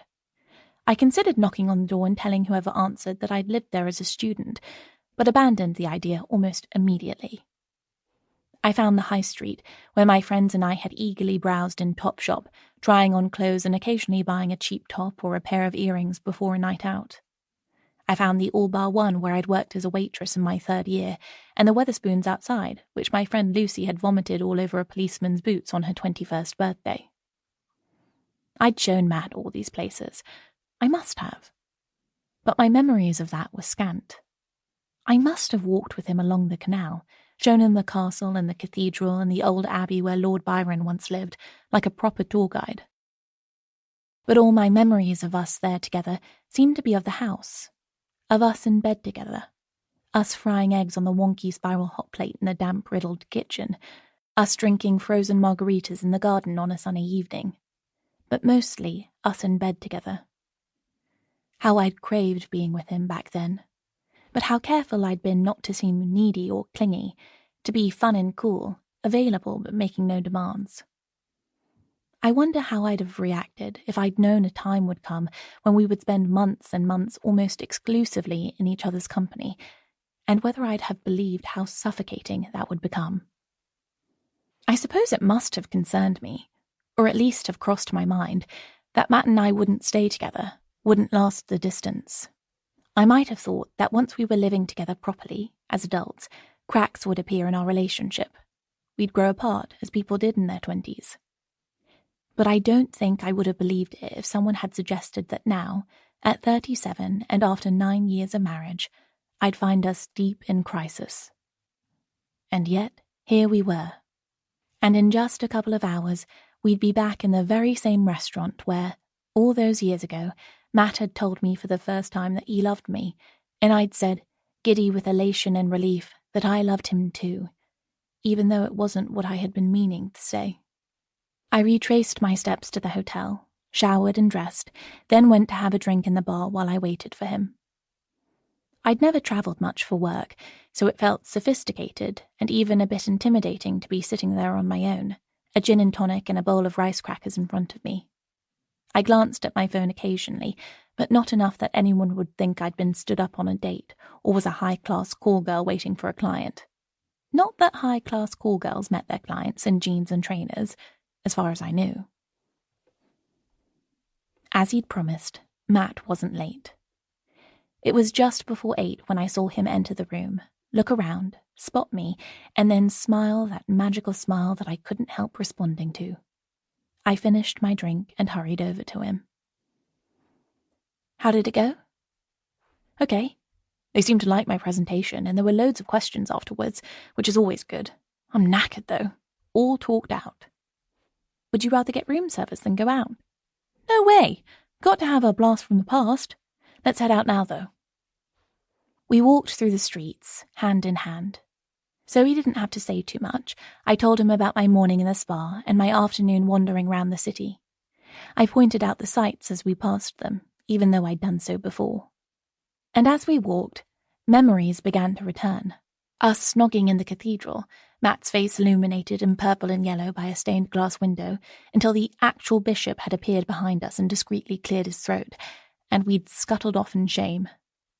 Dancing with him in a nightclub in a skirt so short it barely covered my knickers, knowing other men were watching me, and Matt was watching them watch me, but only having eyes for him. And that other night, when Matt hadn't been there, when I'd woken my flatmate Sarah at 4 a.m. to tell her something was wrong, and I needed help. I remembered, as clearly as if it was happening right now, walking to this same restaurant on that rainy March evening. Matt's hand in mine felt just the same. The streets beneath my feet were familiar. Even the sense of hollow anticipation, of dread, really, in my stomach was the same. And I knew suddenly that, although I hadn't planned or intended it at all, tonight I was going to tell Matt what I hadn't been able to tell him then. He was oblivious, though.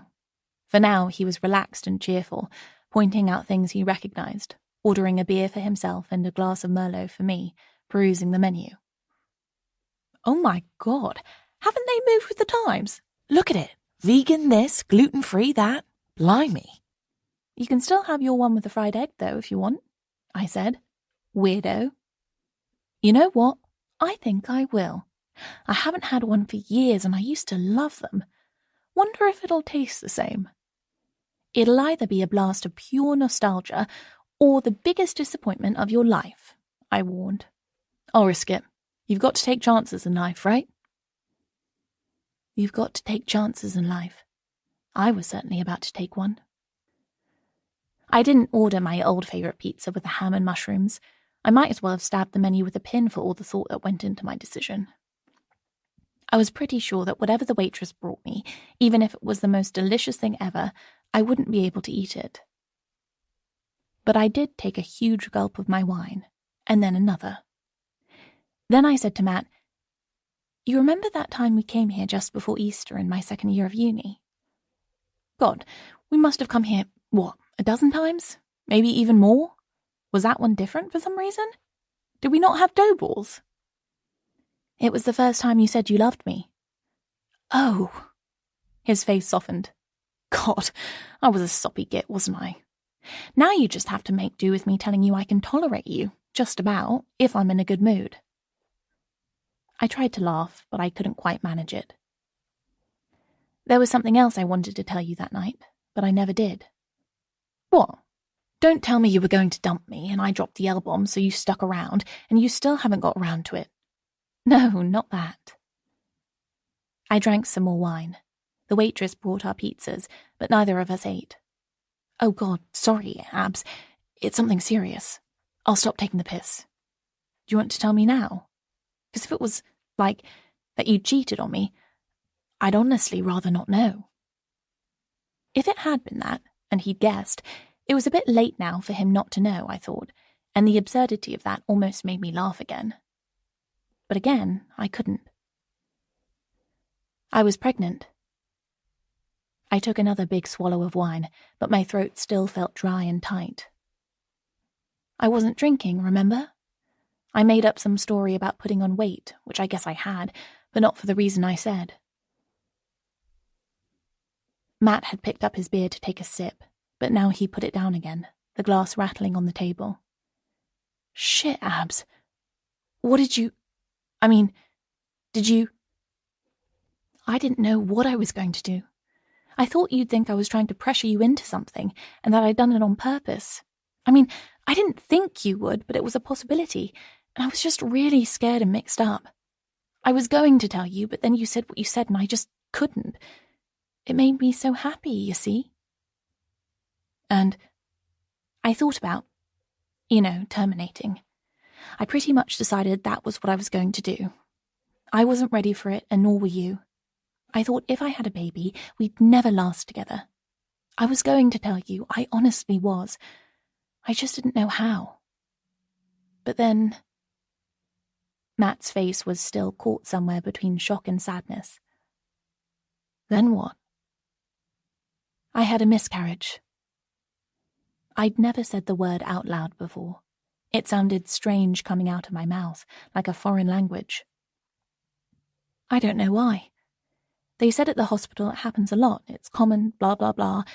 But I was just so relieved it was over, I barely heard what they were saying. Matt's face was a blank mask. And what about when we were having all that treatment? You never mentioned it. I did, I said in a small voice. Just not when you were there. They said it was nothing to do with us not being able to have a baby. They said it was a totally separate thing. So you thought it was okay to never tell me? I didn't mean to hide it from you. I felt so awful, Matt, so guilty. Because I could have had that baby, and then when I didn't, it was just the biggest weight that had been lifted off me. It would have been so hard back then. I was so young. We both were. Even though people never think of themselves as young when they are, I just knew it would have been too soon. Too soon for us to be parents together, and definitely too soon for me to be one on my own. Matt nodded, but didn't say anything, so I carried on, the words spilling out of me like I was trying to explain it all to myself as well as to him. I thought it might be too much for our relationship back then. I still feel like it would have been.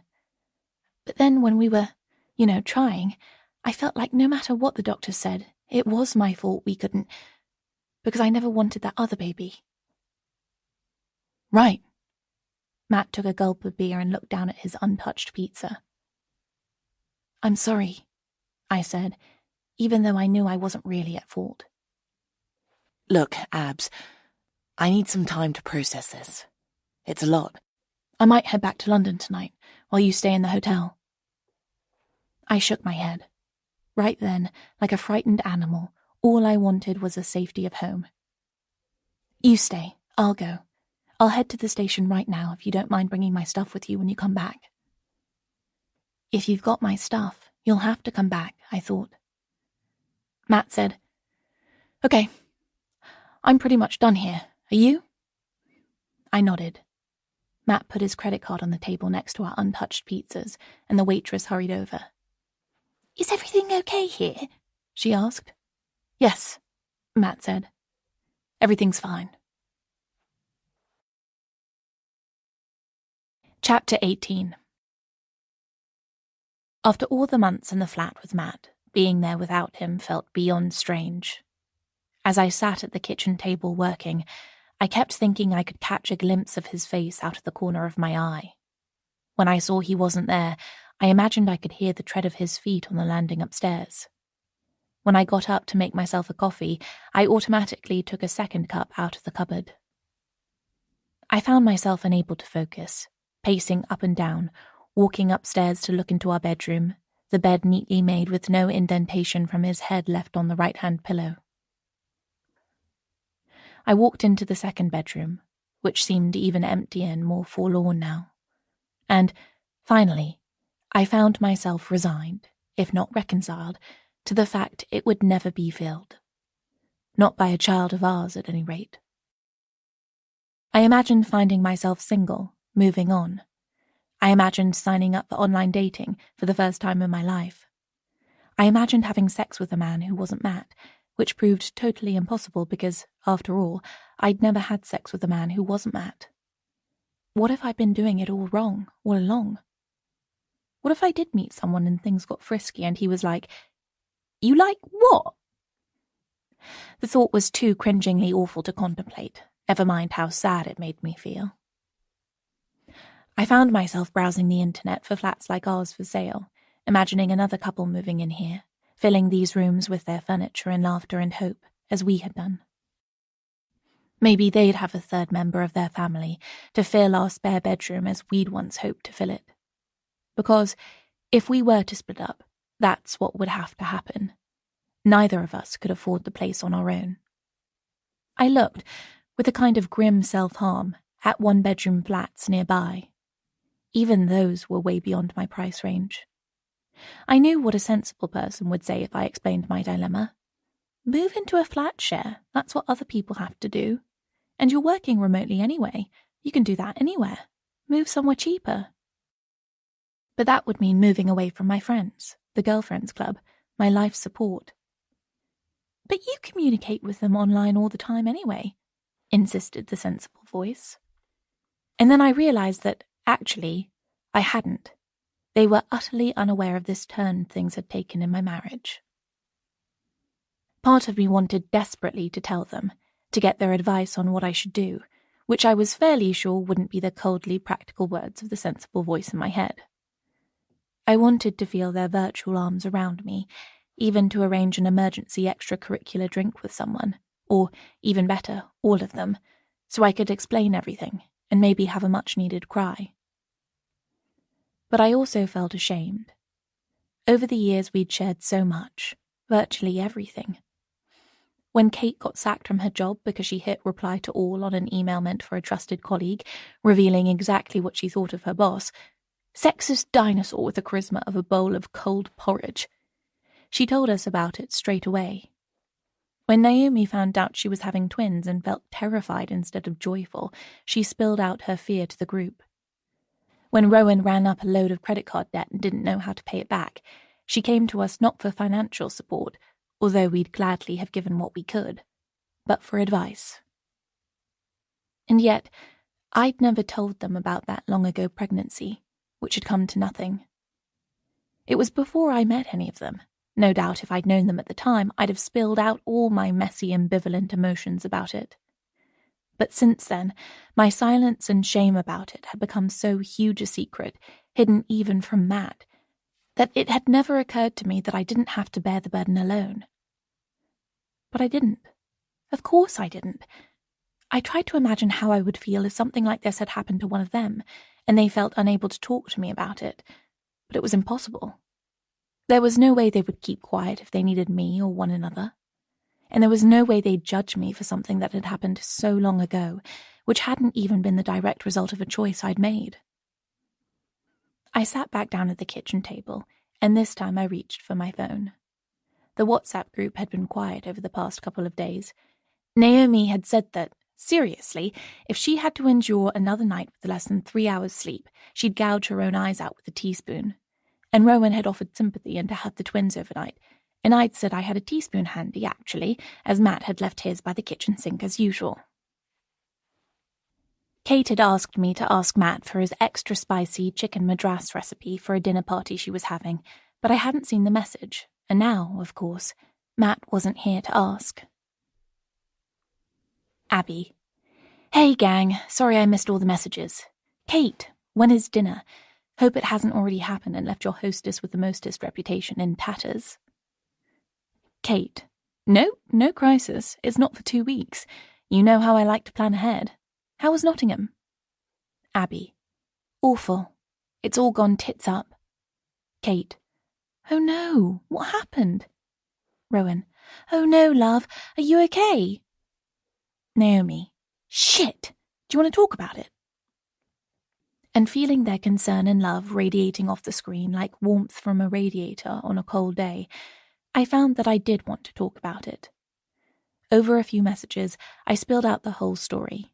How I'd arranged to recreate that long-ago date, how I'd realized this was the best opportunity that I'd ever get to tell Matt what had happened, and how it had left me feeling in the intervening years.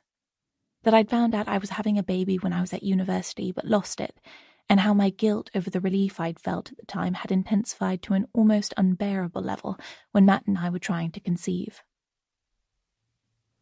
Abby. And he was, I expected him to be hurt, but he was like beyond hurt. He was gutted that I never told him. And I can see why. I should have done. I've been a fool. But I felt almost like telling him would have jinxed the whole fertility thing even more than it was jinxed already, like it would be admitting that it was my fault. Naomi. You know it's not your fault, really, don't you? Abby. A bit of me does. But I was so relieved when I had that miscarriage. It was awful and painful and grim, but mostly I was like, thank God I don't have to make a decision about this. I don't have to decide to abort Matt's baby, and I don't have to face going ahead and having it when I'm not ready. Rowan. Sounds like a totally normal way to feel. I had to make that decision when I was pregnant with Clara.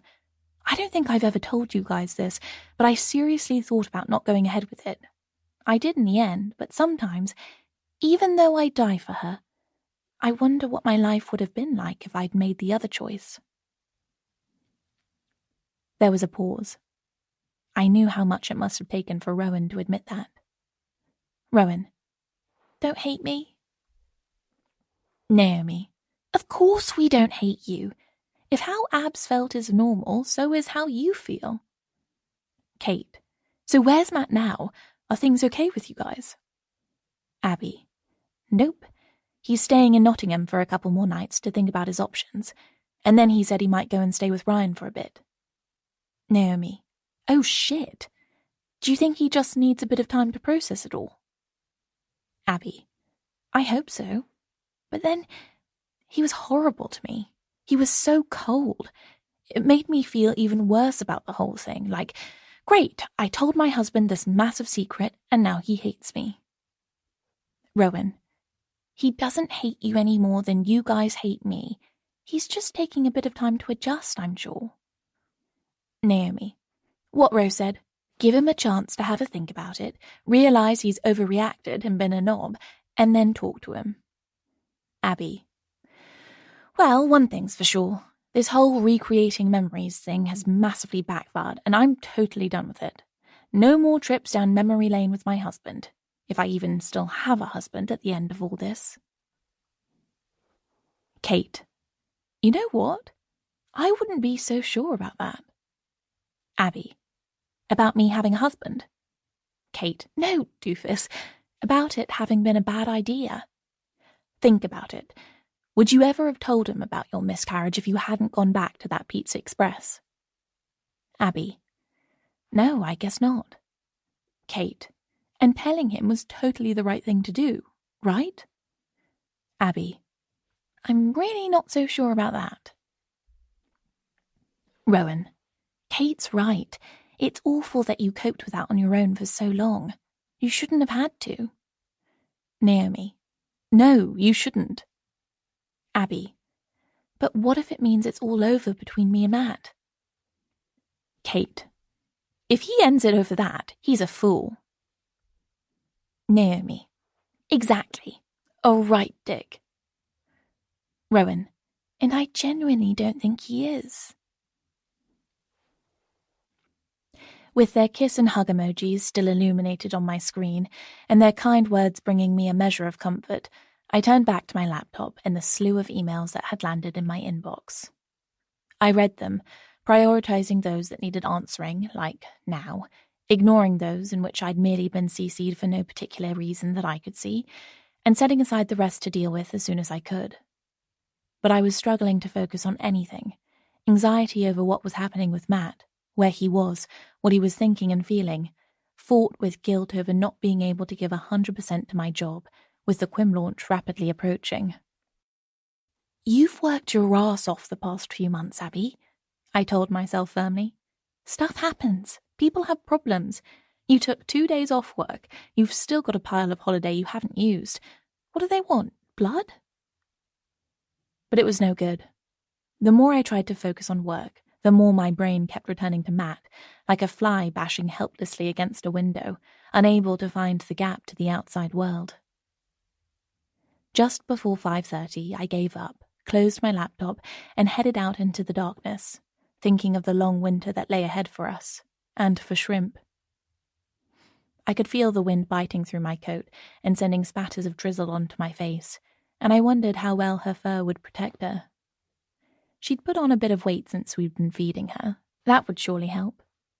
But Matt had been right when he said the situation was unsustainable. When I approached the house, I saw Shrimp curled up in her pink cat bed, but as soon as she heard my footsteps, she stood up, stretched, and came running to greet me, mewing furiously. Did you think we'd forgotten about you, little girl? I asked. We'd never do that. Come on, let's get you some dinner. I tipped cat biscuits into her bowl while she clawed impatiently at the legs of my jeans. Steady on, I told her. Food's on its way. Just a bit of patience. As soon as I put down the bowl, she buried her face in it, crunching enthusiastically. The misty street was filled with shadows and random patches of light. A fox trotted along the other side of the street, seeming almost to float on its noiseless paws, and I wondered whether foxes ever attacked cats. Shrimp was so small, so defenseless. Bonfire night was just a few days away. What if she was terrified by the bangs and flashes of the fireworks? We can't carry on like this, I told her, bending down to stroke as she wound herself around my legs, purring happily now that her dinner was finished.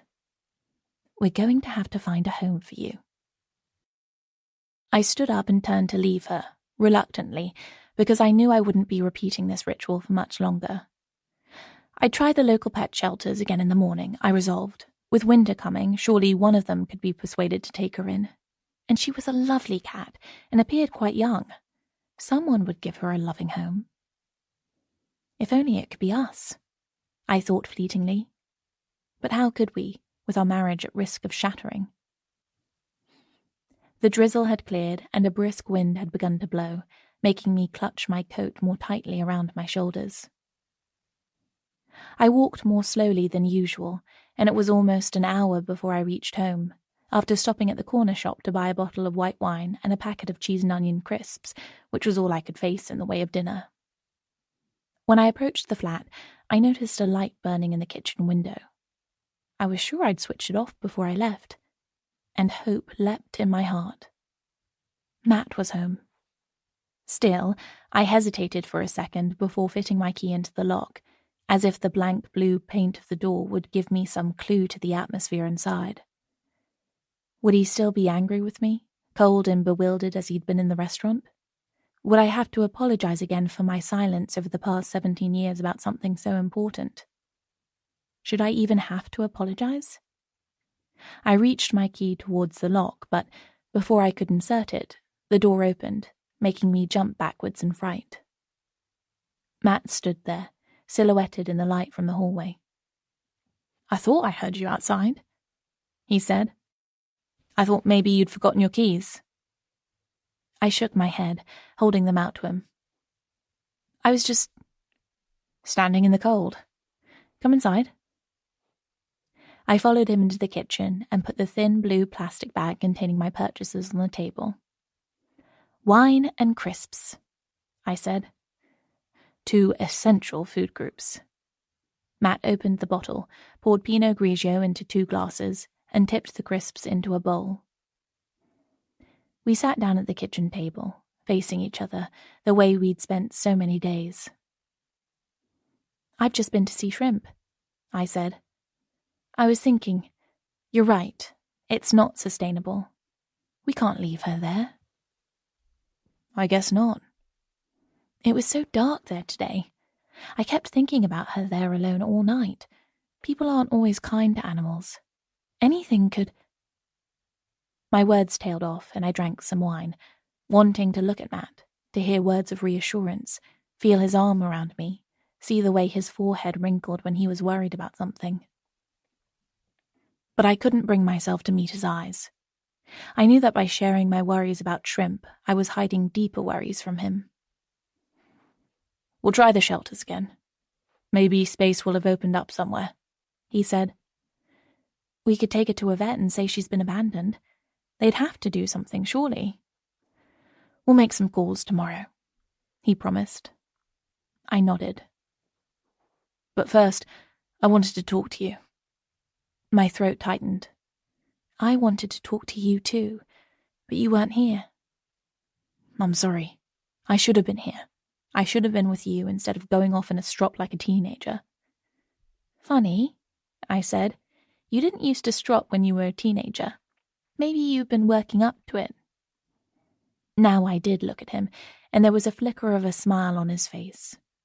I took a crisp from the bowl and bit it in half, the crunch sounding implausibly loud in the silence as I waited for him to speak.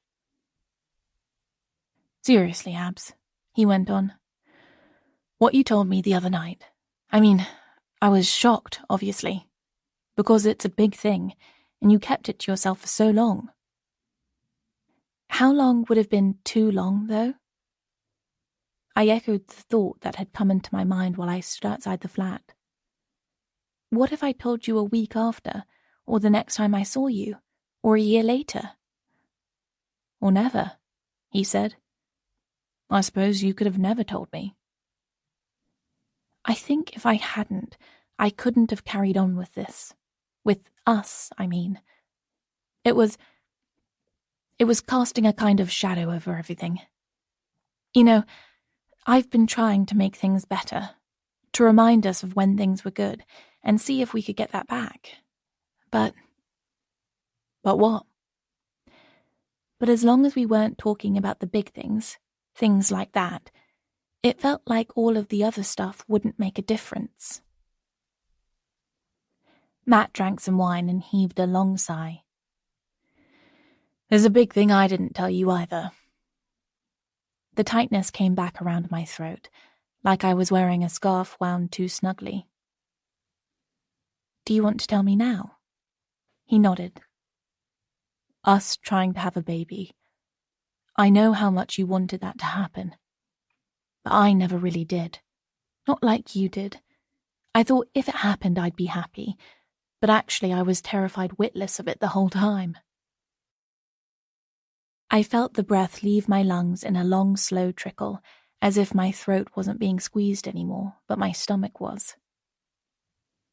It's a scary thing, I said carefully. Yeah, course it is. I chatted to Patch about it, and he was like, Mate, you'll be shitting yourself the entire 9 months, and then the sprog arrives and you're so busy cleaning up its shit you forget all about it.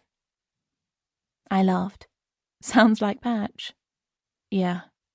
But he said that, for the longest time, he's been able to imagine being a dad. And he's great with the twins. When he's not at work, or at the gym, or out cycling, or too tired from doing those things to get off the sofa, according to Naomi, I thought. You'd have been great too. Maybe. But every time I thought about it, I thought about what our life is like now. Well, what it was like before we started all this. And I thought, do I really want this to change? Go on, I said. So when you told me about losing the baby, back when we were at uni, and how relieved you'd felt, I realized I'd felt relieved too, when we couldn't have kids.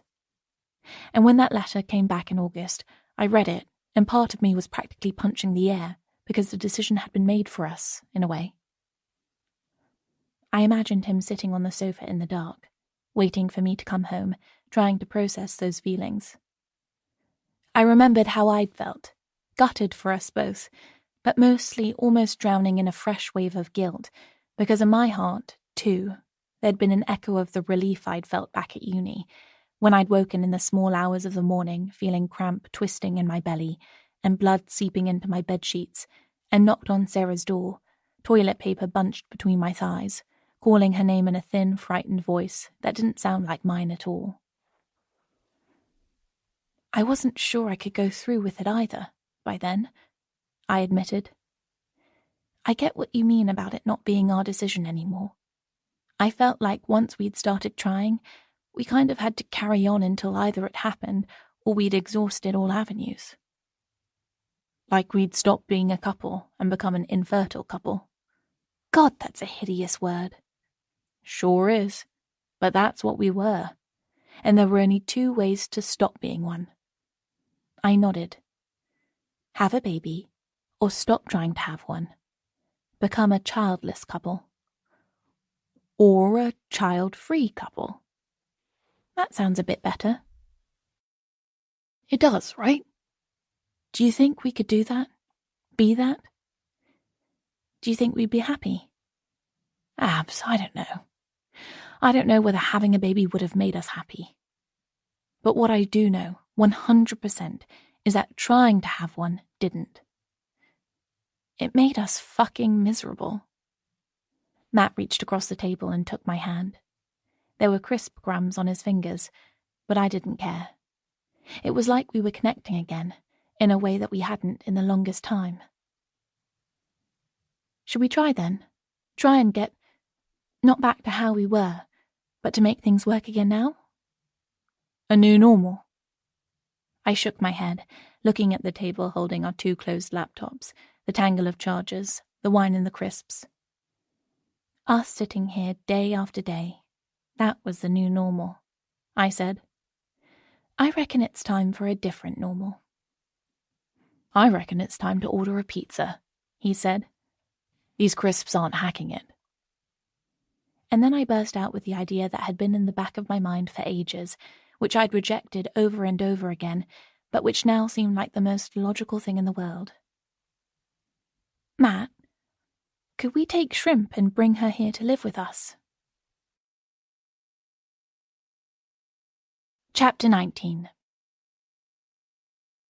For the first time in months, I was actually dressed for work, although admittedly only in a smartish jacket over my jeans. But still, I blow-dried my hair.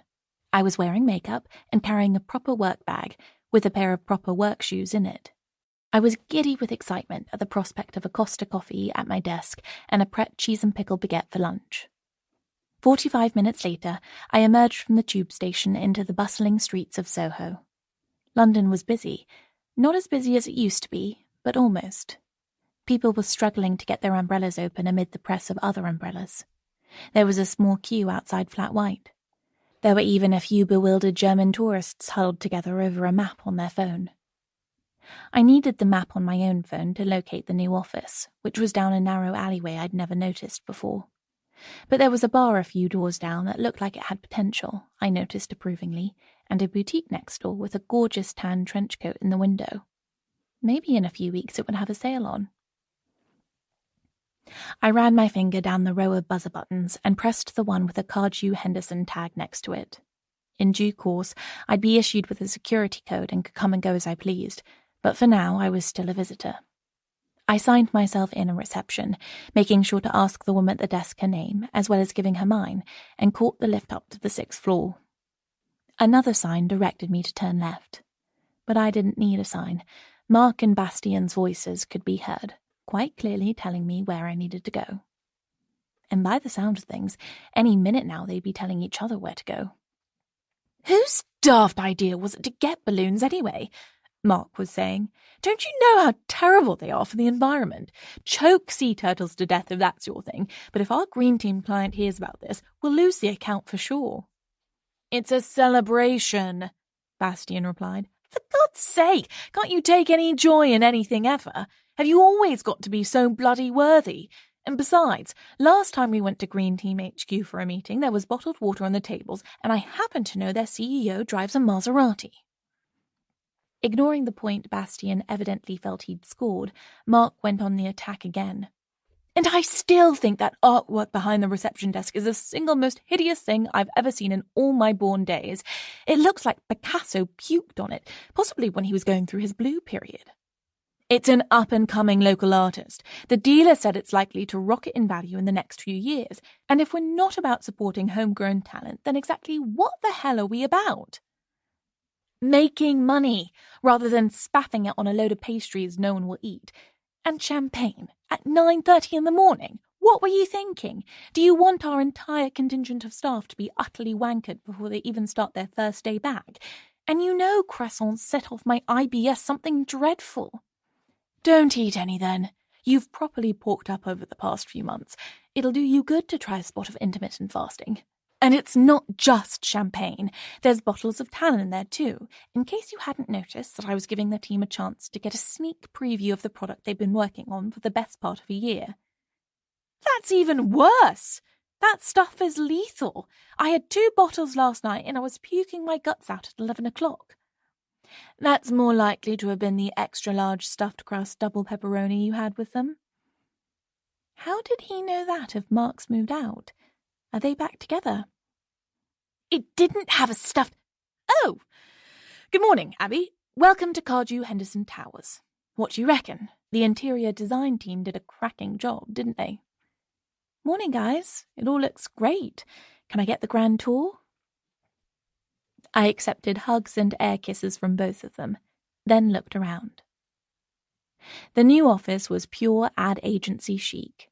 Banks of desks made from what looked like upcycled pallets, polished concrete floors, glass-walled meeting rooms, a chill-out area with a vintage pinball machine, an enormous squashy yellow sofa, and, of course, the art hanging behind the sculptural stainless steel reception desk. Vishni, the office manager, hurried past, a tea towel draped over her arm and threads of grey in her black hair that I'd have sworn hadn't been there the last time I saw her, and laid blame for squarely at Mark and Bastian's door. I waylaid her, hugged her, and congratulated her on how hard she must have worked and how great everything looked. But before I could venture further into the new premises and find my desk, at least the desk that would be mine today, since a strict hot desking policy had been introduced, along with the new hybrid working one, the last junior designer rushed tardily in, saying he was awfully sorry to be so late on our first day back, but he'd just had to stop and smell M&M's World, because it had been so long. "People! People!" Bastian pinged one of the artfully arrayed champagne bottles with a teaspoon. May we have your attention, gang?" Mark stepped up next to his business partner and former life partner and deployed a fork to pop one of the balloons that someone, probably poor Vishni, had carefully strung around the reception desk. Everyone jumped. "What the flip did you have to do that for?" Bastian demanded. "Are you trying to make our colleagues think they're in Kabul or something? Don't be absurd. Are you going to give the guided tour, or am I? You do it. If I do, you'll only say I'm doing it wrong. Right. So I'd like to welcome you all, officially, to our new home. It's been a long time coming, and we're delighted to be here at last. We'd both like to thank you, first and foremost, for your patience, dedication, and hard work over the past— Oh, for God's sake, do get on with it. 18 months. And on that note, I'll hand over to Bastian to show you all around the new office. But you were going to do it. But you said I was doing it wrong. Fine. With a resentful glance at Bastian, Mark embarked on the official tour, interrupted by frequent digs from his partner and occasional questions from their staff. It should have been awkward AF, but not only were we all used to their ways, we were all so giddy with goodwill and excitement that we'd have put up with anything.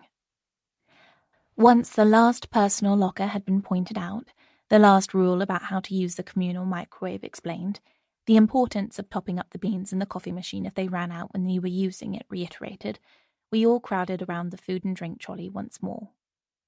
"And we have one final announcement to make," Bastian said, taking a bottle of champagne out of the cooler and opening it.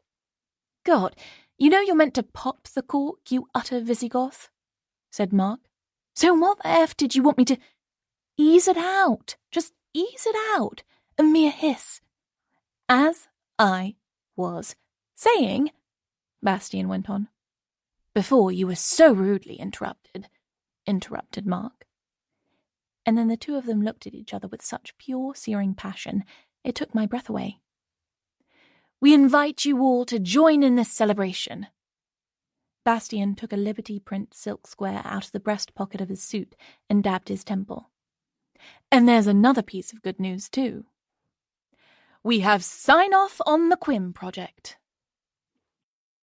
Mark shook another champagne bottle, sending its cork ricocheting off the Picasso puke artwork and foam cascading everywhere. Vishni blanched and hurried over with her tea towel. "The whole team has worked incredibly hard on this over the past 5 months, from inception to delivery," Bastian said. "Abby and Craig on the copy, Mark and the art team on the stunning website design and accompanying print collateral, and of course all of you who've given your time and support to the project. And it's going to be a while until any of us need to look at an apple slice that looks like a pussy again," Mark went on triumphantly. "And best of all, we've cracked an invite to the launch party in December. The whole team is invited, and there will be free drinks, canapes, and goodie bags all round." "Oh, great. More caramel latte-flavoured lube," muttered Craig. Everyone erupted into startled cheers. I accepted a glass of fizz and a pain au chocolat and perched on the edge of a desk. I ought to be feeling proud, and I did feel proud of what I'd achieved. I'd given the project my all. I'd immersed myself into the ins and outs, of the brief, zhuzhing up my copy on command, spending far longer than I'd ever wanted to thinking about the satisfying and adventurous sex lives enjoyed by other people. The client had been particularly pleased with my line about the magic Mercury slimline clit stimulator.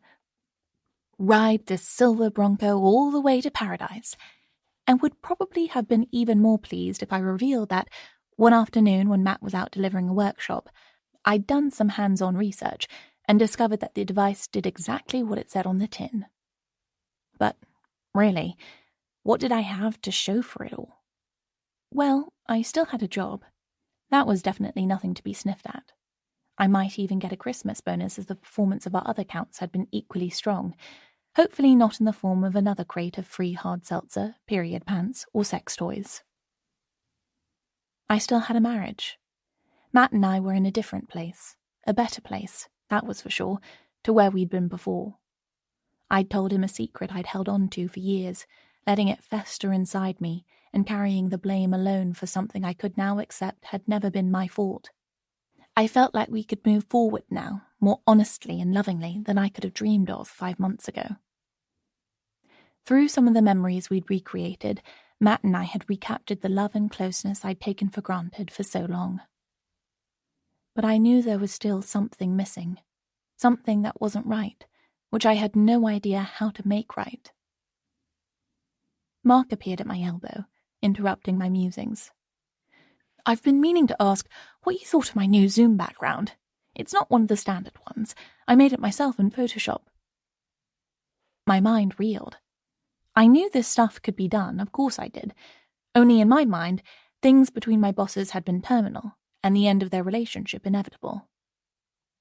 "So you haven't... you and Bastian are still..." "Oh my God! You thought he'd chucked me?"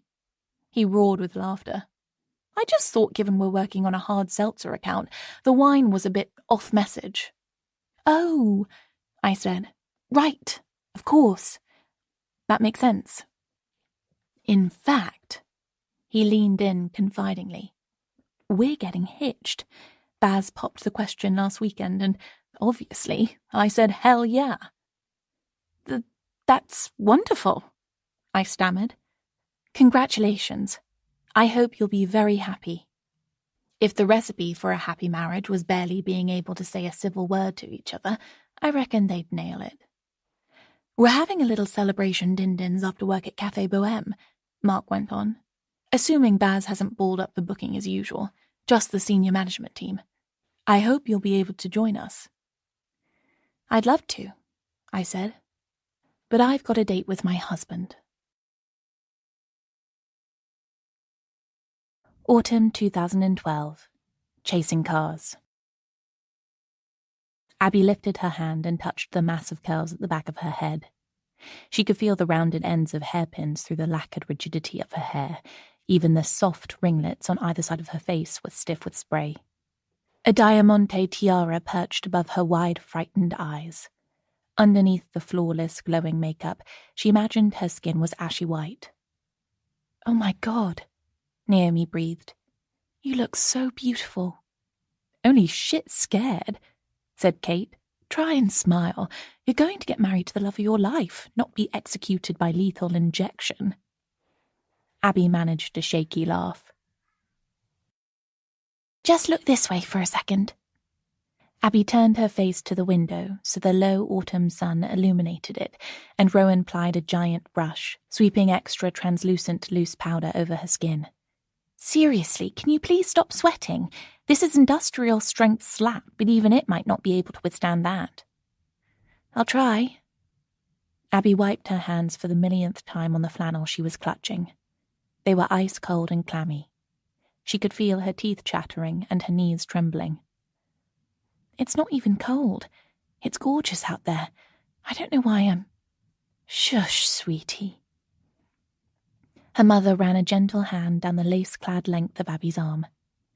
"The nerves will melt away as soon as you get up the aisle. Just you watch. Remember how you were at your graduation?" "Not really." Abby's voice sounded hoarse. "I think I blotted it out." "Well, for God's sake, don't blot this out," said Kate. "It's your special day. You need to enjoy every minute of it." "I certainly intend to," Rowan said. "It's a bridesmaid's first duty to get drunk and get off with the best man, right?" "Only the best man's Ryan," Naomi reminded her. "I mean, he's lovely and everything, and you're more than welcome, but wouldn't snogging my ex be a bit weird?" asked Kate. "Okay," Rowan agreed. "Maybe not the best man. There must be plenty of other hot single men around, though." "Only 50 guests," Kate said, "so you're not exactly spoiled for choice, but I'm sure you'll find a way." "Do you think Zara minds not being a bridesmaid?" Abby fretted. "I mean, I did ask, and she said no because of working away so much, but I wonder if I should have pushed harder." "Well, it's a bit late now." Her mother glanced at her watch. "Unless you know someone who can run up a cerise satin shift in 2.5 minutes." 2.5 minutes? Does that mean there's no time for me to be sick again?" Abby stood up, her knees feeling almost liquid under the full white satin skirt. Her breath was coming in tight gasps, which had nothing to do with the rigid boning in her dresser's bodice. Definitely no time. Kate gave herself a final cursory glance in the mirror. Come on, chicas, let's do this thing. They left the room and walked slowly down the carpeted corridor towards the lift. A couple of American tourists who were waiting insisted they go ahead and wished Abby all the best. Her mouth was too dry to thank them. Downstairs, Abby could smell the lilies that stood in tall vases on either side of the entrance to the function room, mingling with the odor of toast and bacon left over from the hotel breakfast. Her father waited next to them, immaculate in a charcoal grey suit, looking almost as nervous as Abby felt. Her stomach gave a loud, embarrassing rumble, and her bridesmaids giggled. I'll take my seat, then. Abby's mother paused, then pulled her into a hug. I love you, my darling girl. You look very beautiful. Be happy always. Abby watched her mother's elaborate hat, cream straw laden with coral silk roses, make its way to the front of the room. Rowan handed her her bouquet, and she buried her face in the strangely scentless magenta gerberas. Deep breaths, Kate said. You've got this. Wait! Don't go in yet! Abby jumped like she'd been stung, and they all spun round. Hurrying through the lobby on impossibly high, pearl-studded stilettos was Zara, her dark hair flying behind her like a banner. She was wearing a full-length white satin dress, the heavy fabric suspended from spaghetti straps, the back hem dragging slightly on the thick carpet like a train. Abby saw surprise, then shock, then outraged amusement on her friends' faces. They all knew what Zara was like. Always late, always wanting to be the center of attention. But even for her, this was going some. Don't worry, I'm not going to walk down the aisle with you, she said airily, leaning in to kiss Abby on both cheeks. Rowan hastily wiped away the scarlet prints her lips had left. I'll just take my seat and then you're good to go. With a dazzling smile, she turned and swished through the doors. Abby saw heads turn, heard the room erupt in whispers, and saw, briefly, Matt's bemused face as he turned to see what the fuss was about, before Naomi pulled her out of sight. Did that just happen? Rowan marveled.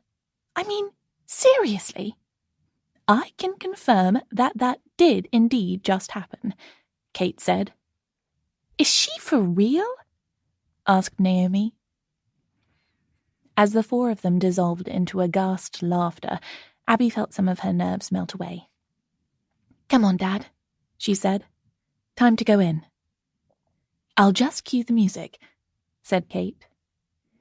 She hurried in, conferred briefly with Paul, and then returned. The first notes of the wedding march swelled in the air. Wait, Rowan said. Hold on. What? Abby asked. Arms above your head, now. Bemused, Abby raised her bouquet high into the air.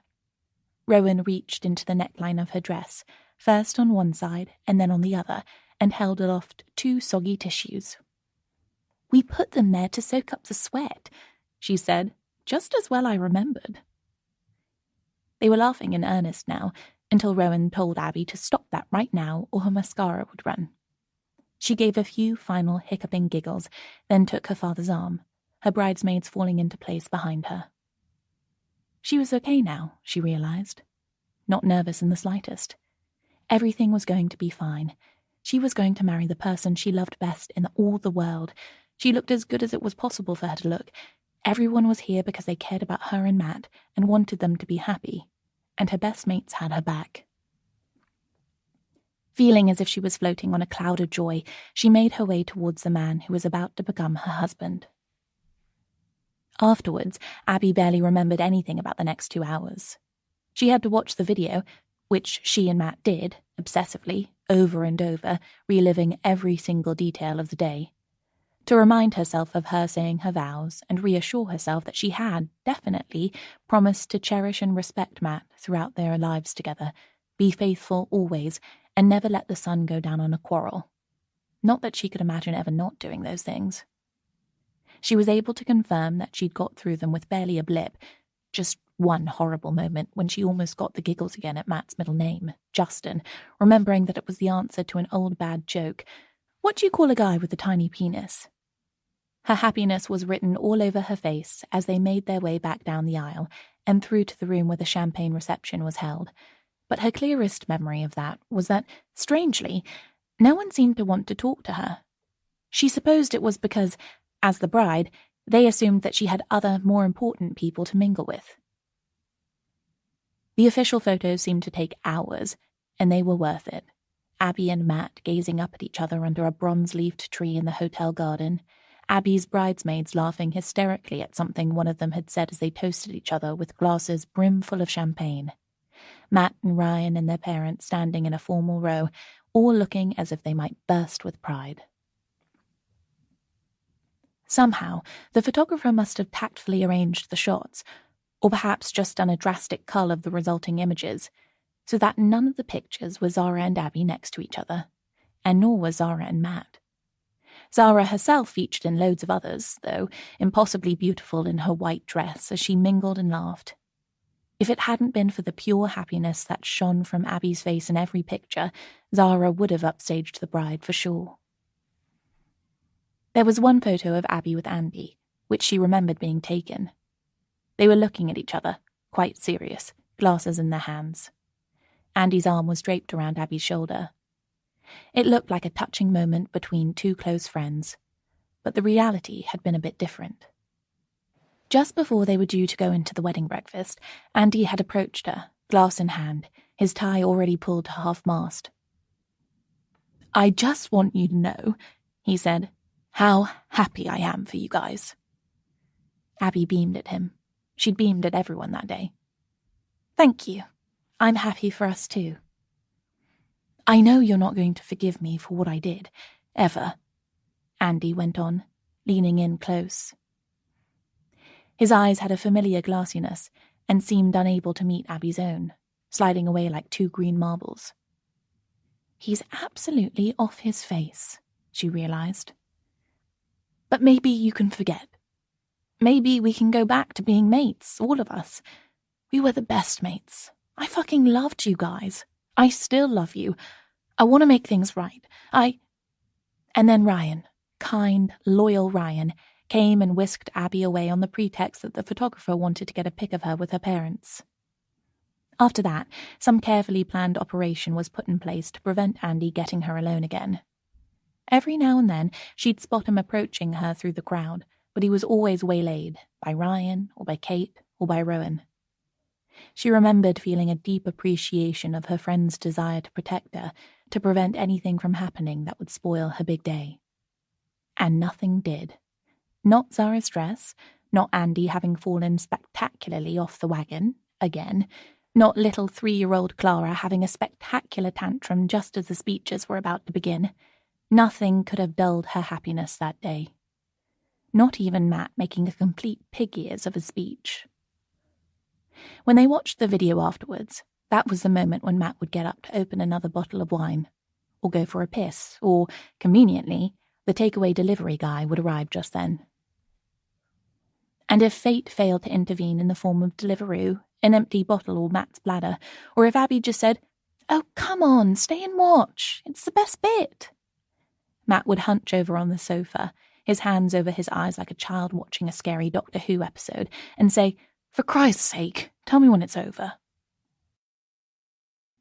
Abby would lean in, saying to whichever long-suffering friends were there, pretending they wanted nothing more than to replay the day for the 5th time, that this was her favourite bit, and promising that, honestly, after this they could switch off because the first dance was a bit shit and boring. Their friends would say, "We love that bit. It's chasing cars by Snow Patrol." And Abby would say, "Fine, Matt speech, then you get Snow Patrol." Then they'd press play on the remote control again, and the picture would resume. Matt in his suit, his cravat askew, the carnation long gone from his buttonhole, his hair standing up at odd jagged angles because he'd run his nervous fingers through it so many times, a fingerprint-smeared champagne flute in his hand. Abby gazing up at him, waiting for the words of love, The special moments that her new husband would recall on this most special day, the tears that would be dabbed off her friends' cheeks as they listened. It didn't quite go to plan.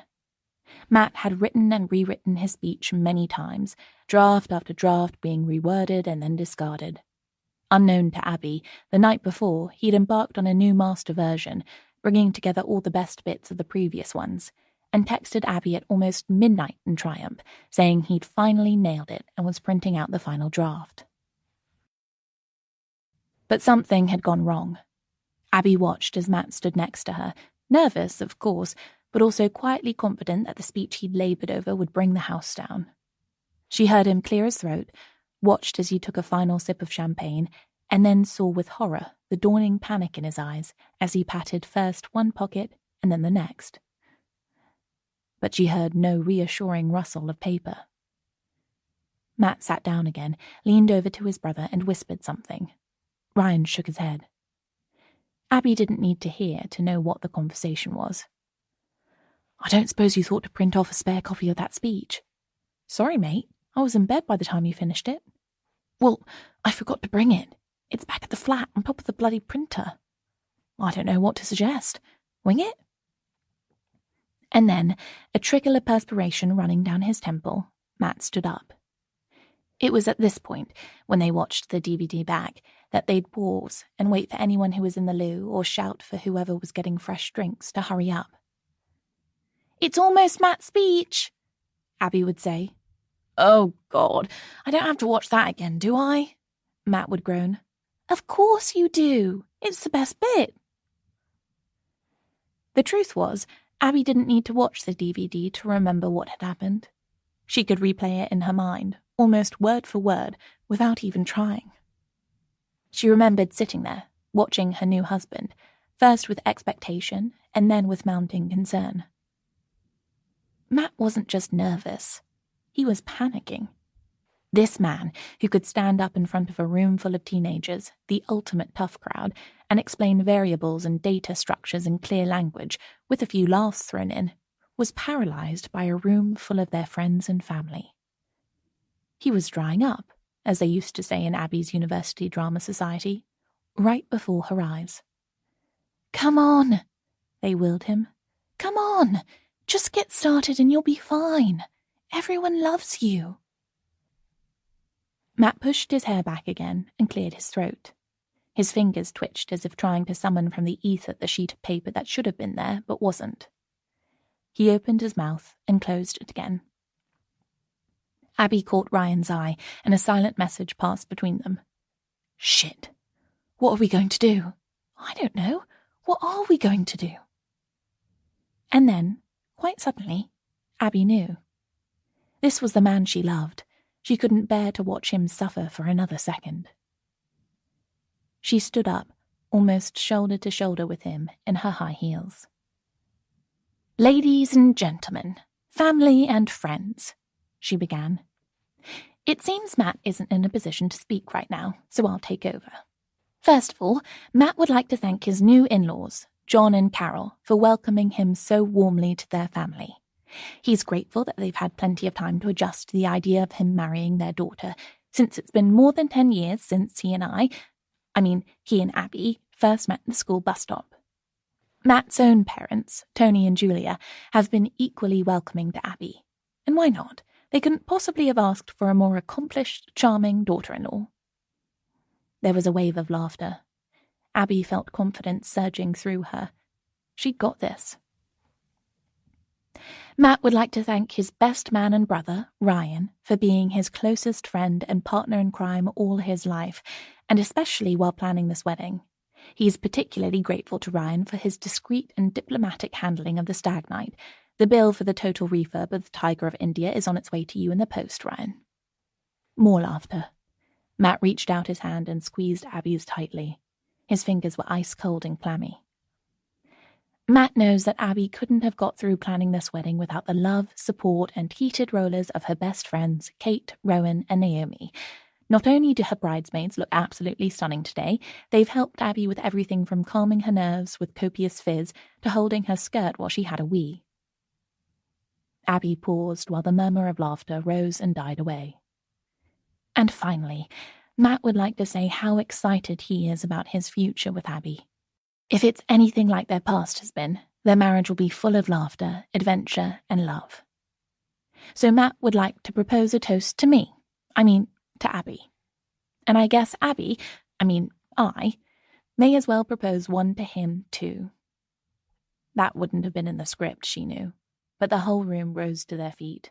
There was a bellow of, "To Matt and Abby! Abby and Matt! The bride and groom!" And the music of clinking glasses filled the air. At last, Matt found his voice. "To Abby, saving my arse since 2001. As the room exploded into laughter, Abby's knees suddenly felt like jelly, and her hand as sweaty as Matt's had been. Relieved, she sank down into her chair next to him. "Thank you," he whispered. "Any time," she replied. "I've always got your back. I love you." "I love you too." "See?" Abby would say, pressing rewind on the DVD while Matt asked if it was safe to open his eyes again. "That's the best bit of all." Chapter 20. "Not wearing your bridal gown, then?" Matt quipped, as I pulled a black satin cold shoulder top over my charcoal-coated skinny jeans. My outfit was a good 3 years out of fashion, but I couldn't think what else to wear. A frantic 10-minute rummage through my wardrobe had drawn a blank. As if! Anyway, I got rid of it years ago. I donated it to one of those charities that repurpose them for stillborn babies. I thought it was a nice thing to do. He touched my bare shoulder. It was a nice thing to do. "Black boots or red shoes?" I asked, holding up the options for his inspection. "Neither of them look very comfortable." "Yeah, they aren't, but we're not doing comfortable. We're doing proper fancy." "Red shoes, then." "Done." I sat down on the bed and carefully buckled the straps around my ankles. The shoes were high, pointy, and as dated as the rest of my outfit, but they, and I, would have to do. At least I'd been to the hairdresser and had my ends trimmed and a deep conditioning treatment applied. Matt had made an effort too, I noticed. His purple paisley shirt was one I'd given him for Christmas, which he'd barely had the occasion to wear and was freshly ironed. His face was smoothly shaved, and he smelled of the sandalwood cologne he knew I liked. "Tube or Uber?" he asked. "Tube there, Uber back. I can walk in these shoes now, but I won't be able to after we drink all the champagne." "We're going to drink all the champagne?" "That was my plan." He grinned but said nothing, throwing his battered leather jacket over his shoulders and tucking his keys and phone into his pocket. I gave my lipstick a final blot, ran a brush through my hair, and picked up my handbag. When I'd suggested to Matt a week or so before that we visit our wedding venue for dinner, he hadn't seemed surprised, but he hadn't seemed particularly enthusiastic either. To be honest, I could see why. Our wedding day had been fabulous, magical, but that had been because we were in love and surrounded by people celebrating that, not because the hotel itself was particularly outstanding in any way. It was a mid-range, comfortable place, near where our parents had lived at the time, and mine still did, although Matt's mum and dad had pursued their lifelong dream of moving to a tumble-down cottage in the depths of the Dorset countryside when Tony retired. But there was more to it than that. We ate out in mediocre places all the time. Mostly it was all we could afford.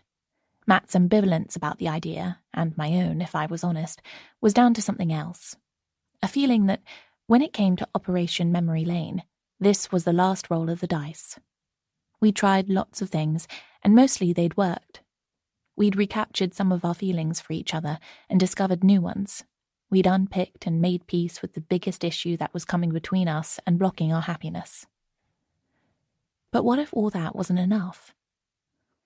Sitting next to Matt on the tube, I wondered if he could feel waves of tension coming off me, because I was fairly sure I could feel them coming off him. Maybe it was the chilly autumn air, but my shoulders were actually shivering inside my too thin, fake leather jacket. Half an hour later, we stepped into the hotel lobby. I felt the strangest sense of déjà vu.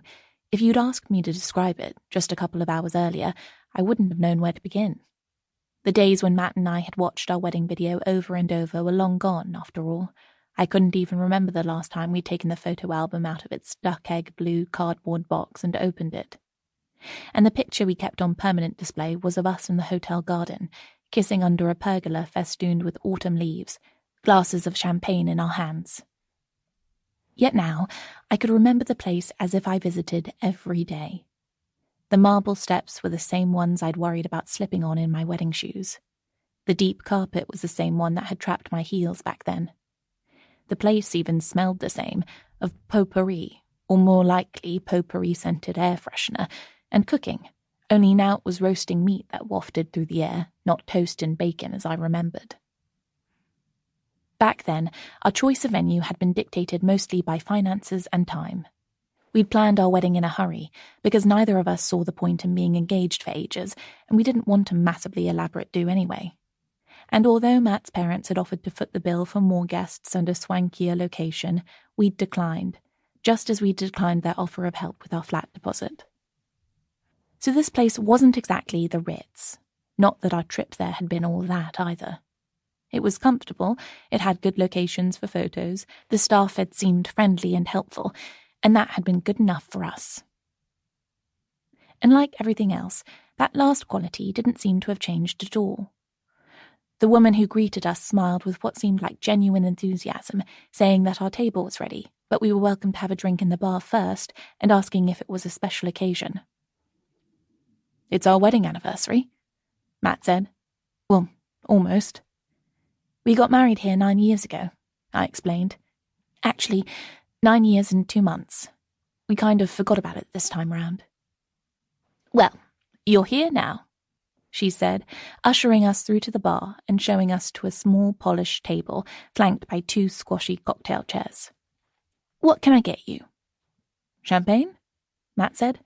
"Of course," I agreed, and 2 glasses appeared with welcome speed, together with a little dish of olives, apparently on the house. "Well, this is civilized." Matt crossed his legs and leaned forward, holding out his glass for me to clink. "To us," I said.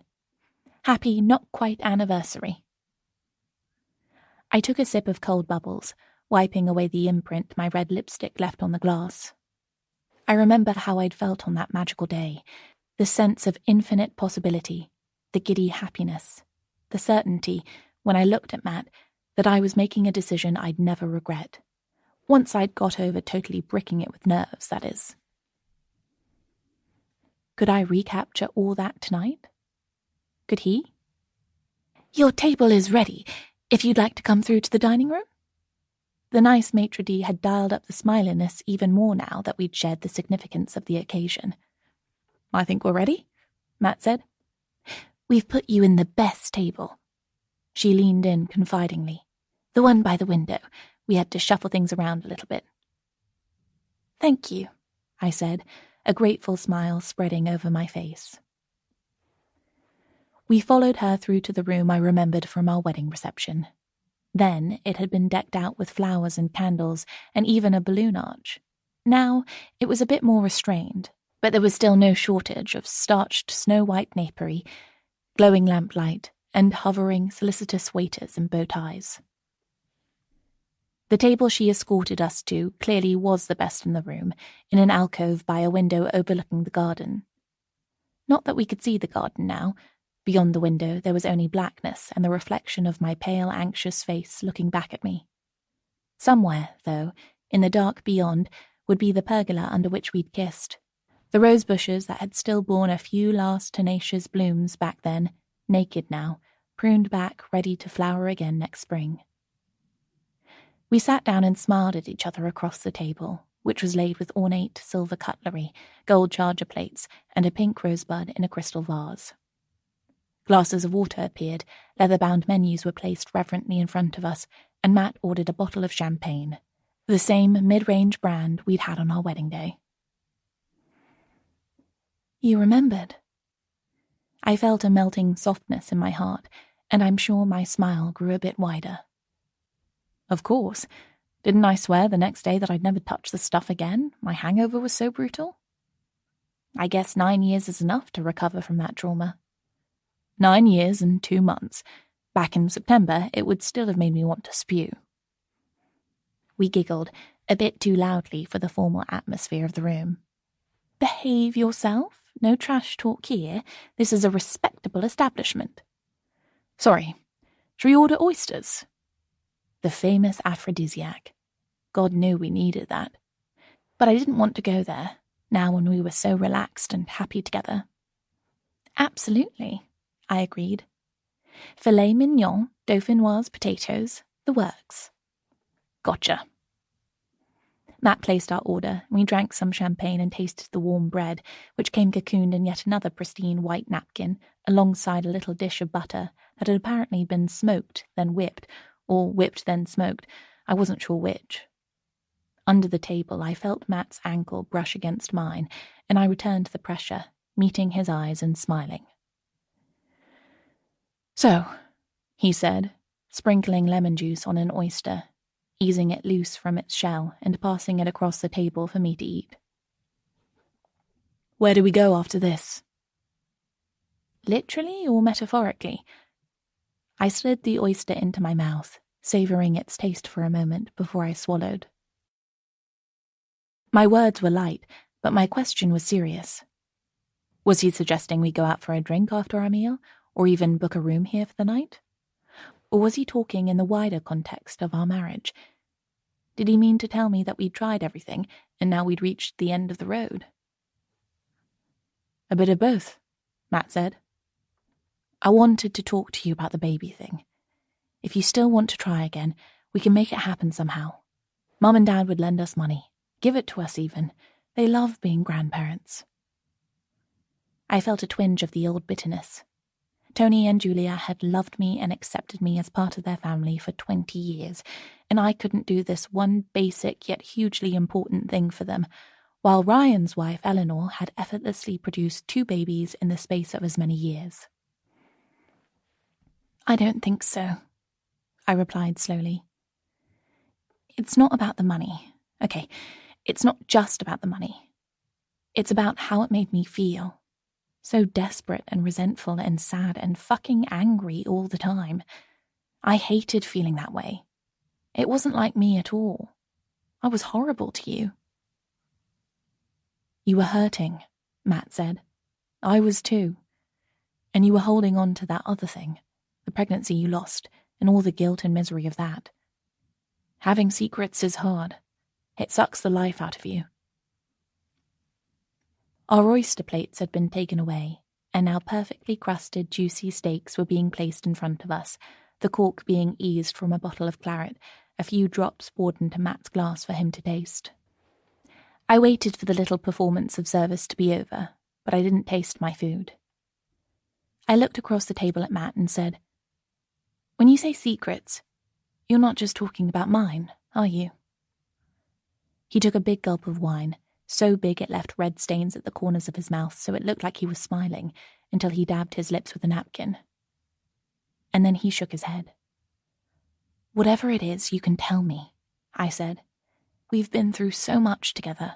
Whatever it is, as long as you're not ill or something dreadful like that, we'll get through it. Even if it is that, we'll try. Matt smiled, for real this time. I'm not ill, apart from having sperm that won't win the 400-metre freestyle at the Olympics anytime soon. I'm grand, so don't worry about that. To my surprise, I felt relief wash over me. I hadn't really worried that he might have some horrible deadly illness he was about to tell me of. Not really. But in the few seconds the idea had spent in my mind, the awfulness of it had almost taken my breath away. Whatever this was, whatever he was going to tell me, we'd both still be here afterwards, and so I could deal with it. Well, that's a relief, I said lightly. But whatever it is, you may as well hit me with it. I cut into my steak and ate a piece. It tasted as good as it looked, but I knew I wasn't going to make much headway with it just yet. You remember that school reunion thing we went to back in July? He asked. I nodded. It had been that which kind of kicked off the whole idea that somehow, by recapturing our past, we could make our present bearable. Did Chloe say anything to you that night? Chloe? I echoed. Not really. Just about her kids and stuff. I can't really remember. But you remember what she was like at school? Yeah. I smiled, remembering the girl who had been my best friend. Bookish and shy, like me. Never part of the in-crowd that centered around Rosie and Amber. Her friendship had kept me afloat in those early weeks when I'd been new and awkward, surrounded by kids I didn't know and rules I didn't understand. And I'd continued to value it, even though it had never had the intensity my relationship with Matt did. She was sweet. I guess we didn't have enough in common to stay close mates after school, though.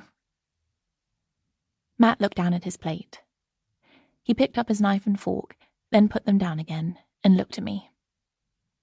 There's something I need to tell you about Chloe. I waited for him to carry on, then realized he was hesitating deliberately, as if asking my permission to share something I might not want to hear. It's okay, I said, taking a deep breath that I hoped would slow the pounding of my heart. You can tell me. As if he'd been practicing them for a long time, composing and revising them like he had his wedding speech, Matt's words came out. There was a party at Rosie's parents' place, a couple of weeks before you started at school. Like the one at Andy's. Lots of booze, people smoking weed, all that stuff. Chloe was there. I nodded, surprised. I remembered phoning Chloe, the afternoon before Andy's party, to firm up the story I was going to tell my parents about where I was and trying to get her to change her mind and join me. But she'd refused adamantly, saying there was no way she was going near any dodgy house party with people leaving cigarette burns on the sofas and puking on the bathroom floor. Clearly, that hadn't always been her policy. Everyone was drunk, Matt went on. I was, Chloe was. I didn't even know her that well, but we ended up hooking up. You and Chloe? Matt nodded. It was... Abs, we had sex. In a bedroom on a pile of coats. We weren't the only ones. At the party, I mean. Not in that room. It was that kind of night. We were only in there for like 10 minutes, and we went back to the party like nothing had happened. And then she left. In my mind, I could picture it as easily as if it was a film playing on a screen right in front of me. The dim lights, the dancers, the bottles of Alka-Pop everywhere, the overflowing ashtrays. The couples kissing, moving away from the crowd to the edges of the room and then out, somewhere else. Behind closed doors. And then emerging shortly afterwards, ashamed or triumphant, blissful or in tears. That was just what happened back then. For all I knew, it still did if you were 17. But Matt and Chloe? I felt like I wasn't in the staid dining room of our wedding venue, but in one of those revolving restaurants they have in places like Dubai, and what I'd seen out of the window when we arrived would be completely different now.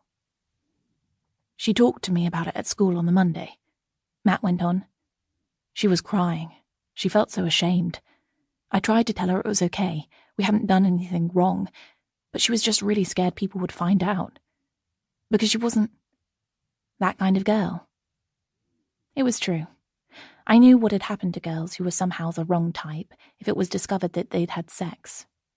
They wouldn't be treated like they were the hot ones all the boys wanted. They'd be vilified as sluts. I could totally imagine that happening to Chloe. Matt nodded. So she made me promise not to tell anyone, ever. And I said I wouldn't. I felt sorry for her. I didn't want to be the person who made bad things happen to her. It wasn't even a big deal. It wasn't like I was going to brag to my mates about it anyway. And then she and I got to be friends, I said slowly. And then you and I got together, Matt went on. And a week after that, it must have been after we had that date at Nando's, she spoke to me again. And that time she begged me not to tell you, especially, because she thought you wouldn't want to be her friend if you knew. I thought back, trying desperately to become 17-year-old me again. But I couldn't. The way I felt about Matt was so different now, my doubts and insecurities about our relationship like night and day compared to how they'd been back then. Would I have been angry with Chloe? Hurt? Would I have ended our friendship over something that had happened before I even met her? Before I even knew that Matt existed? I didn't think I would. I hoped I wouldn't. But could I really be sure? And what about Matt? If he'd told me, for instance, when we'd kissed by the pond after our first date, that he'd hooked his fingers in the studs of the belt I was wearing before, when it had been around Chloe's waist and not mine. Again, I couldn't be sure. I was in over my head with him by then already. I was in love for the first time. But that love was fragile and raw and new and vulnerable to damage. I could easily have panicked and ended it. And then what? What about the next 20 years? What about all the memories I shared now with Matt, which would never have happened? Why didn't you tell me? I asked. Not then. I can see why not then. But all this time. I know. Believe me, I've thought about it. But there was never a right time. At first, it would have been breaking a promise that was really important to Chloe. And later, when could I have told you? When should I? I thought of the secret I'd carried alone all those years.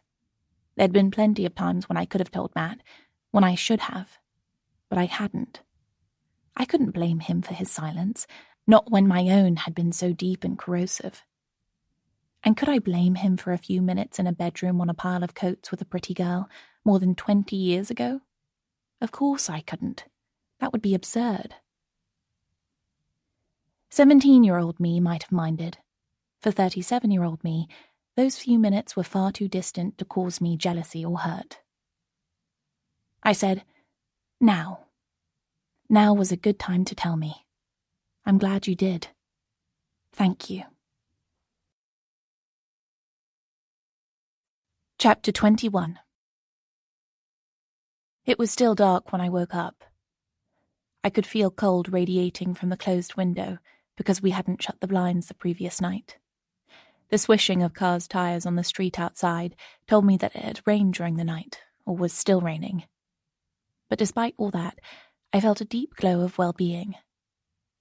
It took me a moment to remember why. Matt. Matt and me. There he was, next to me in bed, one arm thrown up above his head, his hair spread over the pillow like a raven walking on snow.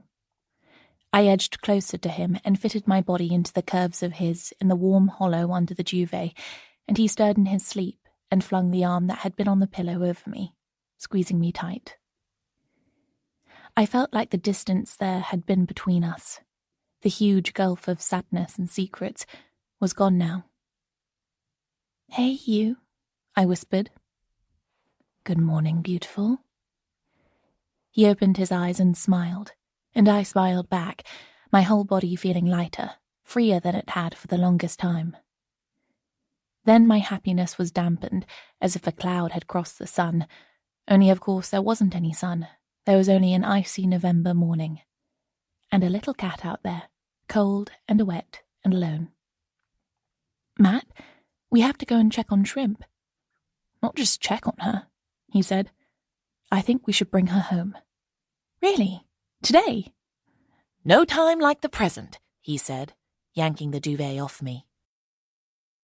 I thought about snatching it back, burrowing into the warmth for a few more precious moments, but instead I grabbed my dressing gown off the back of the door and hurried to the bathroom. Half an hour later, we were walking briskly through the drizzle, the hoods of our coats pulled up, the plastic cat carrier we'd bought from the pet shop gripped firmly in Matt's hand. We're going to have to take her to the vet so they can see if she's microchipped, I said, and we'll knock on the door one more time, just in case. Of course we will. It's the right thing to do. There'd better not be any bloody answer when we knock. The idea of leaving Shrimp there, with people who cared so little for her welfare that they'd leave her to fend for herself for weeks, made me feel sick. We're kidding ourselves, aren't we? Matt said. We're bringing her home to live with us. I think we are. I reached out for his free hand and gripped it, feeling the warmth of his fingers through my glove. Maybe if it turned out she had a really loving home somewhere. But there were no posts about her on social media or anything. I spent hours looking. And I posted myself, and the only person who responded was that neighbour, who said what she told us when we knocked about the cat having been outside for as long as she could remember. If you were Shrimp, what would you want to happen? Matt asked. I'm not a cat, so I'm not in a position to tell, really. But I think I'd want to go where it was warm and dry and there was chicken. There's chicken? I bought some yesterday. Organic chicken breasts. I thought we could have them for dinner. Looks like we're going to need to learn to share, Matt said. We'd reached the house now, and, as usual, Shrimp came out to greet us, yelling her head off for her breakfast. But this time, we put the bowl of cat biscuits inside the carrier, right at the back, left the door open, and stepped back. Shrimp looked from us to the food with an expression that I thought conveyed deep misgivings. But she was hungry enough for that not to last long. She stepped inside with first one paw and then the other. I realized I was holding my breath as I watched her extend her neck as far as it would go, but it wasn't far enough. She put one back leg inside too, and then, with reflexes that would have done credit to a scrum half diving onto a rugby ball, Matt shoved her gently in the rest of the way and closed the door behind her. An hour later, we were home. The vet had confirmed that Shrimp had no microchip and hadn't been reported as missing to her practice. The neighbour had told us there'd been no sign of the inhabitants of the house. And Shrimp herself was hiding under the sofa. "Do you think she hates it here?" I asked. "Do you think she hates us?" "I think she's just getting used to us," Matt said diplomatically. So instead of working at the kitchen table, that day I took my laptop and sat on the floor, my back against the sofa and my legs extended under the coffee table.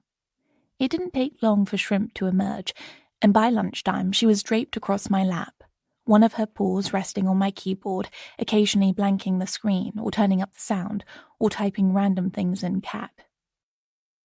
During the afternoon, Shrimp moved again, this time onto the sofa, where she curled up in a tight black and white ball, her paws crossed over her face, and fell fast asleep. At 5:30, we both logged off, suddenly feeling at a loose end. There was no Shrimp to go and feed, because she was here with us. There was no walk to go on, because it was dark and raining outside, and there'd be no cats for us to fuss. And anyway, we'd found the one we were meant to have, or she had found us. Matt came over and joined me on the floor, his hand covering mine. I rested my head on his shoulder, breathing in the clean smell of his hair. I kissed his neck above his jumper, then his cheek, and then he turned and his mouth met mine.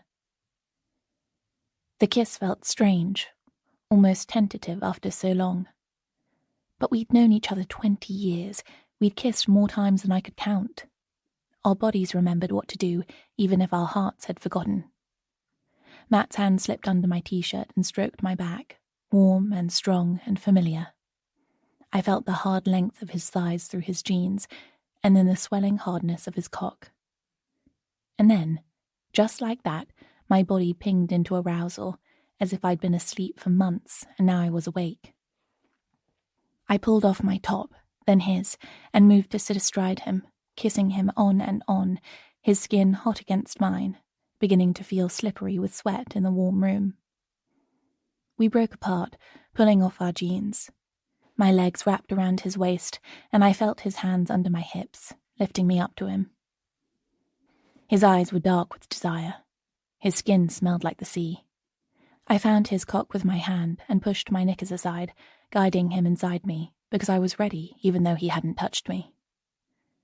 And we fucked like that, on the floor of our living room, in a way we hadn't done for years, our cat sleeping on the sofa, oblivious and indifferent to the momentousness of the occasion.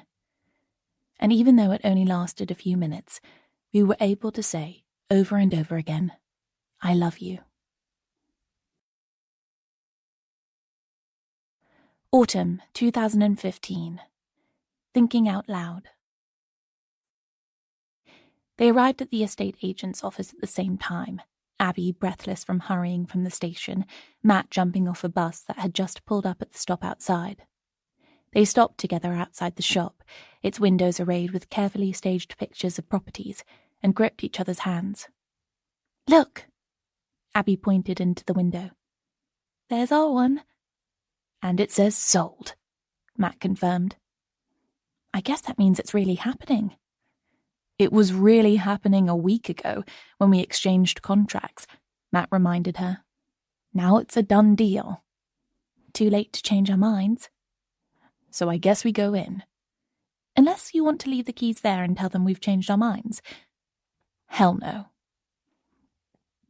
Matt pushed open the door and Abby followed him inside, trying to look calm and professional, as if buying a flat was something she did every day of the week. But when the estate agent handed over the keys, her composure deserted her, and she pulled him into a hug.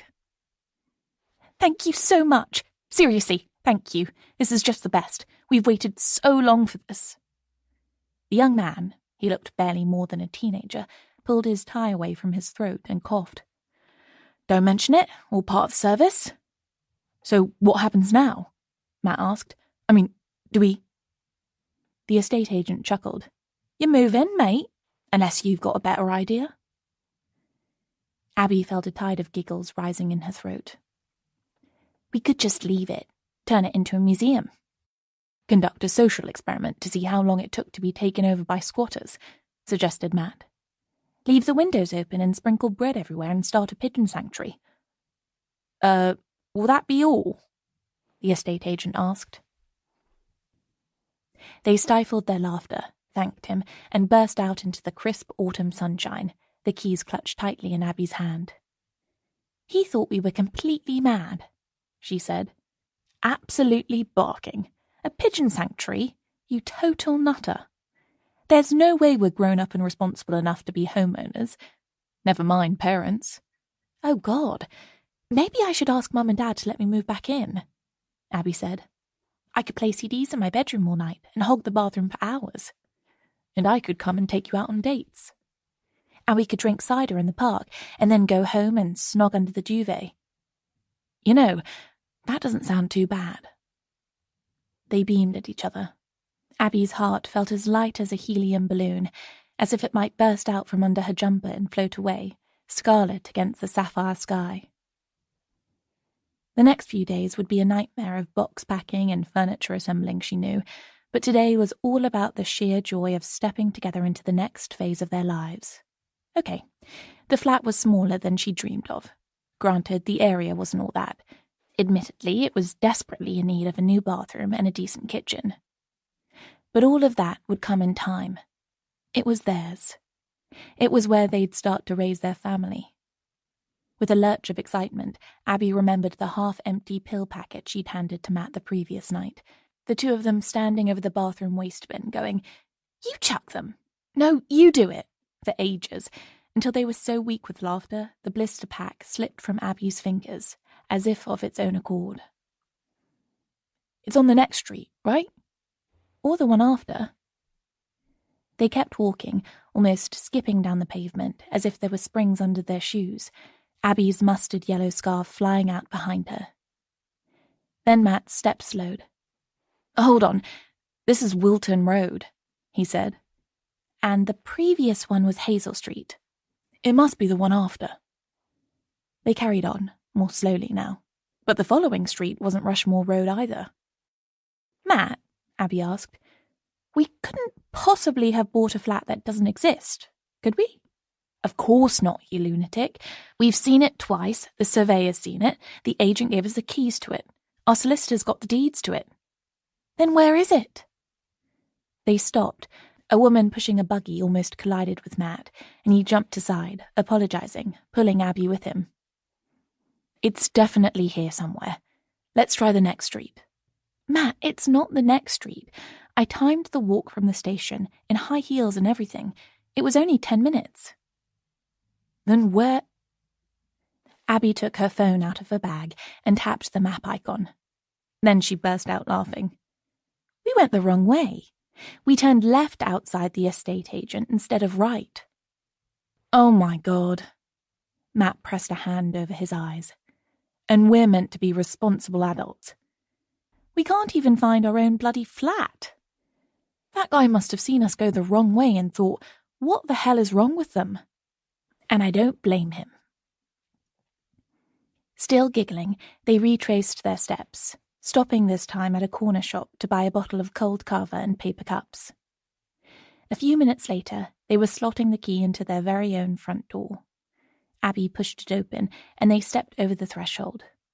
A handful of golden leaves had blown in and were scattered on the wooden floorboards. A tongue of lining paper drooped off the wall. Dust hovered in the sunlight that streamed through the window. The air smelled slightly of unemptied bins. Their footsteps loud in the stillness, they walked cautiously in. "Hello, home," Abby said. "Remember us?" "It says it thought we'd never show up," Matt said. They passed through the narrow hallway and into the living room. "We can put the sofa against that wall," Abby suggested. "And the TV in the corner next to the window. And there's room for a table and chairs in the kitchen. Should we go upstairs? Let's open the fizz first."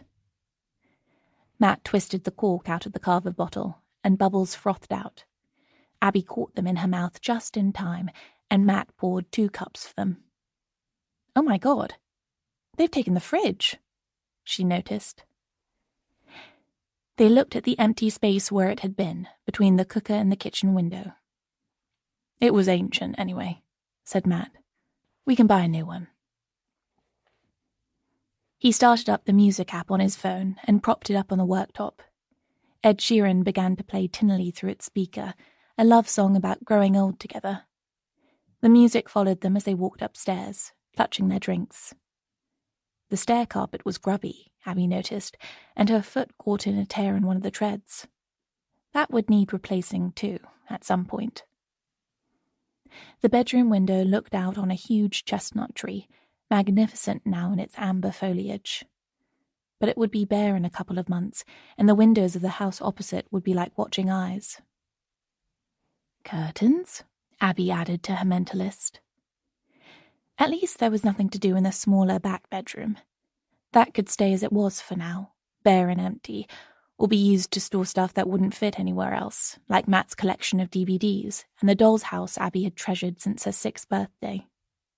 Someday, she thought, another little girl might peer into its wallpapered interior, carefully rearranging the delicate furniture and tiny plates and ornaments, imagining in minute detail the lives of the porcelain-faced family who lived there, the crab-apple tree in the next-door garden casting the shadows of its branches over her face. She turned away and joined Matt in the bathroom, noticing for the first time the broken door handle and the rust stain in the bathtub. But who cared? She and Matt wouldn't need to close the door when they were in the bath, and when it was full of bubbles, they'd hide the stain. "Should we go and look at the bedroom again?" she asked. Matt nodded. "I should have brought a tape measure. We'll need to go to IKEA and buy a wardrobe. And a chest of drawers. Plus a new mattress. Ours is only fit for a skip, really. It's gone all lumpy." "Who are you? The princess with the pea?" They laughed, and Abby felt her mood lift again. She moved over to the window and looked out at the tree, imagining it naked in winter, then new acid green leaves unfurling in spring. A magpie alighted on one of the branches and gave its cackling call, and then another joined it. "1 for sorrow, 2 for joy," Matt said. 3 for a girl, 4 for a boy, Abby added. "How does it go after that? God, I've no idea. Let me check." She tapped at her phone and seconds later read aloud, 5 for silver, 6 for gold, 7 for a secret never to be told. "Oh," Matt said. "Man, that's kind of deep."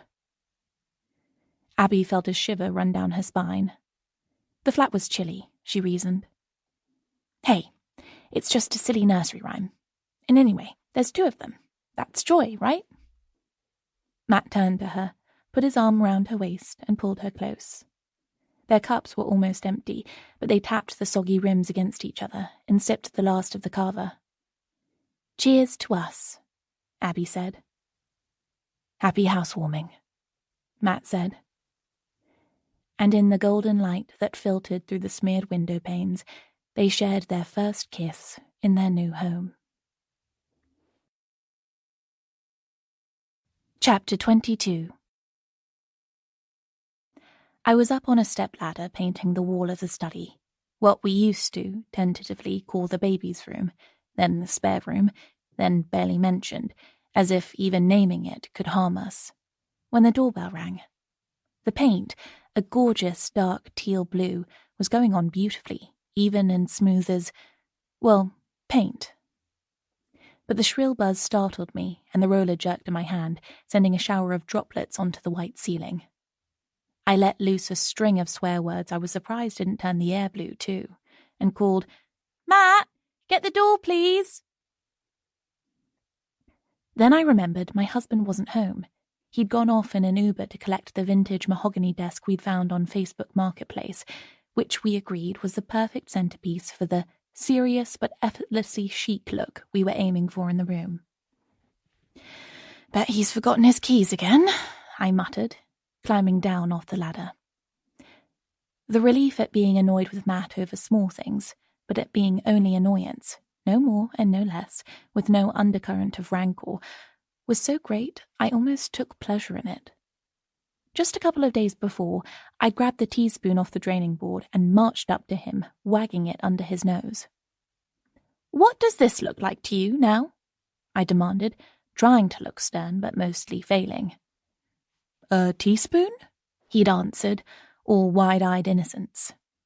"And where do teaspoons go when they've been used?" "On the edge of the sink, in case I want to use them again?" "No, they don't. They go in the dishwasher, and if you need another one, you take a clean one and put that in the dishwasher too when you're done with it." "What? But that's an insane waste of teaspoons." "Waste of what the actual... Do you think they get worn out stirring coffee or something?" "No, not really. I just forget sometimes. Same way you forget to close cupboard doors and I have to do a daily tour of the flat shutting things. It's the highlight of my evening. Every door I close, I think of my beautiful wife, who drives me absolutely crackers." And I'd laughed and kissed him, and earlier that day I'd found the teaspoon wedged between the sofa cushions and spent about half an hour with a cheesy grin on my face, remembering. I hurried to the front door and pugged it open, hoping that Matt had offered the cab driver a hefty tip to stick around and help get the desk upstairs, because if it was genuine mahogany, it would weigh a ton, and my arms were already aching from painting.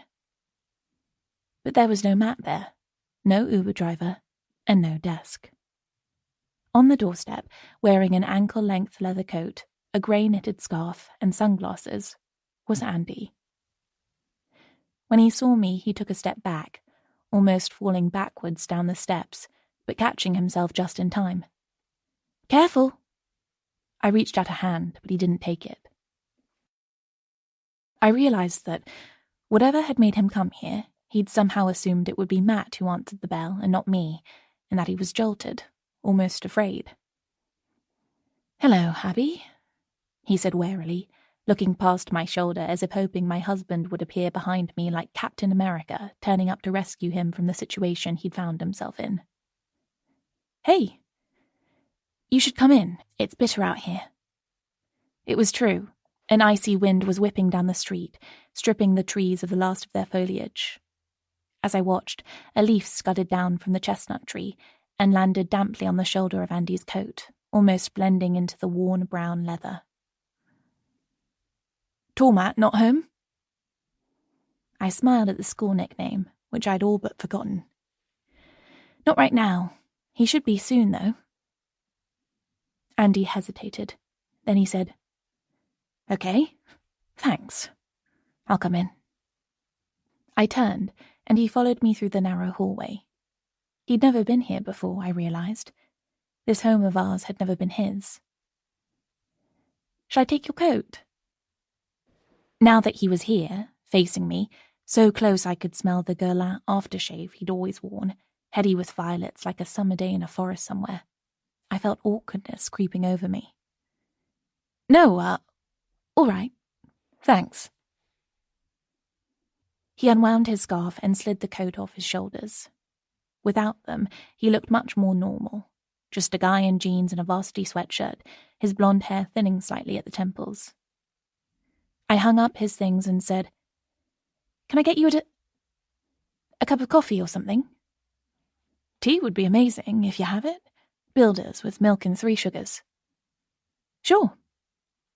I waved Andy over to the sofa and ducked into the kitchen, where I flicked on the kettle and put a tea bag in a mug, pouring a glass of water for myself. After a quick rummage in the cupboard, I found a packet of chocolate biscuits and tipped some onto a plate. Then I made Andy's tea and carried everything through to the living room. Shrimp had hopped onto the sofa and was curiously sniffing Andy's fingers. "New arrival?" he asked. "Yeah, she kind of adopted us. We're 100% under the pool now." I passed Andy his mug of tea and put the biscuits on the coffee table. "Cheers." He blew on the tea, then picked up a biscuit and dunked it. "How did you know?" "Know what?" "People in recovery live for biscuits. I swear meeting attendants would halve without them. You could call it cross-addiction, but we prefer to stay in denial about that. Except the Overeaters Anonymous lot, obviously. They stay away from the confectionery." "So you're—" I began. "Off the drugs. Yep, I've been clean for 4 months now." Being stuck alone at home made me realize how bad it had got. I was using non-stop, more and more. They say you've got to hit rock bottom, and I did. When I realized it had been 6 weeks since I'd spoken to anyone except my dealer, I knew something had to give. I told myself I could cut down, but that didn't work, so I went the whole hog and turned up at a meeting. "That's good," I said. "I mean, I don't know what you say to someone in recovery. Congratulations?" "One day at a time," he suggested, with a lopsided smile that suddenly made him look like the old Andy. "One day at a time, then," I said, raising my water glass to him in a gesture I hoped wasn't wildly triggering. "So I guess you must be wondering what I'm doing here," Andy said, taking another biscuit and dunking it. "It's always good to see an old friend." But I winced at my own lie, because, after all, I could have seen Andy any time if I'd wanted to. Matt had. He'd met up with Andy at least twice a year, even though he knew Andy was likely to be a coked-up mess. Matt had insisted Andy come to our wedding, and even though I'd objected at first, Matt convinced me that it was the right thing to do, the compassionate thing. And now I could see that he'd been right. "Frankly," Andy said, "I wouldn't have blamed you if you'd slammed the door in my face." "I wouldn't do that." But I realized that, just a few months ago, I might. Andy took a slurp of tea. Again, I saw a flash of the old him. The man who'd opened a bottle of Advocaat one late night when we'd run out of wine, poured it into a tumbler and drunk it down like it was medicine, then repeated the process until the bottle was empty. "Are you familiar with the 12 steps?" he asked. "Yeah, kind of. I mean, about the same amount as anyone is." "Anyone who's never needed to follow them," I thought. "There's a lot of guff in there about God. I don't have a religious bone in my body, but you're allowed to substitute the higher power of your choice. So long as it's not blow, obviously." I couldn't help laughing. Obviously not. I won't bore you with the details, but I've worked my way through them and I'm up to number 9. Wow, that's good going. They don't get any easier, I can tell you. But here I am. He took a deep breath and another gulp of tea. So step 8 is, we made a list of all persons we had harmed and became willing to make amends to them all. My list's a long one, I have to admit. I wasn't sure whether to agree or not. I was fairly certain Matt and I hadn't been the only victims of Andy's addiction, but it seemed unkind and judgmental to say that. So I found myself making a random gesture with my head that was half yes, half no, and an extra bit of go on, and probably made me look like one of those nodding dog toys people used to have in their cars. Andy took a big, trembly breath and went on. Step 9. We made direct amends to such people wherever possible, except when to do so would injure them or others. That's why I'm here. I'm glad you came, I said. I appreciate it. It can't have been easy. Hey, coming here was the easy part, that and troughing your biscuits. Here's where it gets tough. A big part of me wanted to come over all British and say something like, think nothing of it, Andy. It's all in the past. Let bygones be bygones. I knew that hearing what he had to say would be almost as awkward for me as saying it would be for him.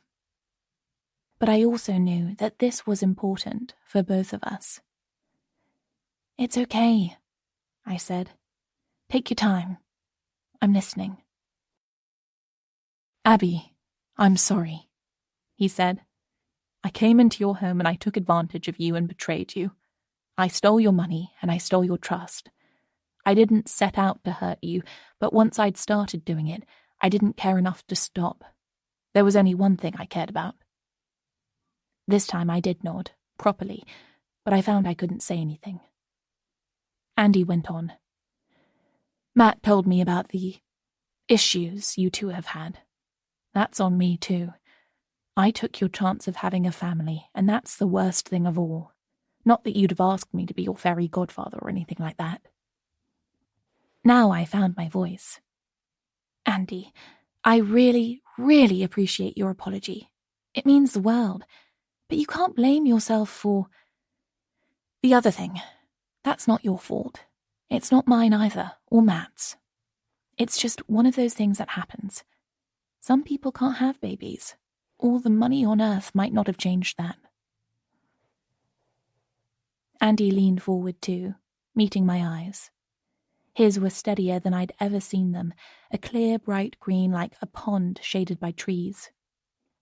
"I haven't finished. There's still the make amends bit. My granny died last year. It took forever for probate to go through, and she wasn't exactly minted, but I've inherited some cash. Thank God it took so long for me to get it, or I'd have stuffed the lot up my nose. But now I can pay back what I took from you and Matt, with interest." My mind whirled. I thought about the sum of money Andy was talking about. It would be enough for another round of fertility treatment for us. But I didn't need to think for long. I imagined accepting Andy's offer, going through the horrible, painful process we'd been through before. I knew what the odds were of it succeeding, and I knew we'd most likely end up with the same devastating, predictable result. And I realized, or let myself realize, for the first time, how unfair it had been of me to blame Andy for everything that had happened. It had been our choice, after all, to wait to try and start a family, until our careers were established, until we'd got married, until we'd bought our own home. If we'd started earlier, we'd have known sooner that everything wasn't right, and perhaps the outcome would have been different. That was on us, not on him. I imagined how trying yet again to have a baby through medical intervention and failing would make me feel, what it would do to Matt and me, how it would fracture the fragile foundations of our marriage, on which we'd just begun to build stability again. Frankly, I thought, it would be no better than Andy spunking the whole lot on cocaine. "Andy, I don't want your money," I said. "Thank you for offering, from the bottom of my heart. But we've moved past that now. There was a time when we'd have used it, but we won't now. We're okay. It matters far more that you're here, you're taking care of yourself, and that you've said what you said. Use it for yourself. There must be lots of things you've missed out on. Or give it to charity, maybe something your granny would have supported. But it's yours now, not ours." I stood up, and Andy did too. We moved around the coffee table, and I took him in my arms, holding his slim body close, patting his back like he was an upset child. I'd never loved Andy like Matt did. I'd never been close to him like Kate and Rowan were. But now I knew that I could forgive him, and I hoped I could learn to trust him. Now, perhaps, we could be friends, proper friends, in a way we never were before.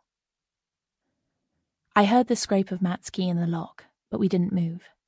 Over Andy's shoulder, I saw my husband enter the room and stop, looking at us with first surprise, then understanding. "Mate," he said. "Great to see you. Any chance you can help me get this bloody beast of a desk up the stairs?" December 2021. Oh my God. I'd never actually been inside a private members club before, but if I'd allowed myself to imagine what it would be like this. The lights were dimmed, but I could make out velvet-covered chaises longues in jewel colours, glowing like stained glass windows in a cathedral, catching the glow from the sleek, modernist chandeliers overhead. The floor was marble tiles, white or perhaps silvery grey, with occasional deep, plushy rugs laid over them, either vintage or aged to look as if they were. In one corner of the room, I could see a grand piano, a vivid shade of lime green that I was willing to bet it hadn't been when it started life. Music was playing, but I could barely hear it over the excited hum of voices. Behind the bar, bright spotlights illuminated glass shelves bearing bottles of every spirit known to man. Around the room were glass display cases, each one spotlit, each one holding a carefully curated selection of Quim merchandise. In one, a mannequin stood clad in a leather catsuit and crotch-high boots, a spanking paddle in her hand. In another, a selection of dildos and vibrators were artfully arranged like something in a museum. Another held bottles and tubes of lubricants, massage oils, and even a bottle of the hair removal cream I'd tried with such disastrous effects. They ought to have slapped a massive warning label on that, I thought. I took a sip from the glass in my hand, a cosmopolitan, which I'd ordered for old time's sake. It was already slippery with condensation, and I prayed it wouldn't slip through my fingers and disgorge its sticky contents on one of the expensive carpets. I hitched up the strap of my pink jumpsuit, wishing I'd thought to attach it to my skin with a bit of tit tape, and flicked my newly balayaged hair over my shoulder. I'd taken the afternoon off work to get ready, once Mark and Bastien had assured me that everything was under control, and, if it wasn't, the blame would lie squarely on the shoulders of the events management company. I'd had my hair and my nails done, and even had my makeup professionally applied by a lovely girl at the Chanel counter in Selfridges, who'd assured me that it was guaranteed not to shift all night, however much I danced. When I took another swig of my drink, the rim of the glass was reassuringly lipstick-free. Where was Matt? His name was on the guest list, and he'd promised me he'd be here tonight, even though he'd taken some persuading to come. First he'd said he didn't want to leave Shrimp in the flat alone, then argued that it was my big night and I wouldn't want him cluttering up the place. Then, when I reminded him that I'd be a guest too and not expected to do any work, he'd protested that he was far too uncool for such a gathering. But when I'd eventually overcome all his objections, including arranging babysitting for the cat, he'd admitted that, actually, it sounded brilliant, and he couldn't wait. And now that I was here, I found I was having a totally brilliant time too. I moved through the room, drink in hand, chatting to a few of the people we'd worked with on the campaign. Greg the copywriter, Mark and Bastien, and, of course, Kendra the client, who was holding court in a corner surrounded by PR minions. Her main job appeared to be using the word orgasm as many times as she could in the shortest time possible. But my thoughts didn't dwell on them for long.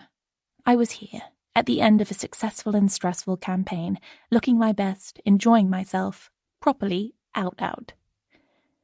And then I saw Matt. Once my eyes had found him, I couldn't believe I hadn't noticed him straight away. He was leaning against a pillar, a bottle of Talon in his hand, passion fruit flavour. I could have warned him that was a strategic error, his head clearly visible above the throng.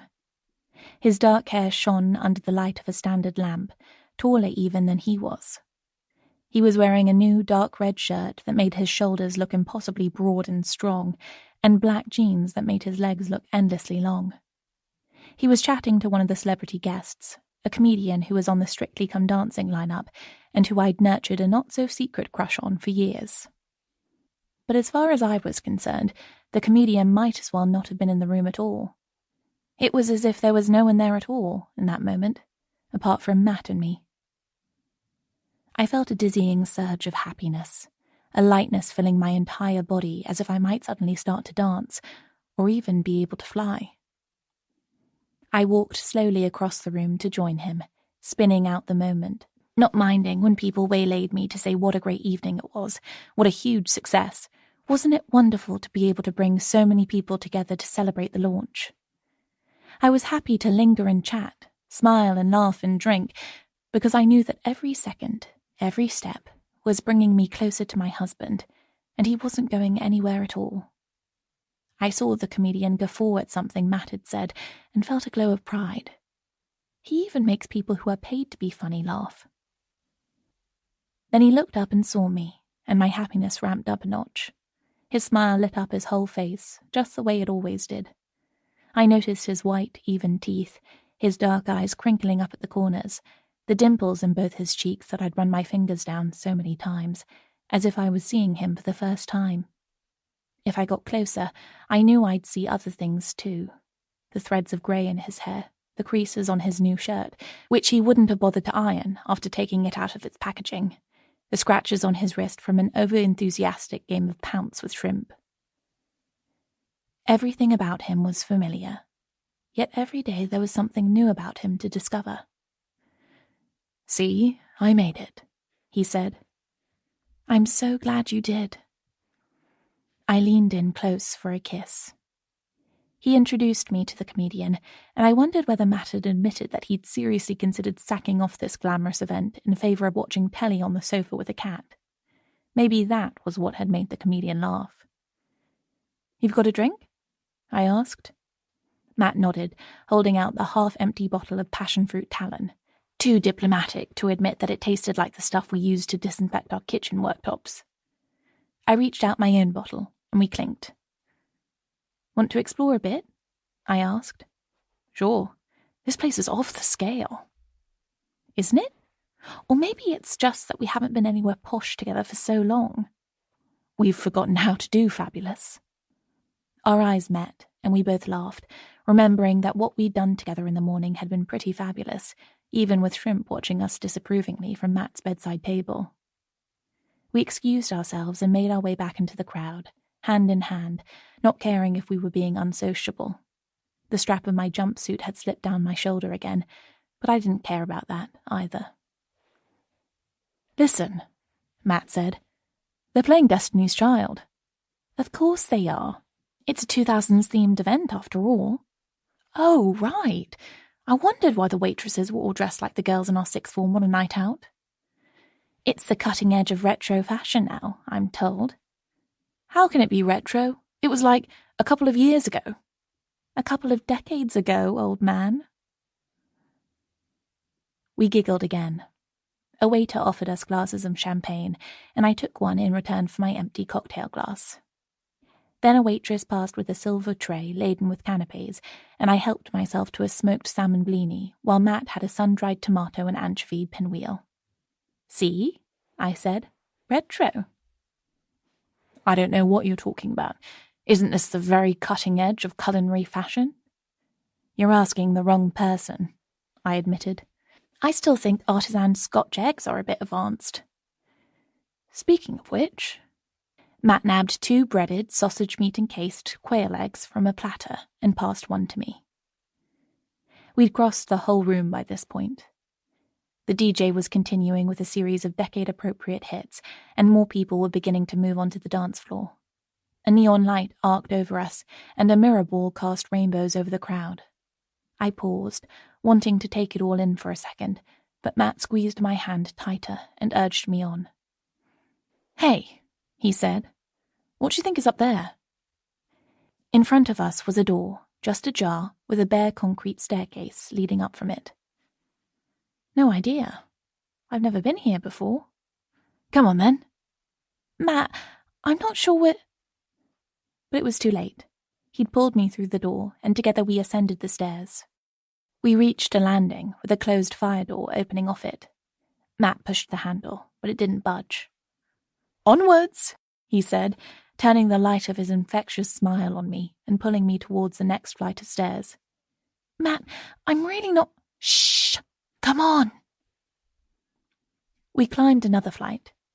I could feel my breath starting to come in gasps. I'd forgotten how hard it was to walk in high heels. But we reached the top. There was nowhere further to go, only one closed door opening off the bare landing. "Right, Abs, we're going in." "Are you serious?" "Absolutely."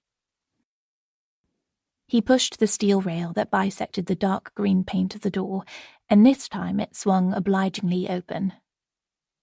I felt my lungs take in a deep gulp of air, and next to me I heard Matt gasp too.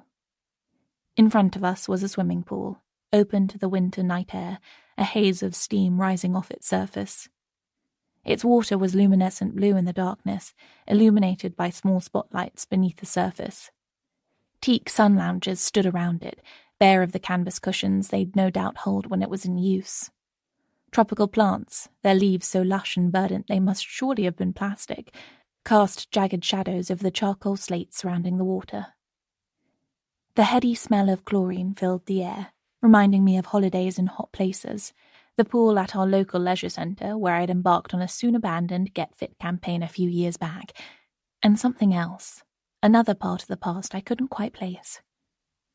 "We totally shouldn't be here," I whispered. Matt grinned, his smile almost devilishly infectious in the semi-darkness. "We totally should." "Want to swim, then?" I asked. Matt's grin widened, then faded away. "A bridge too far?" "I think so," I agreed. "We haven't got towels or anything, and if we got caught, it would be major orcs." "There are towels there on the sun loungers. Look." "Matt, we really can't. We should go back to the party." But we didn't retreat down the stairs the way we'd come. We stood there, in the gleam of the sapphire lights, surrounded by the lush foliage and the smell of hot summers, even though it was cold enough for goose flesh to pop up all over my bare arms. Distantly, I could still hear the sounds of the party, the voices, louder now as the drink flowed, the occasional shriek of laughter, the music. Yellow by Coldplay. I remembered that long ago night, how part of me had longed to plunge into the warm water of the pool with Matt, but I hadn't had the courage. I wasn't that 17-year-old girl now. I was older, wiser, braver. And saggier, but I didn't care about that. "Go on then," I said. "Unzip me." "Seriously?" "Seriously." But I didn't feel serious, not one bit. I felt giggly, elated, and irresponsible, like I'd necked a flight of cocktails and a whole bottle of champagne instead of just a glass of each. I turned round and felt Matt's fingers grip the zip between my shoulder blades and tug it downwards. There was the familiar moment of resistance at my waist, then the zip yielded and slid all the way down. I kicked off my shoes and stepped out of the jumpsuit, turning to smile at my husband. "Holy shit," he said. "What are you wearing?" "Just one of the client's garments," I said. "Doing my bit for the cause, you know." He'd never seen me in the strapless black lace basque before. I was gradually working my way through the box of samples that had moved from my office to our bedroom, and this was its first outing. "You look," he began. "Never mind how I look," I teased. "Get your kit off. I'm not going in there on my own." He didn't need telling again. He pulled his clothes off, right down to his boxer shorts, and then reached for my hand. "Come on," I said, "on the count of 3. 1, 2... But before I could finish, Matt had pulled me forward and we jumped together into the pool, sending up a shower of droplets that sparkled like diamonds in the darkness above us. I kept my face above the water. My hair and makeup had taken ages, and what was I, some kind of fool? But Matt didn't. He ducked fully beneath the surface, a shoal of bubbles surrounding his grinning face as he resurfaced. Then he reached out for me, and I stepped into his arms. His skin, and mine, and the water were all the same temperature, so I could barely tell where one ended and the other began. I felt his fingers reach around my body for the clasps of my basque, unhooking them with only a bit of fumbling. "What are you doing?" I gasped, half laughing. "Undressing you. You said that jumpsuit looks best with nothing underneath it, and you look best with nothing on." "But what are we going to do with it?" "No idea. Leave it here?" "They'll think there's been a murder." "No, they won't. They'll think someone got jiggy in the pool." Seconds later, I was naked, turned on and furtive as a teenager at a party, only with the man I'd known for 20 years and trusted with everything. There was nothing between us now. No sadness, no secrets, only millimeters of blood-hot water. I was going to kiss him. I was going to kiss him, and I wanted it more than I'd wanted any kiss ever. Not the ones I'd offered when a fight was looming, not the ones he'd comforted me with after those horrible, sad, desperate, trying to conceive shags, not the one he'd given me at the altar after we'd said our marriage vows. even more than that first ever kiss, brought into sharp focus now by my memories and the music. The Coldplay song had ended. A new tune was playing, the latest release from Adele's new album. I barely heard it. All I was aware of was Matt and me and the water, and our bodies so close together. But I knew that the next time I heard Adele blasting out this anthem about love and desire and taking risks, it would transport me straight back to this moment. Memories mattered. Of course they did. But now, I knew that new ones were happening to us all the time, flowing into the whole being of us and becoming part of us, like I felt we were part of the night, like the love we felt for each other was merging with the music and the water and the winter darkness above us. I'd kissed Matt often enough to know that this kiss wouldn't disappoint me. And it didn't. As his lips met mine in the glowing, secret space where we were alone together, I felt my heart and my body sing along with the music. I'm so glad I'll get to kiss him whenever I want, for the rest of my life, I thought. The end. You've been listening to P.S. I Hate You by Sophie Ranald, narrated by Jessica Preddy. Published by W.F. Howes Limited. This work is copyrighted 2022 Sophie Ranald. This recording is copyrighted 2022 W.F. Howes Limited.